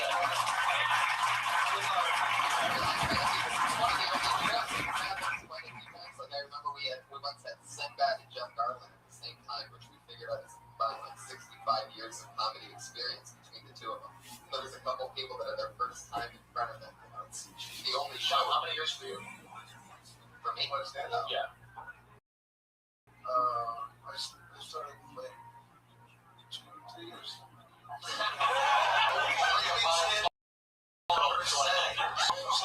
I started at the Improv in 1980. I was a punk. Biggest black cock I had. When you had your first It's always funny. Yes, that was always funny. Your first set, do you remember what you talked about? My first set was actually on the Tonight Show with Johnny Carson. I would stand outside like some fucking bull, and then I spiraled down until I'm here right now.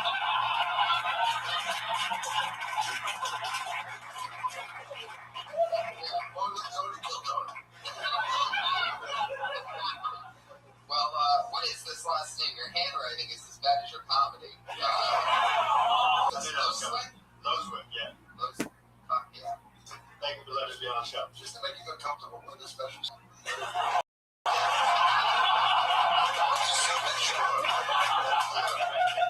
Can you give a sample of how you would, what would we get if you just walked up to our table at the Ritz-Carlton? Would you like some recommendations? Why do you clear your hands like a magician?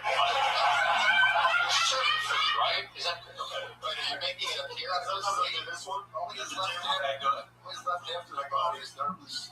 I do. No, you only have one part of your body is nervous. The other part's calm. What's the part? I don't want to get this. Come on, give us the real deal. We're not trying to be funny. What would you say to us? We kept our table at the Ritz-Carlton. Would you like some recommendations? I would like the mixed fruit salad with grilled You do that with your hands? Sometimes I talk. What are you looking at when you do that? This one draws the attention of the table. That's for podcasting. That's what that is. You came for the circuit. You only want to stay next center. It's like a huge car salesman. There's a technique. When you're telling us the specials. All right, Chris, settle down. When you're talking about the specials, just that you weren't even looking at us, you were doing the thing where you were squinting and like staring at the stool. What do you look at when you're actually talking to them at the table? Are you looking in their eyes, or are you squinting, looking at the middle of the table? Are you off the menu? You have the menu in front of you? The menu's there. Shit. And I can point That's how bad you are at that job. You sit the menu there and use it as like a non-moving teleprompter. A bad Sopranos audition. Yeah. Are you really? Yeah. Are you really a bus or tutor? That's what it seems like. Man, I just do this and mixed green salad with cheese. I mean, it doesn't even really hard. It was a while back. I think you should quit waiting tables because you seem to be really bad at it.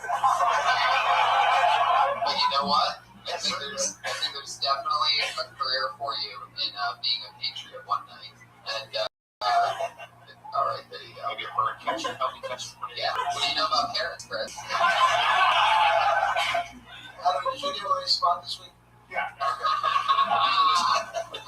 Calling in as a Bales right now. Thanks, Chris. There he goes. Chris was quick.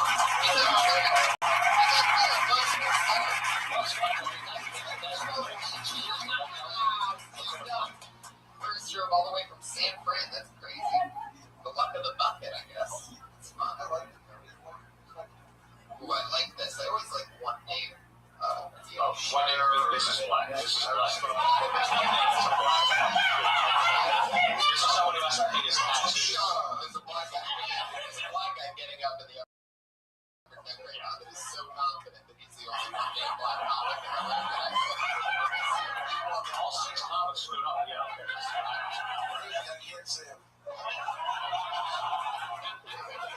gonna say the name. Let's see if it's him. It's gonna hurt Haiti.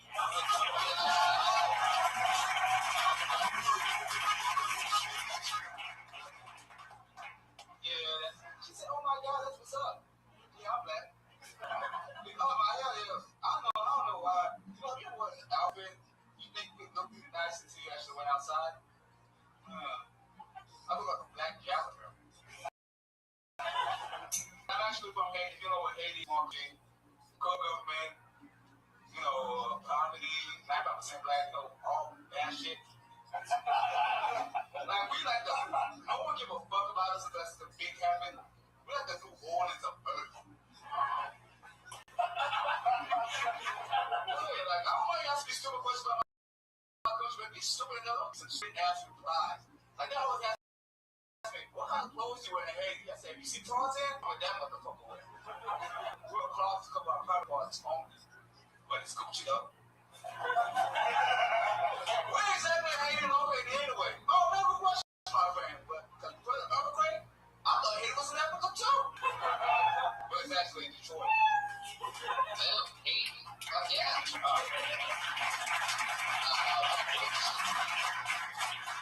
It's your first time on the show, right? Yeah. I don't know all the time, but it's not the time. It's cool. How long have you been doing stand-up? 3 years. Tell me about that belt. Bell roast. Yeah. I like your bird story too. How long have you been in America? 16 years. 16 years. Est-ce que vous comprenez le français? Vous comprenez le français? Moi, je peut-être de faire votre candidature. You should. I don't know, if you look, it made Haiti laugh, and he's the only one that speaks French, so Tom can kill in multiple languages. It's unbelievable. That's hilarious. What did you say in English? But yeah, it was nice to meet him. How you doing? You speak French, right? I say you guys know what I'm saying. Yeah, you don't have much of an accent, so you really have. You don't have much of a Haitian accent. I took classes. I went to this Catholic school, and they would make fun of me because the way I was talking and stuff. So I talked to them. Can you do the accent back that you grew up with? I don't know how to do it no more. I can speak my language, but I can't. But I'm from Philly. I can't do a Philly accent. I can do like South Philly or Italian. I was wondering what your ear was like today. Sometimes my accent does come, but it's my accent. Like when I get excited, I have to take my time to say believe. Because if I come out and say, I'm gonna say tree, and that sounds like some cursing or some bullshit. So I slow down when I talk because my accent usually comes when I speed up. Wow, that's amazing. You really do. You speak great English. Like you look Haitian as fuck. You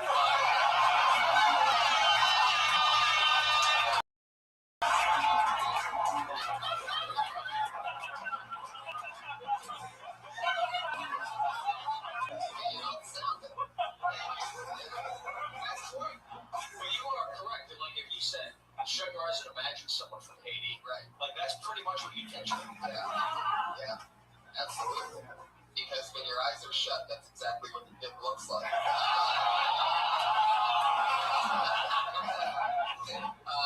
Fuck yeah, man. That's amazing. So, like, you still have a lot of family in Haiti, obviously. Yeah, I want 20 kids. So I'm serious? Yeah, I'm only 13 of us. You've only met 13? Yeah, only met 13. The oldest one came my father to my father for the funeral, and he didn't know that was my father until the day he died. Wow. That's amazing. So your dad just fucked the shit Hell yeah, absolutely. And to have sex? That you do. So is Haiti like kind of like North Hollywood-ish, or is it? Like Haiti, what is the biggest business there? Is it? I don't know anything about like you said. The biggest tourism is the island. All the islands. So have tourism. Jamaica is the number one for American, that is. And the Virgin Islands are like the main place for the rest of the world. But Haiti don't have shit like that. But we're doing good after the earthquake. We have that now.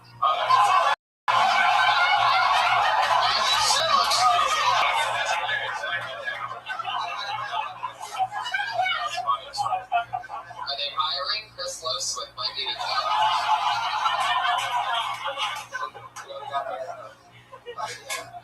What's your favorite thing about Haiti? Well, do you ever go back? No, I'll go back sometime, but keep on asking. They say I feel kind of bad, so I just send the plan money so they might don't get that money. So it's about round trip around $700. So I said it's there. What's the idiot in the center? What? There's no agent. There's no agent.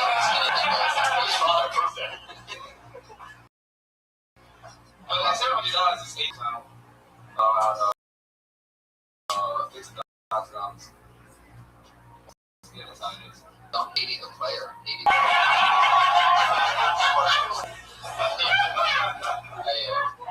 That sure really is something else. Like it's almost I know. They brought my muscles out. It's kind of big. Interesting.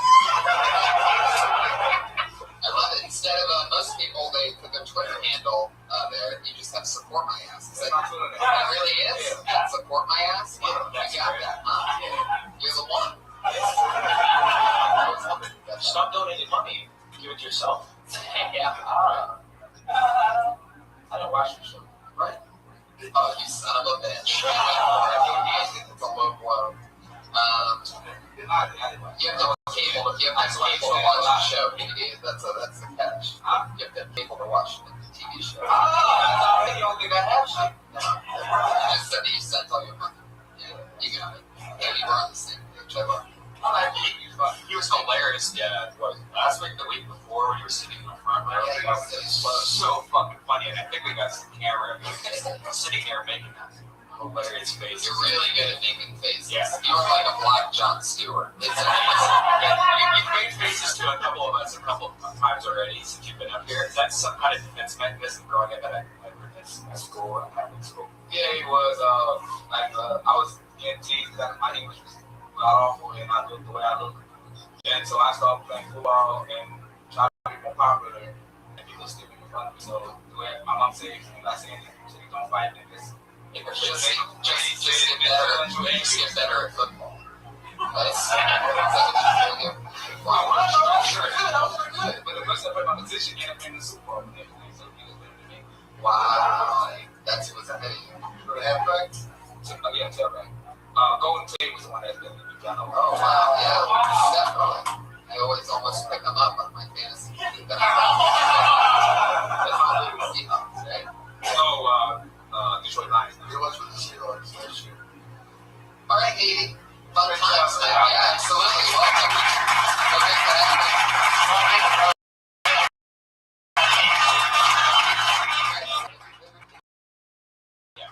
Take a step up and pull that side to reset the stage. Pull that more all the way up. I know, right? I'm not bringing up an asshole. That's Aaron Carter right there. He's a real Billy goat. I mean, he's a real hillbilly. Well, I don't fucking know, but it's kind of scary. The next comedian goes by the name of Chris Naderport. Silence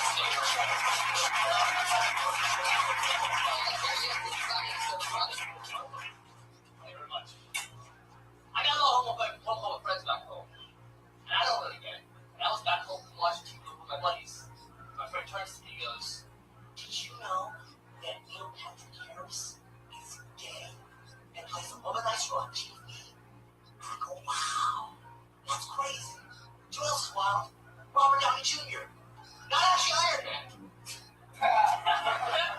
And there's no reason for straight dudes to hate gay men. You take a moment to analyze what is the gay community. It's the top 1% of the most attractive men just banding together and be like, "Yeah, what's not really for me?" Why would you want to stop that? I know what's Hollywood looks like it would be extras in 300. Like, being gay is just genetic. It's linked to the gene that makes you ripped. I was driving through West Hollywood the other day, and I saw this older guy, jogging shirt, had gray hair, had in his 50s. Dude had a six-pack. 50 years old with a fucking six-pack. I'm 21. I pay to answer. I don't fuck the six-pack.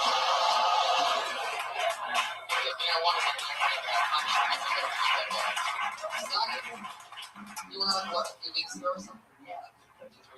Initial thoughts on Siren's face? I just have to ask, is your pet turtle okay? Yeah, okay, good. It's very nervous. Why a turtle? You look like you would own a pet turtle. A pretty sure I said this a few weeks ago, but you're one of the funniest magicians that I've ever had on this stage. He's a ringer. He's worked for a while, right? Yeah. I've been doing it for like 2 years. Yeah, because it came out of you too easily.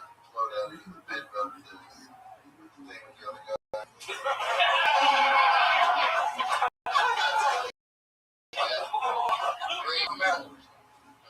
You've been in LA for a couple years. Yeah, I've been in LA for going on 5.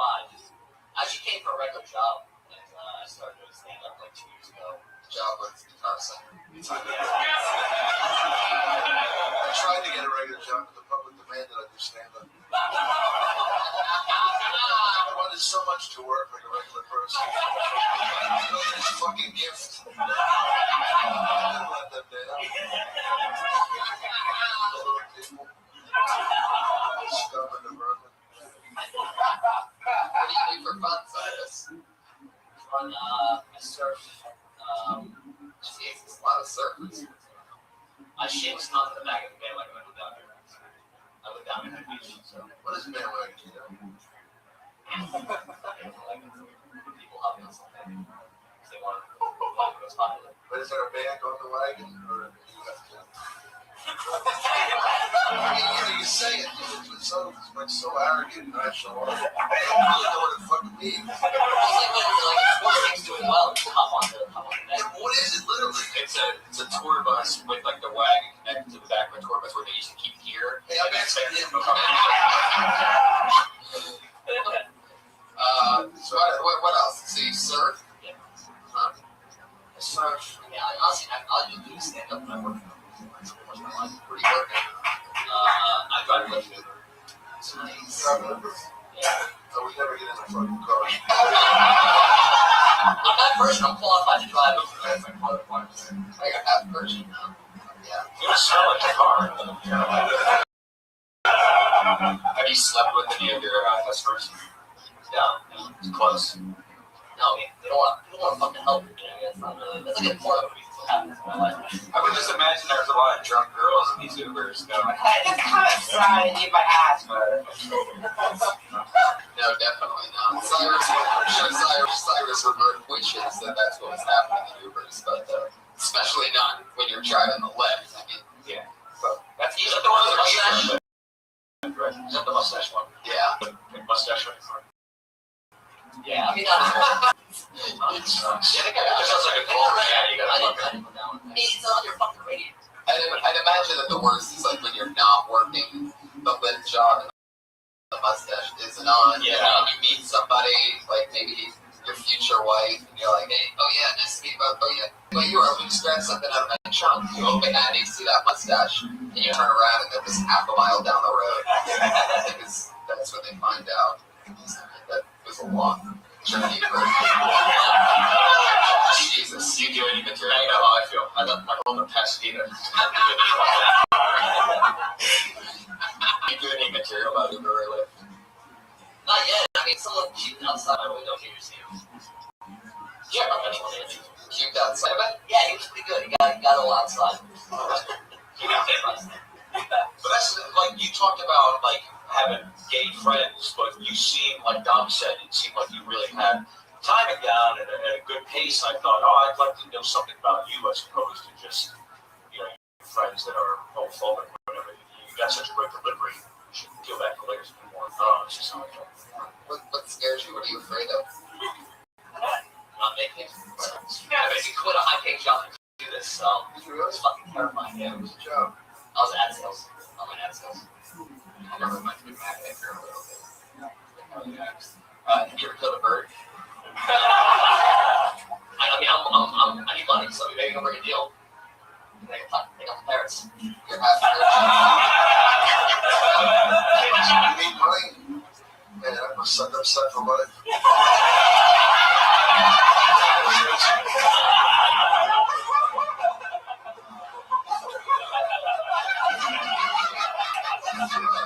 Try to relate to you.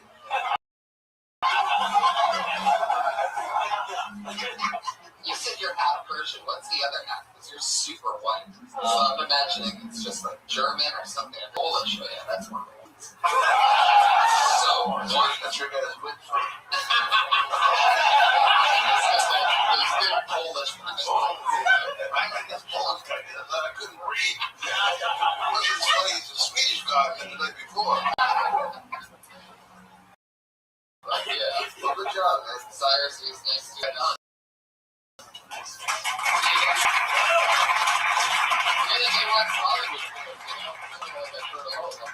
that's a really funny thing. Yeah. Good one. He's on Twitter at Cyrus the Clown, all one word. Just follow him. So that's fun.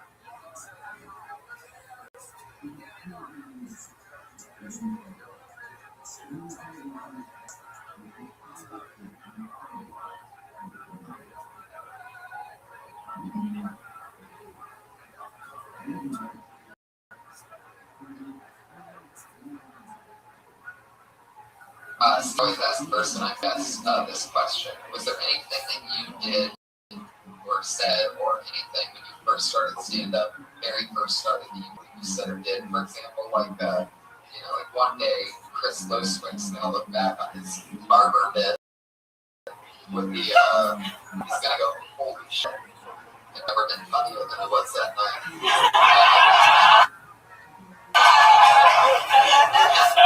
So, they got a bunch of people that have got the wildest answers. Some guys started off with like they brought up a dummy, and like, it's amazing to watch the evolution of meetings. So. No, I started in New York City, and it was just, I got it, like I mean this when I said, the first 7 years was just a blur. Yeah, I know it sounds, but I can't even remember the first time. I just remember it went well, and I was hooked after that. I said, I'm doing this the rest of my life, I've been dying. Yeah, pretty much always been. And I hadn't, because I've been on TBS less years, so. But no, it's just, it's all just been a complete blur. I know the shittiest joke I ever wrote, it was like the first, and I told him, I was like, that you'll never do worse than that. And it was, I'm glad I'm not in the E Street Band, because if Bruce Springsteen ever got pissed off at me, I couldn't say, you're not the boss of me. And it was just like, even as I wrote it, I was like, I hate you. Oh shit! I wrote a bad one like that a few weeks ago because I don't know if they get it. So, but I'll just tell you the joke. But I was writing for a show where I ended up writing comical things, and anyway, the subject was the U2 putting their new album out on a vinyl. And what I said was, or what I wrote was, I still can't find what I'm looking for, is what people say when they're looking for a good track on that album. Bad, but good. Probably made it on that show. Maybe Writer's Guild minimum for that joke. So you guys can look at that. Dom, what's the amazing thing you did when you were a kid? You were starting out. I did stand-up in first grade. Yeah. I did really good. I was in a Catholic school, so 8th grade was they graduated from. And the stud said, you think you're funny? I'll take you up to the 8th grade. My cousins were in 8th grade. And I did stand-up, and I don't know what I said. The desks were this high, and the kids were all laughing. This is great. And I had to work clean,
one time I was doing stand-up, my mom had a thing, a benefit for her charity at her hospital. My cousin Johnny got mad at a guy that wasn't laughing. Again, like, you know, this is not personal. You know, start laughing and fuck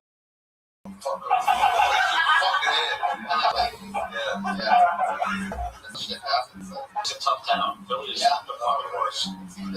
I always think of Vegas as the place that all the pretty people from LA go to party, and Atlantic City is where all the ugly people from Philly go.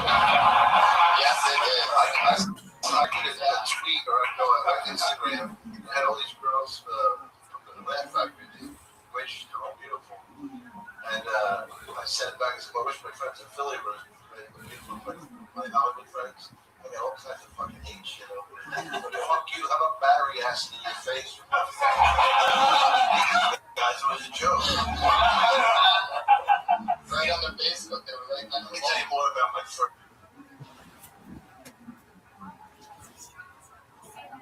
Great stand-up.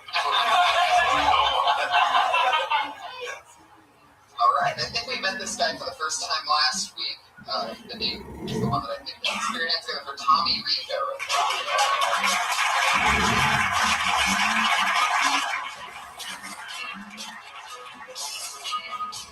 Fellas, guys, from Boston.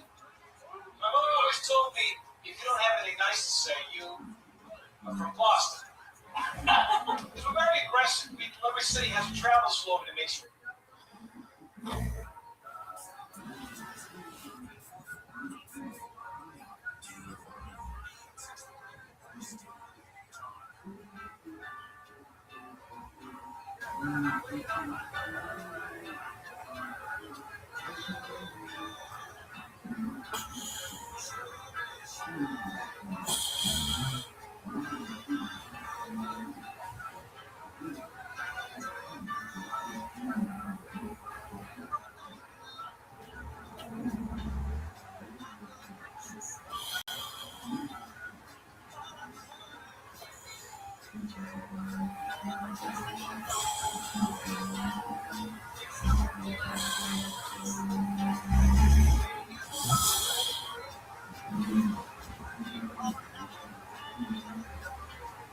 Want to go there? New York, nice and simple. I love New York.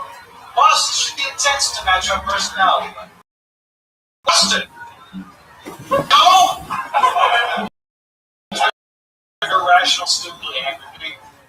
People get passive aggressive when they ask Boston. They say, oh, you're from Boston, huh? A lot of racism up there. Sorry, you call me a racist? Or you somehow suggest I should have fixed up Boston's little racism problem all by myself before I left?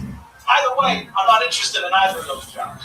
And by the way, it's not that Boston's necessarily racist. It's that everything in a Boston accent sounds racist. You got an old Irish guy saying, in the 1960s, I marched with Dr. Martin Luther King Jr. And all anybody's hearing is, I think that guy killed Dr. Martin Luther King Jr. Thank you guys very much for your time.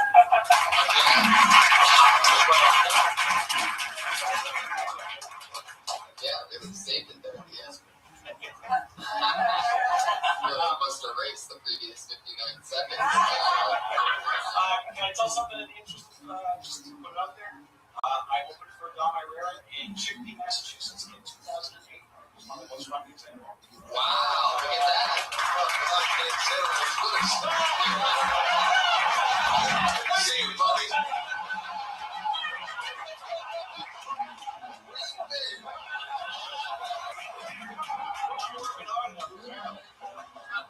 It's good to see you. One of my favorite guys spoke before. He had two of the best things that I ever heard before the show. You were real nice to me, which was great. But right before, when I met you, nervous? I said, no. Because if you are, I'm going to have to ask you to leave. That's the first thing he said to me. And then I had to ask for your intro. He said, all right, I got a list, 19 credits. They're all equally important, so read them with equal importance.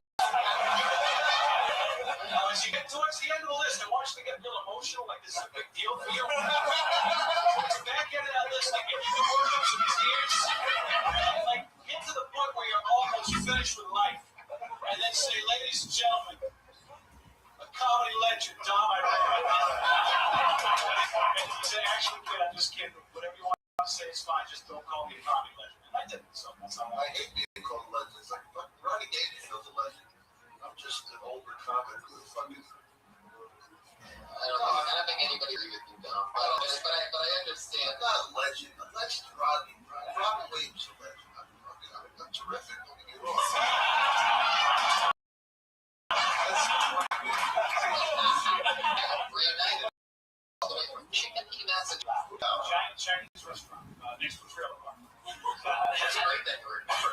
That's hilarious. What were you going to originally say, though? Yeah, please do. No, you had that Boston confidence about you that Philly doesn't have. You did. Furious with that, semi-Nick DiPaolo sounding cadence. That's weird, man. It's one of those gigs. It's so funny. I'm sorry I don't remember it, but it's like, the thing about intros is the longer the intro, the worse the act. I was hosting a show at the Improv in New York when I started out, and I brought up a guy. I forgot to say that a certain credit, and he comes up and goes, "Man, you were supposed to say I was the road company in Greece." I go, "You know what? I'm writing some funny fucking jokes." And these guys from Brooklyn and Queens go, "Hey, who's in Greece? Pay attention." You're being nice to me beforehand and bringing up the nervous thing. So I think I was super nervous though before you. So we're going to get each other. Good night that night. It's fine. Yeah. There you go. You saved it tonight. Saved it tonight at the very end, but we all know about Stoning's only bomb in marathon.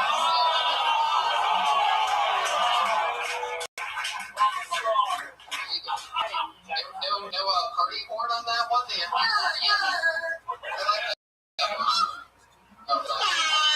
is. Tommy, thank you so much. Thank you guys very much.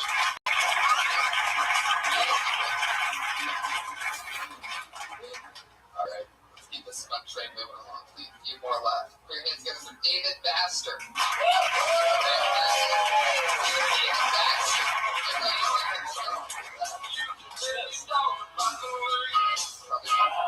David Baxter, everybody. Hey, big give it up for me, David Baxter. Yourselves, what's up? Alright, shut up. The next day, the day after Christmas, I was like walking down the street, that's what I do. And I saw like brand new Nerf guns in a recycling bin on the sidewalk, and I thought, wow, someone's mom's a real fucking bitch.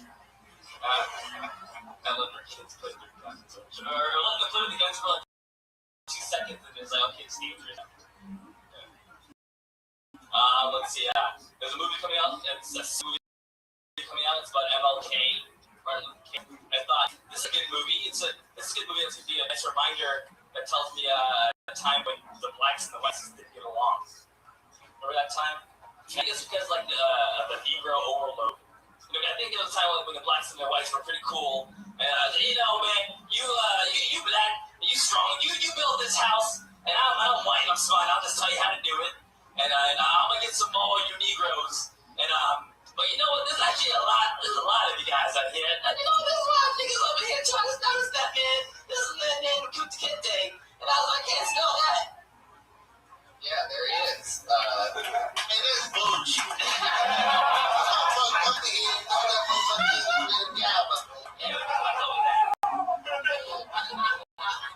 Fuck yeah. One more time for hey, everybody.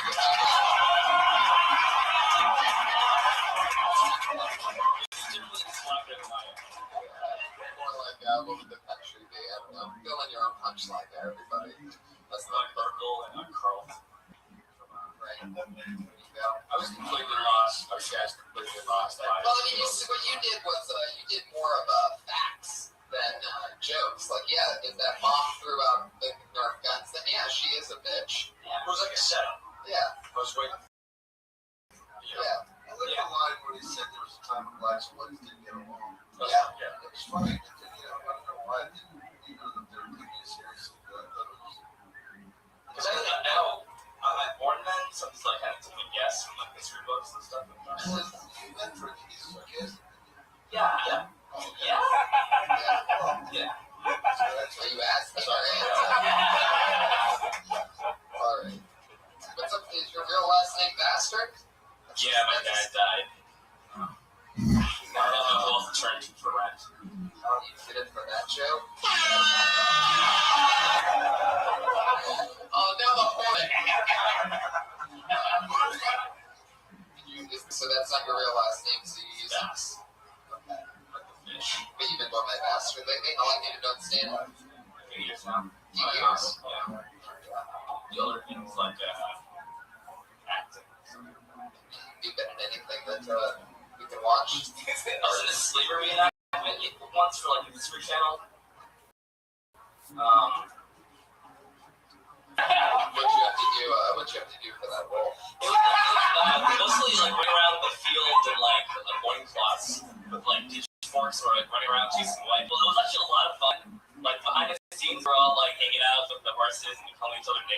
those are the white guys who say that, but you know, we're just checking the mail.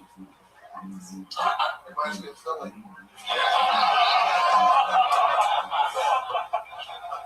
You're dressed very well. Probably one of the best dressed of the night, if that means anything in this universe. But it really doesn't. Do you have a job that you do here in LA? I do this thing where like I cut like cardboard boxes into like squares. Oh, is this another one of those wacky setups you've let us on so far? I can sort of spell it out now. I've been here for 3 minutes. Wait. You cut the cardboard. Wait, take me back. So you do this thing where you cut the cardboard and okay. The little squares. Wait a second. Wait. Hold on, wait.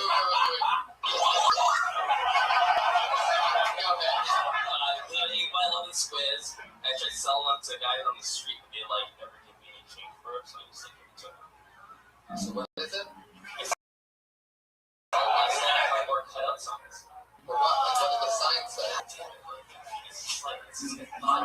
Stick with me over here. He's for the secret also before the day after. It's taking of everything to not be racist right now. Can't get one of them jobs in a reenactment. That wasn't even racist, but everybody knew that's how we're solely waiting for it to be racist right now. I get one of them jobs in a reenactment. I think I got on Craigslist after I like sucked this guy's cock. He was like, hey, I saw this movie. You're a wild one. Anything else for David, guys? Any advice or you want a blowjob or something?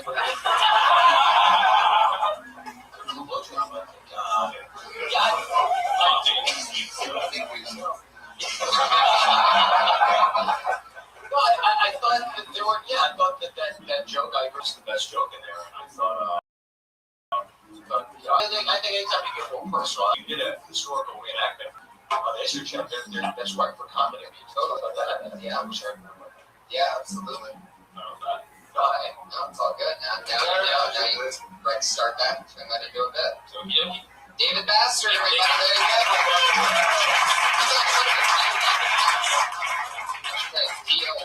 Hashtag DLB3, obviously. One of the only comedians I've ever seen try to start their own hashtag from being on the show. So there you go. Hashtag DLB. Did you know, by the way, because you were facing that way, that when you did the sound effect with boop, boop, boop, that I was taking a sip of water? Did you know that? Really? You did a no look, and you knew that was the thing. You're a road. Here, hands together for Brian. Almost a joy of this city. You constantly hate it. Now.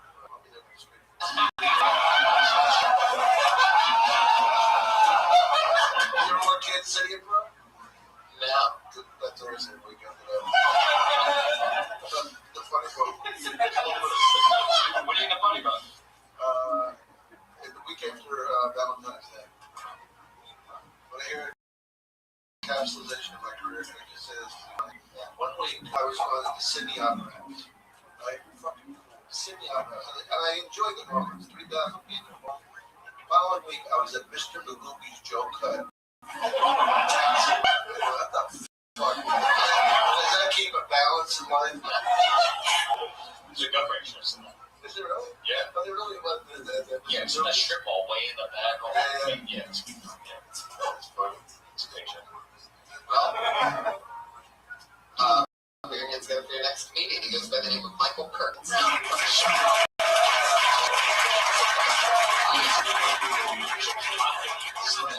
Wow. So you get together with Michael Perkins. The other day, my girlfriend, I was fucking my girlfriend, and she stuck her finger in my ass. Now she sued me for defecation of character. Now I'm the one getting shit on. I don't think that Trix Rabbit was silly at all. I think it's hungry and those dumb kids starved a rabbit. Deep breath, I think you're going to call my name, Tony. woods. That's how Hemsworth. I think that's so Avatar. Because when you see Avatar, they're kind of in the woods, kind of fucking, I don't know, nature. You think,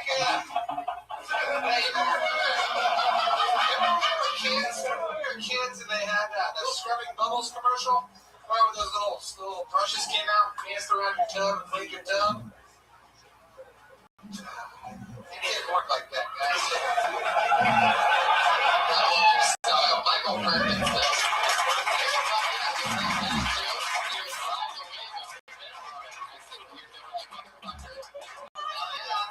That's an interesting style. Would you ever consider working as a feature actor, Tampa? Sure. He's already got the sandals for the job. Sure. Yeah. You look like a giant lesbian.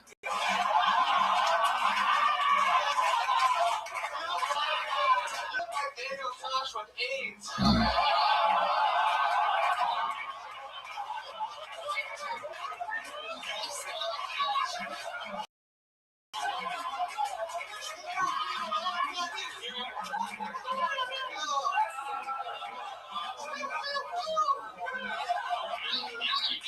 Son of a bitch. I do here. I try to inspire people.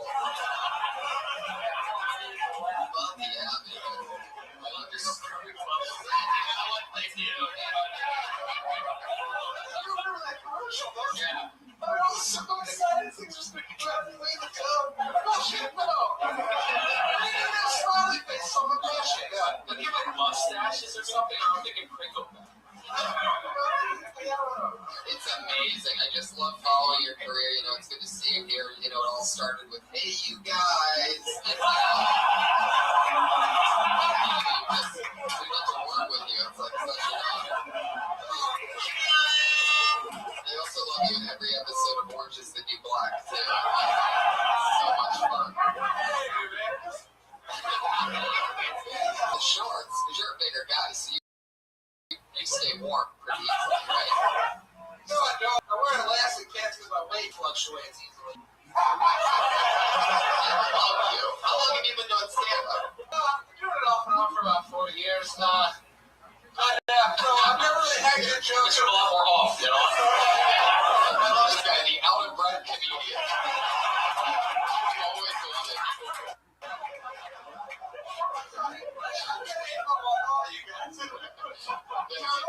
Turtle, how's it going? You're bombing now. Back to the bomb.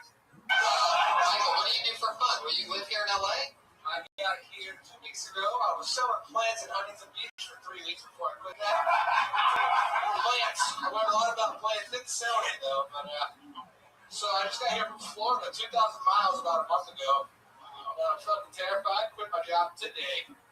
I'm here now and like I'm kicking ass. Who knows? Oh, yeah. Should I do Butter Bush? What? There's no plans. Man, that's a lesbian joke. Oh, yeah. Did you hear how everybody laughed after I said it? Yeah. That would have worked on fucking David Bastard. Are you a fan of Bert Kreischer? Never heard of her. Never. No. You're from Florida, right? Yeah. It's one of Florida's biggest comics. Don't know anybody from Florida. Tampa. He's from Tampa. How old are you? I'm from Pensacola, Florida. I turned 29 on the 30th. Wow. Hopeless. Don't you tell me hopeless? No, I love it. Hopeless and devoted. You have a look that, you know, the comedy movie stars had for the last few years. And so I don't know if you're getting here late or is this like the Napoleon Dynamite to Will Ferrell? Napoleon Dynamite to Will Ferrell. It's like Neapolitan Dynamite. You're bad, buddy. You forgot. You can donate to Tony's web fund, cystic fibrosis for. Come on. Is it the kidneys or the liver, Tony? Looks like you've been eating the only roast that you've been doing lately.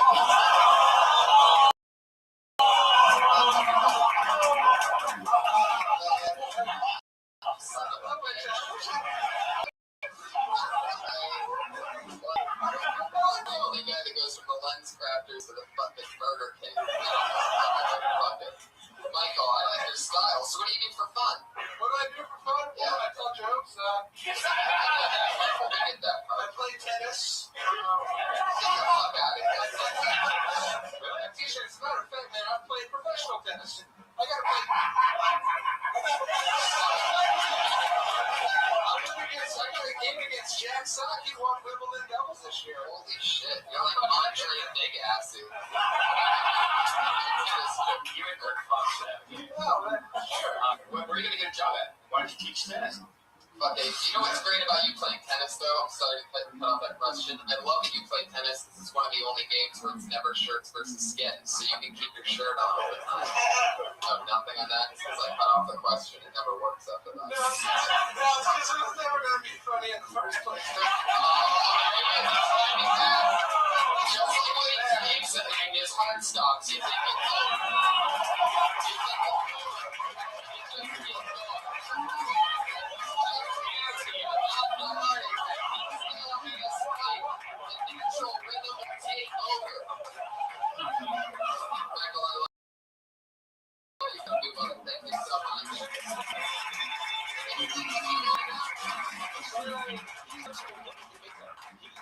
He's got like a great stage presence. Yeah, you just jokes.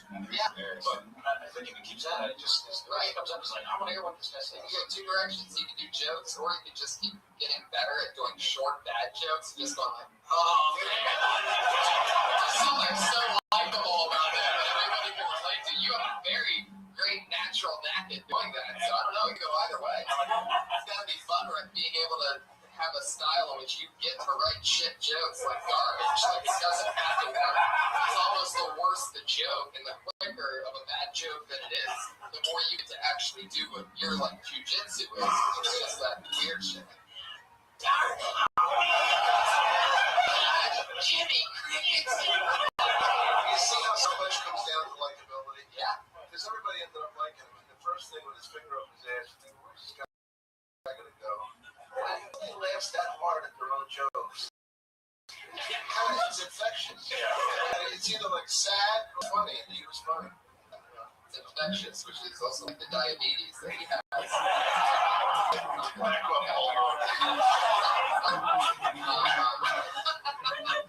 He's on Twitter at Art15Boys. Is that right?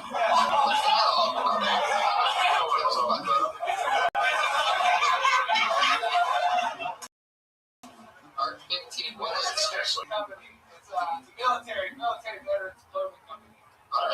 No, we're all assholes. Fucking tennis game. I love it. I want to see like that. Let's open the door here. All right, one more time for Michael Perkins. We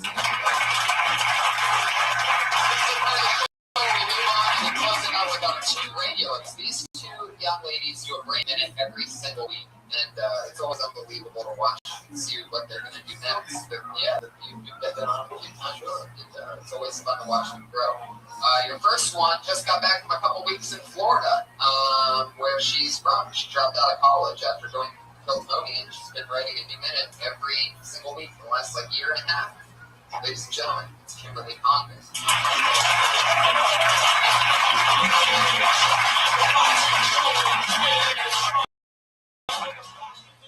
Hey guys. So I recently got on birth control, which is really exciting. It's good stuff.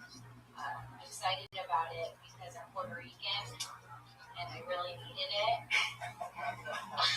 And now I feel like guys can come near me and I can't get pregnant, which is nice.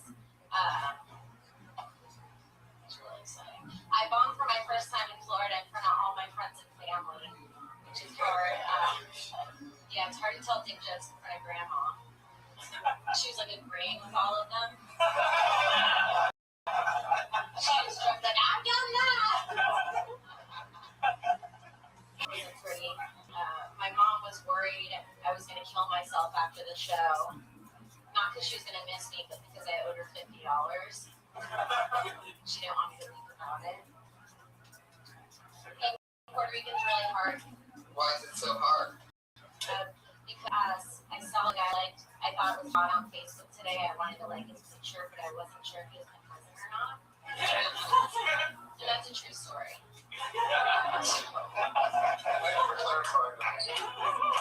When Yeah.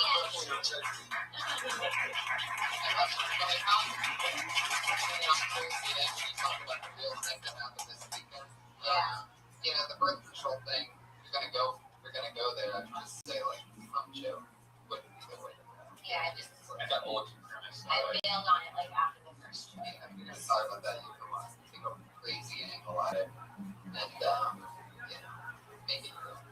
Yeah. But that's so fun that you bumped it in front of your family. I've done that before. It was the worst. It was sad reading your Facebook updates. I wanted to die.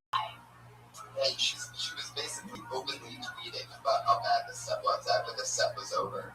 It's horrible for people that grow up with color. Yeah. And it was like the simple jokes that I did, everybody was like, ah, like dying. And I was getting frustrated, like, you fucking moron. Exactly. Is there a joke in Grace thing about birth control or nothing protection anymore? Well, it's just the truth. I mean, how stupid somebody would be. You know. I mean, it depends on the situation. Right, I see what you're saying. Like, so if you don't know that you can't get STDs, right? Yeah, like, oh, I never even commented much on birth control. Oh, yeah. So, how bad was it? What was the worst moment? What part of the Florida set really made you realize that this was rough? well, the real thing that happened, I didn't get to it, was that my grandpa was actually standing next to me. And I made an anal sex joke. And he was really hammered, and he was like, hey, don't talk like that. In the middle of my set, I was being, like, punished. It's kind of sexy. When they said it, could you see them from a stage? I didn't see everyone. It was outside. I was just set up. It was outside. It was outside. Right.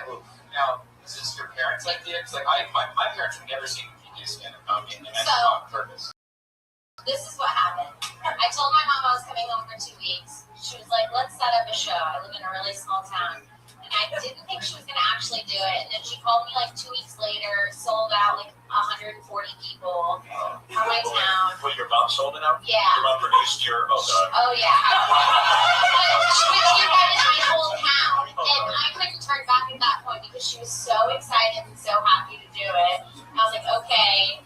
But I told her that I was going to fail, especially because they wanted me to do 25 minutes. How much do you have? Not 25 minutes. Wow. I did really good up until like 15.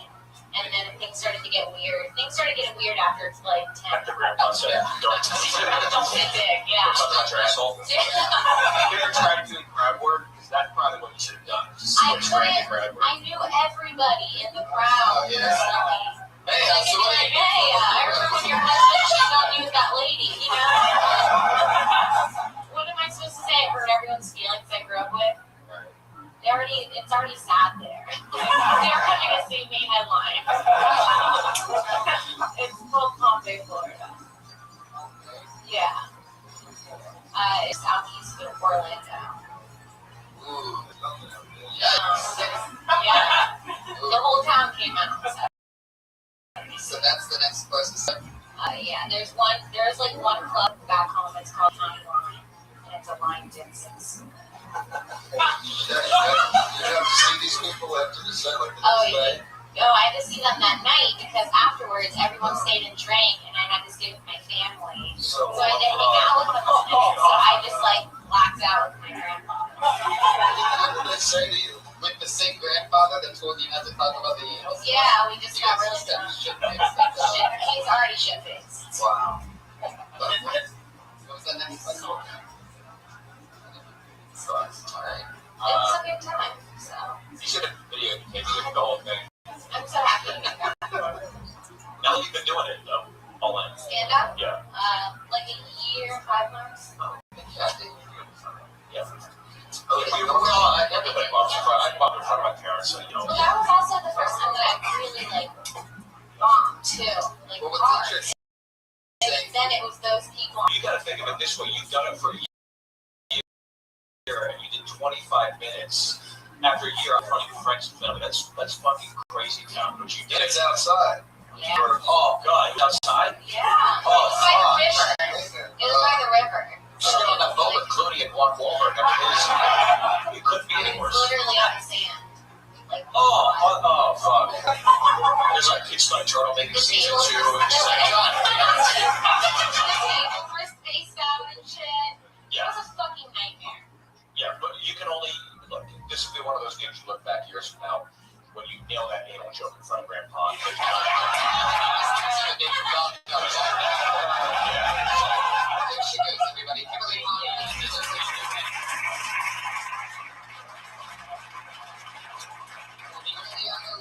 Everybody been doing the same thing, just on the show since the beginning, doing Break Minute all the time, the funny stylings of Sarah Weinstein.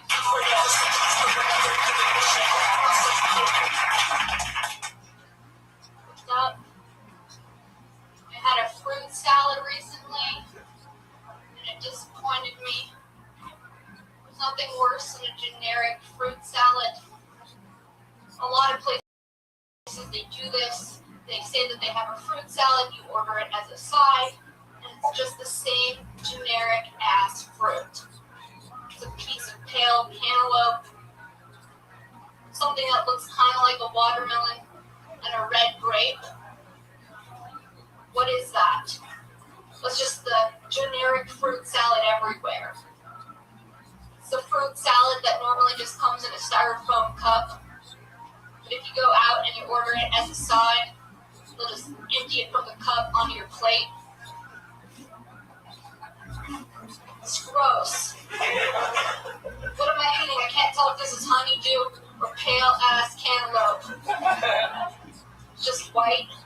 You know it's in the melon family, but you can't tell which melon it is. You have any more?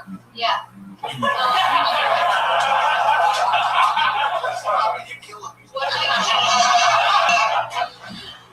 What do you have? Like, I was gonna talk about. I want how like a berry would make me feel, or like something. That would be shocking. That would be shocking. Yeah. Salad. Right. Like, It's interesting. You know, I love your. You know, it's definitely a Sarah Weinstein joke. You know, you're taking something small and you're like ranting about it. You know, that's in her wheelhouse. And I think fruit salad's very promising. I would say, you know, when you started, I would get into the 25 seconds and I'd fast forward straight to start describing it like almost immediately.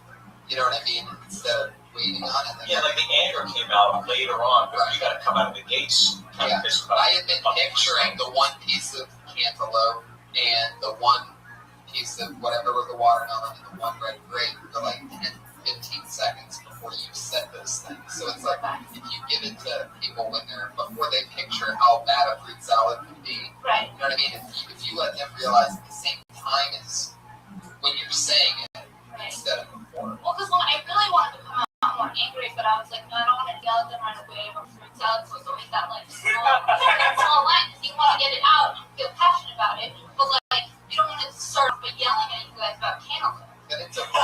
It's okay. Because we in the podcast listeners, I mean like the people that listen to the show, know your style. And these people will understand it 20-30 seconds in. Just like with Michael Perkins, we knew 30 seconds in the funniest thing about jokes. Like, so I wouldn't be afraid of trying to impress the audience, because they'll always jump on board. You gotta go 100 miles an hour always. But I get what you're saying, yes. Fruit salads are golden premises. Fucking sucks, man. If they made fruit salads good, so many more people would eat fruit. It almost seems like unhealthy companies are running the type of food that we're eating. Why is that on my egg or something?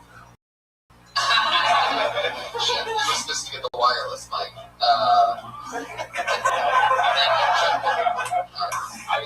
I hate those salads. It's like a lottery. You know, like sometimes you have the good ones. I get a lot of fruit salad, and then you get the melon salad. You don't even have to say the one piece of watermelon. You should just say melon. That's the most annoying thing. When it's all orange melon. Orange. green. That green one's the Well, one. it's like- Green milk. What's that one? Honeydew, but it's like it's not even green, it's white. And it's usually super bright, or not bright, but now it's like that hard as fuck, and it looks like they're playing volleyball with the one grape. You should smell it. Sad brown, sad bowl volleyball. What was that? Want to close this out? We are, Dom. We are. Here we go. Velocity of fruit. We end the show. It's such a terrific show. Dom, it's not in my wheelhouse, so I'm not jumping on your bandwagon. You know what that means. Sarah, thank you so much. Fruit salad, Kimberly Compton, you weren't all that close to Kimberly Compton. It's that shame. Follow them on Twitter.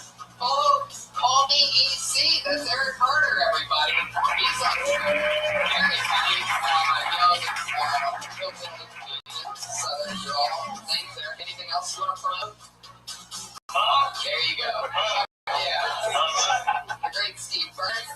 Thank you so much. You're on Twitter at Steve Byrne. Anything else? Any dates coming up or anything you want to talk about? It's all good. Check him out on Twitter and on his website. Thank you so much. It's been a great time. Dom Irera, you're the best. I won't call you a legend, but I will tell you, you are something else. Brian Redman, we did it again. I'm going to be Hitchfoot live audience. Thank you so much for coming out.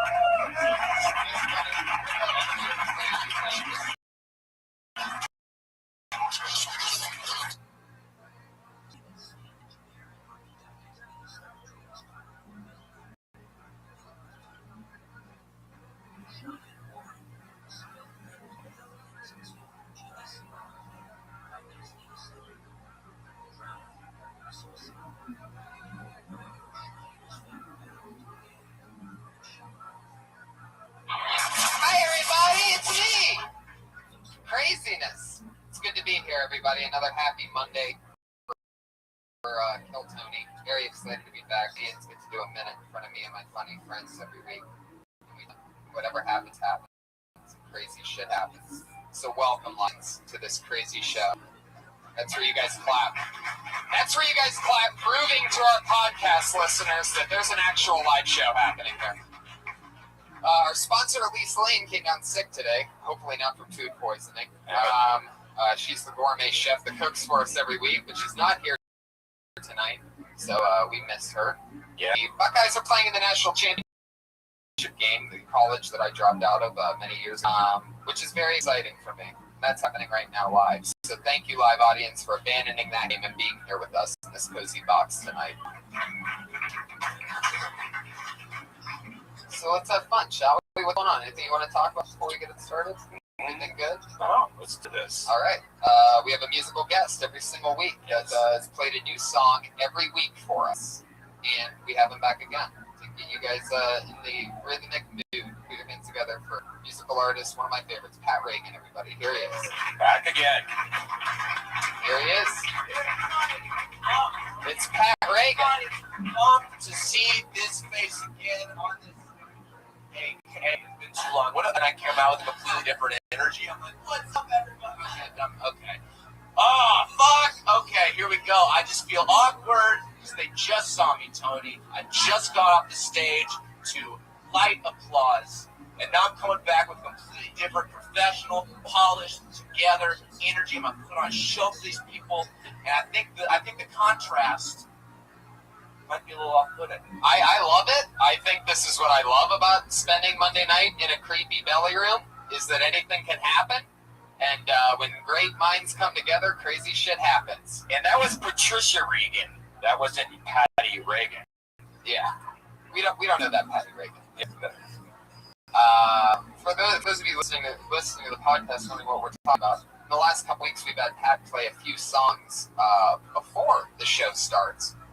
You know, and then when the show starts, we bring Pat up again, and then he plays a brand new song. And all right. I'm ready, Tony. You don't need to keep stalling anymore. I'm starting to take the time up at the beginning of this great podcast. Pat Reagan, everybody. Guys, this song is about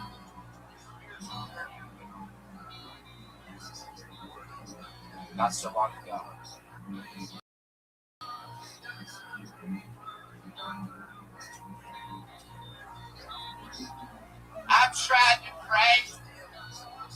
I don't know what would hear me.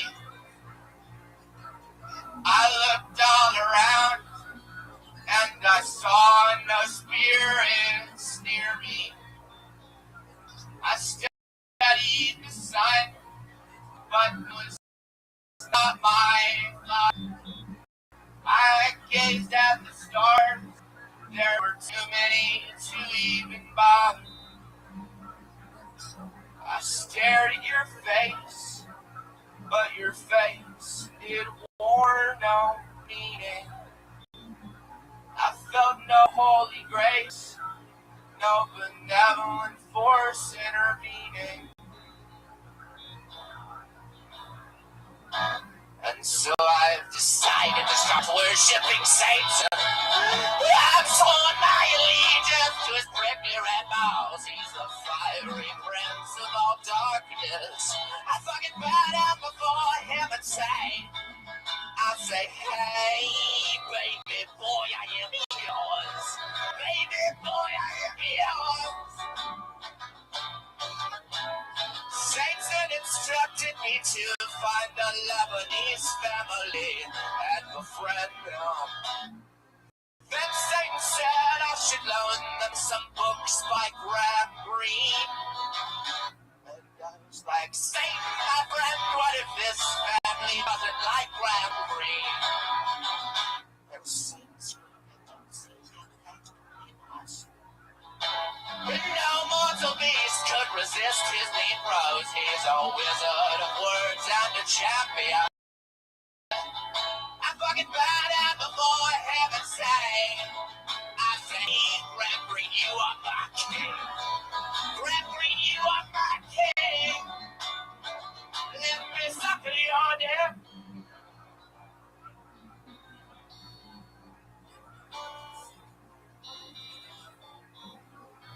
Then Satan cried, and I asked him why so tearful.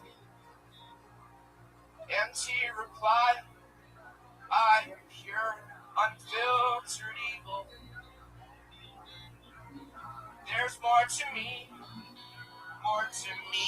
than what you've seen. I love poetry. It make me cream of my jeans. And so I've decided to stop worshipping Satan. He's a weak little bitch who's obsessed with Graham Greene. I've decided to follow my own palate. It's filled with fat blood. I'm sexy. In my sweet Prius. Fuck yeah. He came in without the most confidence. And then he comes in and he crushes. That would be a poem. Pat Reagan. He's on Twitter at Patty Reagan, crushing with another new song. He's coughing. First time he hasn't forgotten his lyrics through the song. Maybe you should complain about how you think it's not going to work more often before things... It's like he came out, he's like, this is a complete debacle, everybody hates me. Then he crushes. What you podcast listeners can't see is that the audience is right now carrying Pat Reagan off on their shoulders. Stroking that he's already back in the green room with coke and strippers. Wow. For those of you listening to only the audio, not the video version of this podcast, he's already in. His butt looks hungry. We just got word he's on a limo to heaven. All right. Josh Martin is right there, everybody, the little weaselly producer. Usually negative and grumpy, but tonight he's hustling around as always. Guy, head of security that keeps us safe from anything that could possibly go crazy during the show. He's never had to do anything in the 90-some episodes that we've done. But here tonight, a brand new Patriot, used to be a crazy man in a $5,000 suit. We've replaced him every week to show him exactly how replaceable he was when he quit the show with a brand new person. This comedian doing it for the first time tonight is one of my favorite newer comics that I've seen around here, originally from Chicago. And out here a few months and left a real impression on us, so why not make him the Patriot? Here he is, Ian Ellis, everyone. At Chicago Open Mic Twitter. He's made some amazing art. And he's suited up. That fits you perfectly. But yeah. All right. Hi, Ian. How's it going? The first Patriots shoes like Big Hero 6. Fuck yeah. 0 for 1, Patriot. 0 for 1. That's pretty good. I see the lights are out today. Fuck yeah, buddy. Well, thanks for doing this. You excited about tonight's episode? It's gonna be great. I love the guests. Let's do it. Me too. So let's bring them up. Ladies and gentlemen, I always have two of my funniest friends on. This one, unbelievable. I'm really excited about this. Two of my favorites. Put your hands together for Anthony Jeselnik and Ari Shafir.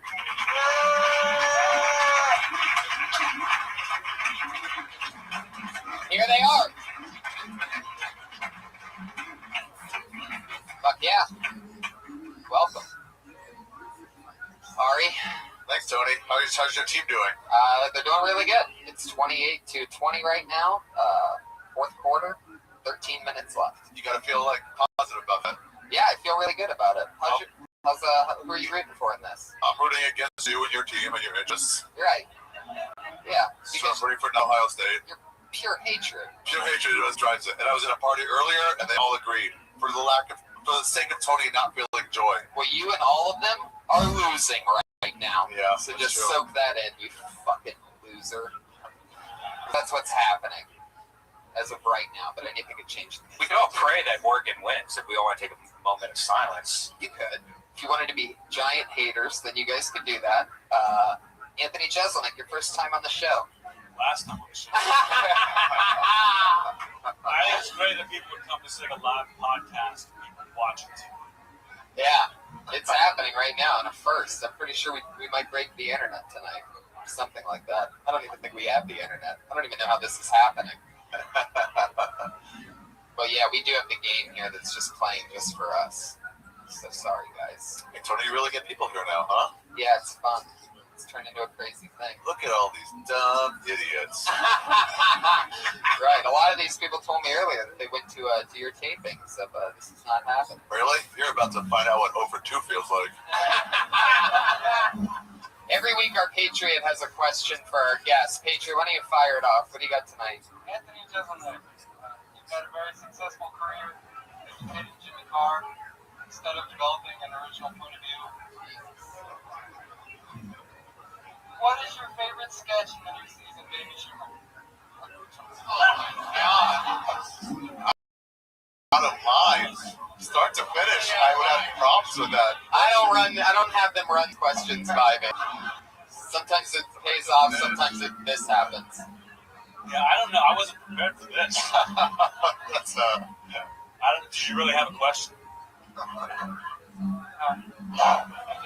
You seem like you should be asking a lot of questions. Fuck yeah, you went for it, Ian. What do you got for Ari? You went for it, I'll give you that. In one question, you managed 3 different offenses. That wasn't bad. Ari, you accidentally gave a girl a facial. You have a festival that revolves around the supermoon. You applied to get paid regular here over 30 times before you finally got to take your special here. I didn't apply, bro. I don't know what your level you're on, but there's no application process. You fill out. You just stand up and do terrible comedy and get rejected like everybody else. Why are the Cowboys so bad at football? They're not bad at football. That was the catch. He caught the ball and he was making the football play towards the goal line. He was done with it. He had the ball and he was moving on. I feel like we got different questions. Yeah, it's a little bit weighted on that one. Well, that's Ian Ellis, and I'm pretty sure he signed up to do a minute in the bucket too. So maybe he'll end up performing in that suit tonight as well. But let's do it, guys. Comedians, you get a minute. Comedians, you know your minute's up. That's 60 seconds when you hear the sound of a kitty. Don't run that light, or else you're going to bring out the angry West Hollywood bear.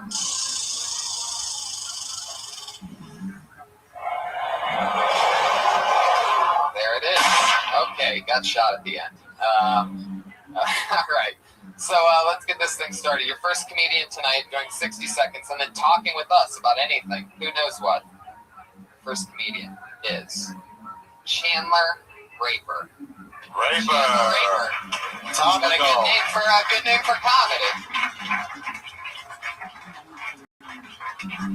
First time we got Justin on, and he already draws a raper to the. Do you think Raper's his real name? I think so. So I'm really sick of all these commercials trying to make fat women feel better about themselves. A bunch of pre-diabetics in their underwear with a message of you're beautiful just the way you are. The special K commercial is the worst. These women get beans. Fake bitches say shit like strong, radiant. They didn't redo that commercial. This time the fake bitches say stuff like breaking mama free. Eats her feelings. Okay, seriously, you said fucking dumb. I'm a little pudgy myself, so I think that gives me the right to talk about fat people. One girl told me I wasn't fat. I say, if Blake Griffin can get away with saying the N-word, I should be able to talk about fat. I'm at least as fat as he is black, if not fat. Thank you. Fuck yeah, 55 seconds and Chandler Raper. Most importantly, 7 more points for the Ohio State Buckeyes during that. That's really happy. That's game. 34-20 Ohio State now. That gave a shit we did during that. I didn't hear a fucking word. Do it again. Sorry, Chandler, do it again. So, how many commercials I gotta you sing? Because when you say all these videos are fucking you up. Well, those are the 2 specific ones. The Kmart one.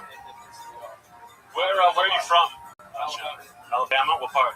Northwest Alabama. Northwest Alabama. I suggest you go back to them.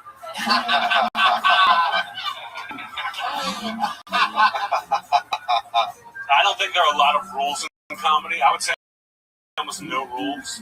Bro, never talk commercials into that rule book. Question we were wondering before you made it to the stage. Is Raper the real name? Real name? I think last names come from whatever your ancestors' occupation was. So. Wow. Tell me you've got a bit about that. Tell me you've got a bit about that. I don't. Holy shit. Get the fuck out of here and write it. I haven't been doing it very long. I'll give one. Make it an act out. That's good.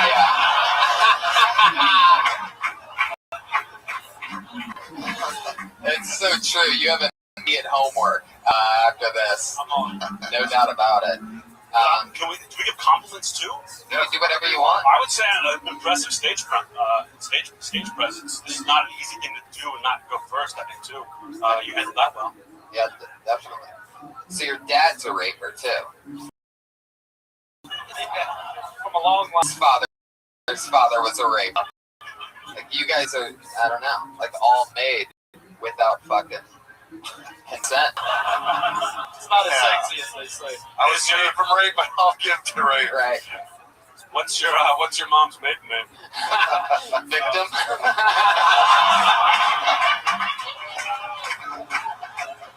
Perfect.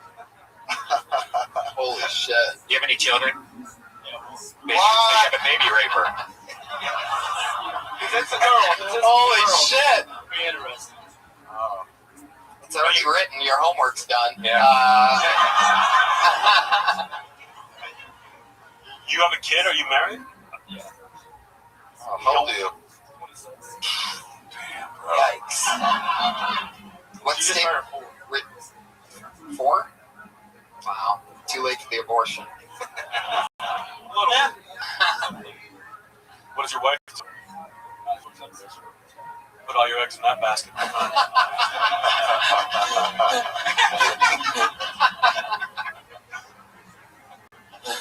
Oh, shit.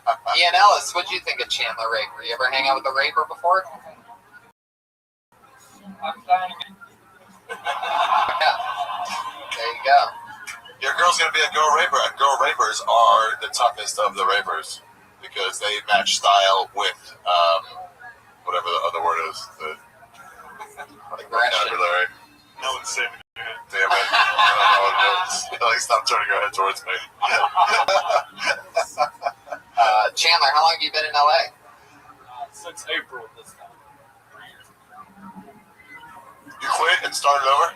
Yeah, I went back to Alabama. That's where my daughter was born. Back to here. Okay. Oh, I've never seen anybody quit and come back. Oh, I've seen it come back, but they only. That's what rapers do. They don't just stop when it first gets hard. Yeah. You gotta just fucking keep being aggressive. They won't take no for an answer. Yeah, exactly. Can't let anyone tell you that you can't do what you want to do. A raper goes out and takes it. You're a true raper. God, somebody hashtag Jezebel for this hard this one. Hashtag what? All right, sure. Okay, there you go for all hashtaggers. Chandler, it was fucking nice meeting you, man. There you go. We talked with you. That's how it happens. You're in the lead. I'll tell you in the lead right away. He's got a new killer 4-minute bit out of nowhere. Chandler. Right? No, don't really do a bit about your last name, though. You have to. No, you should not do that. You should not do the that. first thing out of your mouth. Absolutely. As long as he's a real raper. If they introduce you as blah raper, you have to talk about it. All anyone is thinking is, what the fuck did they just say?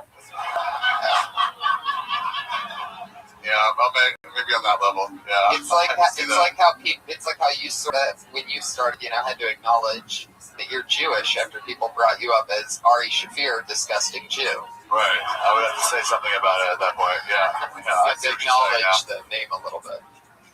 Anyway, keeping it moving on. Your next comedian goes by the name of Jeremiah. One name. Oh yeah. Jeremiah. Probably the right music for this. Jeremiah's probably a folk music type comedian, I'm guessing. Good name. The Jeremiahs of comedy. One name. One name says it all. Jeremiah, everybody. Folk stylings of Jeremiah. What up? Is everyone's like one? Strange things are happening. More and more friends going up with love babies.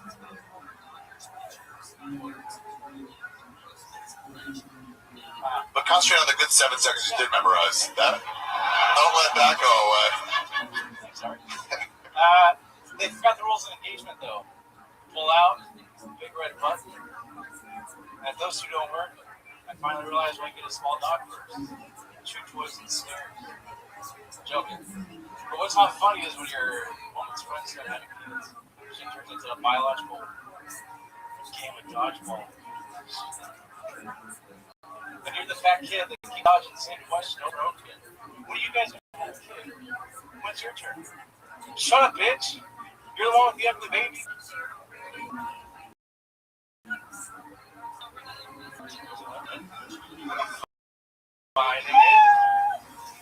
There you go. Good thing you didn't remember anything else. But I must say, Jeremiah, you are the funniest high school football coach I've ever had on the show. Was that your first time? Yeah. Wow, look at that. First time doing comedy? Yeah. Wow. You're going to applaud, but I still don't think you've been on stage your first time.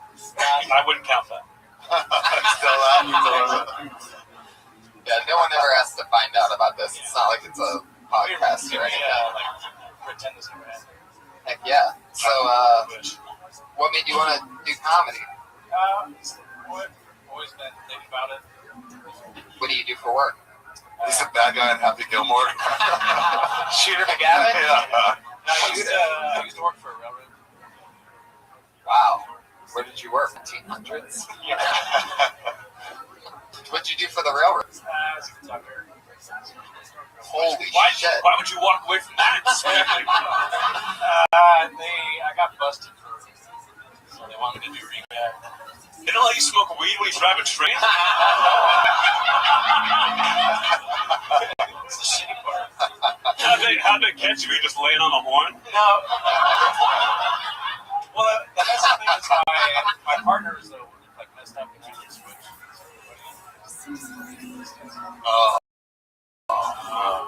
Dion. Oh, what? What a dick. Did you ever smoke and drive the train? Like, is that a thing that you do? Yeah. Why? Because you might go left accidentally? What the fuck? Yeah. There's no turns to make. Have you ever, when girls ask you what you do you ever just tell them that you're a conductor? Yeah. And they think that you might be an orchestra conductor, and then they find out that we're working on the railroad. That's a fucking true story, too. Working on the railroad. Right. What's the craziest thing you've seen on the railroad driving out there? There's a lot of suicides. You ever seen an Asian man die while hard at work? No.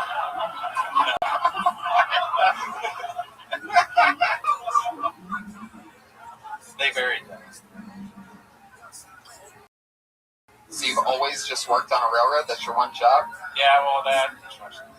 When you're being chased or chasing someone on top of the railroad car, what's your best method of jumping from train to train? Just don't look down. Don't look down. Okay. Like that. Bigger fear, Ebola or people running along on horseback? Probably Ebola. Oh yeah. Good answer. You got nothing, you just nodded? It's a good real answer. Yeah. Where are you from? California. Just moved to LA. What part of California? Whoa. Wow. Oh, Ian has a question over here. Yeah, a couple times. Really? They make you clean your own train? No, we just like hook up the train. They sometimes they'll just come out of nowhere. Just walking around. Have you anyone committed suicide for real in front of you? No, I never got the chance. Is that your biggest regret? Yeah, because that would have been at least something to get pissed us. They used to shoot us with rubber bullets because we, as kids, I lived by a train track, and we used to always have to put like G.I. Joes on there and then tape them down so they get squished. And so they shot us with rubber bullets. Really? Yeah, those guys are crazy. Yeah. What? Wow. Is it true that you think black lives don't matter? No. Well, then good luck in comedy. Well, Jeremiah, it was fun. You spent your first time on stage with us. There you go. You have any questions or anything? Very good, Jeremiah. Back with the mic stand. Since you used to work on railroads, I wish I could tell you that you're on the right track, but it's really tough to do in this situation. But you know what? If you work hard and you can figure out some way to do the opposite of what you showed us here tonight, then maybe. Yeah, I was somewhat prepared, but on the way up there was like, Well, I'll tell you this, man. It's so much more fun to go for it and get to try something than to be a giant pussy. So you got that fun up here with us tonight. So thanks, Jeremy. The biggest thing is like just be yourself, because like you weren't yourself when you were doing it. You were just trying to remember all your fuck. Yeah, just be yourself. The guy that's supposed to be here. But you could tell you were just memorizing, trying to think of it instead of being like, hey, what's going on? What are you doing today? You were, that's the biggest thing, because it was really awkward listening to you because you could tell you were just trying to remember everything almost like a script. I would actually pick someone better than you and be them. Yeah. Fuck yeah, well there you go, everybody. Jeremiah, he's on Twitter. Geek. That's his Twitter handle. Unlike Chandler, by the way, Chandler Raper is on Twitter, and Chandler Raper, he's that guy. Chandler Raper was available, and he got it. And Jeremiah, it was available. Jeremiah is Blaze Geek. For those of you that want to be Raper followers. Anthony, a question that I always ask new guests when they come on is there anything that you ever did when you very first started that you can't believe you did? Oh yeah. My first time on stage ever was actually in this room, in the belly room, and it was like one of those classes you take, and at the end you have like a ceremony. Barnhart? Was it Barnhart's class? Greg Barron. No, Greg Barron. Greg D. And I remember like killing it, being like, oh, I know how to do this, I'm gonna be great. And of course, I like my next time I bombed, and I had like gone, I went back and watched that tape like a year ago. Full blown fucking panic attack. I was like watching it; it was totally different. Like apparently, I don't remember this, but I had a huge Dennis Leary influence. Like, really? And I kept. You had a panic attack watching it? You got a panic attack watching it? Yeah, watching it. Like it was so bad, so awful. I was pretty nervous, but unproductive.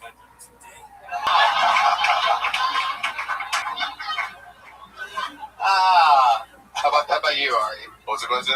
Anything you very first did when you started that you can't believe that you did, or like? Oh yeah, I remember when my special came out on Friday, paid regular, Friday at Comedy Central at midnight.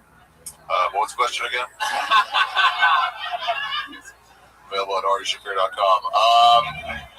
I think that was the answer to all the questions. Yeah, no, we had this award ceremony, the Scoobies. Remember the Scoobies? Did you ever go to those, just like? Yeah, once. The Southern California open mic. I don't forget however it went, but me and Brett Williams did this together, and I was so excited about how good it was going to be. I called Bob Oshak in, but I really looked up to. I think you'll want to see this. Oh, it was just 14 minutes of horrible. And since we were together, neither one of us knew how to pull the fucking cord on it and just say, this isn't working, let's just stop. God, I still feel bad about that now that I think about it. Does he still talk to you? Yeah, he does. Like, did the show come to a halt like quite as much as you just made this one come to a halt? It was like that. Ian, how about you? Anything crazy happen your first time starting out?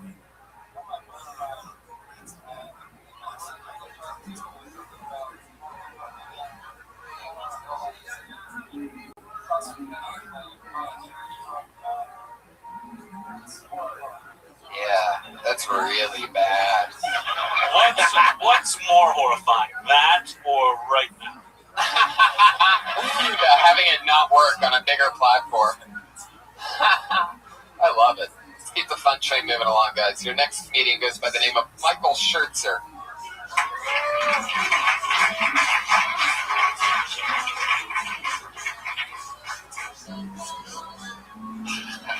Brian.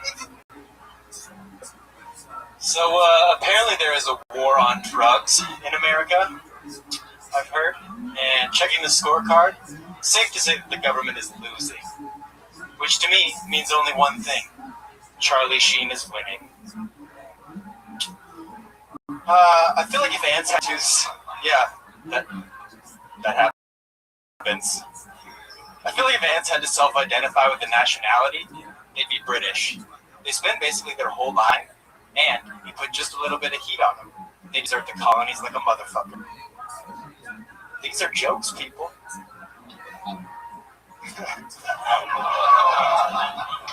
My friend tried to convince me that Ronald Reagan was a terrible actor, but I had to disagree. I mean, he acted like in the United States for 8 years. People are still raving about his performance. This killed in my living room. Yeah. Have I hit my time yet? Yes. Great. Definitely. Beautiful. I won't even let the cat respond to that. All right. I felt like Tom stopped. Yeah. I kept looking at the phone like, what the fuck is happening right now? Like, Daz didn't even Crushed it right then. Those were, There seemed like there was one-liners from old 80s cheese movies. That Fucking tackling Reagan, huh? deep hitter. yeah, tell us about that one. Walk us through that. Okay, well, people know Reagan from being an actor. You're already maybe wrong. At Reagan, I worked in politics. Oh, yeah. Did you? I did. What did you do in politics? I managed campaigns for city council, Anthony. Whoa!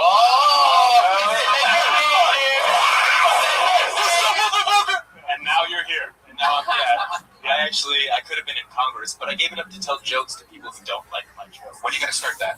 Well, I think that just happened. I just described what I did.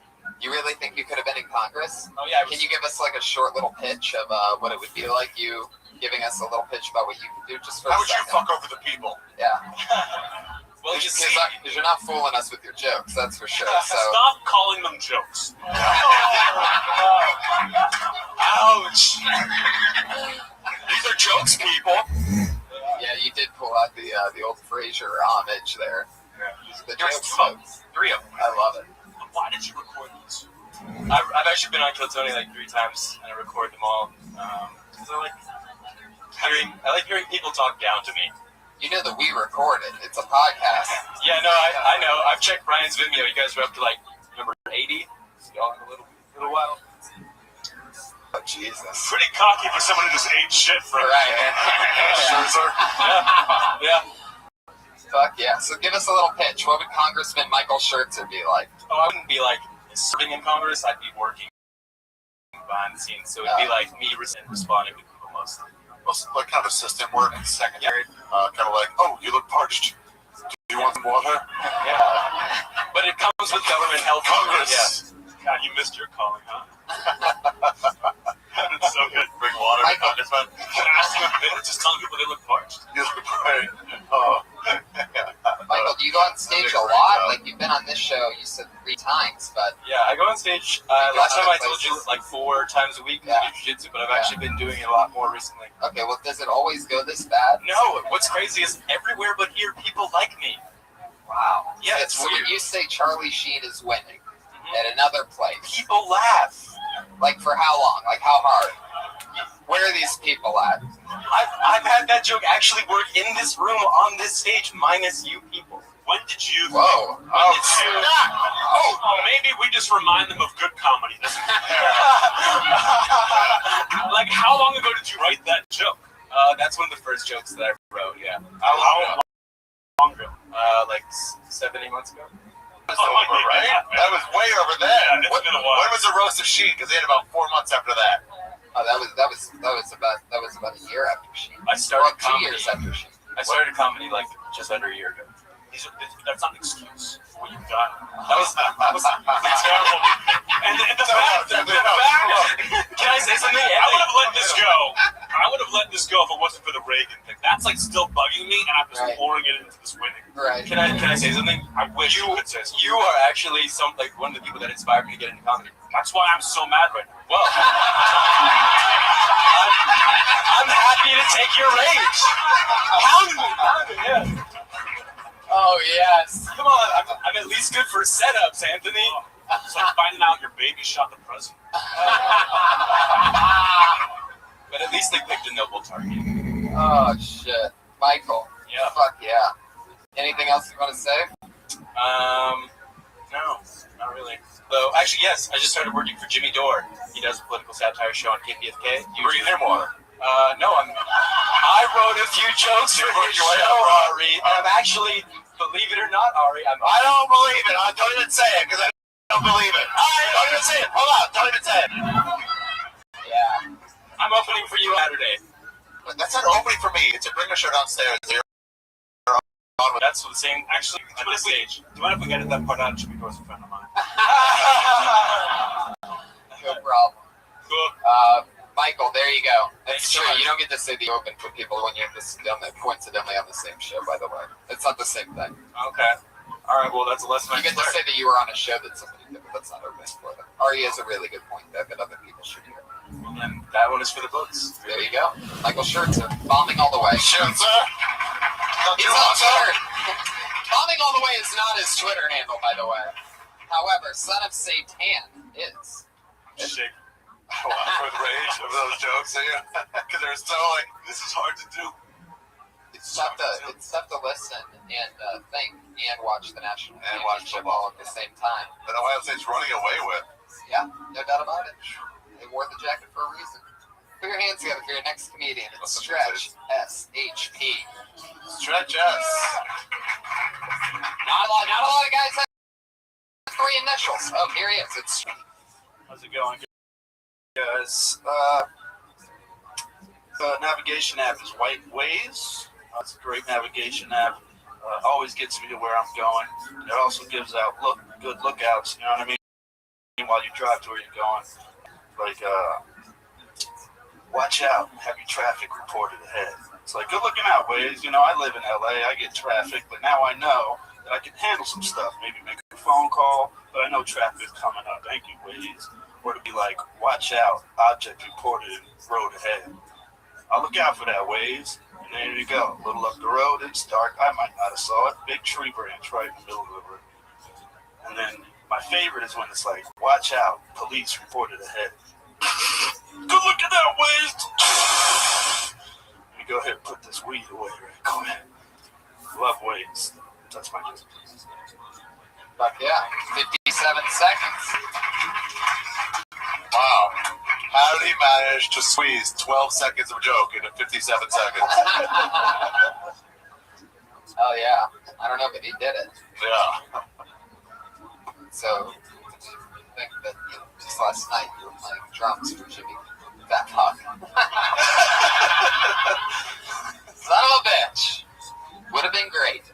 Would have been great. Anyway, so Stretch, I've known you a while. You've been doing stand-up for how long now? 4 years.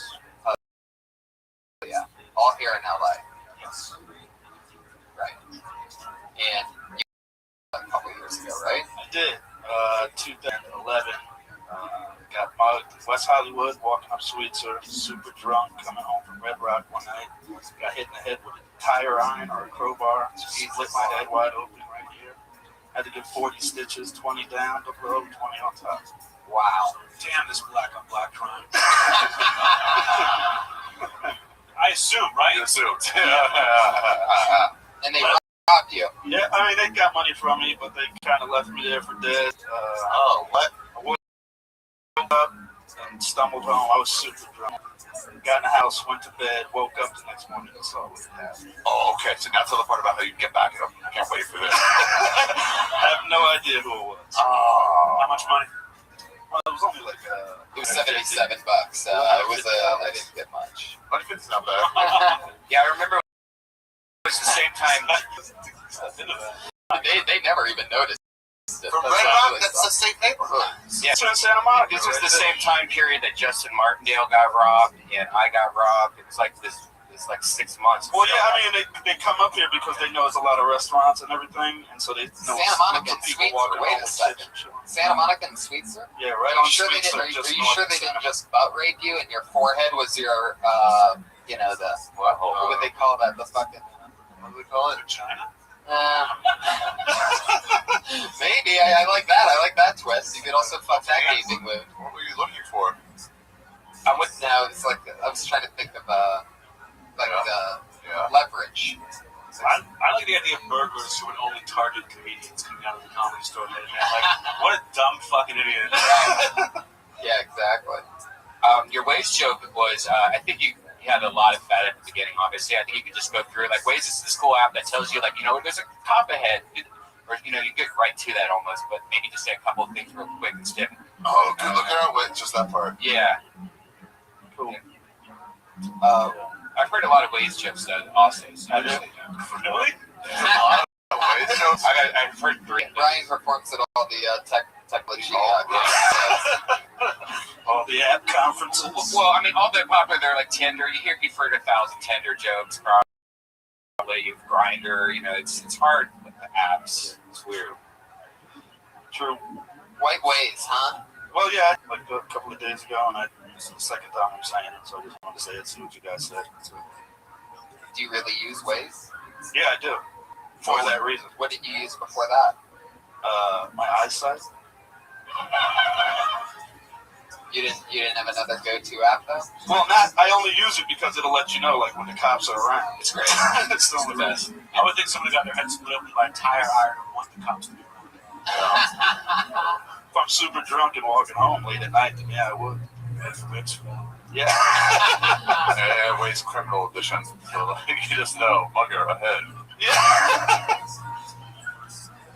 That's crazy. Anyway, Criminals would have to sign up for it, I guess. That'd be hard. You didn't know. Yeah, sign up. Put money in. Ian, any word on stretching? But you know what? I want to know. Explain Stretch SHP. Yeah. All right, well, Stretch is my name. It's a name I got back home from boxing and playing basketball. I've always kept it. I thought I'd A middle-heighted person. Well, You're not short or tall. But it's because I had a long reach. My friends used to call me Stretch. I liked it better than my real name. And then I kept it, and I always have it. SHP was my group of friends back home. It's really like a symbol more than it is a name, but it stands for Super Hilarious Person, Super Hilarious Productions, all these things that I'm going to further go into. But it's more like a symbol, and it just means that when I come on stage, I bring my friends and my family with me. Okay, because it sounds like you just had like a really weird business card that someone transcribed. Gotcha.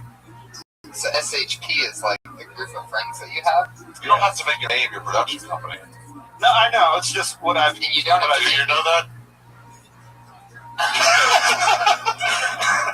And what you've done is you've managed to make your last name like a shout out to your friends. Yeah. From another time. Like a hip hop station would do or something. Well, good news is you're not going to be the first black comic to make him a stupid name. Right. Hey, leave him alone, Artistry Incorporated. That's not.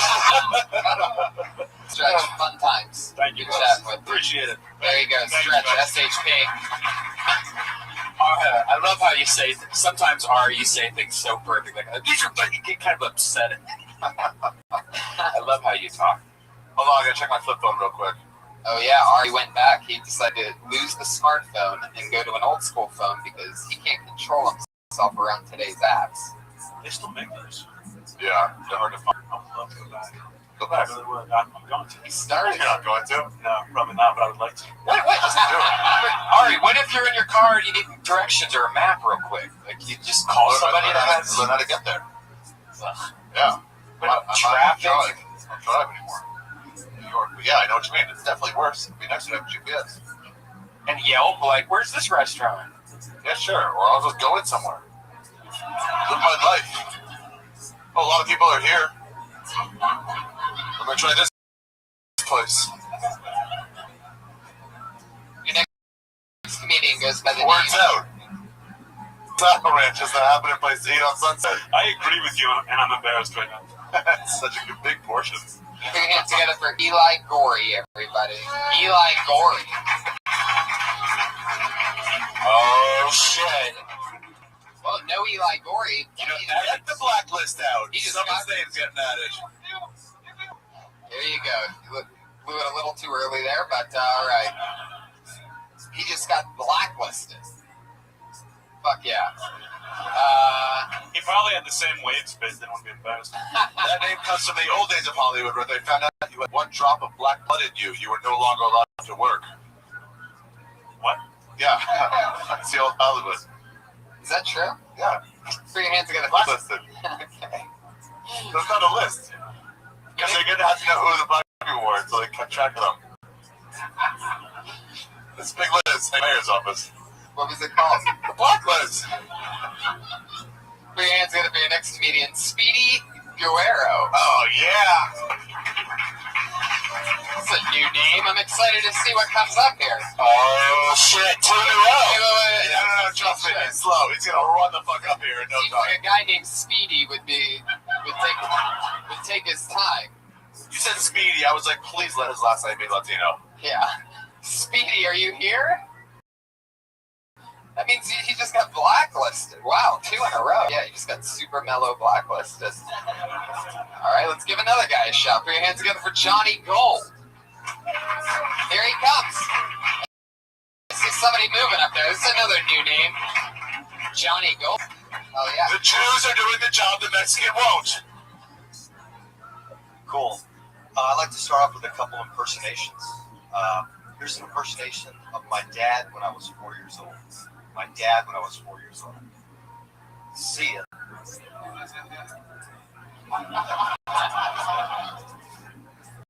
Here's an impersonation, another impersonation. Here's an impersonation of Dick Cheney to a gas station. Dick Cheney going to a gas station.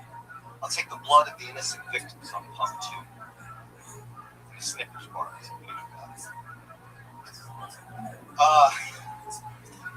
I've been dating a lot of molested women lately. And I don't know if they're very sexually adventurous. It's kind of shocking. I don't know how they became that. Maybe it's because they learned how to suck a dick at an early age. You know, when they tell you, my uncle molested me, are you going to kick his ass? I'm like, no. How the fuck give him a gift certificate because he taught you well?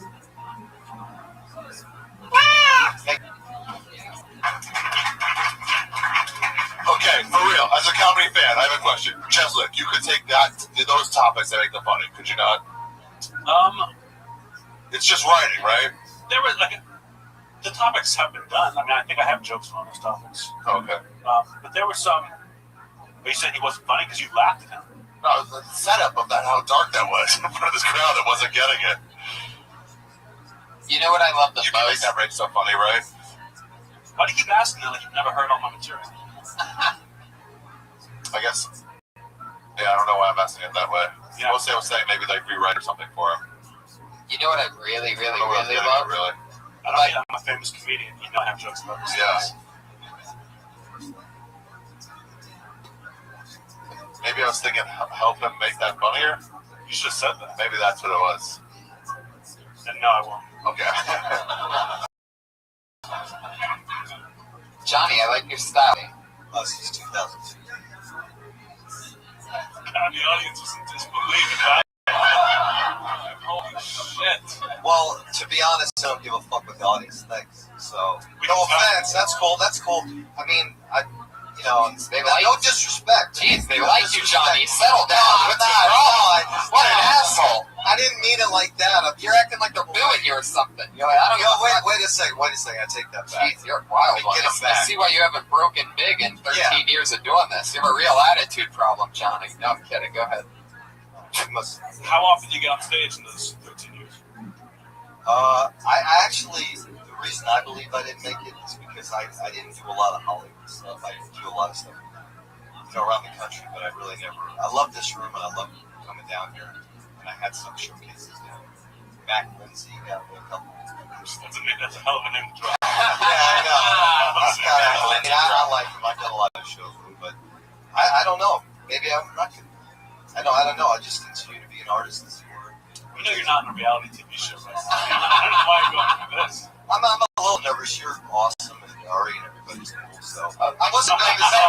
Thanks a lot, Johnny.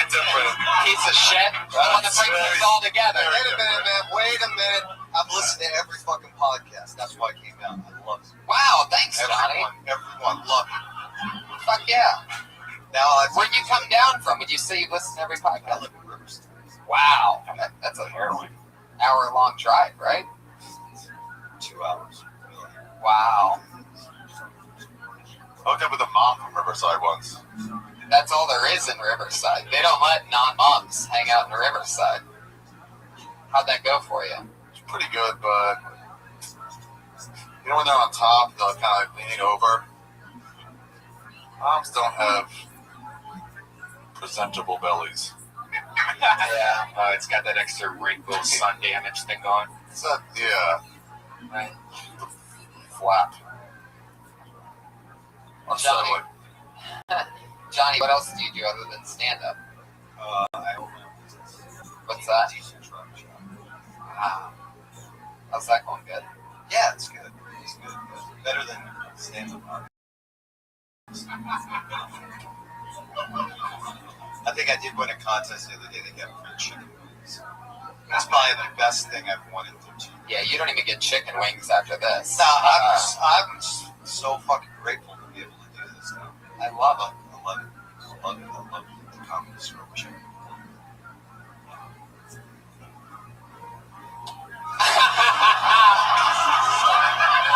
I wanted to see what would happen if I didn't say anything, and I'm so glad I did.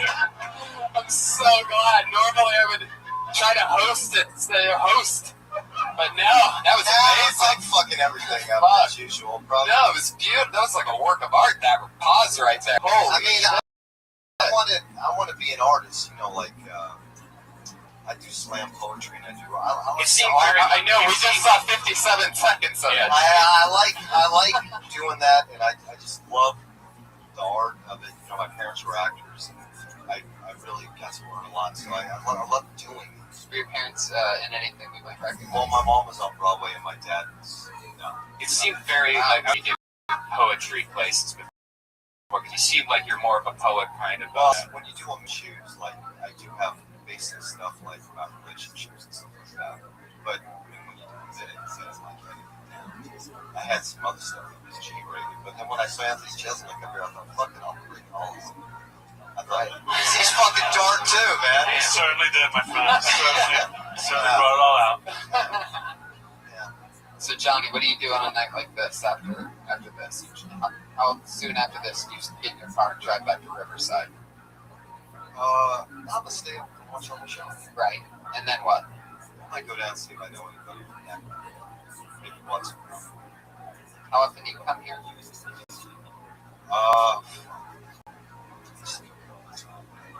Because you can't get stage time, you can't get good just hanging out. So, I'm a Long Beach comic. That's where I do a lot of my comedy. Long Beach. You get up every night. You come down here, and if you're unknown, if you're not famous, what the fuck, yeah? Fuck you, motherfuckers. God, it's just fucking. I'm just trying to. Fuck it, I don't know. I'm checking to get it, but I don't know the process. That guy, I tried to get it through him, but he personally didn't like my comedy, so he didn't. I think one time I did do a set here, and Ari, I sold the audience. I'm sorry. Ari apologized for you before? That was a long time. Wow. Damn. How long ago was that? That was fucking long. 2009. What are your what types of other art are you into? Like you said that you want to be an artist. You said that you do slam poetry, but yeah, I like slam poetry. What exactly is slam poetry? I really don't even know. Well, a lot of people hate it. I know that. I love it. I love it because in stand-up comedy, it can be kind of not very intellectual. So slam poetry yourself, buddy. No, I mean, how many times do I got to listen about somebody jerking off? But in slam poetry, on the other side, it can be also horrible too because people just make fun of it. You can't do straight about jerking off? No. You can't? Oh, you can. It's like softcore rap. Yeah. Wow. Can you give us an example of like 10 seconds of slam poetry that would blow our minds and sell us on it forever? Seconds. You hear that? That's your opportunity. When you hear that, when you hear the sound of an owl, that's what it is. The other night, someone broke into my house, and while I was in bed, I could hear them. And I didn't want that person to leave as much as I want this guy to leave.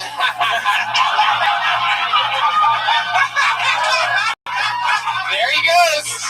Johnny Gold. Thanks, Johnny. Oh, yeah. Fuck yeah. There he goes. He's on Twitter at JGLBC. We never got that slam poetry. He didn't have it for us. This is like auditioning people for a Beckett play. I don't even get that, but I love it. I know. Off of your timing alone, I laugh. Ian Ellis.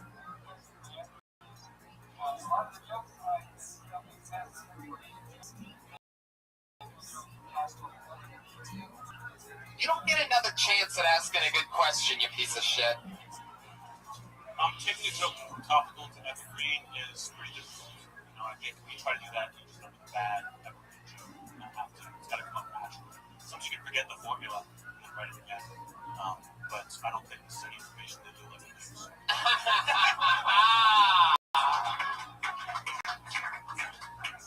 Your national champions this season are the Ohio State Buckeyes. Everybody, 40-20. First football playoff. I've been getting texts for the last 3 weeks from this white-hating Jew, Ari Fear. I don't think they should have been representing the top four. Now I'll take it back. Okay. They were number 4, right? Yeah, they were really number 6. Yeah, that goes to show you how bullshit the BCS is. It really is. It really does. Garbage. But now we know. Okay. Your next comedian. Thank God Ohio State was so injured. Otherwise, it would have been a tough game. Next comedian is Malia Sy-Ass. Possible girl. It is a girl.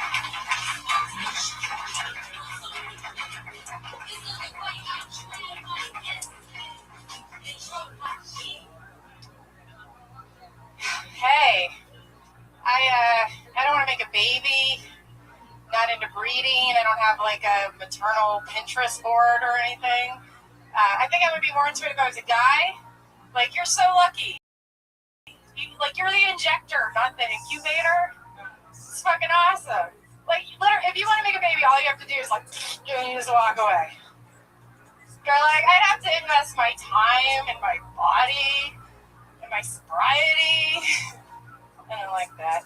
I think it's just because I'm lazy, right? Like, It's like ordering a pizza. Guys can be like, hi, I'll have the pepperoni pizza, but girls have to like make it and cook it and deliver it for the rest of their life to make sure everything came out okay. That kind of follow-up skills. I'm not a monster. I like kids. I just I don't want one. You know, like I believe in the miracle of life. Like two people could get together, create a creature, shoot it out of their private parts. It's a fucking miracle. But yeah. All right, that's it is.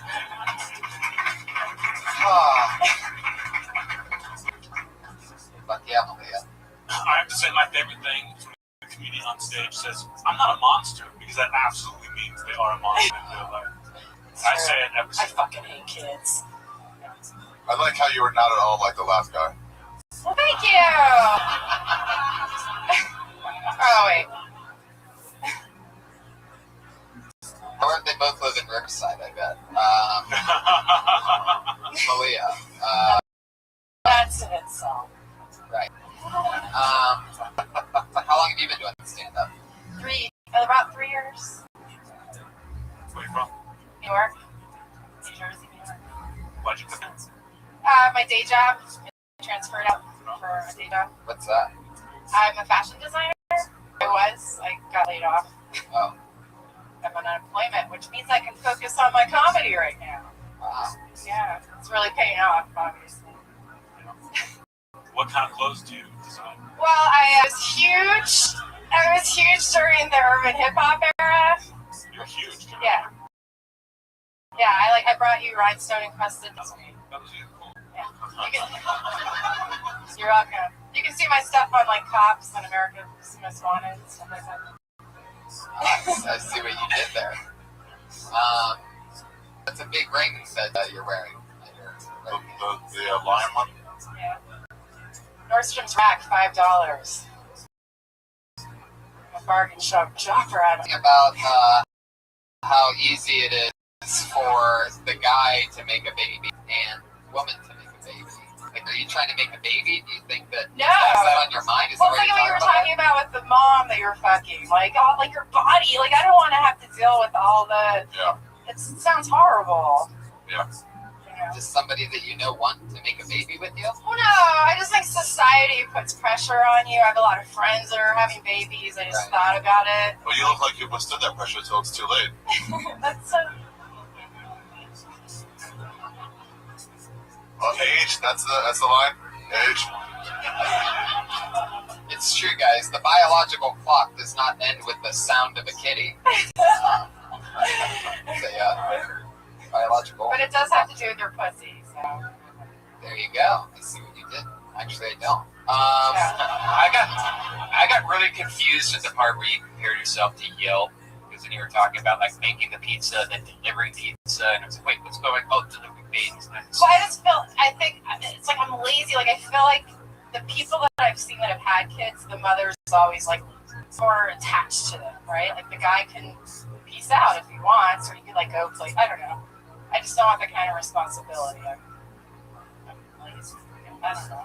Yeah, I believe that you're lazy. I would say dig deeper. Like it's obviously a bit that you believe in and it comes from you, but I think everything is something that we've all heard before from comedians. But I think there is something there if you just keep on thinking and find what's unique about it and just bring people something you've never heard.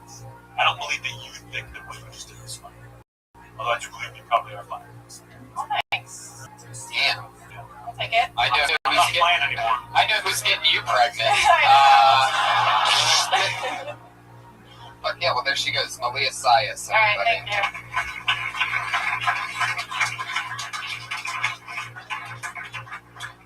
Another one down the drain. This is the part of the show where our two regulars go on. Should we do one more? Yeah, it's like 9:20. 10. By the way, all those Jewish musics. Do you recommend any Jewish musicians other than? I've played 9 Jewish songs. Right? Okie dokie. Right. Your next comedian is Danny Green. Danny Green. Here he comes. Thanks for calling my name last. If I wasn't here, I'd be at home crying, wanting to text my ex-girlfriend. She dumped me. I told her that I love surprises. So on Christmas, she introduced me to her other boyfriend. Yeah, so that didn't feel great. One clap, I'll take it, Patriot, I'll take it. What do you think is worse? Do you think somebody walking in on you while you're taking a shit, or while you're having sex with somebody? Because when I was in high school, both of them happened to me. My dad walked in on me taking a shit, and my boss walked in on me.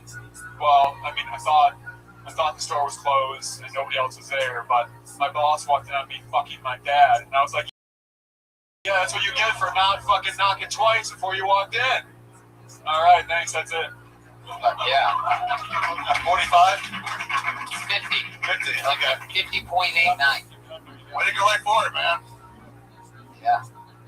I like the act out at the end. That you didn't just say you were fucking your dad, you were actually showing him shit. Yeah, back and forth. Yeah. It's good. How long have you been doing stand-up? Almost 4 years, but not all in Los Angeles. Where were you doing? I started in Buffalo, New York, and then 6 months after I moved to Charleston, South Carolina, did improv and stand-up, came out here. Do you do drugs? Weed, but nothing else besides that. Okay, then here's my follow-up. Have you ever eaten or slept before? Dude, I'm a struggling artist in LA, man. I'm not eating much. Trust me, I get here from my mom all the time. I believe it. I'm terrified. Yeah. If you only knew, you were the reason I started doing it. So. Wow, look at this. Look over here tonight. The new regime, Anthony. How does that make you feel? You should see my all first this time. blood on my hands. I'll take it. I had good intentions. Also, if you don't want me and Ari have a flip phone connection. So if you don't want me, then me and Ari can have What'd you get? I get the feeling that Danny's is not by choice. No, not by choice at all. This is loyalty. That's an AOL email address. That's all that is. It's loyalty. I've never gotten a smartphone. Why are you being loyal to the AOL Corporation? Hey, they never did me wrong. Free CD. Yeah. Free minute CDs. You want me to go against them? He still has the CD stack. in memoriam. Let's get more minutes. 150 more hours free. That's all I need. That's all I get paid, and I asked the store for that, but they're not paying me for anything. What do you do for money? Well, I had to go back to Buffalo for the last month for a funeral, so I had to quit my job before I left, and I have a job interview tomorrow to be a manager of a restaurant in Hollywood, so we'll see how that goes. What was the job you had to quit to go to a funeral? I worked in restaurants for the last 5 years, just serving. How loved was this guy that it took a month for his funeral? I didn't give a shit. It was my grandpa, but he was 90, and he was an asshole anyways. But my mom's an only child, and her mom died like 40 years ago, so I stayed home to help her out, like cleaning all the stuff out and all that type of shit. What you just said is funnier than your act. Your grandpa didn't leave you anything? Nothing. He had fucking, What a lazy fuckhead this 90-year-old was. He never even came and visited us, let alone. Well, who cares about that when it's all about money at the end? Well, yeah, you don't know that? No money. Trust me, I wish I could be eating right now. You never saw you do comedy or anything? My grandpa, fuck man. He would have given you less money had he seen you do comedy. No, my parents and all that seen me, but not my grandpa. At least you can say that's not what killed him. Yeah. Heck yeah.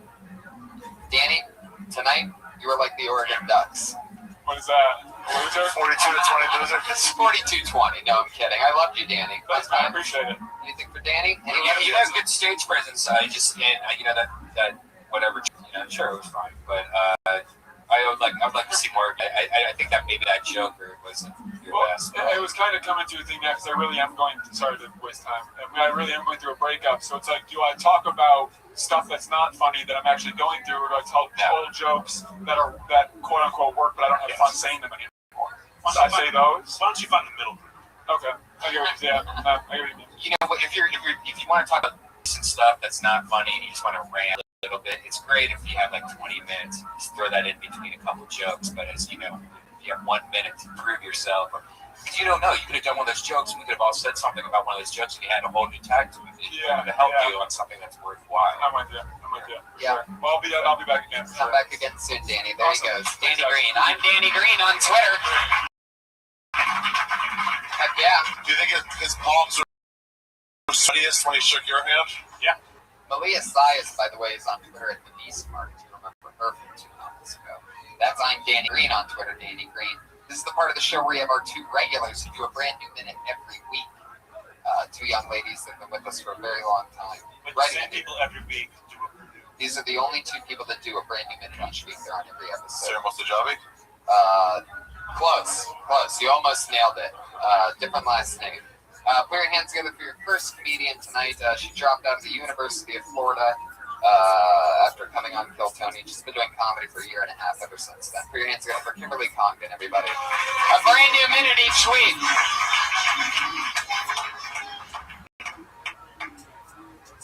Guys, sometimes life's not really fair.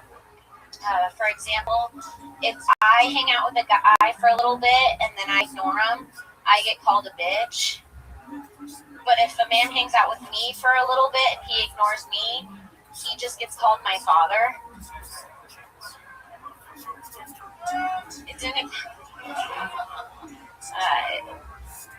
It really is inequality. And I feel like as a female comedian, sometimes I have to be a voice for women.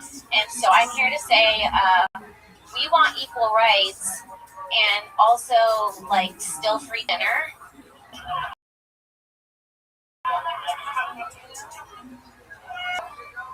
I feel like everybody's been in one of those on and off again relationships where you get back together with someone. I know I was. But you know what they say, fool me once, shame on you. Fool me twice, you're great at sex. Exactly. Kimberly Congdon. Fun times. I don't know what the bad comedy umpire at the top was doing during that. I was really, the last tag, all I was interested in is this guy going to fucking go one more time? Yeah. With that dumb horn sound, worst type of people. So you haven't performed this minute ever before? Yeah, I just wrote it. Like, when you said just wrote it, do you take like a week to write it, or you just kind of like day up, you're like, all right. Yeah, probably like 5 or 6 p.m. Okay. I've gotten really good at writing them last minute. Things also come up sometimes. Well, a week. I'll throw some stuff that I tag onto my bits that I've been using since the beginning of Kill Tony. And so I keep tagging on my old jokes and having this stuff. Sometimes I think of new tags and I'll just do a minute on that. So just keep branching. I thought that was good. I thought that was like really good especially for what it was. Even if I didn't know you do a new minute every week, I would have been like, oh, that's good. And I think the lesson that everyone can learn, even you piece of shit audience members who don't even do comedy, is just how relaxed you are. You were so comfortable because you do this every week. It's just a new minute, so you don't give a shit what we think, what anybody else thinks. And all you fucks up there should pay attention. Don't care. That's the secret. It's true. The confidence of knowing that she's back every week for a minute, no matter what, gives it a different vibe. All right, Kimberly Congdon. Remember when Johnny Gold said that he didn't care what the audience thought? Yeah. We didn't believe him. We didn't believe him. So what else is going on, Kim? How's life going? Life's going good. That's just lost. Okay. Urban Meyer's still good, just for Ohio State. But yeah, she's a college football fan. Yeah. So be careful. She's also Latina. Yeah, so I'm insane. That's right. All right. Well, yeah. I guess that's it. All right. Is there a reason why you're not talking to Kim? Oh, I don't know. Can I ask a question? Did I in some way influence you? Not at all. That was hilarious that kept happening. I love that so much. He got a decent laugh off of the first time, and he was like, "Let me go. I can get it again." What are you guys talking about? Two different things. Probably. Kim, who are your comedy influences? I like Sarah Silverman. I like Silver. I like. Right, that's it. Well, thank you so much. There she goes, Kimberly Congdon, everybody. Another new minute. They come in, they crush, they have fun. The other regular, put your hands together for, it's the great Sarah Wineshank, everybody. Here she is.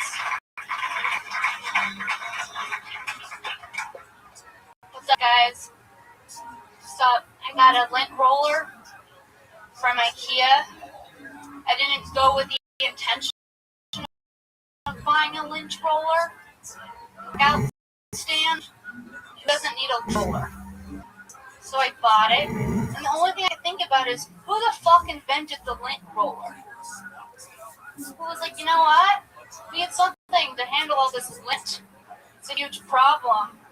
I got an idea. Let's put some painter's tape on a stick. The loneliest part of my weekend is when I was just sitting on my couch, lint rolling myself, just listening to the squeak of my lint roller. Like, I'm really taking care of business. You peel off the new sheet when it's not working anymore and you have hope. This is gonna be good. Okay.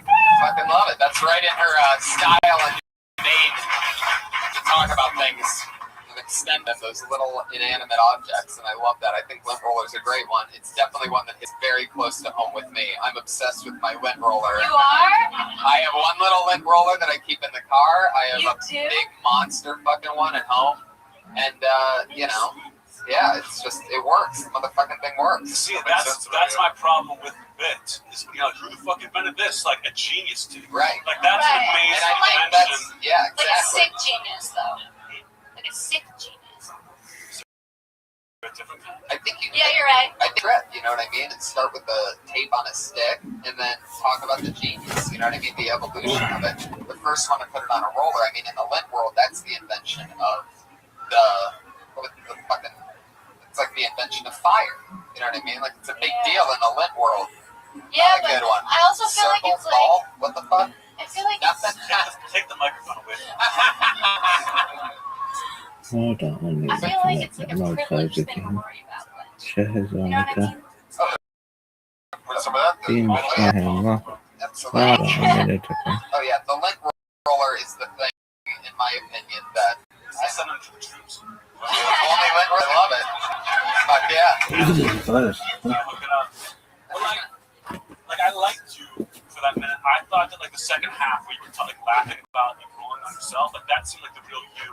The beginning was like almost like we're trying to manufacture the bit. But you can tell we're already totally in the lint. Yeah. Like you could have just come up and been like LR, and we would have known what you meant. And then you just jump right into it, you know? Okay. Packing tape. I don't use lint rollers. Oh, poor man's lint roller. Yeah. Oh, totally. You're a fucking buffoon. I really have, man. I've taken the step up in the lint roller game. I mean, I started with just a small rinky-dinky one, but some of them you peel off the one and it's not a clean break, and you're like, fuck this. Dude, I don't even peel it off. I just toss it. Oh. Just the entire lint roller? Yeah. Use it once, gone. Disposable lint roller? Who cares? Yeah. Holy shit, you are living the life. I got money. Wow, I can't wait to get to that point to where I'm using lint rollers one time. So good. Beautiful. So good. That's amazing. I really do. I love the fucking lint roller, and I started small, but it's one of those things that you don't want to go cheap with. You know, it's worth the investment. Another thing that I did very recently, got new hand soap, went for the fancy, and I'm like, you know what? Why do I always have stupid hand soap? Like, what's a great fucking hand soap? Look that shit up, and now I'm at home just all day, just creepily smelling my own hands. It's amazing. You thought we'd be with you on that because we talked about lint rollers together? No. Yeah. I'm telling you, you're I'm ahead of you. I'm ahead of you on the. Super bad. I'm 7 months ahead of you. 7 months, you're going to be telling me about the new hand soap you got. Sarah, so much fun. You did it again. Another new minute on something goofy. Great. Sarah Weinstein. You guys get it all in on her? Did you guys feel good about that? We did it, guys. That's the show. Iron Patriot tonight was Ian Else, everybody. He was there for us. Terrible questions, but he played it off well. We love them. Follow them on Twitter at Chicago Midnight. Thank you, live audience. Ari Shafir and Anthony Jeselnik. You gotta watch it on Twitter. Have a lot of shows coming up. Anything else you guys want to promote specifically? I want to promote Ari stand-up special Friday at midnight. Friday at midnight Comedy Central. Ari Shafir. Friday at midnight, Ari's new special, Comedy Central, paid regular. Catch me animated in the opening credits for about there, smoking a joint. I'm gonna smoke a joint right now because that's episode 1 of Bobby Bob Kill Tony. Alright, thanks, live audience. We're gonna take a pic real quick.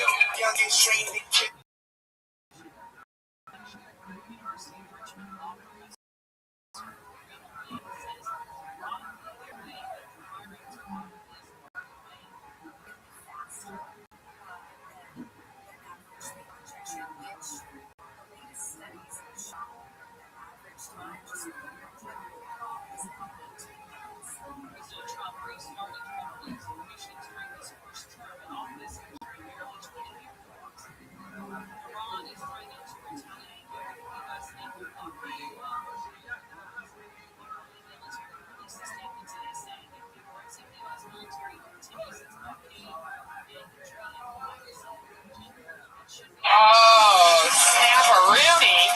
Another wacky Monday here in the belly room of the Comedy Store. Thanks, everybody, for coming out. How you guys doing?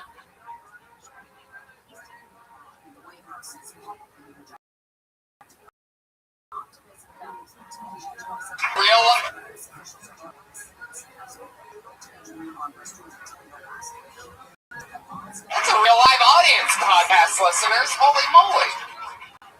I'm so excited to be here. Another very fun Monday. It's good to be back. Crazy stuff happening with Kill Tony. A lot of crazy internet buzz right now because we found out that some young comic named Dusty Lester, who's been on the show before, directly stole jokes from somebody in South Carolina. They saw the episode here. I guess Dusty didn't realize that the podcast is on the internet, so people can see if he did somebody else's material. He did a minute of somebody else's material, and that person texted him and said a whole bunch of things. So there's a lot of crazy internet buzz right now about the show. Yeah, if you go on my Twitter right now, there's a good video I just retweeted that has all of them. It's not just one comic. I guess it's a few comics. And he recently won using this material. That stupid Clyde's Comedy Fudge Anyway, Fest. if you're here, if you're a comedian and you were here a few weeks ago, then you saw Dusty because Dusty was the young man from the countryside, right? Who lives with a big-time gay producer who lets him live with him. Oh, that's right. Because That's he the like same guy, sniffs right? his underwear and stuff. Oh shit! We talked with him for a while. So maybe he's trolling us. Maybe a bunch of Kentucky boys are just trolling us, and they're just stealing each other's jokes. We talk about it. I never got the written out thing of what the recipe today was, but it's something delicious made by our one and only sponsor, Elise Lane. Everybody, put your hands together for her. Do you know what it was? Gourmet chef. Here's a huge piece of carne asada, and it looks like it's got some mango. What is that? Or you want to come up in the microphone and tell us? Yeah, tell us. How about that? Elise Lane, everybody. She was our sponsor for like 10 weeks in a row. Russell Peters came here a few weeks ago, hired her as his full-time chef, ladies and gentlemen. She owes us butt sex. She owes you, I guess. You creepy fuck. Elise, what'd you make tonight? Tonight it is carne asada. Whoa! With yellow and purple somebody was hungry when he got here tonight, huh? Romanesco, alton roasted, bell pepper. Elise Lane, everybody. On Twitter at Elise Lane, ELYSELAIN. She's at the Girl with a Pan on Instagram and Facebook. She's our only sponsor. She cooks meals for us and our guests every single week. We have a really fun show lined up for you. Kicking it off tonight is a little special thing that we're doing. A regular young comedian who lives in the Hollywood area that if you watch the show, you know it's on the grind. Kenny Lyon grew a dreadlock over a long period of time. Really gross. We didn't really know it was a dreadlock until one night he's like, hey, what's up with that thing on top? We thought it was a bump. You know how in their hair, so it's like... I thought maybe he had headphones under his long hair or something like that because it was a clear bump. And he lifts it up and he goes, that's just a clump of hair that has never, it got dirty onto itself. It's turned into a gel. Like if you have a cat with long hair and it gets matted, it was matted hair, but it's like hard as a rock. So I said, we gotta cut that shit off. We gotta give you a fresh start. And, I told him we'd do it on the podcast, but I also have musical guest, Kill Tony regular, and, just a huge fan of this guy, Pat Reagan, who's lately been playing a brand new song every single week on the show. So we figured, what the hell? Why not do both things at the same time? Put your hands together for Pat and Kenny Lyon and Pete Cornacchione at PDC, who's going to be the barber for this situation. We're going to do both of these things at the same time. Put your hands together for the great Pat Reagan, everybody. Here he is. Thank you. Can I address something? Yeah. I would like to read, guys.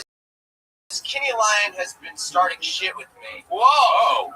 This is for real. Stage. I want Get in the light so people can see how disgusting you are. Kenny Lyon's he's mad that he doesn't get spots, and he's been going around saying, fuck Pat Reagan, I want to get booked. I have a Facebook post here. I removed from Facebook, reported it to the proper authorities. And here's what it says. It says, the world is a cruel place. They book people like Pat Reagan. Fuck you, Pat Reagan. You're everything I fucking hate, you bitch. Fuck you. Wow. Kenny. Focus. I am. Kenny. Over here. Tony. Kenny, is there anything you want to say to Pat Reagan right now in front of all these people? I know what Tony wants me to say. I'm sorry, Pat. There you Do go. you even skateboard? You're wearing a Thrasher. Oh my God. That's the drummer of my band's hat. You were skate park. Oh, boom. All right, roast battle's happening, everybody. I started the roast battle. It was me, Kenny Lyon. I was the first. Stop. All right, honestly, Tony, Kenny, go sit down. When I first saw that post, though, I honestly thought that Kenny was joking around, and I laughed. I saw that, and I was like, who hates Pat Reagan? Right, exactly. Kenny is so backwards in comedy that he's the only that even barely dislikes Pat Reagan whatsoever. But that's why Pat's playing a song and Kenny's on to get his hair cut. Put your hands together for Pat Reagan, everybody. Here he is. All right, this is my mom's favorite song, and it will be nice to watch Kenny get his head shaved, or whatever the fuck he's got, whatever growth shaved. Okay. All right, here we go. Kenny Lyon. No talking. She stood in the doorway, wearing pants and a shirt and another shirt on top of her first shirt. She said, I'm not even sure you know what you really want. So let me explain. I just want a girl to love me like my mama. I just want a girl without any drama. I just want a girl to love me like my mama. I just want a girl without any drama.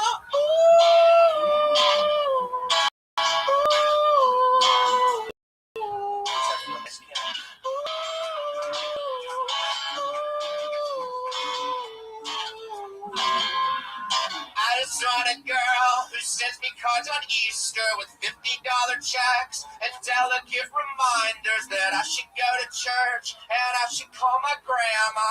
I just want a girl whose mom is my grandma. I just want a girl who lives way out in Boston in a house with my dad and my brother Austin. I just want a girl who raised my sister Megan. I just want a girl whose name is Vicky Reagan. Ooh.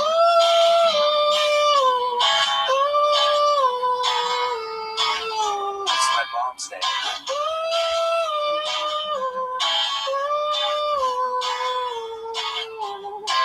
Oh, I literally want to date my mom. Oh, yeah. Heard me, I said I literally want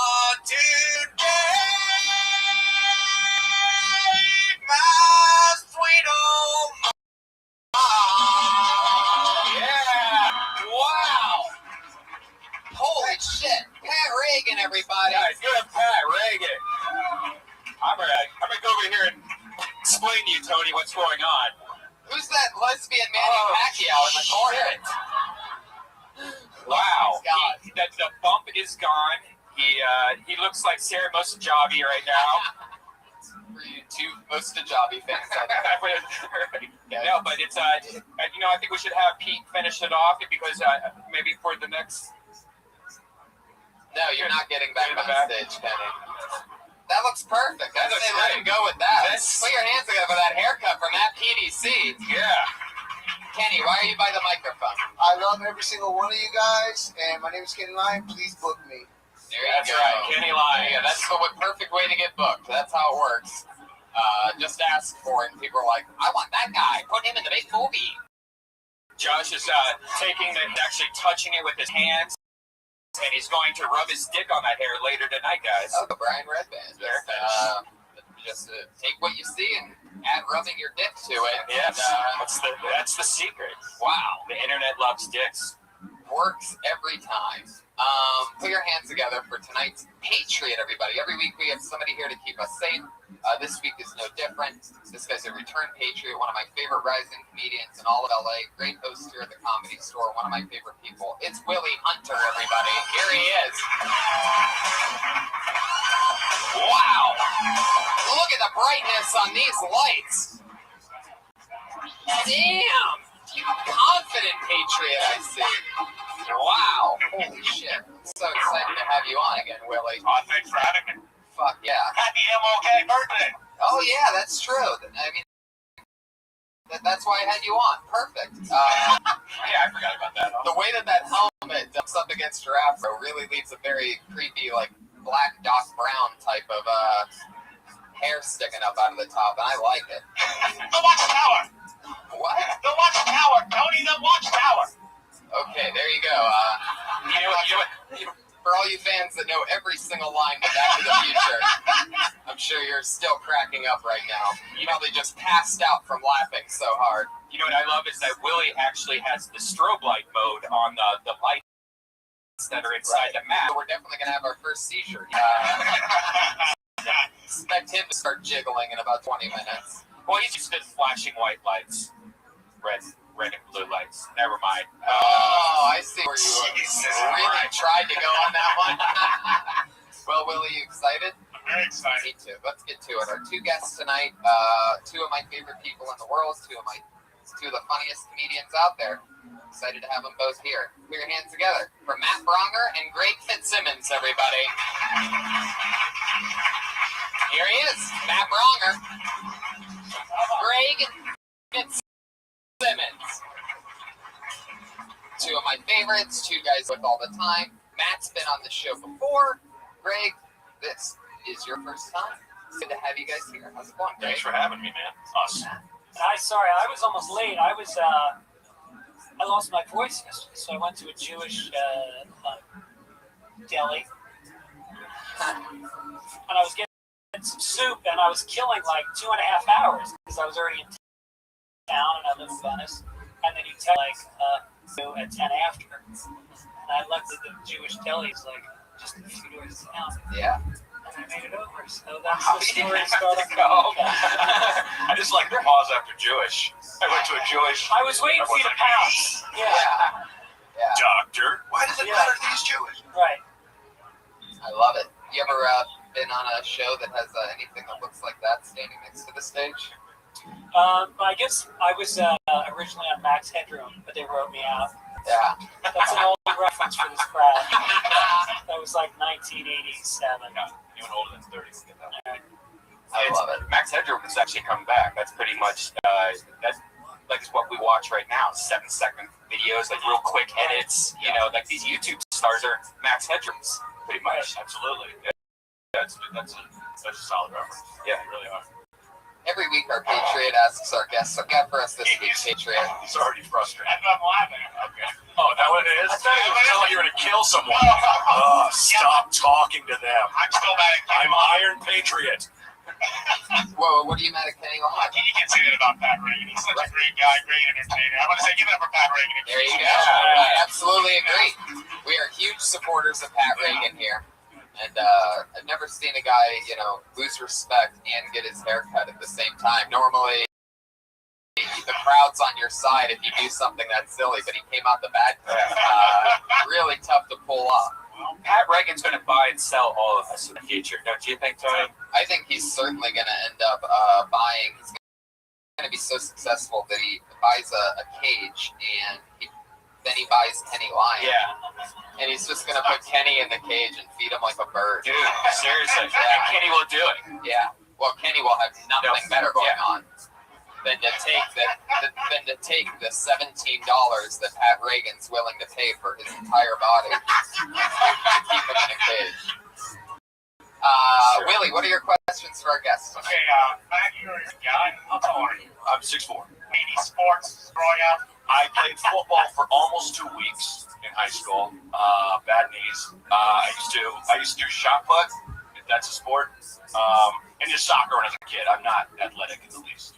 At all? Why'd you Well, I'm an excellent dancer, but just anything competitive, I'm not good. Did you professionally dance? I would have liked to. Yeah.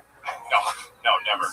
I don't even know what that entails. You mean like ballet or things go sour, maybe Dancing with the Stars when I'm like 50 or something. You did shot put in high school? And discus. Did you used to be a fat girl? Yes, I still am. I mean, used to be. My whole persona. I always thought that. You know what? I shouldn't have answered you. I should have just cried and literally become a fat girl. That's like the prop comedy of doing track and field. Oh, it's useless. Right. I wasn't even good. Right. It'd probably be more embarrassing if I was good. But I was an excellent shot putter. Right.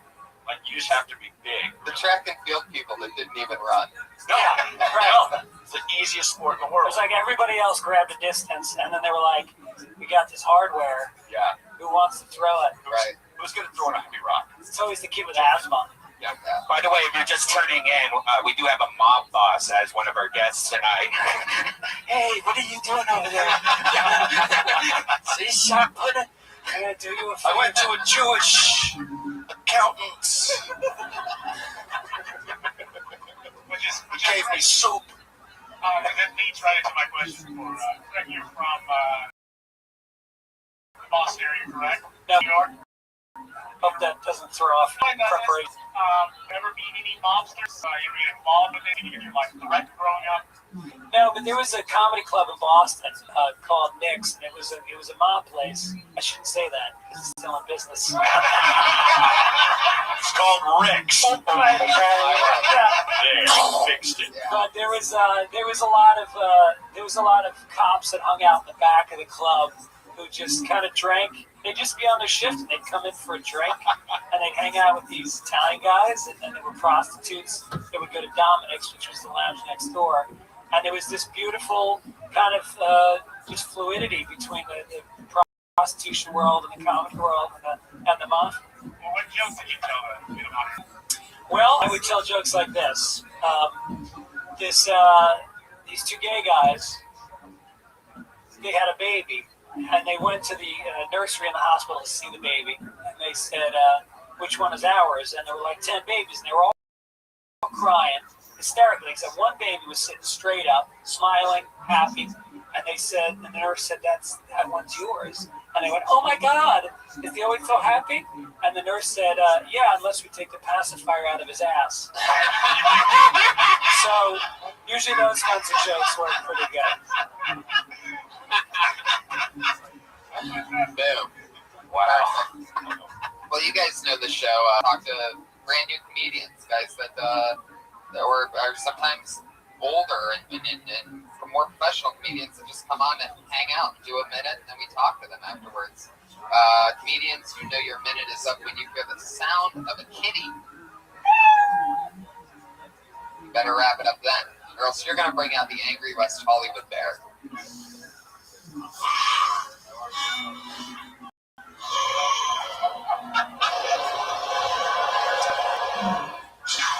All right, there it is. The bear has a laser? Yeah. Laser bear. The always evolving West Hollywood bear. You don't want to hear that noise again, so don't go over your time. So let's get this thing started. Audience, are you ready?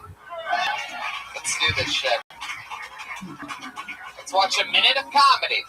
from Dennis Wade. Getting us started tonight. Oh, you know what that people know Dennis Wade. That means he just got blacklisted. That's what happens when you get blacklisted. The head of security makes those noises, and we move on to the next person that gets pulled out. Whoa, we know this guy. He is a straight-up hillbilly from Mississippi. He was actually the Patriot a week or two ago. He just got back from being on an oil rig. What you see is real. Put your hands together for Eric Carter, everybody.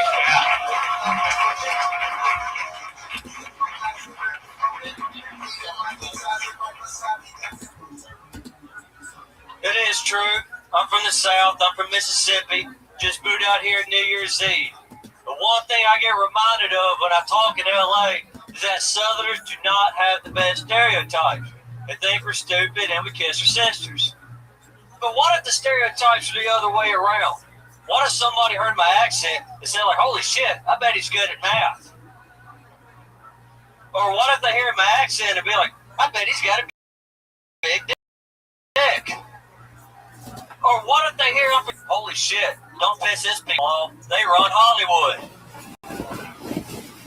But I have been working on the oil rigs for the past few months in North Dakota. And boy, do you work with some winners up there. I worked with this hillbilly from Arkansas. The only guy I know who can smoke crystal meth for 6 years and still have 6 chins. And you can tell by this guy's extra chromosomes that his daddy and aunt can see him in an El Camino over a bottle of Mountain Dew. Oh, wow. You can almost say anything with your accent. It's pretty much funny. Yeah. Are you loud in the bed? Do you make noises when you have sex? No, I'm quiet. I just thrust and push and breathe. What's the craziest? Jesus. Well said. What's the craziest thing you've ever said while having sex with someone? I don't say shit. You've never said anything, though? I pump and breathe. That's it. I let her do the talking and the screaming. All right, what's the craziest thing a girl's ever said when you've been banging her? Well, afterwards, I've had them tell me that my dick looks like their dildo. Oh, wow. I'm guessing the rabbit. Like, yeah. The ones saw the bumps. The ones with the bumps. Well, they see the vein and all that, and they're like, man, that looks like my toy. The vein? Yeah, that's just one. That's the Wait, let me see. I want to put that to the test. Do you think anything you could say with a Southern accent would be funny? Yeah. Like you literally think any phrase? Yeah. I think you'd say the fucking Pledge of Allegiance. All right, let me try. I'm gonna whisper something in his ear. Okay. And then you say it. And I just want to test this theory out. Yeah. Because I think you might be onto something.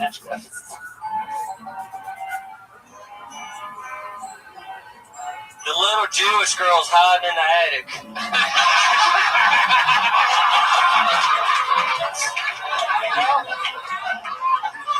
Somehow you made selling out Anne Frank hilarious. You just gave her right up. It's up there. Do one more. Can we do it again? Are there any more? Godfather, but this is a test. Godfather, do one more. The Godfather. I must whisper something in your ear. It would be hilarious.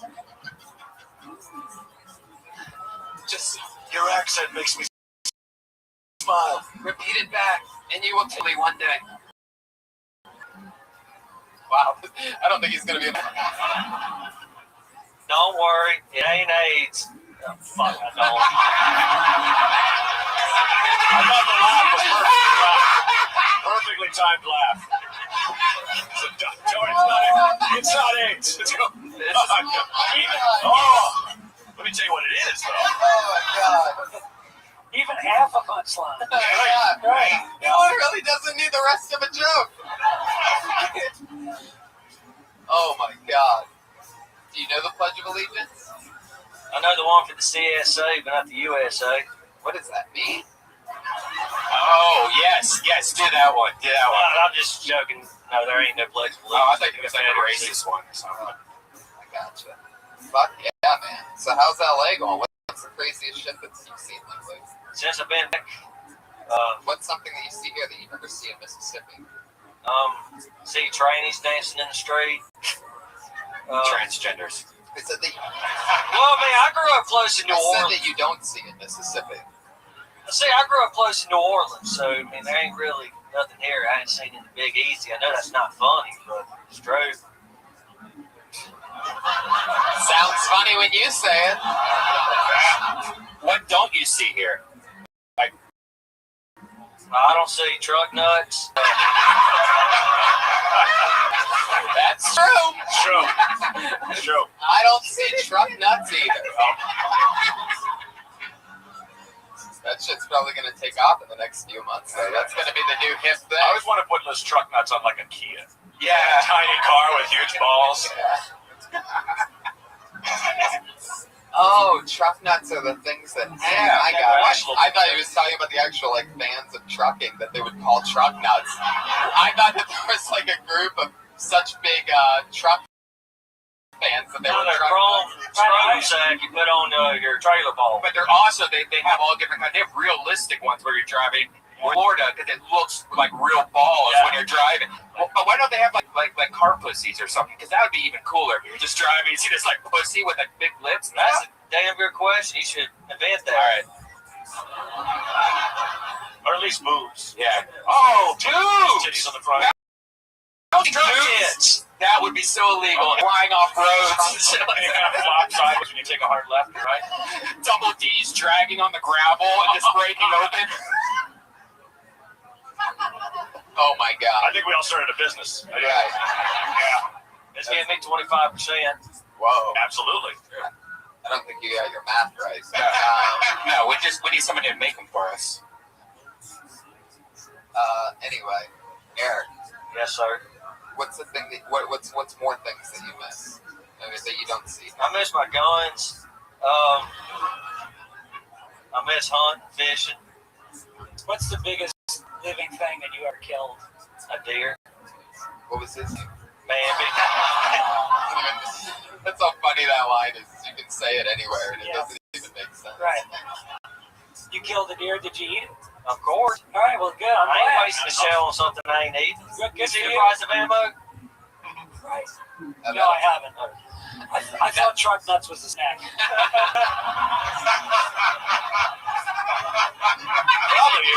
Probably is some kind of. You're talking about those hard kernel things. We got some entrepreneurs up here, man. And we are on some. There you go. I don't believe you're really from the South now. You want to see my ID? No, but you just said entrepreneur. The whole thing is an act. I'm on Team Gray. I think it's an all-in act. I think it's like Larry the No. I am not Larry the Cable Guy Foxworthy. I'm sorry, I don't mean to get testy over that, but every time I go to Mike, I always hear, "Oh, you like Larry the Cable Guy?" No, I am not. He's from the fucking Midwest. He's not even a damn Southerner. Right. I'm 6th generation Mississippi. Yeah. That's how there you go. All right. Wow. Eric, I don't think you understand how show business works. Larry the Cable himself, but he makes all that money because he does jokes. Nobody's ever watching the down south comedy people like, this guy's hilarious, but how many generations is he exactly? Right. And also a generation in Mississippi, 6 of them, that's just a weekend in a keg, right? And you're all related? That's within 10 years, right? Eric, talking to you again. Have fun. Thank you. Matt, you got something? I had the crystal meth joke in 6 chins. I like was 6 years and 6 chins. That's a solid bit. Thank you. Yeah. There you go. It's a good joke. Good job. Yeah. Excellent. Yeah. Eric Carter. Yeah. Shaking hands. Bam. Nobody else for the rest of the show. Please do that. That is not a thing that we do here. Southern gentleman. I like to keep my friends' hands clean. Eric Carter. I don't trust those hands. There he goes, everybody. Yeah. Sorry, I let my OCD co-host for a second there. Willie, what do you I'm think sick as a dog. He just fucked himself. Yeah, probably. I don't know. It seems like he's immune to everything. Willie, what you think about Eric Carter? You're from the South. I am. I'm from Alabama. He seems we're a lot of years ahead of him. But he's fantastic. I think he's very funny. And Yeah. he's a good friend of mine. One more time for Eric Carter. Yeah. There he goes. Killing it, Eric. I'll tell you what.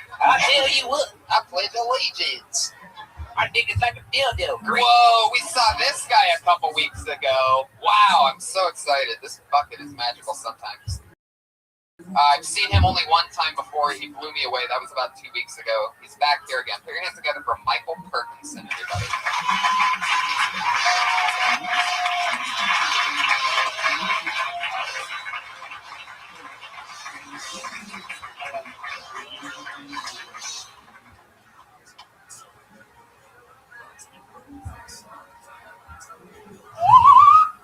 Skin flip. Oh, goodness gracious. Well, hey guys, I jerked off today. First time I jerked off in 8 days. Guys, you ever jerk off? Right when you're about to bust your load, they zoom in on the penis, and you're like, oh, fuck, I'm gay. You know, ladies, they zoom in on the penis, and you're like, oh, fuck, I'm gay. God, man. First time in 8 days, man. It was like a champagne cork, you know? It was like, you know? It was like, feeling like a porn star, except it didn't come out in beats, just kind of threw up. It was like, no! Yes. Hey, Iron Man. When I was a kid, my dad... There you go. A classic Hey Iron Patriot. You always know you're a little off kilter when that line comes out. Hey, guys. Michael, I love you. I love your, look at you. Look at you. You're just a big baby, aren't you? I love your style. You're like the happiest guy. I got a little dick, man. I got a little dick. All right. Like if I tried to ass fuck a chick, it would never even get in there. But I'd still get off, you know. All right. Can I just say this? Is if we're gonna talk about your looks, get up. No, don't do that. Michael, stand up. It's too far. You have Kenny Lyons hair on your already terrible shirt. Did Your you? shirts, but just in general, like you look like. Take this in the wrong way. You look like you have a toupee, fake teeth, and fake glasses, but they're all real. Isn't that odd? Yeah, you're absolutely dead on. I got a bush that's so thick that if I put glasses on my dick, it would be Jewish. Stop. What was the beef for? I told him a couple weeks ago. I told him that he looks like a giant lesbian. Did you freshly wrinkled that shirt for tonight? I figure if you tried, it wouldn't be that fresh of a wrinkle. I use this shirt as my cum rag when I jerk off. All right, I see what you're doing.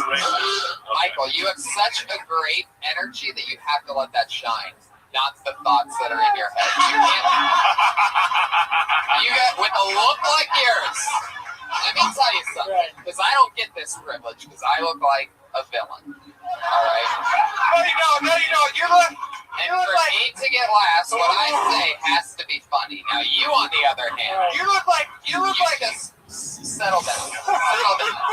No, you look like the white Kim Jong-un. I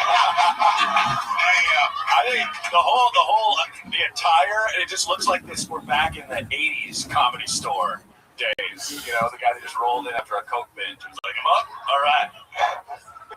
Michael, sit down, stay a while. no, I'm here. What's your take, guys, on the man flops? What's your reaction? You know what my take is. You want to fuck me, don't you? Kim Jong-un acceptable. That's what I say about that. He looks like the Campbell soup boy grew up, doesn't he? Hey, Redman! Where's Method Man? All right, you gotta stop. Michael, just keep smiling. This is what I'm telling you. You can't talk. People like you end up just saying what people like me write for you. That's your only chance. Right. A lot of times you'll tell a comedian, just be yourself. You have to try to be a different self. Michael. I love everything you're doing. Give Michael his microphone back. Be careful. Big baby. I like everything he does, and I like everything every time I watch him. I love it. So I want more. I want to watch 5 minutes. Do you really? I do. Yeah. Cool, man. I love you. I just have to roast you because you're a pig. You look like. Oh Jesus! Here we go. You look like a fatter. Remember the Pat from SNL? Yeah. Oh. You look like. I can't believe it. You look like Steve-O from Jackass, except you have hair and vagina. Is that a compliment? Yeah. You look like that one ugly thing wasn't ugly about him. You really burned me on that one. Adrian's so sad. Like you just dropped his Wait, head. come here for 1 sec. I want to see your arm. How long of a set did you think you were doing? He has like the dentist He does. I thought that was a tattoo. Loyalty. No, I wrote my jokes down my arm. Yeah. All right. Wow. Yeah, we got that. Well, we noticed that. Maybe you shouldn't have jerked off on it so much. Does that say not Kenny's boat? What the fuck? It says Skittles. All right. Michael Ferguson. It says here that your Twitter's at Bob Saget, but you're not Bob Saget. Bob Saget's my Twitter. I got it early. Come get it hot. Come get it hot. Are you finally a fucking laugh? Are you? God damn it. Are you serious? You guys are killing me here. I'm just floundering for everybody. Come on, nobody, nothing. You're taking too many chances, Michael. You are a big guy. Yeah, you're more like a flounder. All right. Okay, sure, I guess so. Wow. Jesus, Thank you. God, Good smell.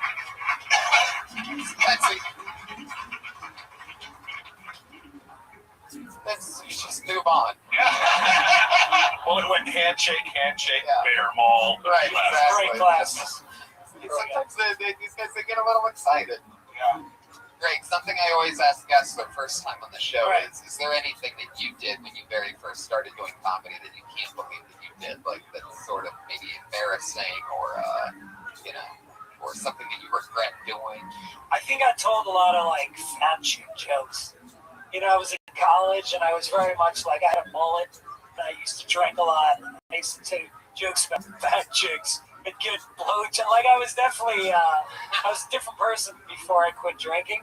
And I'm not embarrassed by that guy, but I'm really glad there's no videotape. What I did. Yeah, you know, and I know, like I started with Rogan, and he remembers it, but he doesn't have the bad memories. I don't know that he saw me in the first few months. It was really bad. Wow. It was like a lot of, you know, just cockiness without any fucking comedy. Do you remember any of the lines or anything? Think. Because it's not on video, but let's change that.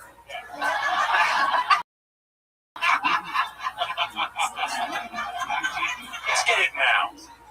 I think it was like I want to fuck it, but I usually end up as just like a number 4, and then I would stand there like I was jerking off because that looks like the number 4. That's funny. I like that. But they did. Right. They got it. That was the old me. The new me will be doing that same joke on Thursday night downstairs. Matt, have I asked you that? Have I asked you that while you've been on the show before? I don't remember. Okay, well then, what would be your answer? No, I just, I do bad jokes before about myself because I was heavier and I had hair like this long and I had a beard at the time. And I remember the fucking worst joke ever. My joke was, I know you're thinking, Christ the Lord really let himself go, but it's not my fault. I eat 1 loaf of bread, it becomes 5. But it's like, who eats a fucking whole loaf of bread? Wow. Did you consider doing 1 slice of bread? See? Where were you? Where were you? I was telling fat jokes. You guys could have helped each other since you made a lot of jokes about fat chicks and Bronger was talking about himself. Right. You could have been like the shot put callback from earlier. Everybody remember that? Shot put? It was a fat girl. Well, you know, this is just the fucking random luck of the bucket again. Wow. You're never going to believe this. Put your hands together for Kenny Lyon. He earned it. Kenny Lyon just got pulled out of the bucket. coming, and you know what that means. He just got blacklisted, everybody. Oh. Wait. Where is somebody? Oh, wait, here he comes. Whoa! Come on! Still no shirt for some fucking reason. Oh, he's still getting his haircut. It's all over his face. Oh my god. Guys, give it up for Kenny Lyons. It's unbelievable. The time starts. Already started, dumbass.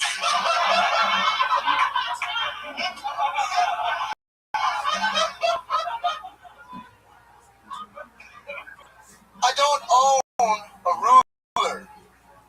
My life has no rules.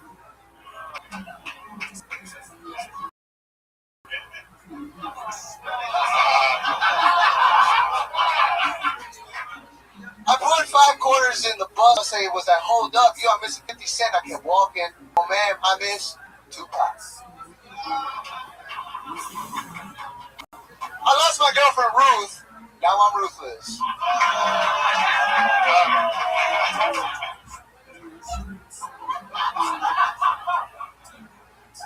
Book me. Kenny Lyons. Stop, man. You have hair on back. Everybody stop doing that. Stop fist bumps, because we look like we're bad guys if we don't do it. So we have to do it, so just don't do it. Yeah, a lot of sexual tension in the room, I guess. That has nothing to do with sex. Kenny, quick question. Yes, sir. Are you Asian or Latino? I am Guatemalan. You're Guatemalan. Ooh, the worst of both. Some of those barrels. Right. Now, why are your nipples the same height as your belly button? That is a great question. Holy shit, it looks like Domo or something. You know that reference? This fucking square cartoon thing? His chest does look anime. If you just look at his 2 nipples in the mouth, it looks like a piece of toast or something, like the cartoon. Yeah, it does. That's All right, stop, Kenny. Kenny, stop everything you're doing. He kind of looks like a monk, right? Yeah. He does look like a monk. Most negative monk of all time. Kenny, do you have a joke that when you're doing shit outside of the comedy store, you know, like when you're doing shows and stuff, do you have a joke that's like your favorite joke to perform, like your? I have 2 brothers. Molested me. Promised me a Game Boy. Never got it. Wow, that's an interesting one because that's one of those. You asked him for a horribly sad story. I think I heard you wrong. Yeah. Red Band. Yeah. Say something depressing. Good. That's your go-to joke, huh? Shout out to the professor, Eric Marino. You guys can come into the show of Gold Mike Sunday in this room. He taught me, if the room's not filling you, say whatever you want. The room's not filling you? Feeling. Oh, feeling. Oh, I said That's my Guatemalan accent, I guess. Okay. Fuck yeah, Kenny. Well, you went for it tonight. Is that a goal? You landed some blows. Now you were gonna do one joke. Is that something you've been working on? Is do a joke and then put the mic in the mic stand? Like that could possibly be enough to impress us? You think that people just will see that and be like, "Whoa, he must have been awesome"? I think that's a light way to drop the mic. Tony, I've been grinding every motherfucking day in these streets, man. I love it, Kenny. I love it. You think I let everybody get a haircut on my fucking lawn? I love you, dude. I love you, dude. I come to this comedy store and I get accepted by Tony Hinchcliffe, Brian, Red Band. I love these Pat dudes. Reagan. I love Willie Hunter, man. Willie's having a seizure right now. What is happening? Hey, by the way, your hair looks way better right now. Yeah, I can't wait to see. Together the improvement. Yeah, we saw in totally. Lion. Guy had a rotten fucking dreadlock on the top of his head. Now get rid It of looked terrible. Now get rid of the 12-year-old Mexican female mustache. Drill. Yeah. And maybe instead of grinding so hard at stand-up, do a sit-up or a push-up once. Take one spot off and fix it. It's not your arm we're worried about. Greg had a great point earlier. I don't know if your nipples are low or your belly button's high, but something's wrong there. I think you have low nipples. I got molested. You. Oh, you know what? That is right. His nipples are really low. It's not his like when your nipples sewn back on. It's like if your nipples. I don't know. So like a lot of guys, what do you call it? When you're hanging your pants, but then usually the pants bunch up at the bottom. His were made to hang. Yeah, like your ass crack. There's no definition between your lower back and your cheek, so it's just like a weird kind of it's a flow, and there's hair from when you shave your head. The overall effect is really nauseating. Very true. Very true. It's because I'm Guatemala. Kenny, how do you feel post haircut? You know what? My mom was saying either I get kicked out the house. She's like, I'm gonna do it on Kill Tony, nigga. Whoa. Jesus Christ, Kenny. This is no bang. Now you're really pissed off Iron Patriot. There he is. Maybe your mom should have kicked you out of the house before your brother. She did. I've been homeless. I grinded. Stepped on my punchline. Where does Comedy 101. Where does mom live? I live in South Central LA, Avalon, Manchester. Wow. I get chased by dogs every fucking morning. Oh yes. Oh yeah. Perfect. South Central. So that's where you were born and raised. Yeah, I gotta take the 4 right there on Santa Monica. Okay, we don't need fucking directions. We're not going there. Jesus Christ. So you are born and raised South Central, and now you. No. I'm born and raised Hollywood. I went to Hollywood High, barely graduated, and I bet. Yeah. Wow. So if we want to find you, just look for the dogs, and you're pretty close. So how long have you lived in South Central? Just from July when I came back from New York. I grinded New York too, son. All right, we all work hard, Kenny. You get it. It's fucking unbelievable. It's fucking stand-up comedy. You're talking about grinding like you're building houses with your bare hands or something. You're fucking waiting in lines, having a coffee, having a drink, and then it's the end of the night again. You get stoned to the gills. Every time I see you, you're just in the back of the Comedy Store smoking pot. So the only thing I've seen you grind is a bunch of weed, so... Maybe that's what he meant, Tony. I think Maybe so. if you were grinding harder, you wouldn't have to move to the worst neighborhood in Los Angeles. Yeah. What the fuck is that? It's true. It's not a good neighborhood. It's true. Oh, Right. No, it's okay, Greg. Come back. Okay, no. Kenny, what's the craziest thing you've seen in South Central? Dead dogs, dead cats. Dead dogs, dead Pretty cats. crazy. What are you in the South Very Central crazy. Zoo?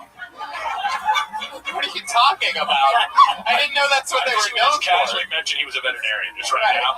Oh, did I say that? I'm a vet. Oh, What's that? I put down 3 dogs today. One dog caught up to me. I was skating real hard, bit my ass. I've been molesting my ass and been through enough, but I'm bound. Oh, it doesn't work if you do that either. That doesn't just erase our memory of what you said. The pow only works when magicians do it. And they have a whole trick behind them that happened when they do that. But I would see the magician that was like, "Hi, I was molested." Like a rabbit come out of a hat. You're like, "Why did you share that?" That would crush. It's so strange. That would If you learn the art of magic, is this your card? my brothers made my self-esteem disappear. So dead dogs and dead cats is the craziest thing I got you've seen. bugs. How come I never hear these in any of the rap songs? I've never heard that before. You'll never hear that in a Pat Regan song. That doesn't make any sense. You would if it was well written. Kenny. Why do you hate Pat Reagan? What is? Dude, because it talks about sucking dick, and that just never sucked a dick, or like never like it's just fucking lame, dude. That was a fake. What? You're a fake. You're a fucking fake. No, he's not a fake. He's an artist. Okay, it's all creative. Every white person knows how to play an instrument. You gotta. Wow.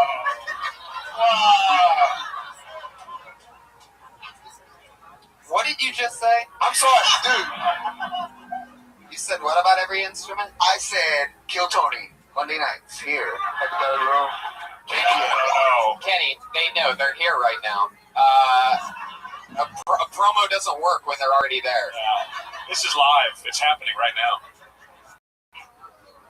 He's talking about the internet guy. Listen, guys, come on, give him a break. He was trying to help a show. There you go. You figured it out for him. Kenny's defense attorney, Brian Redman. You know how uncomfortable it is to do comedy with you got a new haircut. And he's very self-conscious about himself. He didn't have a chance to put on his shirt because he was getting a haircut. Have you ever done comedy in shirt? Dude, I get naked. You've seen me naked. I like to get naked. There you go. Truth's coming out. What? Holy shit. Making some trips to South Central, eh? Jesus. Are you the one that's been running over all these dogs and cats on your way there? No. We just go in a pile of dogs. No, I get it when Don Barry's a great Don Barry's. You know, I love Don Barry's, dude. Don show is going to be going on after this show. I suggest that every single Kenny, what are you, the fucking commercials? Yeah. Stop what you're doing. Go finish your haircut. Take a shower. Guys, book me.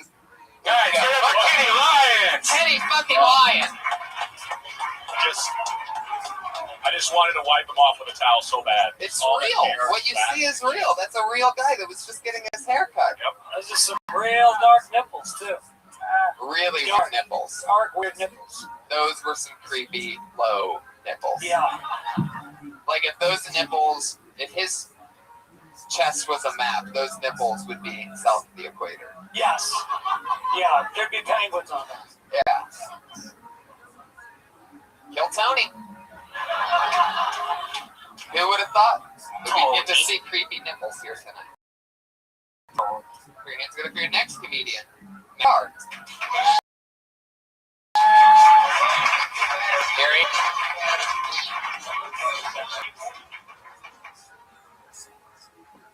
Hi, everybody. Nice to be here. I look like a douchebag.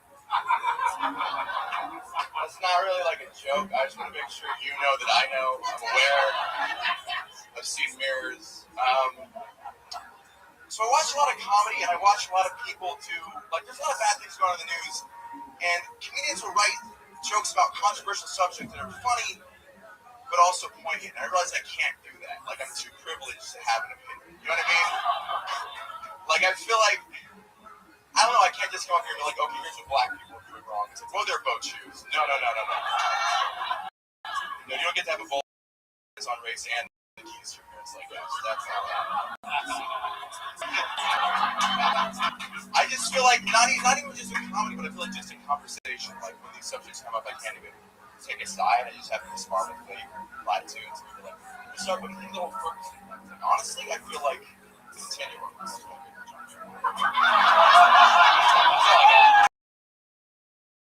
That's exactly a minute.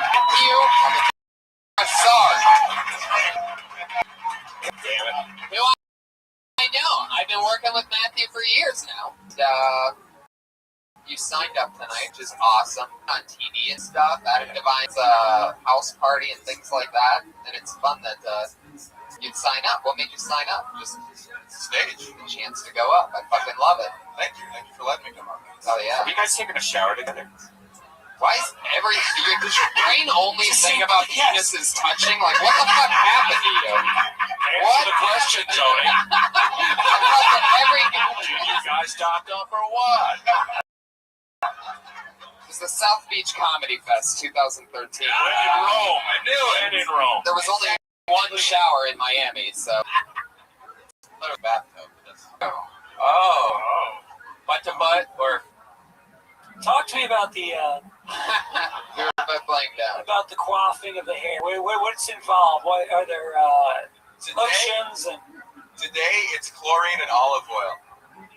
I swam this morning and then I got out of the pool. There's a lot of chlorine in it, and then I put olive oil on my face after I got out of the pool, and then I got my hair and made it greasy. Jeez, I thought you. Amazing thing on its own. I don't even control it. Wow. Olive oil on your face? Yeah. Is that something you learned in like New England or something that like just handsome college men do that I never knew about? Inspiring. I'm from the South actually, but I get Connecticut a lot. It's very flattering. I mean, you said you.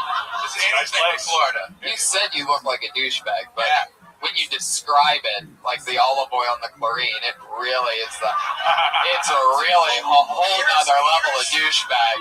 Well, this is olive oil and chlorine. What a dick! I mean, holy shit!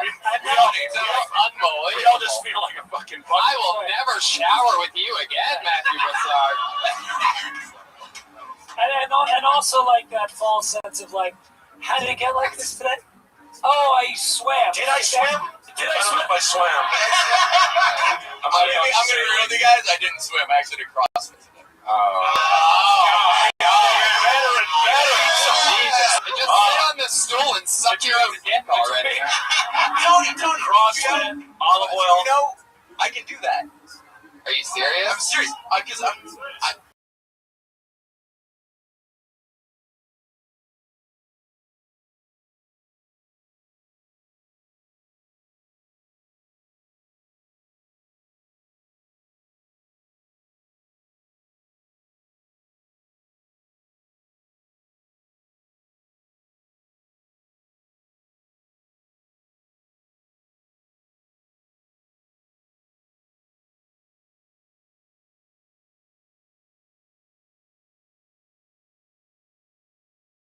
I can actually do that.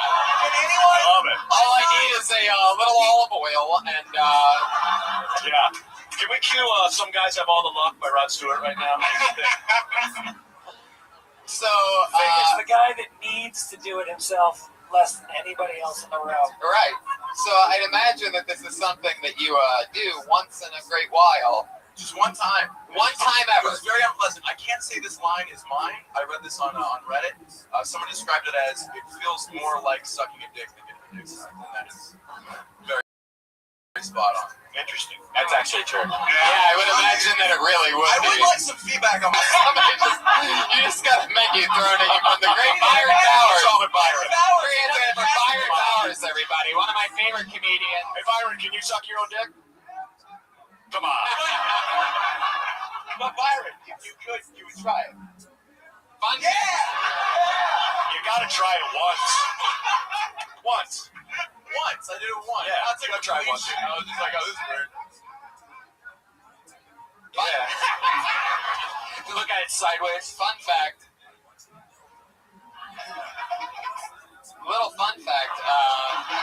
It's in the Bible. Is that what he said? Fuck, I love Byron. He's amazing. It's in the Bible. Not only can Matthew suck his own dick, but he could also suck Byron Bowers' dick from where he's sitting right now, if Byron actually pulled it out. That's So not do you like think that's a Byron has a huge dick joke that didn't go good. So is masturbation, does that feel like you're jerking off another guy? Because like for me, if I masturbate while I'm jerking off a guy, it feels totally different. With two dicks. I can tell which is which. Did you ever let your hand go to sleep and then jerk off a guy? Oh, the first time I put on a soft glove in a wedding ring. So the one time that you did it, like, how long did you do it for? 12 seconds. Oh, it's like, you know what they you say. come fast. I know me. Yeah, I know. It's true love, dude. Right. Fuck yeah. What else? What other crazy talents do you have? You can suck your own dick. I mean, and I'm not that flexible, so I feel like a lot of people must do it and hide it. I feel like these people in this room. This is a way of bragging, by the way, guys. I'm not. What do you mean you're not that flexible? Are you just saying? Are you trying to tell this crowd that you have a 35-inch penis? No, it's not. That you just pull it out and just.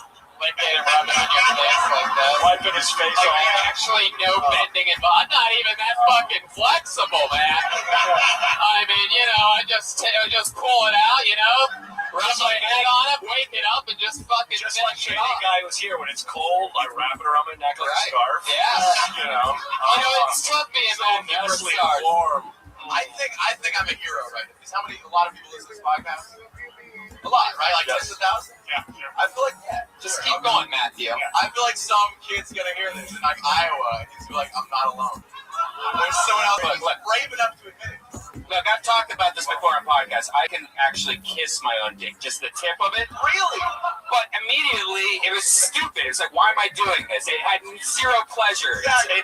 It does not. It's like kissing your elbow or something. People can do this, but you can wrap both. But you can wrap your mouth around it, which I can't. I could just kiss it or put it on my cheek or something. But just tell it good morning. Right, buddy. So let me ask you this. Your choice of the word kiss is so interesting to me. No, you say I can get my lips around. No, I'm just picturing. I mean, kiss with my tongue. I mean, yeah, French kiss. So what position are you in when you suck your own dick? Are you on your back, legs over the head, sitting on the ground, Indian style? Like, what are we talking about here? You tell me. Don't think about it. You said that you did it. Oh, don't tell me you can't remember. It was 11 years ago. I mean, I just, that one time I sucked my own dick. I completely forget about it because I'm so straight, I'd have to find the painting the guy did of it. It's all right. It's on my wall. lying on the floor, legs over my head, looking up Shut them up. on the ceiling. Wow. That would be my headshot. At Studio 54. What's the truth? What's the real answer? I was sitting on the ground. You were sitting on the ground in your bedroom? In a bathroom. Whose bathroom was it? Guest bathroom. Of where? My parents' house. I was 15. In the servants' quarters.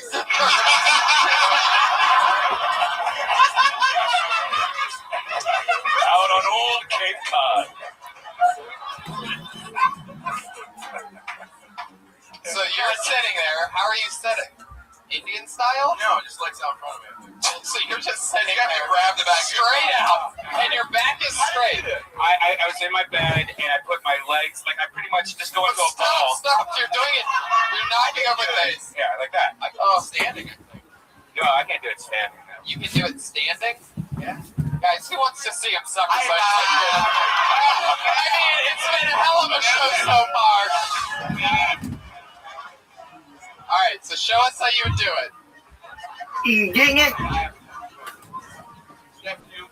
Whoa!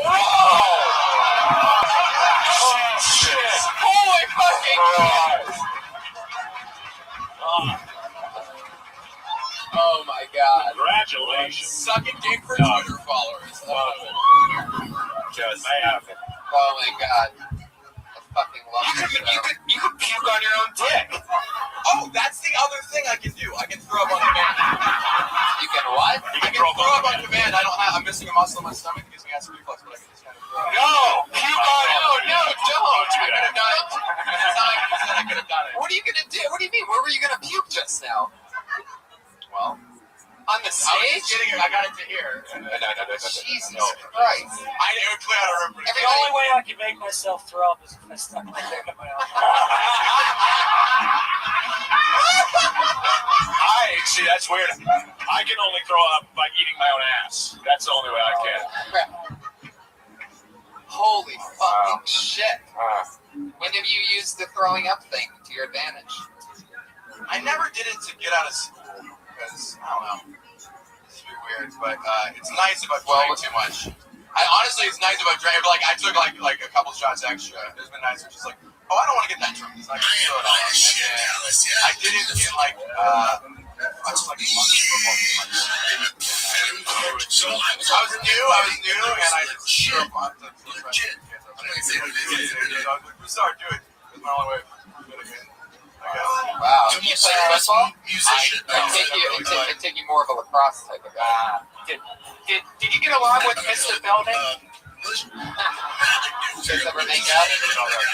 You played freshman year. Was that varsity or anything?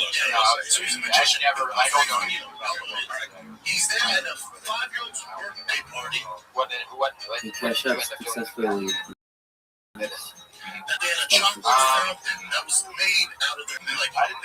That's what I don't believe. I didn't really have This is some wild shit. I believe it. You see the famous? I was solitary. I enjoyed my own company. Yeah. Yeah, hey, who do you guys want to have lunch with? Bill's got weed. Jerry's got a 69 Camaro. And oh, hey, what's your name again? Matthew can suck his own dick.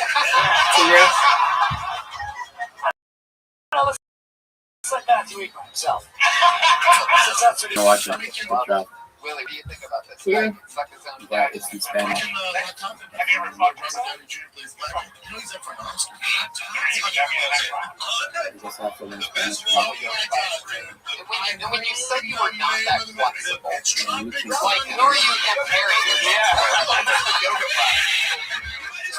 Oh, whatever, dude.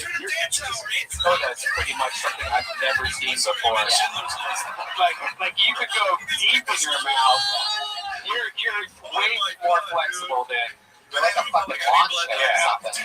Just fold it right You up. see my rally for the Cowboys? The Dallas Cowboys this day? Is that coming nice? You're such a man. You're like, you're blowing yourself.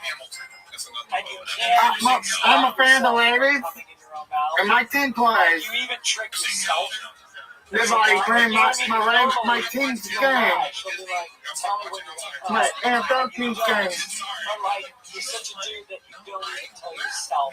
That's right. And you come in your own mouth and then you yell at yourself. You punch yourself in the eye. You say, yeah. Do you like drink pineapple? Do you like drink pineapple juice just to treat yourself on weekends or something like that? You must have washed the shit out of your ass. Did you clean your ass really good before you went there? Go Axe body spray on the old brown eye. Tell us something else. One more thing. Paramount. Pretty much just tell us anything. I see ViralRabbi, Paramount Disney. Gifted areolas? Yes. Whoa. Are they low hanging? My latest game is gonna be on CBS and Paramount. Yeah. It was like he was wearing his older brother's skin. Yeah. I mean, I'm not smart.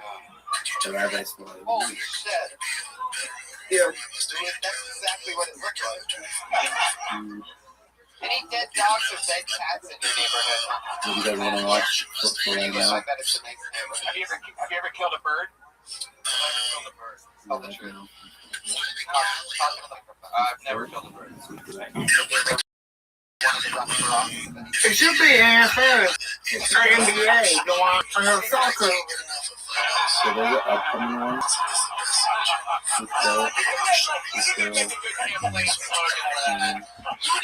What about NBA? Keep myself satisfied for my constituents. I will finish in my own mouth. He doesn't take favors from anyone. Some I teachers. support the gay community because I understand it very well. Yeah. You know, when I see the things that my opponent has been saying about me, it makes me throw up. On my own. What? I'm a baron of olive oil in my hair. What's that, Brian? I didn't catch it. What did you say? The microphone just committed suicide. All that. I stumbled. Yeah, I think you'd be a great congressman, Matthew. Should I get NBA TV? It's only $8.99. Can I ask you this and be honest? NBA TV. That's Over 100? No. like NBA, MLB. Yeah. Wow. MLB That's, TV. that shows restraint. What should I say? Fuck it The and fact that take you this have on. that number immediately available. Yeah. That's pretty fucking psychotic right there. This month. That'd be cool. That'd be something cool. Okay. Do people? I feel like guys do. Have you ever like sat down and written down a list? No. To keep Hey, down damn. a spreadsheet. It's like a girl thing, man. Ooh, I can watch the UFC now. It's cool. I like numbers and math. And sparkle tax. Have you Sorry for cussing. have you ever watched WWE? Very good. I have Wisdom this in from the Byron past, yeah. Bowers. Only the ones that Eyeglasses that coming have out. caught something. Yeah, all the raw sex is it. But I had the feeling that Matthew even uses a condom with himself. In WWE times? You keep it safe, Okay, right? backlash. Yeah. What's the craziest thing you've ever done? Admitting to suck my dick. I think you're right. Yeah. Matthew Broussard, everybody. Anything you want to promote, Matthew? Anything other than your Twitter? Anything other than your Twitter you got coming up? Oh, yeah, check out my Twitter. can't share this screen. I have a website called MondayPundit.com. It's puzzles. They're really fun. You should go check them out. There you go. Matthew Broussard. Monday Punday on Twitter. Dude, doing something. MondayPunday.com. Don't make it black. You just really You'll can't make beat it black? That's amazing. Come on. Oh, God. Hey, Abel, whatever you got, you might not make black. That was crazy. I've never seen somebody bend that far. Yeah. I think we are it's in the just part of our Discord show itself where that doesn't two allow it to amazing stream. We can do one more, actually. Okay. So Well, I use the Jake Fiend, One quick I one. have to keep it quick. a YouTube stream. Let's do it. Alex Dwong, everybody. Alex Dwong.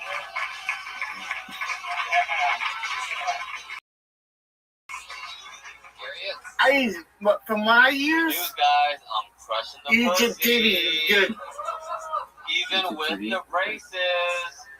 Ladies, let me know, alright? I go downtown. But again, shave because I got the braces, alright? Don't make stuck it. in there just sentimental value. I'll keep you there all day long so I can think about you. I'll be right back. It's happened recently. And then I woke up next to the girl and she was like, you're my first Asian. I was like, there's 8 million of us. You're statistically failing, boo. Dang, come on. But I have been a lot of girls' first Asian guys. And it's been nice because I feel like the ambassador to the great dick of China. I was like, oh, these are all cultures. These are import, export, and the dick. I've been enough girls' first Asian guy that I feel like I can call my penis the United Dick of Benetton. Soft landing, I'll take it. All right, guys. Your face looks like Kenny Lyon's body.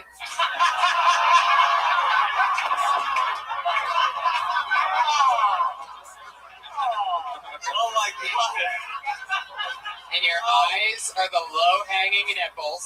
They're spread apart. You can clearly see. Kenny, are you around? Come back up. Take your fucking shirt off. He's gone. Anyway, those are some real braces, huh?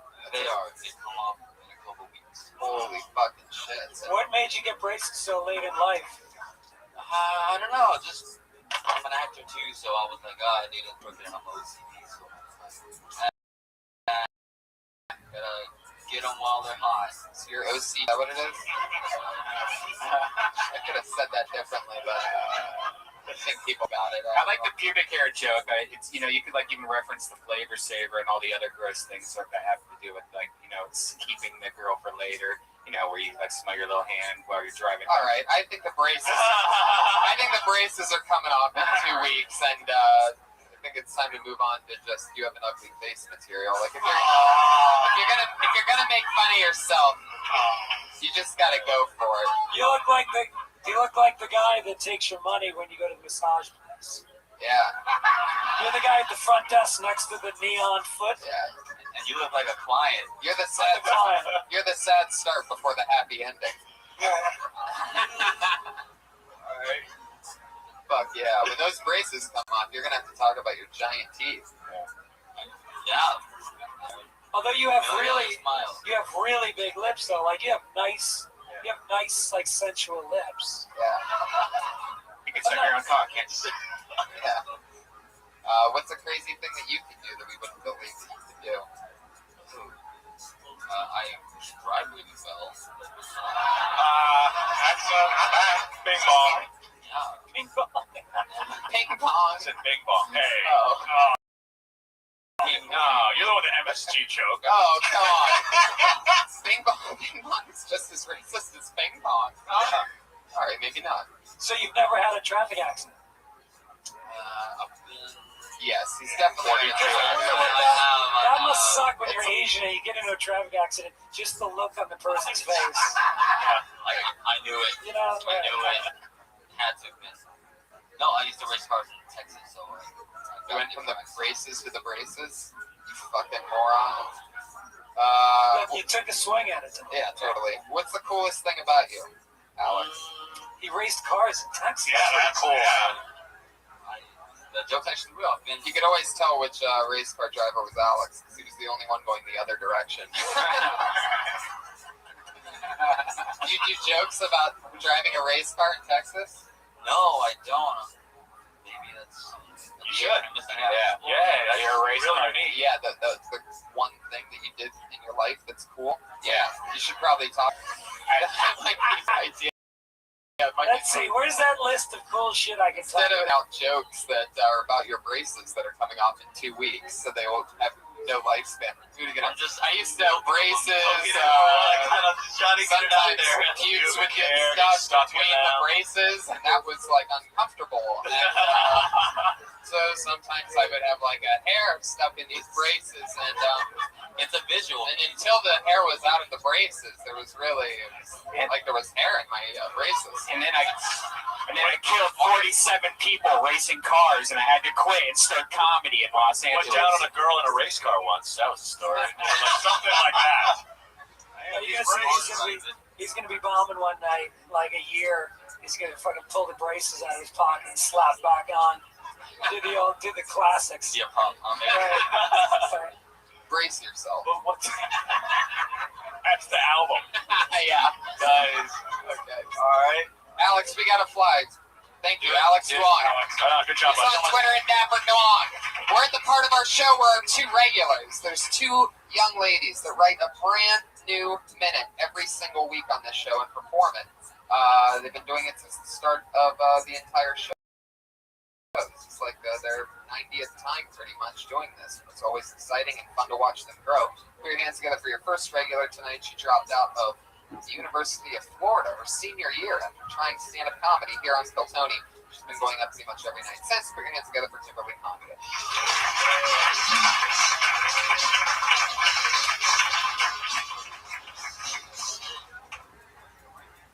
Yes, the guy that I'm seeing now said that he wanted to be friends with benefits, and I was really excited about that because I've never had 401k before. Thank you.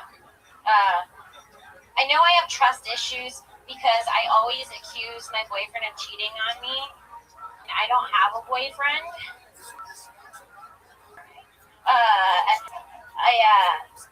I hate people that get attached. Like the guy I'm fucking right now is super obsessed with his girlfriend.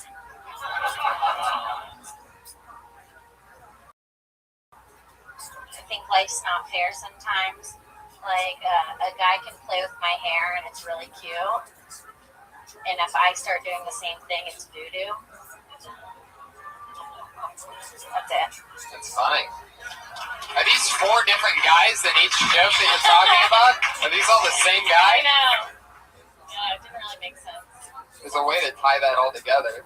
Yeah. That's, of course, by not resetting every time, you know? Not like there was 4 different guys. Like, there's another guy who I'm dating, and, you know. Did you describe him? You know, he's redheaded. Like, there's something about. Right, you can take the Alex Duong approach and just talk about the pubic braces. Kim, when you do more than a minute, do you actually have like 3 to 5 minute bits? You know, like, or is it more? Stories? Yeah, because like those were all pretty decent, but it was all very familiar and it's very set up knockout. I just wonder, do you ever take those and like your best ones and make them tags for longer jokes, or you do? Yeah, I do. Yeah, that's a pretty critical part of it. Yeah, I didn't know if you just did that for 5 minutes. No, when I come up here and do the 60 seconds, I just like to take as much setup punchline to the pages of story because I feel like I'm not that good of a storyteller where I can tell a good one in 60 seconds. I like the premise of the friends with benefits thing. Yeah. I was thinking, like, what if he said, I want a guy, I'm dating a guy, but I really just want friends with benefits. but he's black, so that would mean I'd end up with Obamacare. That's hilarious. Yeah. There you go. Grab that up at the gift shop. It's all yours. Oh, yeah. The attachment joke was amazing. That's really solid. Yeah. Which one was that? Yeah, I remember what I hate when people get attached. Oh, yeah, yeah, guys yeah. is yeah. fucking Yeah. such a girlfriend. You know what I'm saying? Like, you just don't have to, you know, just go into the next thing. It's important that if you're talking about a guy that you're dating or a guy and tag it, Yeah. and don't be afraid to less than a minute, you know what I mean? Don't reset it just to fill it up, because that can be like crushing last. Yeah, yeah. Breaking it up by resetting it. Yeah, exactly. Because all those jokes seem like you could easily have made that 1 minute, but it seems like every time you're like blah blah blah, next joke, blah blah blah, Like I made next it 4 joke. jokes instead of 1. Yes, Do you exactly. only look at your notes if you bring your notes up? Yeah, that's a bad habit. Yeah, I used to do that. Then I feel better than you try to really not though. Unless you just want to fall back on it. No, it's always worse when I bring them up. Have you thought about writing on your arm? Right. I don't know where I got that from. Maybe the idea just came to me, but Well, there you go. You did it again. Another great minute from Kimberly Congdon. that was great. Great job. Kimberly Congdon is Kimberly Congdon on Twitter, Instagram, everything. Always fun. Our other regular, we're regular on this show, regular on Dysentery. Very, very, very funny and goofy stylings of Sarah Weinshank, everybody. What's up? Went to my parents' house. I saw my dad using a shoehorn. I feel like if you have to use a shoehorn, you should just get a bigger size shoe. Because normally you can just like whittle your way in. I looked up shoehorns because I'm really alone. I looked up shoehorns for about an hour last night, and I found out, guys, that shoehorns were from the Middle Ages, which makes sense. But I feel like we're not churning butter anymore, right? We're not, okay? The bubonic plague, yeah, that took that out. How come shoehorns remain?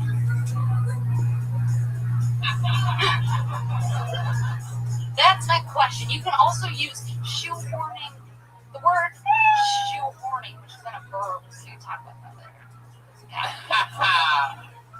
All right. Did you have anything more for shoehorning as a verb? Yeah.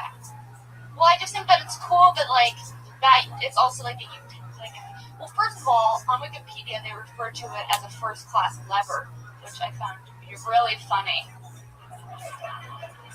I meant to say that. Yeah, it's just weird for me, guys, because I'm old now, and so I used to always think shoehorns were dumb as fuck until I actually started using them, and now I really like shoehorns. Really? Wow. That was Brian. That was Brian Redband shoehorning a joke into the conversation. I mean, like I have really expensive shoes, and like it's really hard to get. Here we go. That's how you use it as a verb. Right. Yeah. And it's also the only horn that does not make a sound. Yeah, I thought about that too. And then, yeah. Have you ever tried to play a shoehorn? You look like a real asshole. That's not true. There's the Horn of Plenty. There's the Horn of Africa. Yeah, there's a lot of horns. The Horn of Africa? Yeah. The Horn of Africa. Yeah. What is that? Yeah. Sorry, for those of us who don't know what the Horn of Africa is, what is it? It's a racist horn. We're getting really horny up here, guys. I thought that was the Cape And of Good Hope. Is that different than the Cape of Good Hope? I don't even know. I think that's what you meant. Yeah, but it's a thing. The Horn of Africa is an actual thing. It's a curve on the No, it's not. Yes, it is. No, it's not. Okay. That's what I'm doing because we're on a podcast, and I'm probably wrong, but if you dig in. Brian's literally asking Siri what the Horn of Africa is. It says right there. It's a peninsula in Cape of Good northeast Horn. Africa. Cape of Good Horn, it says. Jets hundreds of kilometers in the Arabian Sea and lies along the southern side of the Gulf of Aden. That makes no This noise. is all stuff, Sarah, that you're not going to want to use for the You channel. don't use it. You don't use it. I'm just calling you on your shit. You know? Just you're so full of shit with your horns that make no sound. So if we're counting geographical horns, then you can go right ahead. Okay. But again, just like I don't think people are checking the generational wealth of Eric Carter's bloodline of Mississippi, I don't think they're going to apply the geographical horn. Horn dogs make no noises. Okay. They make all the noises. Corn dogs. Wait, I thought you said horn dogs. You're just completely forgetting what we're even talking about. I know. You went from shoehorn to corn dog. Look at you. Look at you over here. Well, I love it. I mean, it's a very wine shank topic, you know. What about other articles of clothing that you would use a horn for, like a bra horn? You know, because women have those push-up bras, and you need a horn. I need a horn for that, guys. Pants. Right. Yeah. Pants horn. An ass horn. Yeah. Asian I like girls. that. Horn, yeah. Spandex horn. Because some women have camel toes, they must have pants horns. Yeah.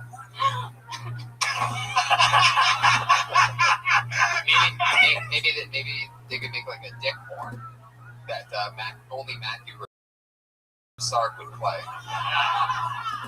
He would apply it with his mouth. Sarah, that's fun. We had fun. Good times. Shoehorn. Anything else, guys? Any more shoehorn ideas? Well, it's obviously something that, like, you know, you found really interesting and funny. So like, you know, that came out. That was one of the biggest things with a lot of people up here. They're kind of talking about stuff, and you're like listening. You're like, yeah, but you don't really care. Like, that obviously is something that you're like, Jesus Christ, Dad. You know, why are you using a shoehorn? Yeah. You know, so that's great. But you flesh it out. Yeah. Yeah. They work out this shoehorn stuff. Yeah. All right. Look at your shoes, by the way. You're wearing Chuck Taylors that were like 5 years old right now. You obviously would not understand shoehorns. I love how defensive you are. Come on! Baby about shoehorns over here. Seriously! You're wearing like fucking old shoes. So You're a shoehorn hater. don't even fucking talk about You're gonna get my shoehorn when you pry it from my cold dead hands. Oh, a shoehorn! You found your Got a Achilles shoehorn in my heel. car. Literally. Sarah Wineshank, thank you so much. She's Princess Shank on Twitter. Unbelievable as always. Guys, Willie Hunter did it. Will Hunter Show on Twitter. Thank you. At Josh Mark Comic, at Elise Lane. Greg Fitzsimmons, anything you want to promote? Yeah, Give to Wounded Warrior Project. There you go. .org. Fuck yeah, I love it. Definitely. That's true. How are you gonna follow that? He did something really nice. You're just gonna promote I'll go yourself. completely selfish. Yeah, my special Big Dumb Animal comes out February 6th. Yeah! Comedy Central 1 hour. Yeah. Good job, brother. Powerful. I loved having you guys. Matt This is fun, Bronger, man. Greg Thanks for having Fitzsimmons, Willie Hunter, Brian Redband. Thank Thank you, live audience. We Later. love you. Thanks, Good guys. night. Ding Dong Show is up next.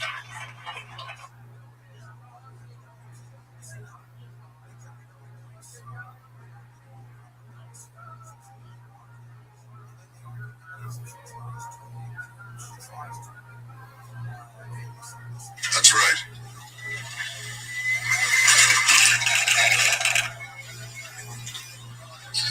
So dumb.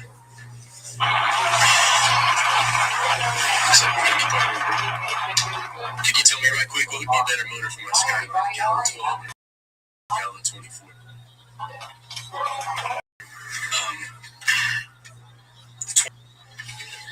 I didn't know pizza places made motors. Could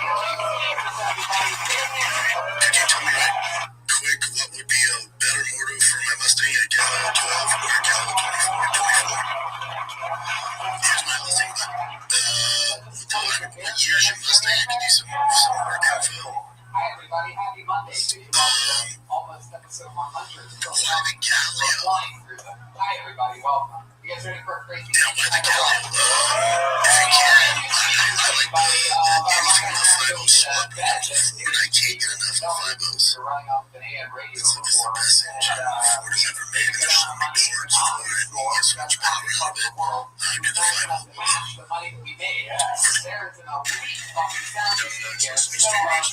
That's right.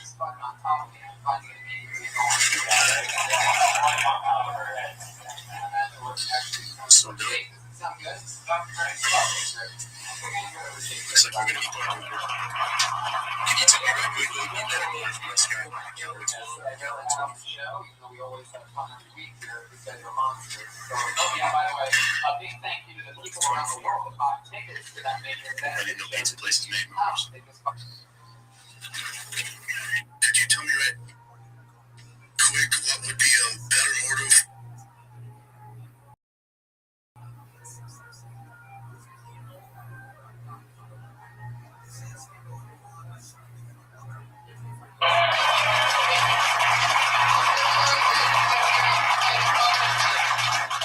Mondays feel like Fridays. How you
Let us know who the pedophiles are, you said.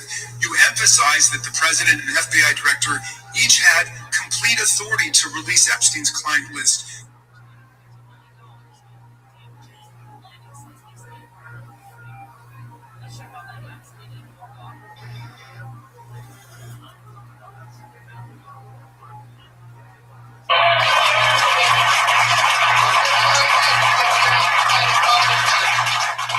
Mondays feel like Fridays. How you guys doing?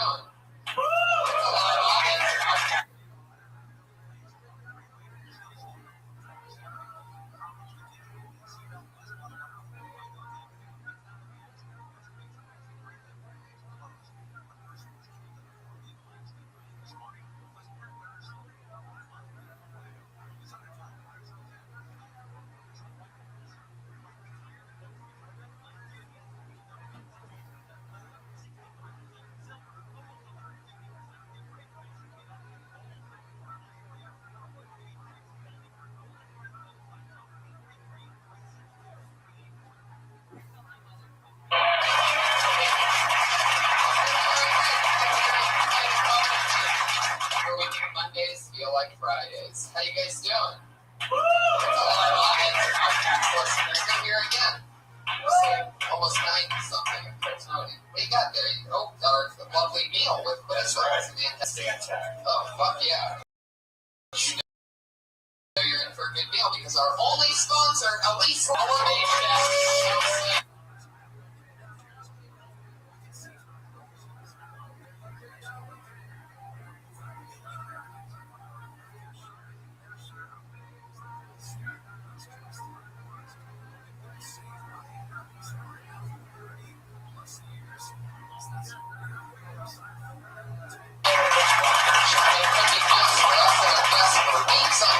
Last week she cooked for our guest Russell Peters, and he hired her to be his new chef. She started today at Malibu.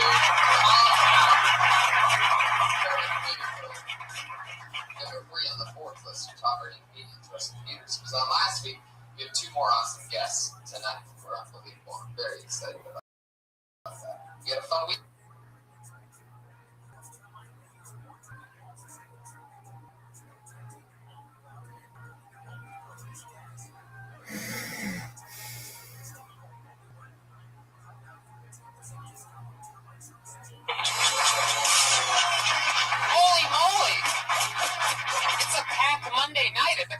store. We did it again. Hi, live audience. Fuck yeah, this is so exciting. I'm glad you guys are here. We have another crazy show where us comedians and two other hilarious comedians, always newer or recently transplanted comedians, and we talk about comedy. You guys excited or what?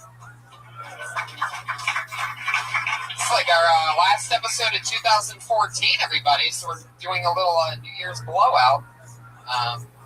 Not really. I mean, nothing really changed from the original format, but we are filming in 4K now, so we're going to have crazy high-definition Kill Tonys coming very soon. Technology. Yeah. Everybody. Technology that North Korea can't fuck up. And we got a new sound recorder, and we have a benefit show, so we're getting a new sound system put here for the belly room. I raised a bunch of money to put new speakers in here. How about that? Yeah. Instead of listening to it instead of listening to live shows on these two car speakers that were stolen from somebody's car in the parking lot. Take a quick look at how small those two speakers actually are. And there's only two. At a world-famous comedy club. You walk inside and there's two AM radios hanging from the ceilings. That's what they look like boom boxes. Right, it looks like it has a dial that would get scratched. Laney, be careful, there's a new camera there. Yeah, don't touch that camera. Expensive. Laney and Jerry, put your hands together for them. They make it to pretty much every episode, these two. It's like if I had real parents. And they're sitting next to our one and only sponsor, eating her own delicious food. It's the great Elise Lane, everybody. She's here, live in the flesh. She made something delicious tonight. And normally I read, the crazy words that, she's a gourmet chef, so it's hard to say some words.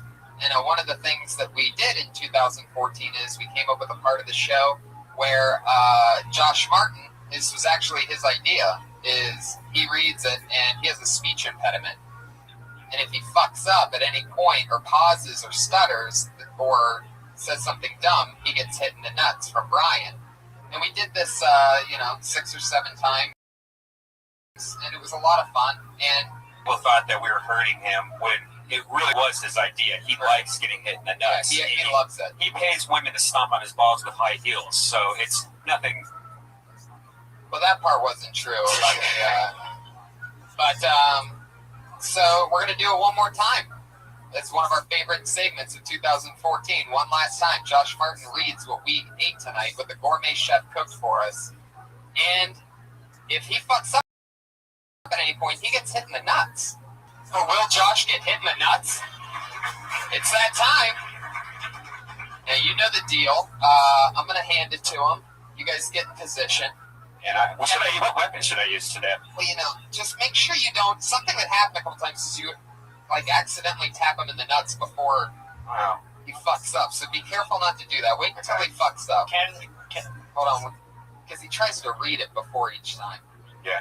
I don't want him to read it and get warm. I just want to find out which word I can fuck up on so I can get hit in the nuts. He wants it bad tonight. All right, you guys ready for this? If he fucks up at any point, he gets hit in the nuts. It's pretty simple. It's Comedy 101 to get you guys warmed up. Oh, yeah. Just read it. Tonight we have roasted chicken with lemony Mediterranean orzo with cherry tomatoes. Just hit me in the nuts. Oh! Cod, tomato, olives, feta cheese, mint, and lemon zest. Very good. 1 tap for each testicle, and he's out. It's true. It really isn't as funny as it used to be. It's completely lost its momentum. Well, he doesn't feel the pain. Like if somebody was up into action. Yeah, the whole thing's just creepy because he likes getting hit in the nuts. I know. One thing that does still work, and that we've been doing for the last, I think, 5 or 6 weeks in a row, is bringing up our favorite musical guest. He's so funny to us. Put your hands together for him. Put your hands together for Pat Reagan, everybody. Here he is. Here he is, live in the flesh. I'll tell you a little bit about myself. My name's Pat, and I'm a prophet. And I'm here to tell you about the end of the world. It's coming very, very soon. So enjoy this song while you still can.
day and the bed in my swimming pool makes you sort of wonder why.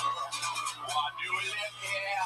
What the fuck are we doing? And where we gonna go in the big shit? We can't survive here. It's a fucking desert. Have you seen this baby? You can travel this land with your dick in your hand and your head right up your ass. But there's a record fucking drought that has a line in and out. Let's see how long our water lasts. Why do we live here? And where we're gonna go when the big shit comes? We don't belong here. Probably gonna be an earthquake, and we're all gonna die.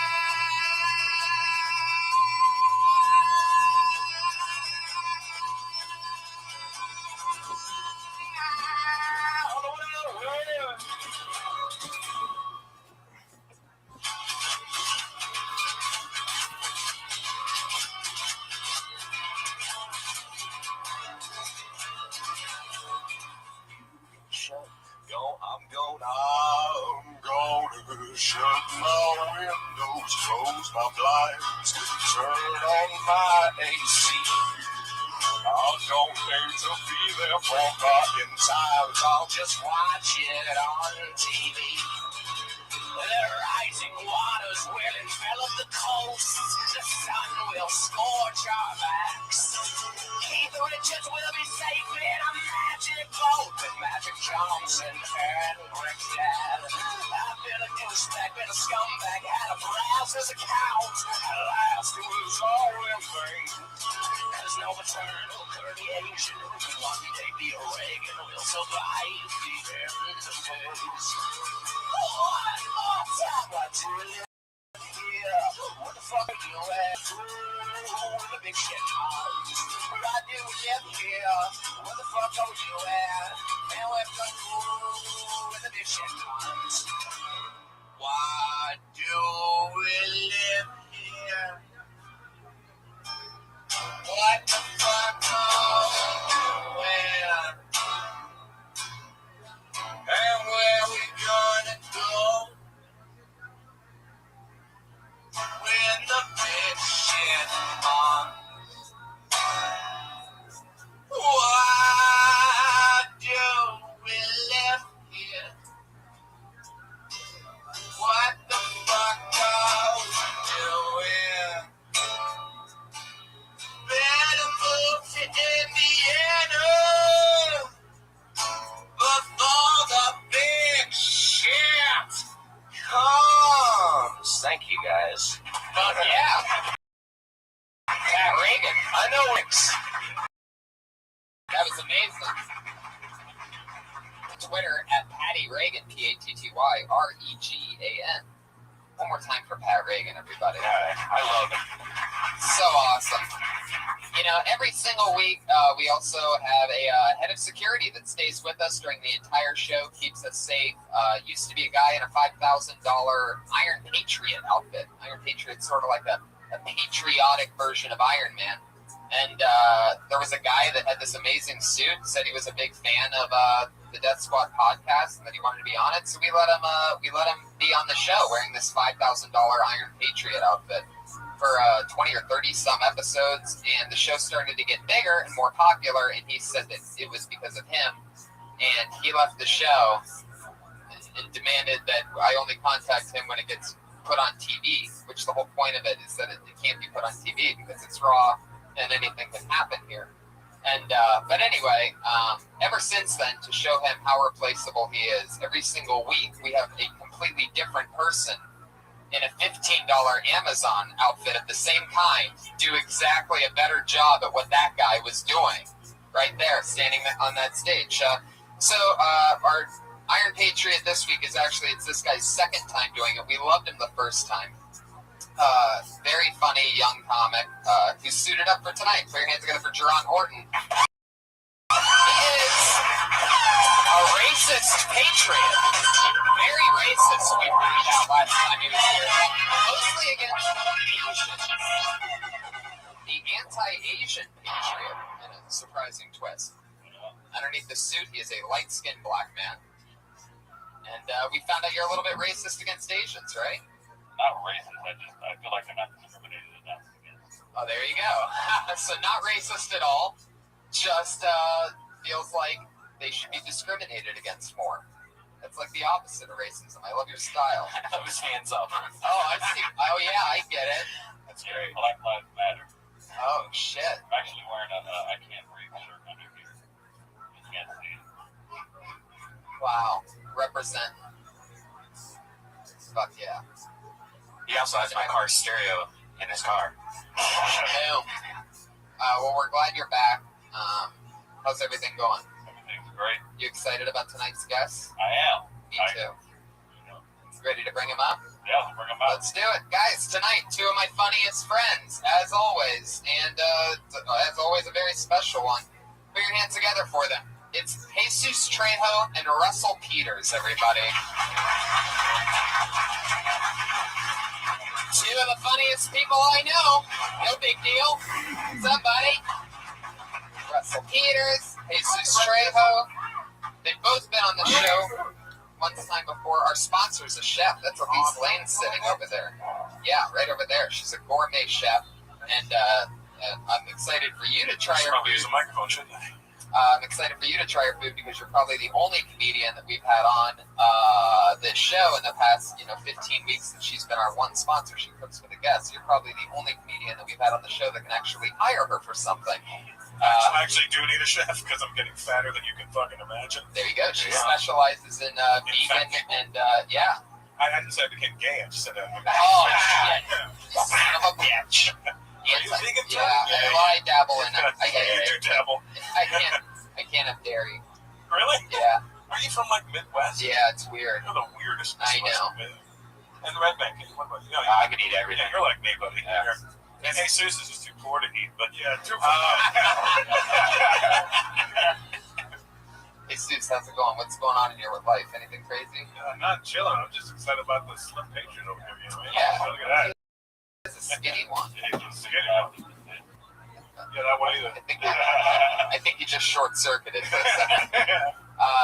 Patriot, every week, everybody always has questions for the guests. What are your questions for tonight's guests? First one's for Russell. Russell, I looked you up. I see that you tour all over the world. Right. What's your favorite country to tour, perform in? I think I like South Africa quite a bit, which I'll be going back to in a couple weeks. It's an honest answer. It wasn't even funny. It was just an honest answer. And, it was the first place I was ever famous, like on any level. Wow. Like 13 years ago. 14 Really? years ago. Yeah, I literally, first place I had to change my name at the hotel. Wow. That's amazing. Pistorius ever come out to see you? Wait, that's South Africa. Yeah, it's South Africa. Yeah, that's what you said, right? He bounced over a couple of times. Yeah. No, I never met him. Good thing is if he doesn't like your act, he probably stays through the whole thing. You know what I mean? Yeah, That's super awkward. It's hard to sneak out. Right. It's like wearing tap shoes. Yeah. Click.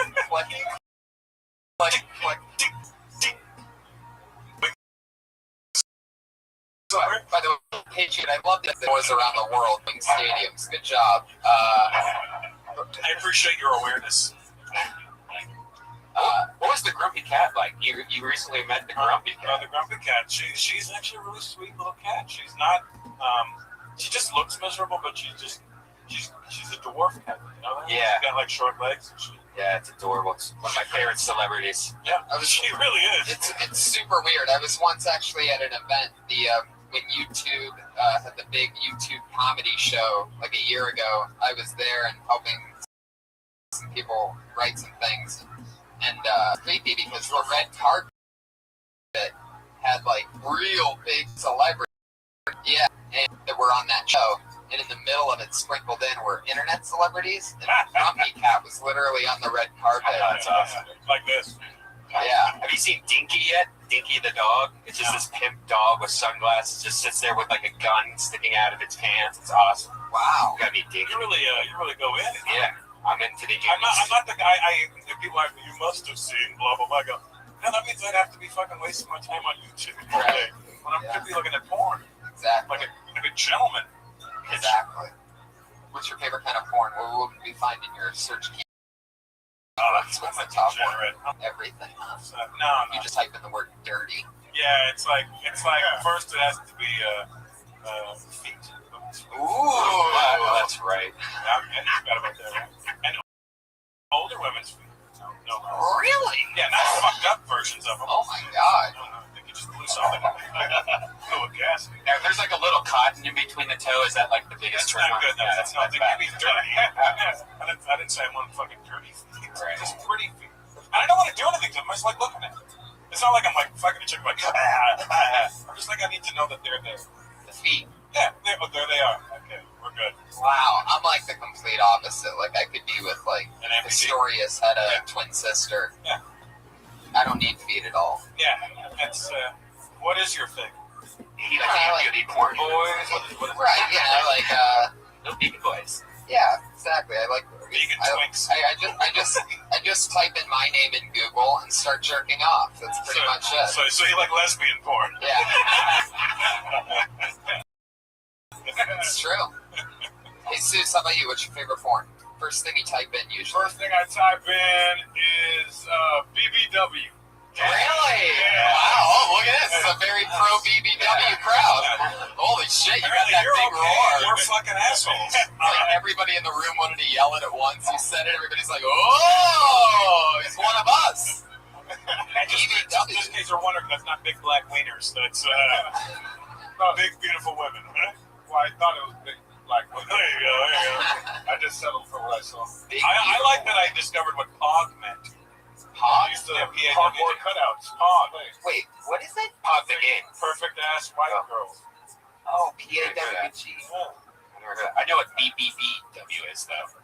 Big black beautiful women. So that's what I usually. Yeah, they're usually suggested underneath the BBW. Yeah. If you like these ones, not that I'm sure. Try the other ones. Jerron, what's your question for Jesus? Because I also looked it up. There ain't shit up there. I just said your birthday passed. It's Christmas. Yeah. No? All right. I noticed that you toured all over Texas. All over South Texas. What's your favorite city to perform in South Texas? South Texas. That's it. Corpus. I like touring Corpus. I know all 5 people there. Yeah, that's his own hometown. So his family's kind of up to go see me, and that's my crowd. Yeah, Corpus Christi. Yeah. Lovely. Thank you. Great questions, Patriot. Well, you guys ready to get this thing kick-started? Over 30 comedians signed up with a chance to do 1 minute. And yes. Wow, somebody just figured out what the fucking show is. Thanks for coming out. You know, I forgot what the fuck your show is about. Yeah. Oh, wow. Oh, yeah, I know. It's like the Kool-Aid man just came here. Oh, yeah. I'm gonna keep that star on our Sunday. Yeah, exactly. So you know how it works. There's comedians stacked up against that wall over there, and they signed up for the chance to do a minute. And if you get picked, wrap it up in a minute. Didn't I do this TV show already? No, that's a different one. We don't judge. There's no winners and losers here. We just try to.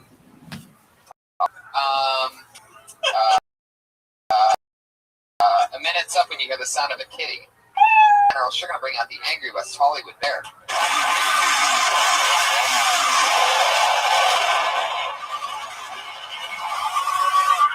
Wow. How about that one?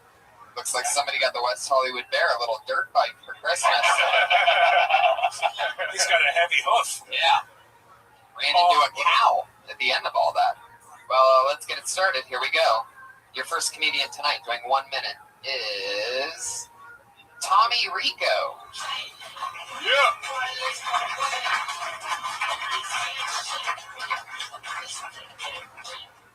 Thanks, everybody.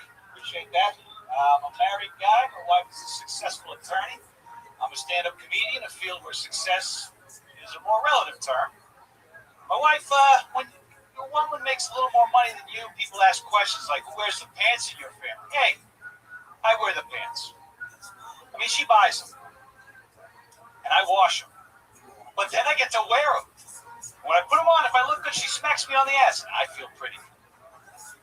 We got 12-month-old son who I helped make.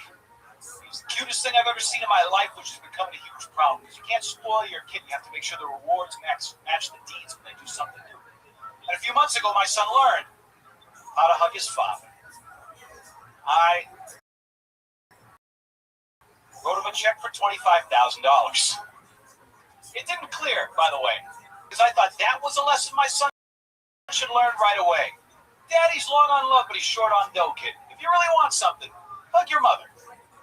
That's what I do. All right, thank you guys very much. I appreciate it. Tommy Rico, 53 seconds. Tommy Rico. Hey, can I ask, a 12-month-old son, wouldn't that just be a year? Yeah, it's a year. Okay. Yeah. I have to commemorate when my fucking ADD was fixated on it. I'm like, that's a year. He just turned, so. And what's your son's name? Lorenzo.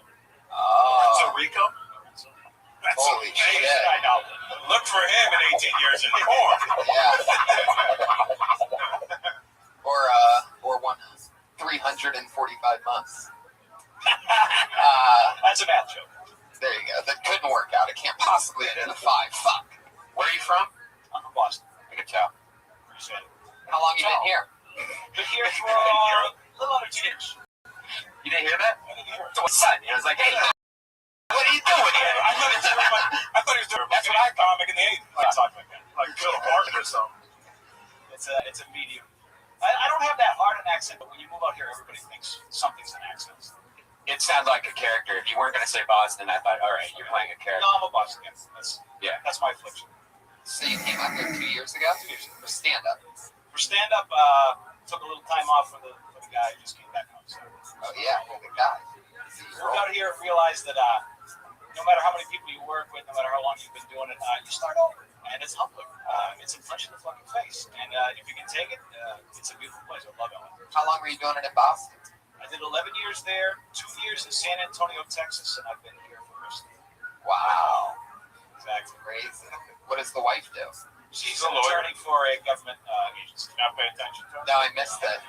An attorney for a government agency? Wow. What? CIA?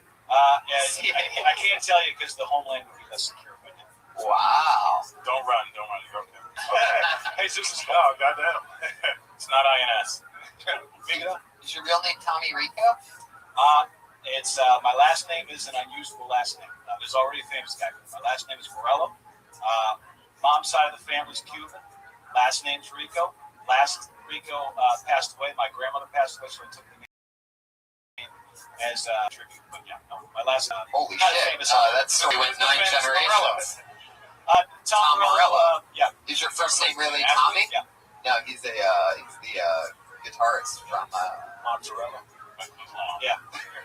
Sushi and Audio Slave. Yeah, really. When I moved out here, I didn't realize that it was like telling people that it might, I'm Bruce Springsteen. Could I go up? And I got shit on quite a bit. So your name is literally Tom Morello. Yeah. Wow. Is that the bald guy? He's the Night Watch. Right? He's the guy that introduced Kiss at the Rock and Roll Hall of Fame. He's a badass motherfucker. It's an Italian last name, but it's like an ethnic Bologna. Yeah, he looks like me. I thought he was me. Like, walked up like, hey, what the fuck am I doing there? Do you play any instruments? I do not, and that would make it difficult if I was up on a marquee. Have you ever met Tom Morello? I have not. He's a Harvard grad, and he lives up there, so he was aware of me because I did stand up under my own name for a while. He doesn't call. He's a Harvard grad? Yeah. What Wow. do you do in Boston? I know Boston's comedy scene's coming back lately. It's kind of had a little time. Yeah, I love Top comics are from there, right? Yeah, but when I was there, guys, like there was a generation before me. There was like Eugene Merman and Brendan Small and those guys. They kind of grew up, and then while I was there, it was Mike Kaplan and Shane Moss. So I mean, and Gary Gulman. I was there for a fun time, and I figured it was like should get off the hot times. So I had to be somewhere up in Boston to try and teach me. Right. And then Blumenreich closed down the club. Yeah. Well, like he sold up. I mean, he's got the big club now. 1,300 seats. So you've been the stay-at-home dad pretty much for the first year. Yeah, it's been awesome. What's that like? He's great. I mean, I never wanted kids, so when I found I'm like you, buddy. I have one. I didn't want one. Yeah, but he's amazing. I'm glad I get to take care of his best day job I've ever had. That's for sure. What's fun about it? What would you do? Like, what's exciting? What stood out to you? What surprised you about having to be a dad during the day? How old? Because I was, I'm 40. Because I was resistant to having kids, having one, I knew how hard it was going to be, so it was about as hard as I expected. Resistant or like retarded? I think I did a little of both over the years. I didn't get married until I was like 37, so we wanted a kid, and we had him, and he's awesome. Every day I wake up with him. I get to take a nap when he does, which is pretty cool. And then at the end of the night, wife comes home, we have dinner, I tag out, and everything. You watch a lot of kids' TV with them? No, he doesn't seem to like it, which is great. He will, trust me. Those high voices. I fucking hate it, but it's on all the time, buddy. What's his favorite thing? He's 12 months old. He likes music. He likes like he'll fix the TV for that, but like in the morning I'll just to have white noise in the background. I'll have like First Take, ESPN on, and he'll only respond when that rap song comes on. Then he checks out. Shit. He has the name of a rapper too. Yes, All right, so Rico. Absolutely. I mean, he has the name of a black rapper, but he'll be able to work with it. He's rapping on cue. Yeah. He's of color. And then did you call him Lauren in the joke? You call him that for short? Nah, just call him Lorenzo. You said that in the short. You said that in the. Don't change it. Lorenzo's a good name. Yeah. Right. Yeah. I thought I heard you say Lauren in the middle of the. No, I don't mention it. I don't mention the name. Oh, gotcha. Just to a podcast with thousands of people listening. Right. Not to the 20 people.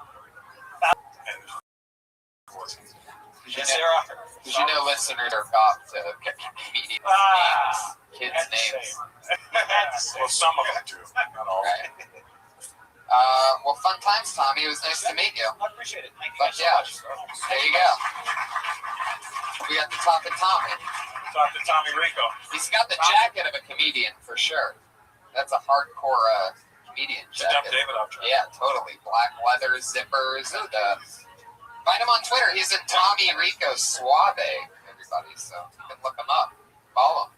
He's one of the more experienced comics we've had on. Wow. You hated that guy, huh, Patriot? It's starting to seep out over there. I can smell hate out of that shit. Look like an old ass Sean Hunter. Wow. Wow. Like a dad stayed in his life, you know what I'm saying? Holy shit. You went back to 96 for that reference. Actually, before that. Boy Meets World. I still don't know what the fuck you're talking about, but I'm impressed by that reference. Like, I don't know. I can't put a face to it, but damn, it must be perfect. Yeah, I don't watch crappy crap. I bet Moby Captain Fever was really good. Anyone say that? I saw Jungle Fever. Fuck yeah. That's for the one person. Okay, well, I pulled out another name. Your next comedian goes by the name of Jeremy Lopez. Jeremy Lopez.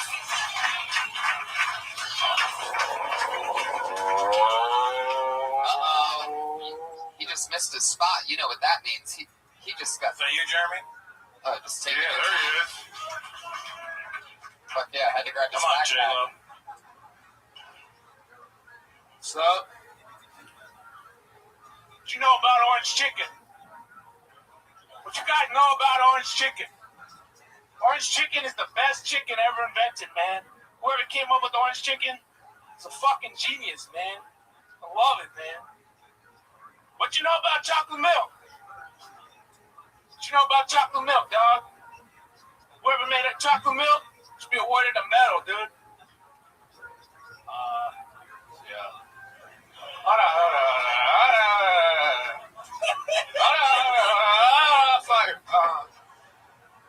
I don't know if black chicks got chocolate milk coming out from titties, but if they do, I'm gonna marry one. I'm gonna have one. And every day I'm gonna suck on her titties. All right, there you go. Yeah. Hey, what you know about stand-up comedy?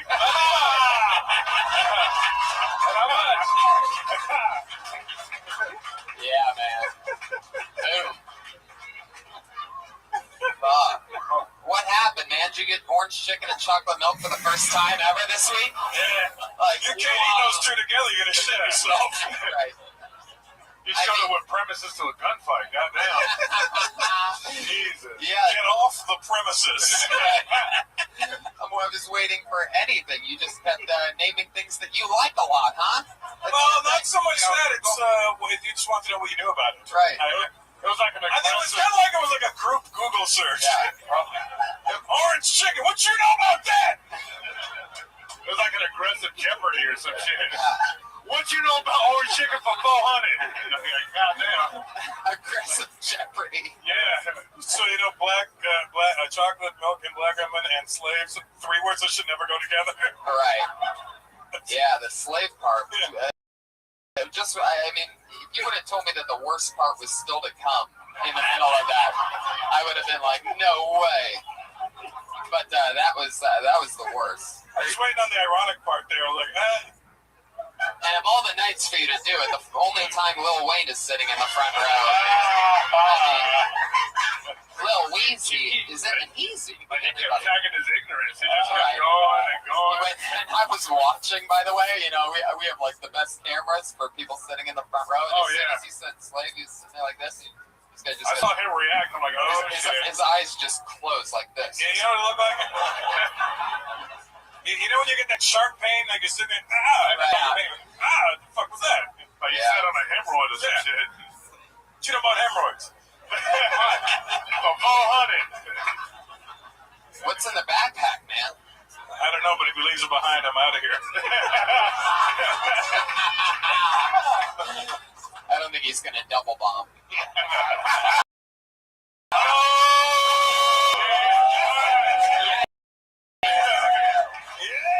Yikes. I mean, last time you were on, you did the kind of the same. Wait, was on before? Yeah. You did the same thing, kind of, where you're not really doing material, and if you are, it's like, what?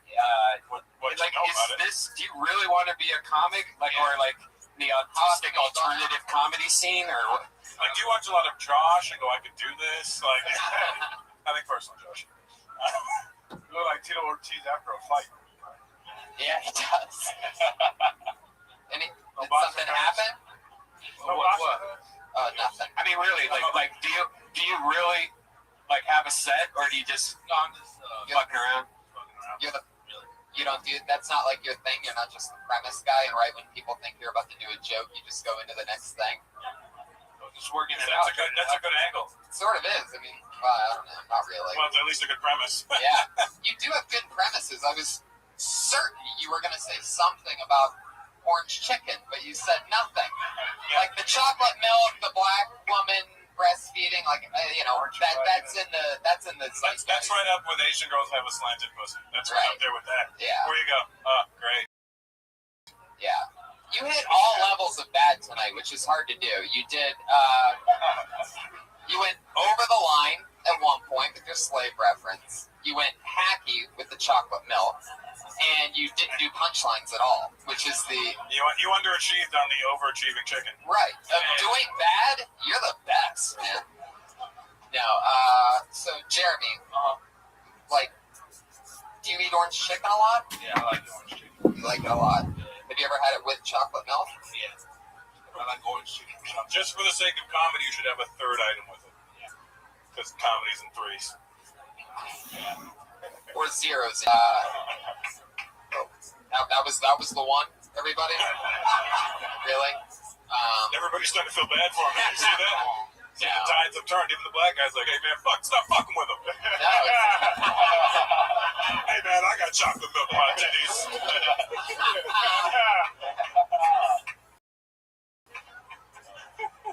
What were you going to say about orange chicken? Did you forget something, or did you just... Or was that it? Were you thinking? Oh, well.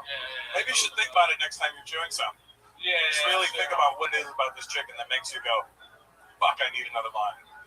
I mean, you're Mexican, right? Yeah, well, I'm... Jesus is like, nope, no. What? Yeah. What'd you say? I'll go to Mexico.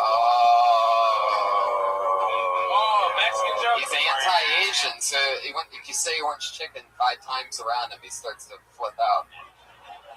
What's the hand over the mouth thing. What are you doing over there, Patriot? Trying to breathe. You can take off that mask if you want to. So you literally can't breathe after all, huh? Yeah. The shirt is burning through your chest. You can take off that mask if you really want to. Yeah, if you want to.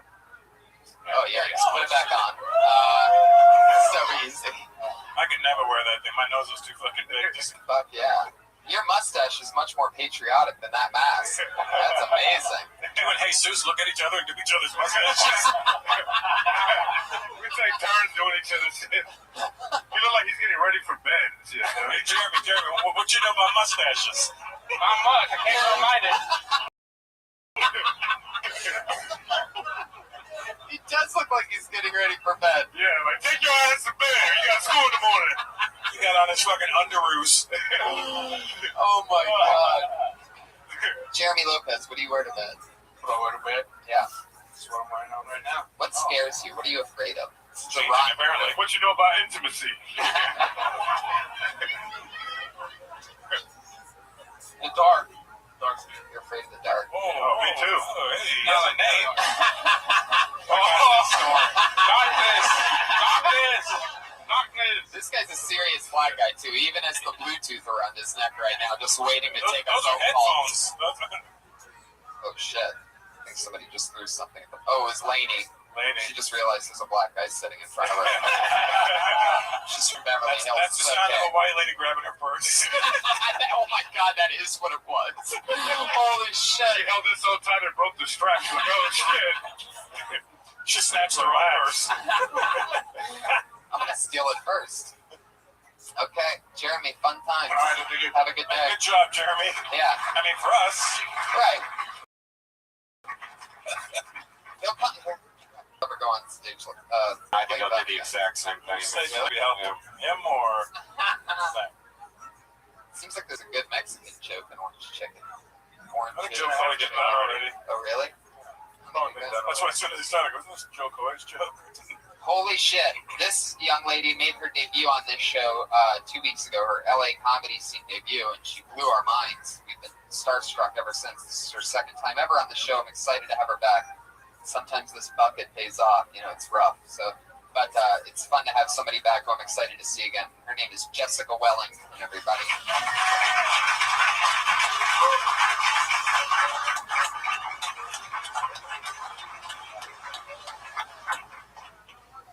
All right, so I'm a single woman, and I moved here from North Carolina. Fucking laugh at that. I moved here from North Carolina. I went to, West Hollywood because it seemed to be popping to look for some single men. You know, I walk in, they got like Shakira playing up on the screen. I'm like, this is awesome. You know, make my way to the back. There's all these dudes dancing, and I'm like, this is awesome. And they all started taking off their shirts. This is fucking awesome. And then they started making out with each other. And I was like, this is awesome.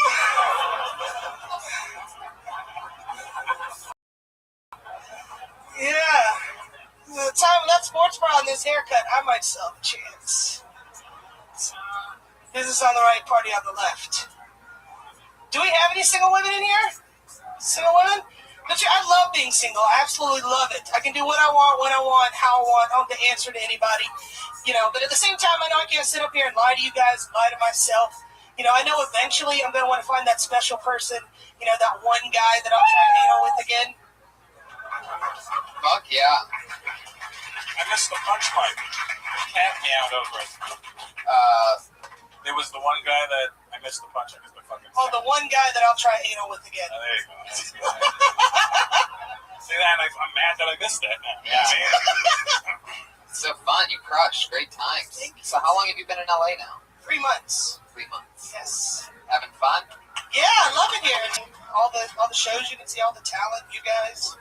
Right. All the talent, you guys. What's that? What the fuck is that? And you're from North Dakota? North Carolina. North Carolina. Carolina. Tony. Yeah. You need dairy in your life. Yeah, right? Just a little bit off. Heck yeah. So. Which part of North Carolina? Mount Olive, Goldsboro. Seymour Johnson. want. You are on fire. Come on, son. I've been on stage in a while. I love it. A lot of build up in here. Yeah. So tell us more. How long have you been telling jokes? 3 years this January. What was your home club?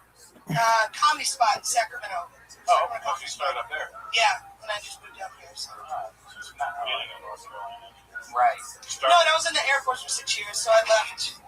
Now you're in the Air Force. Yeah. Boom. That's what I did there, Dad. Spin-a-rooney. Good hair. And how long were you in Sacramento for? 3.5 years. Yeah. Interesting. I'm going there tomorrow night. Stop bragging. No, I know. Where are you tomorrow? I'm doing Doug Love's movies at the Punchline. Oh, yeah. Just one night and then coming back. You might see my roommate Ngayo. Usually on that. Who? Ngayo Belam. That's a hell of a name. Yeah. He's usually on that podcast. Does he run marathons?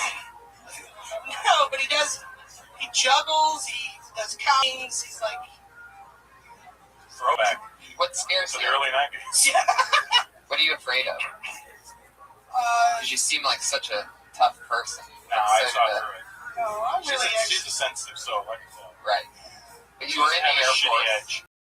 I guess the hardest part has been like just making friends here because people expect you to be on all the time and to be funny. And it's like I'm not that way all the time. Right. And you always like when you meet new people here, you have to be the creep and you have to be okay with that. It's like you just have to enter a conversation and like, hey, what you guys talking about? Yeah. It's so true. When I started here, I stood around silent, completely silent for like the first year, just listening to everything. I did the same thing. I hated it. Just, Yeah, I felt like an alien. Yeah. Right. Twice as bad. Yeah. Because I'd watch something have to go to the hospital and they'd come and drop. Oh, no, both kids. I'm like, oh, Americans. Did you start in Toronto? Yeah, 25 years ago. Wow. Amazing. Here we are. Here you are. Kill Tony podcast 25 That's years right. later. You were free Monday at 8 p.m. That's right. See, Jessica, so good things can happen if you wait. It's true. I love it. So, what scares you, though? Just that? Having to communicate with people? Like social anxiety a little bit? Yeah, a little bit. What really scares you? I'm confused with this scary. Yeah, once he's gonna get to like this like Dr. Phil shit. What scares you? It's my favorite question. It's the Ron Funches question. He famously asked it to people when he was on the show, and it's always an intriguing thing to find. What's your favorite new material that's not right on the surface? What's your favorite porn is a better question. Oh, porn. I said corn. I thought like corn. You like the Indian kind? Roasted pop? What do you like? It's true. What search word would be fine for you? I like black men, but I don't like. I'm not just. Yeah, he's angry. Just like it. It's gonna be great. It's gonna be like You don't have to have a sound. I'm fucking hitting on you. It's all mad, right? But yeah. We need to have. You look like you don't like blue-haired bitches. What's wrong with you? I'd watch you guys fight and fuck. I'd pay for both of those. Double feature. And Jeremy Lopez will be sitting around eating orange chicken and jerking off. Not writing jokes. What you know about fucking? We should have a new character on the show where he just sits there like underneath like an umbrella in the corner, just doing faces. The lounging, the P. Diddy umbrella. I love it. I like any man that can piss my dad off, so Oh, it works. Like that is. Yeah, it works every time. Or Puerto Rican, I dated Puerto Ricans, hated him. Anything. Yeah. Your dad's a good old boy. Oh yeah, he sent me to my priest when I was a kid, because my first crush was on a black boy. I don't know, like exercise the demons out of me. I don't know. Like, I don't get it. But he sent me to my priest, and I told the priest, I was like, I thought Jesus loved everyone, black or white. Yeah, and he's like, but you gotta honor. This is fucked up. So I left. Do you talk about that on stage? A little bit, yeah, because I have like a tie back to What does your dad do for work? Crosses. Yeah. he's 65 now, so he used to do carpentry. Is he missing any fingers? No, almost, because he did work at an explosive plant. And it went and blew up in his hand, yeah. Wow. How'd you know that? I've had my shit blown up in my hand, but just left a mess. Do you ever get to see him? When's the last time you saw him? Like 2-3 years ago. If he's listening to this podcast right now, is there anything you'd like him to hear you say? Tell him you're pregnant. Did he ever lose any fingers inside of you? Oh damn! Whoa! You want a You're different treading the line. I am white trash, so. And it wasn't her dad; it was her uncle. Jesus. And he's in North. Jesus, I mean. He's in North Carolina. Yes. Yes. Wishing he was in South Carolina. Right. Yeah, but you know, like I guess.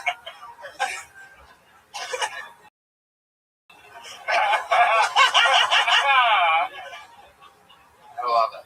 Well, it was fun times having you on again. Thank you for having me. I really appreciate it. Yes. Jessica Wellington is on Twitter. She's the Duchess _101. The Duchess _101. It's like a webcam name. Might be. Well, hey, she was right up Jesus' alley. Yeah, not bad. BBW. Yeah. Heck yeah. Big blue white girl. She got good.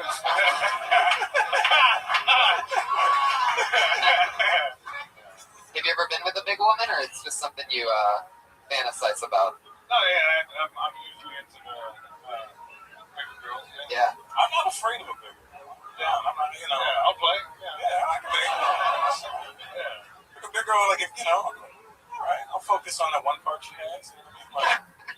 I'm afraid of them. Personality? They gotta know, they can't be big and have a flat ass. You see that a lot of times. Right. You're like, wait, what the fuck, what kind of deal is this? Yeah. Spend a lot of time sitting down, that's why. Yeah. It's like a yield sign from the back, you know what I mean? SpongeBob SquarePants ass. I'm not into big women. Not in the bedroom, in front of me in like the movie theater popcorn line and shit like that. They just take forever.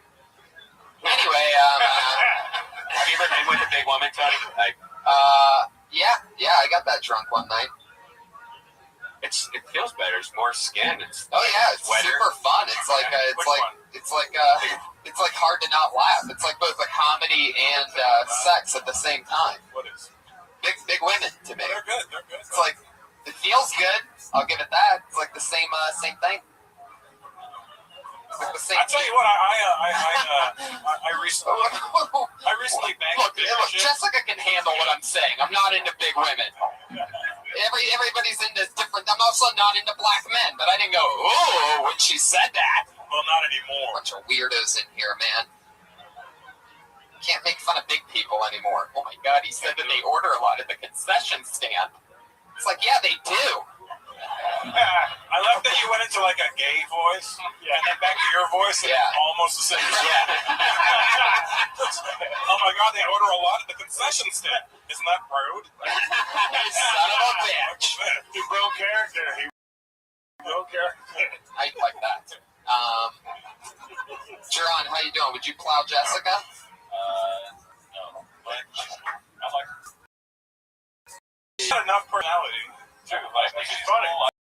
I think her dad will like me. I don't think so.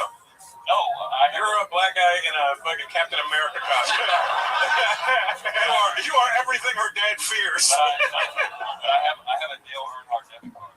Oh well, that might work. Yeah. Just show me debit card with no money on it. Rub it in, Russell. You should just talk to him. You could probably pull it off with her dad. You'd have to keep the mask on the whole time. Yeah, I wouldn't have known. Yeah. That I was black? Yeah, with the mask on. What? I didn't fucking know. It sounded like you're like, hey, so Russell, let me ask you a question and shit. I was researching you like a motherfucker last night. That's why I didn't know.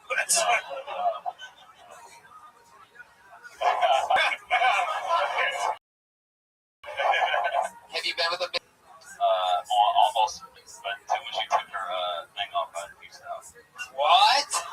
Wow, now that's a crazy It's not one. my fault. I I wouldn't have been able to have sex with her. I'm not saying that big women are bad or anything. He's just saying I leave your shirt on. on. It wouldn't have been awesome. How old are you? 25. That's the problem. Yeah. Well, no, I'm 44. At this age, you're like, all right, I'll take that. Sure, why not? Yeah, I'm fucking big bitch. I don't care. You gotta do them all. Find them out. Find out. Yeah, I don't know. You don't even know sometimes. Like I did this big chick, and she was big ass on her. She was good. But there's like skinny chicks with big ass. No. Yeah, but those are fake. This is real. You can tell by the ankles and legs. From the knees down, if it's skinny like that ass, it ain't real. Yeah, you're gonna get into big women. About 26, 27. Nah, maybe 35. Beers in one night, and you'll totally end up with. Stepped on your joke. But no, you made it better. You played right into it. 35. They just didn't hear it. They're not ready for shit that's smart to happen in the middle of nowhere. Anyway, your next comedian is Robin Ryan.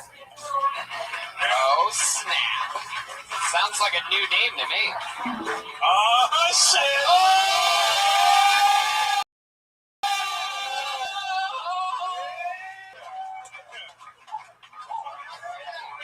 Standing ovation.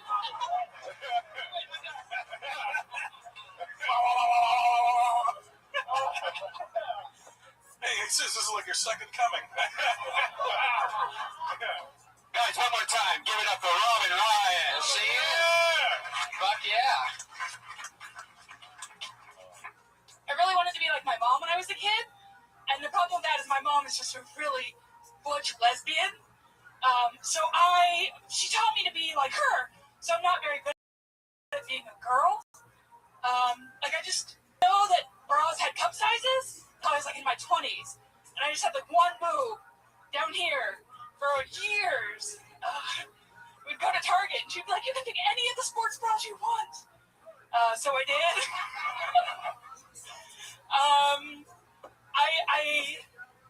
I had a mullet until I was in 8th grade because we have mullets. And hey, Mom, I think I want a different hairstyle. She'd say, "That's the way our hair grows, Robin."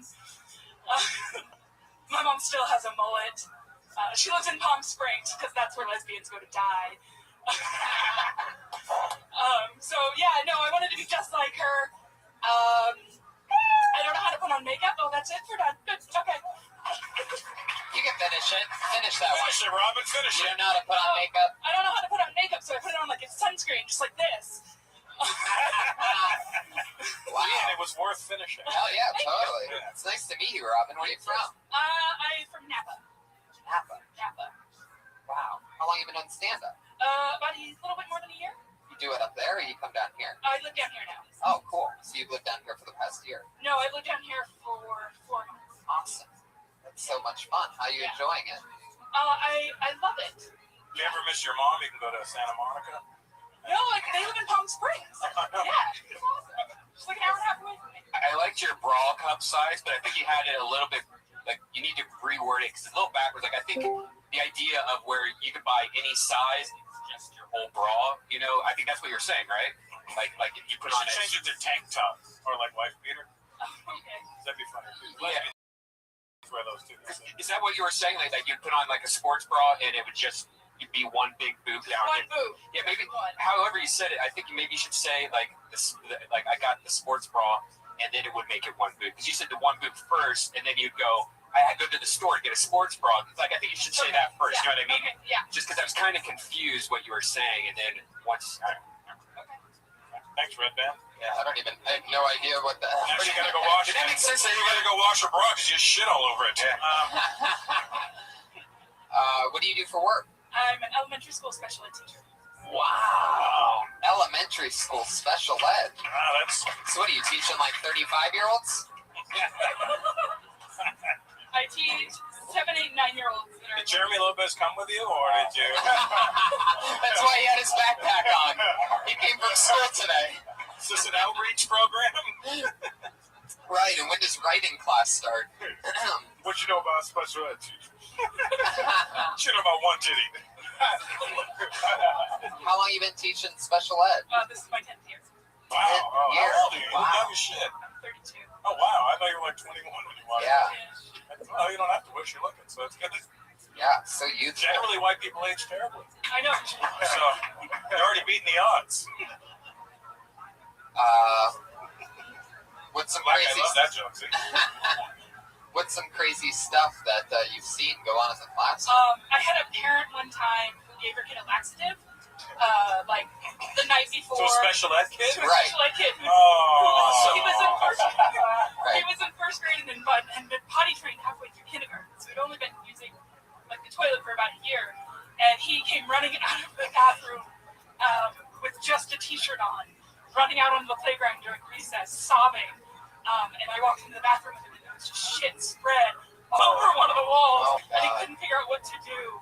He just shit so much. Wow. Did you videotape it? I did not. No. Why'd she get I'm him a gonna get an laxative? Instagram pic. Because he hadn't seen it for a week. Oh my god! Over a week? Well, yeah, Wow. that's a week's worth of shit on the wall. Yeah. That's Yeah. a Was there critical a fan in there? Because it would have been amazing You know, to hit that. I just called the janitor. I don't clean up shit. Wow. What kind of, like, do you work with autistic kids? Or Yeah, mostly? the students that I work with have autism and a lot of ADHD and like specific skills. So you're an ABA instructor too? I am not. Or you're not? No, I don't know ABA. Are you gonna hire? You're also a comedian and a principal. Yeah, so was I.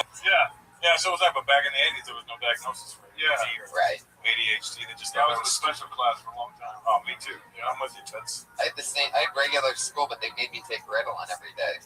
What? Yeah, color The teachers book. appreciated that. Yeah. Thank God they didn't have that shit in the 80s. They used to call me down to the office, like after lunch, if you forgot to go take your pill, they just go over the entire school intercom and rattle off all the kids with ADD that are so ADD that they forget to take their medicine. Like looking back on it, I'm like, how the fuck did this go on? And it bothered me then, big time. It was like totally embarrassing back then. But well, I just smoked it all away. I just remember reading books. Like, I remember reading books with those big-ass headphones before they were cool. It's like, oh, you want to go outside. That was me. Like, the book would be done, and stop turning pages, but the audio kept going. I'm like, shit, I went too fast. Yeah. I can't even read. Like being in church and the priest is like, what page did? Yeah. And you look like, what fucking page are we on here? God did what? Yeah. Pretty cool. So, are there a lot of things? Do you talk about the special ed thing in your stand-up at all? I do. Yeah. You have such a fun charisma. Like, I love how you laugh at yourself and stuff. I'm funny. Yeah. I think you got a natural funniness. Thank you. It's an easy thing for you. It should be an easy road for you to go down. I hope so. I want to get the fuck out there. No. Stay with the tards. They need you because. Oh, really? That's where we are now? It's so weird. They're very picky and choosy. Fuck yeah. Hey, Rabbi. What up, big dog? That means it's okay. The draft is on. I know, big man. I'm checking it out. It's fucking younger generation and your political I know. bullshit. Right. My friend was in here. And that's just That's cool. I saw you guys. He never came back. Oh, he'll be back. Robin Doesn't Ryan. he? So what else? What else is He wants to know what scares you, apparently. What are you afraid of? Desks. They came. The KC Chiefs. Strong There you go. Oh. Wow. But it's not really anger. Next, I'm watching the draft right here. next up is the Jets. Somebody has to teach them this because I don't. Next up is the Jets. Yeah. Like, angry kids in my school. The Jets. Jets, yeah. But it was never like, I'm so angry. They were just like, I mean, it's like somebody talks and then she's like, I'm so angry. Where's my team up next? Can I tell you? somebody facilitated that at some point. And they were like, The Ravens are not up yet. The Ravens are not up yet. Correct. It's You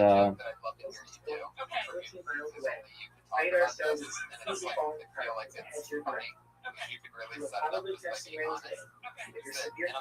I hope the Ravens Get more stuff out of you. strike the player. Like, there you go. I've been teaching special ed for 10 years, and it's very rewarding. The Steelers. I taught The Steelers years yet. ago come up to me the other day. They got some guys. The Ravens will be up in But in real life, after teaching for 10 years. 6 picks. 6 picks, Brandon. Like if they're good, like Six picks. That's correct. ringers and stuff, then 6 more picks and then the Ravens are going. Huh? 6 more picks and then the Ravens go.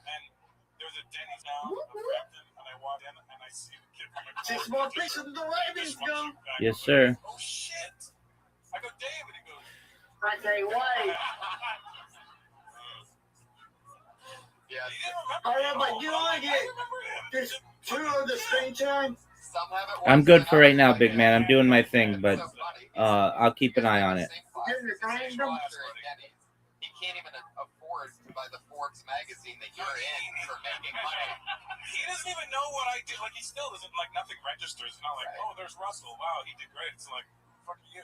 Yeah. I'm like, we were in class together for 2 years. So I've moved around a lot. I'm on my 8th school district. Oh, wow. In 3 different Oh, yeah, you're one of those teachers that just, like, kills kids and then moves on to the next city. Yeah. We find out later that sleeps with the kids. So I'm from Napa, and then I moved to Georgia, and I taught in South Carolina, and I taught in Georgia. You gotta go where there's an I abundance. can't wait. Oh my god. For the Ravens. And then I Woo, woo. and then I moved back to Napa, then I moved to Sacramento, and then I moved here. Wow. I think Jessica didn't like that one. The reason Okay, I guys. asked you if you were an ABA instructor, because that was my first job right out of college. I did that for a whole year. When you said desk flying, like, I can totally relate, because there were times where you show up and they were upset. There was like something had set them off, and I mean, you just see pencils fly. Like, I remember this teacher got clotheslined by the student for no reason, you know, because he didn't have a sticker on his desk. So it's like it's hard. Like, I got my ass kicked every morning. So it's Yeah. like, I know. Yeah. I had a kid throw a book at me, and it just left like a bruise, like on my chest to the point where I was like, Man, if I had to do this, are you allowed to do things like I would just keep a dead bird in a box and show them? They're like, look, if anyone throws a dead bird at you, I think that would work. It's like, I wouldn't even do it. You know, Even in my school, it'd be like a bird. You know, okay, like really it gross. wouldn't even register the thing's dead. Birdie. Right. no, because then I would just have people like all day long being like, did you see the dead bird? There's a dead bird. Did you go see the dead bird? There's a dead bird. What a poop. A big turd. It's some cow turd. Or just have the laxative kids shit on Yeah. people.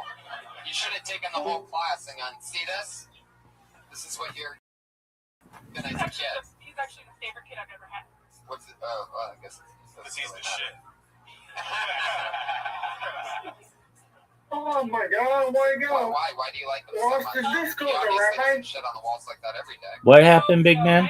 He's one that I get updates about. My friend is the vice principal at the school he's at now. I found it. There I am. There you go. Mute, and he like would just sit there, and then like he was like a super sweet kid, like, and we got him to like play with the other kids, and he was so now he's like reading and he's talking and he has friends, so he's kind of great now. How old is he? He would be a 5th grader now. I remember that couple months story. The ones that's burning into you to Kentucky. See what I'm talking? This is Uh, very like she's laughing at that. I'm working on something right now, big man. At least the tards aren't here. Okay, I mean, it's on the white screen. Yeah. ABC. Yeah, why is that? Robin, so did you know Jessica from Sacramento? Yeah. Oh, that's I awesome. don't know. Okay, so I here, don't know how to fix it. Where'd you guys meet at? so here's what I think is the reason because of that. It was tough. Is it showing on your end? No, it's doing CBS and ABC. And just, and he's not trying to pick us in. Okay.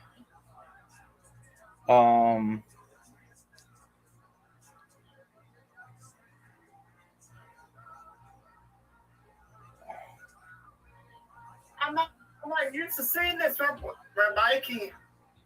I understand.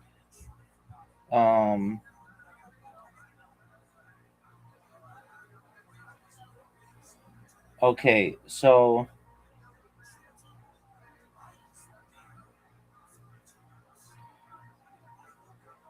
And I'm a printer because somebody was showing two screens. right. One NBA, one Hey, MLB. And there wasn't a black screen. It was on the full screen. Okay. You can see it. Okay. It looks like to fix it, you've got to uninstall and reinstall it. Just go in, reinstall it. Yeah.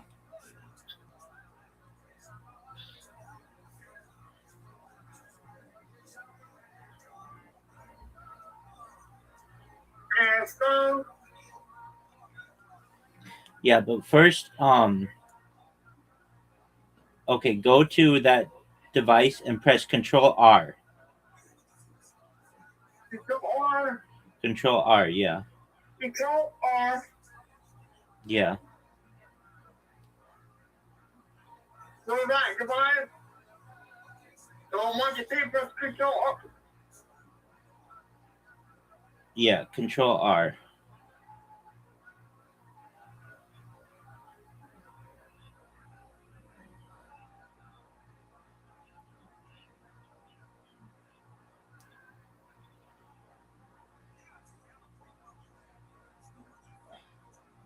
Are you on a desktop computer, Brandon?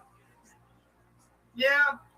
Okay, another thing you can do is go to the settings of that computer, whatever one's showing black, and Most of them are still black. what'd you say? It's pitch black. Okay, I understand. Go to that. What I have. I understand. Go to that and go to user settings. So go to your then go to advanced.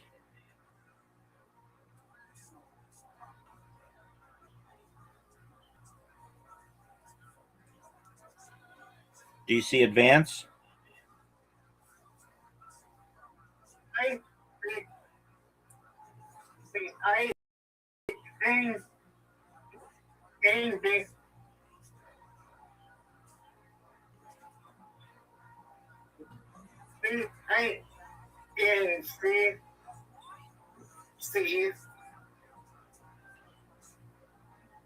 Do you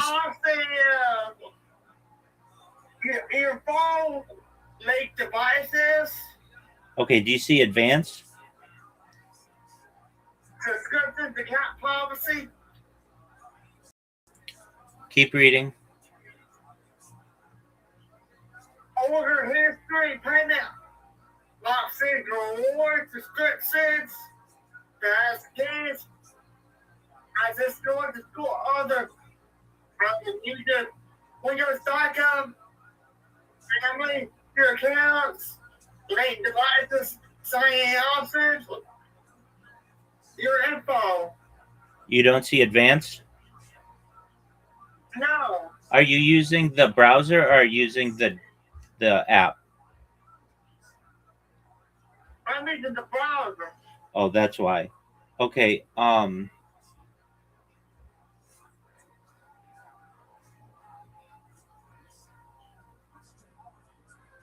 okay, I can see what I have. no, you gaming PC. no, you don't have to do that right now.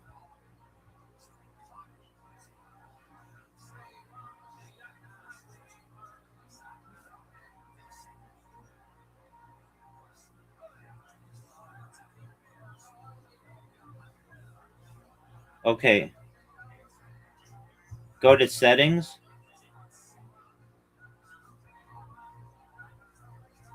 Settings? Yeah. Okay. Did it used to work? It used to. No, it was on a black screen. It never worked? Oh, my habit on my CBS screen was. But when I touched the CBS, the ABC, the pitch black. Okay, so it works for some things but not others? It worked for CBS. But for CBS, the ABC, on the duo, on the dynamic screen,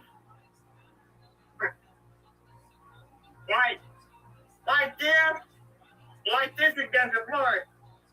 But what's on CBS? I had him last night playing CBS. Okay. And what's on CBS? But now on ABC. Okay. So go to. Are you using Chrome? I'm using Microsoft. Are you using Edge? No. Okay. Are you using a browser? Internet browser, yeah. Okay. What browser?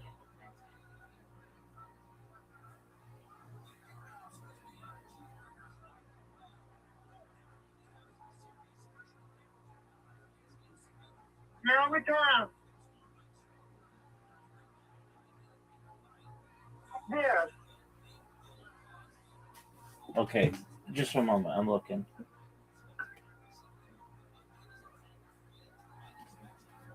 Okay. Oh, okay. I see. Okay. Are you using the app, or are you using Chrome, or are you using? I see what you're showing me, but I can't tell. Is it the app or is it the web browser?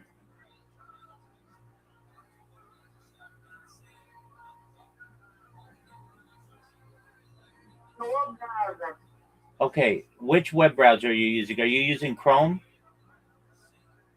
I'm using the blue, the light blue and light green. Oh, okay, so Edge. Yeah, Microsoft Edge. Okay, and Yeah. okay, go to your settings in Edge. Go to my settings. In Edge. In Edge. Yes.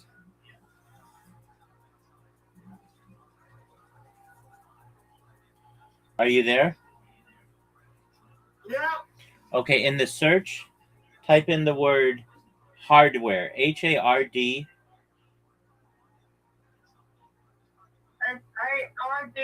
Yeah, WARE.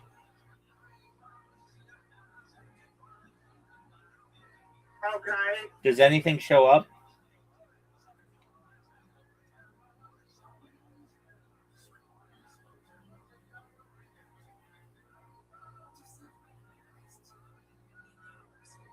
Does anything show up?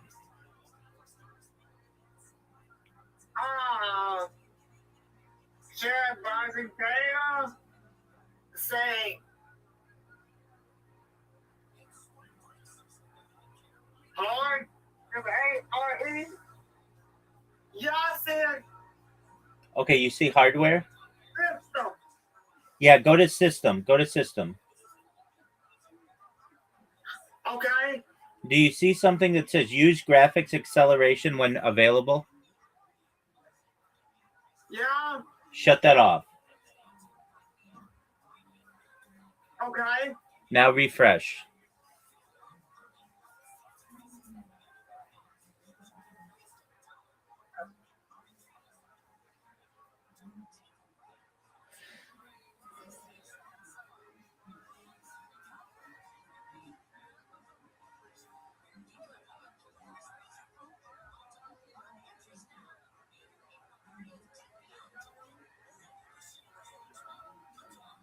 Now try it.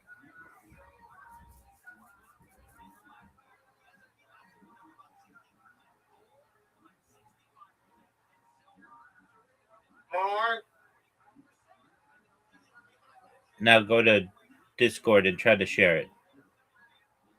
See if there's still a black screen.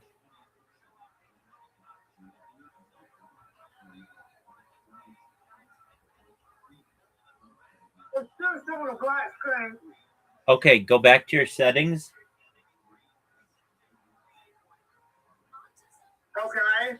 And go back to system and go back to use graphic acceleration when available, and make sure it's still oh, apology. Yeah, make sure it's off.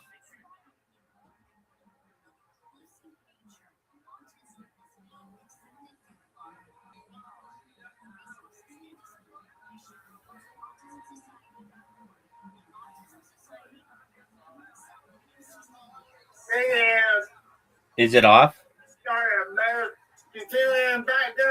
Is it off? Is it off? Is it? It's off. Okay. Close Edge and reopen. Yep, and see if it works now.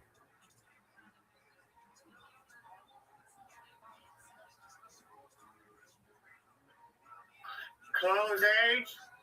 Correct. Reopen it. Correct.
Thank you, everybody. It's going. There you go. It's fixed. Yeah. Okay, there you go, big man. Rabbit, stick his in. There you go. Whoop, whoop. Rabbit, stick his in. There you go, big man. Get ready. Who they going to choose? I don't know.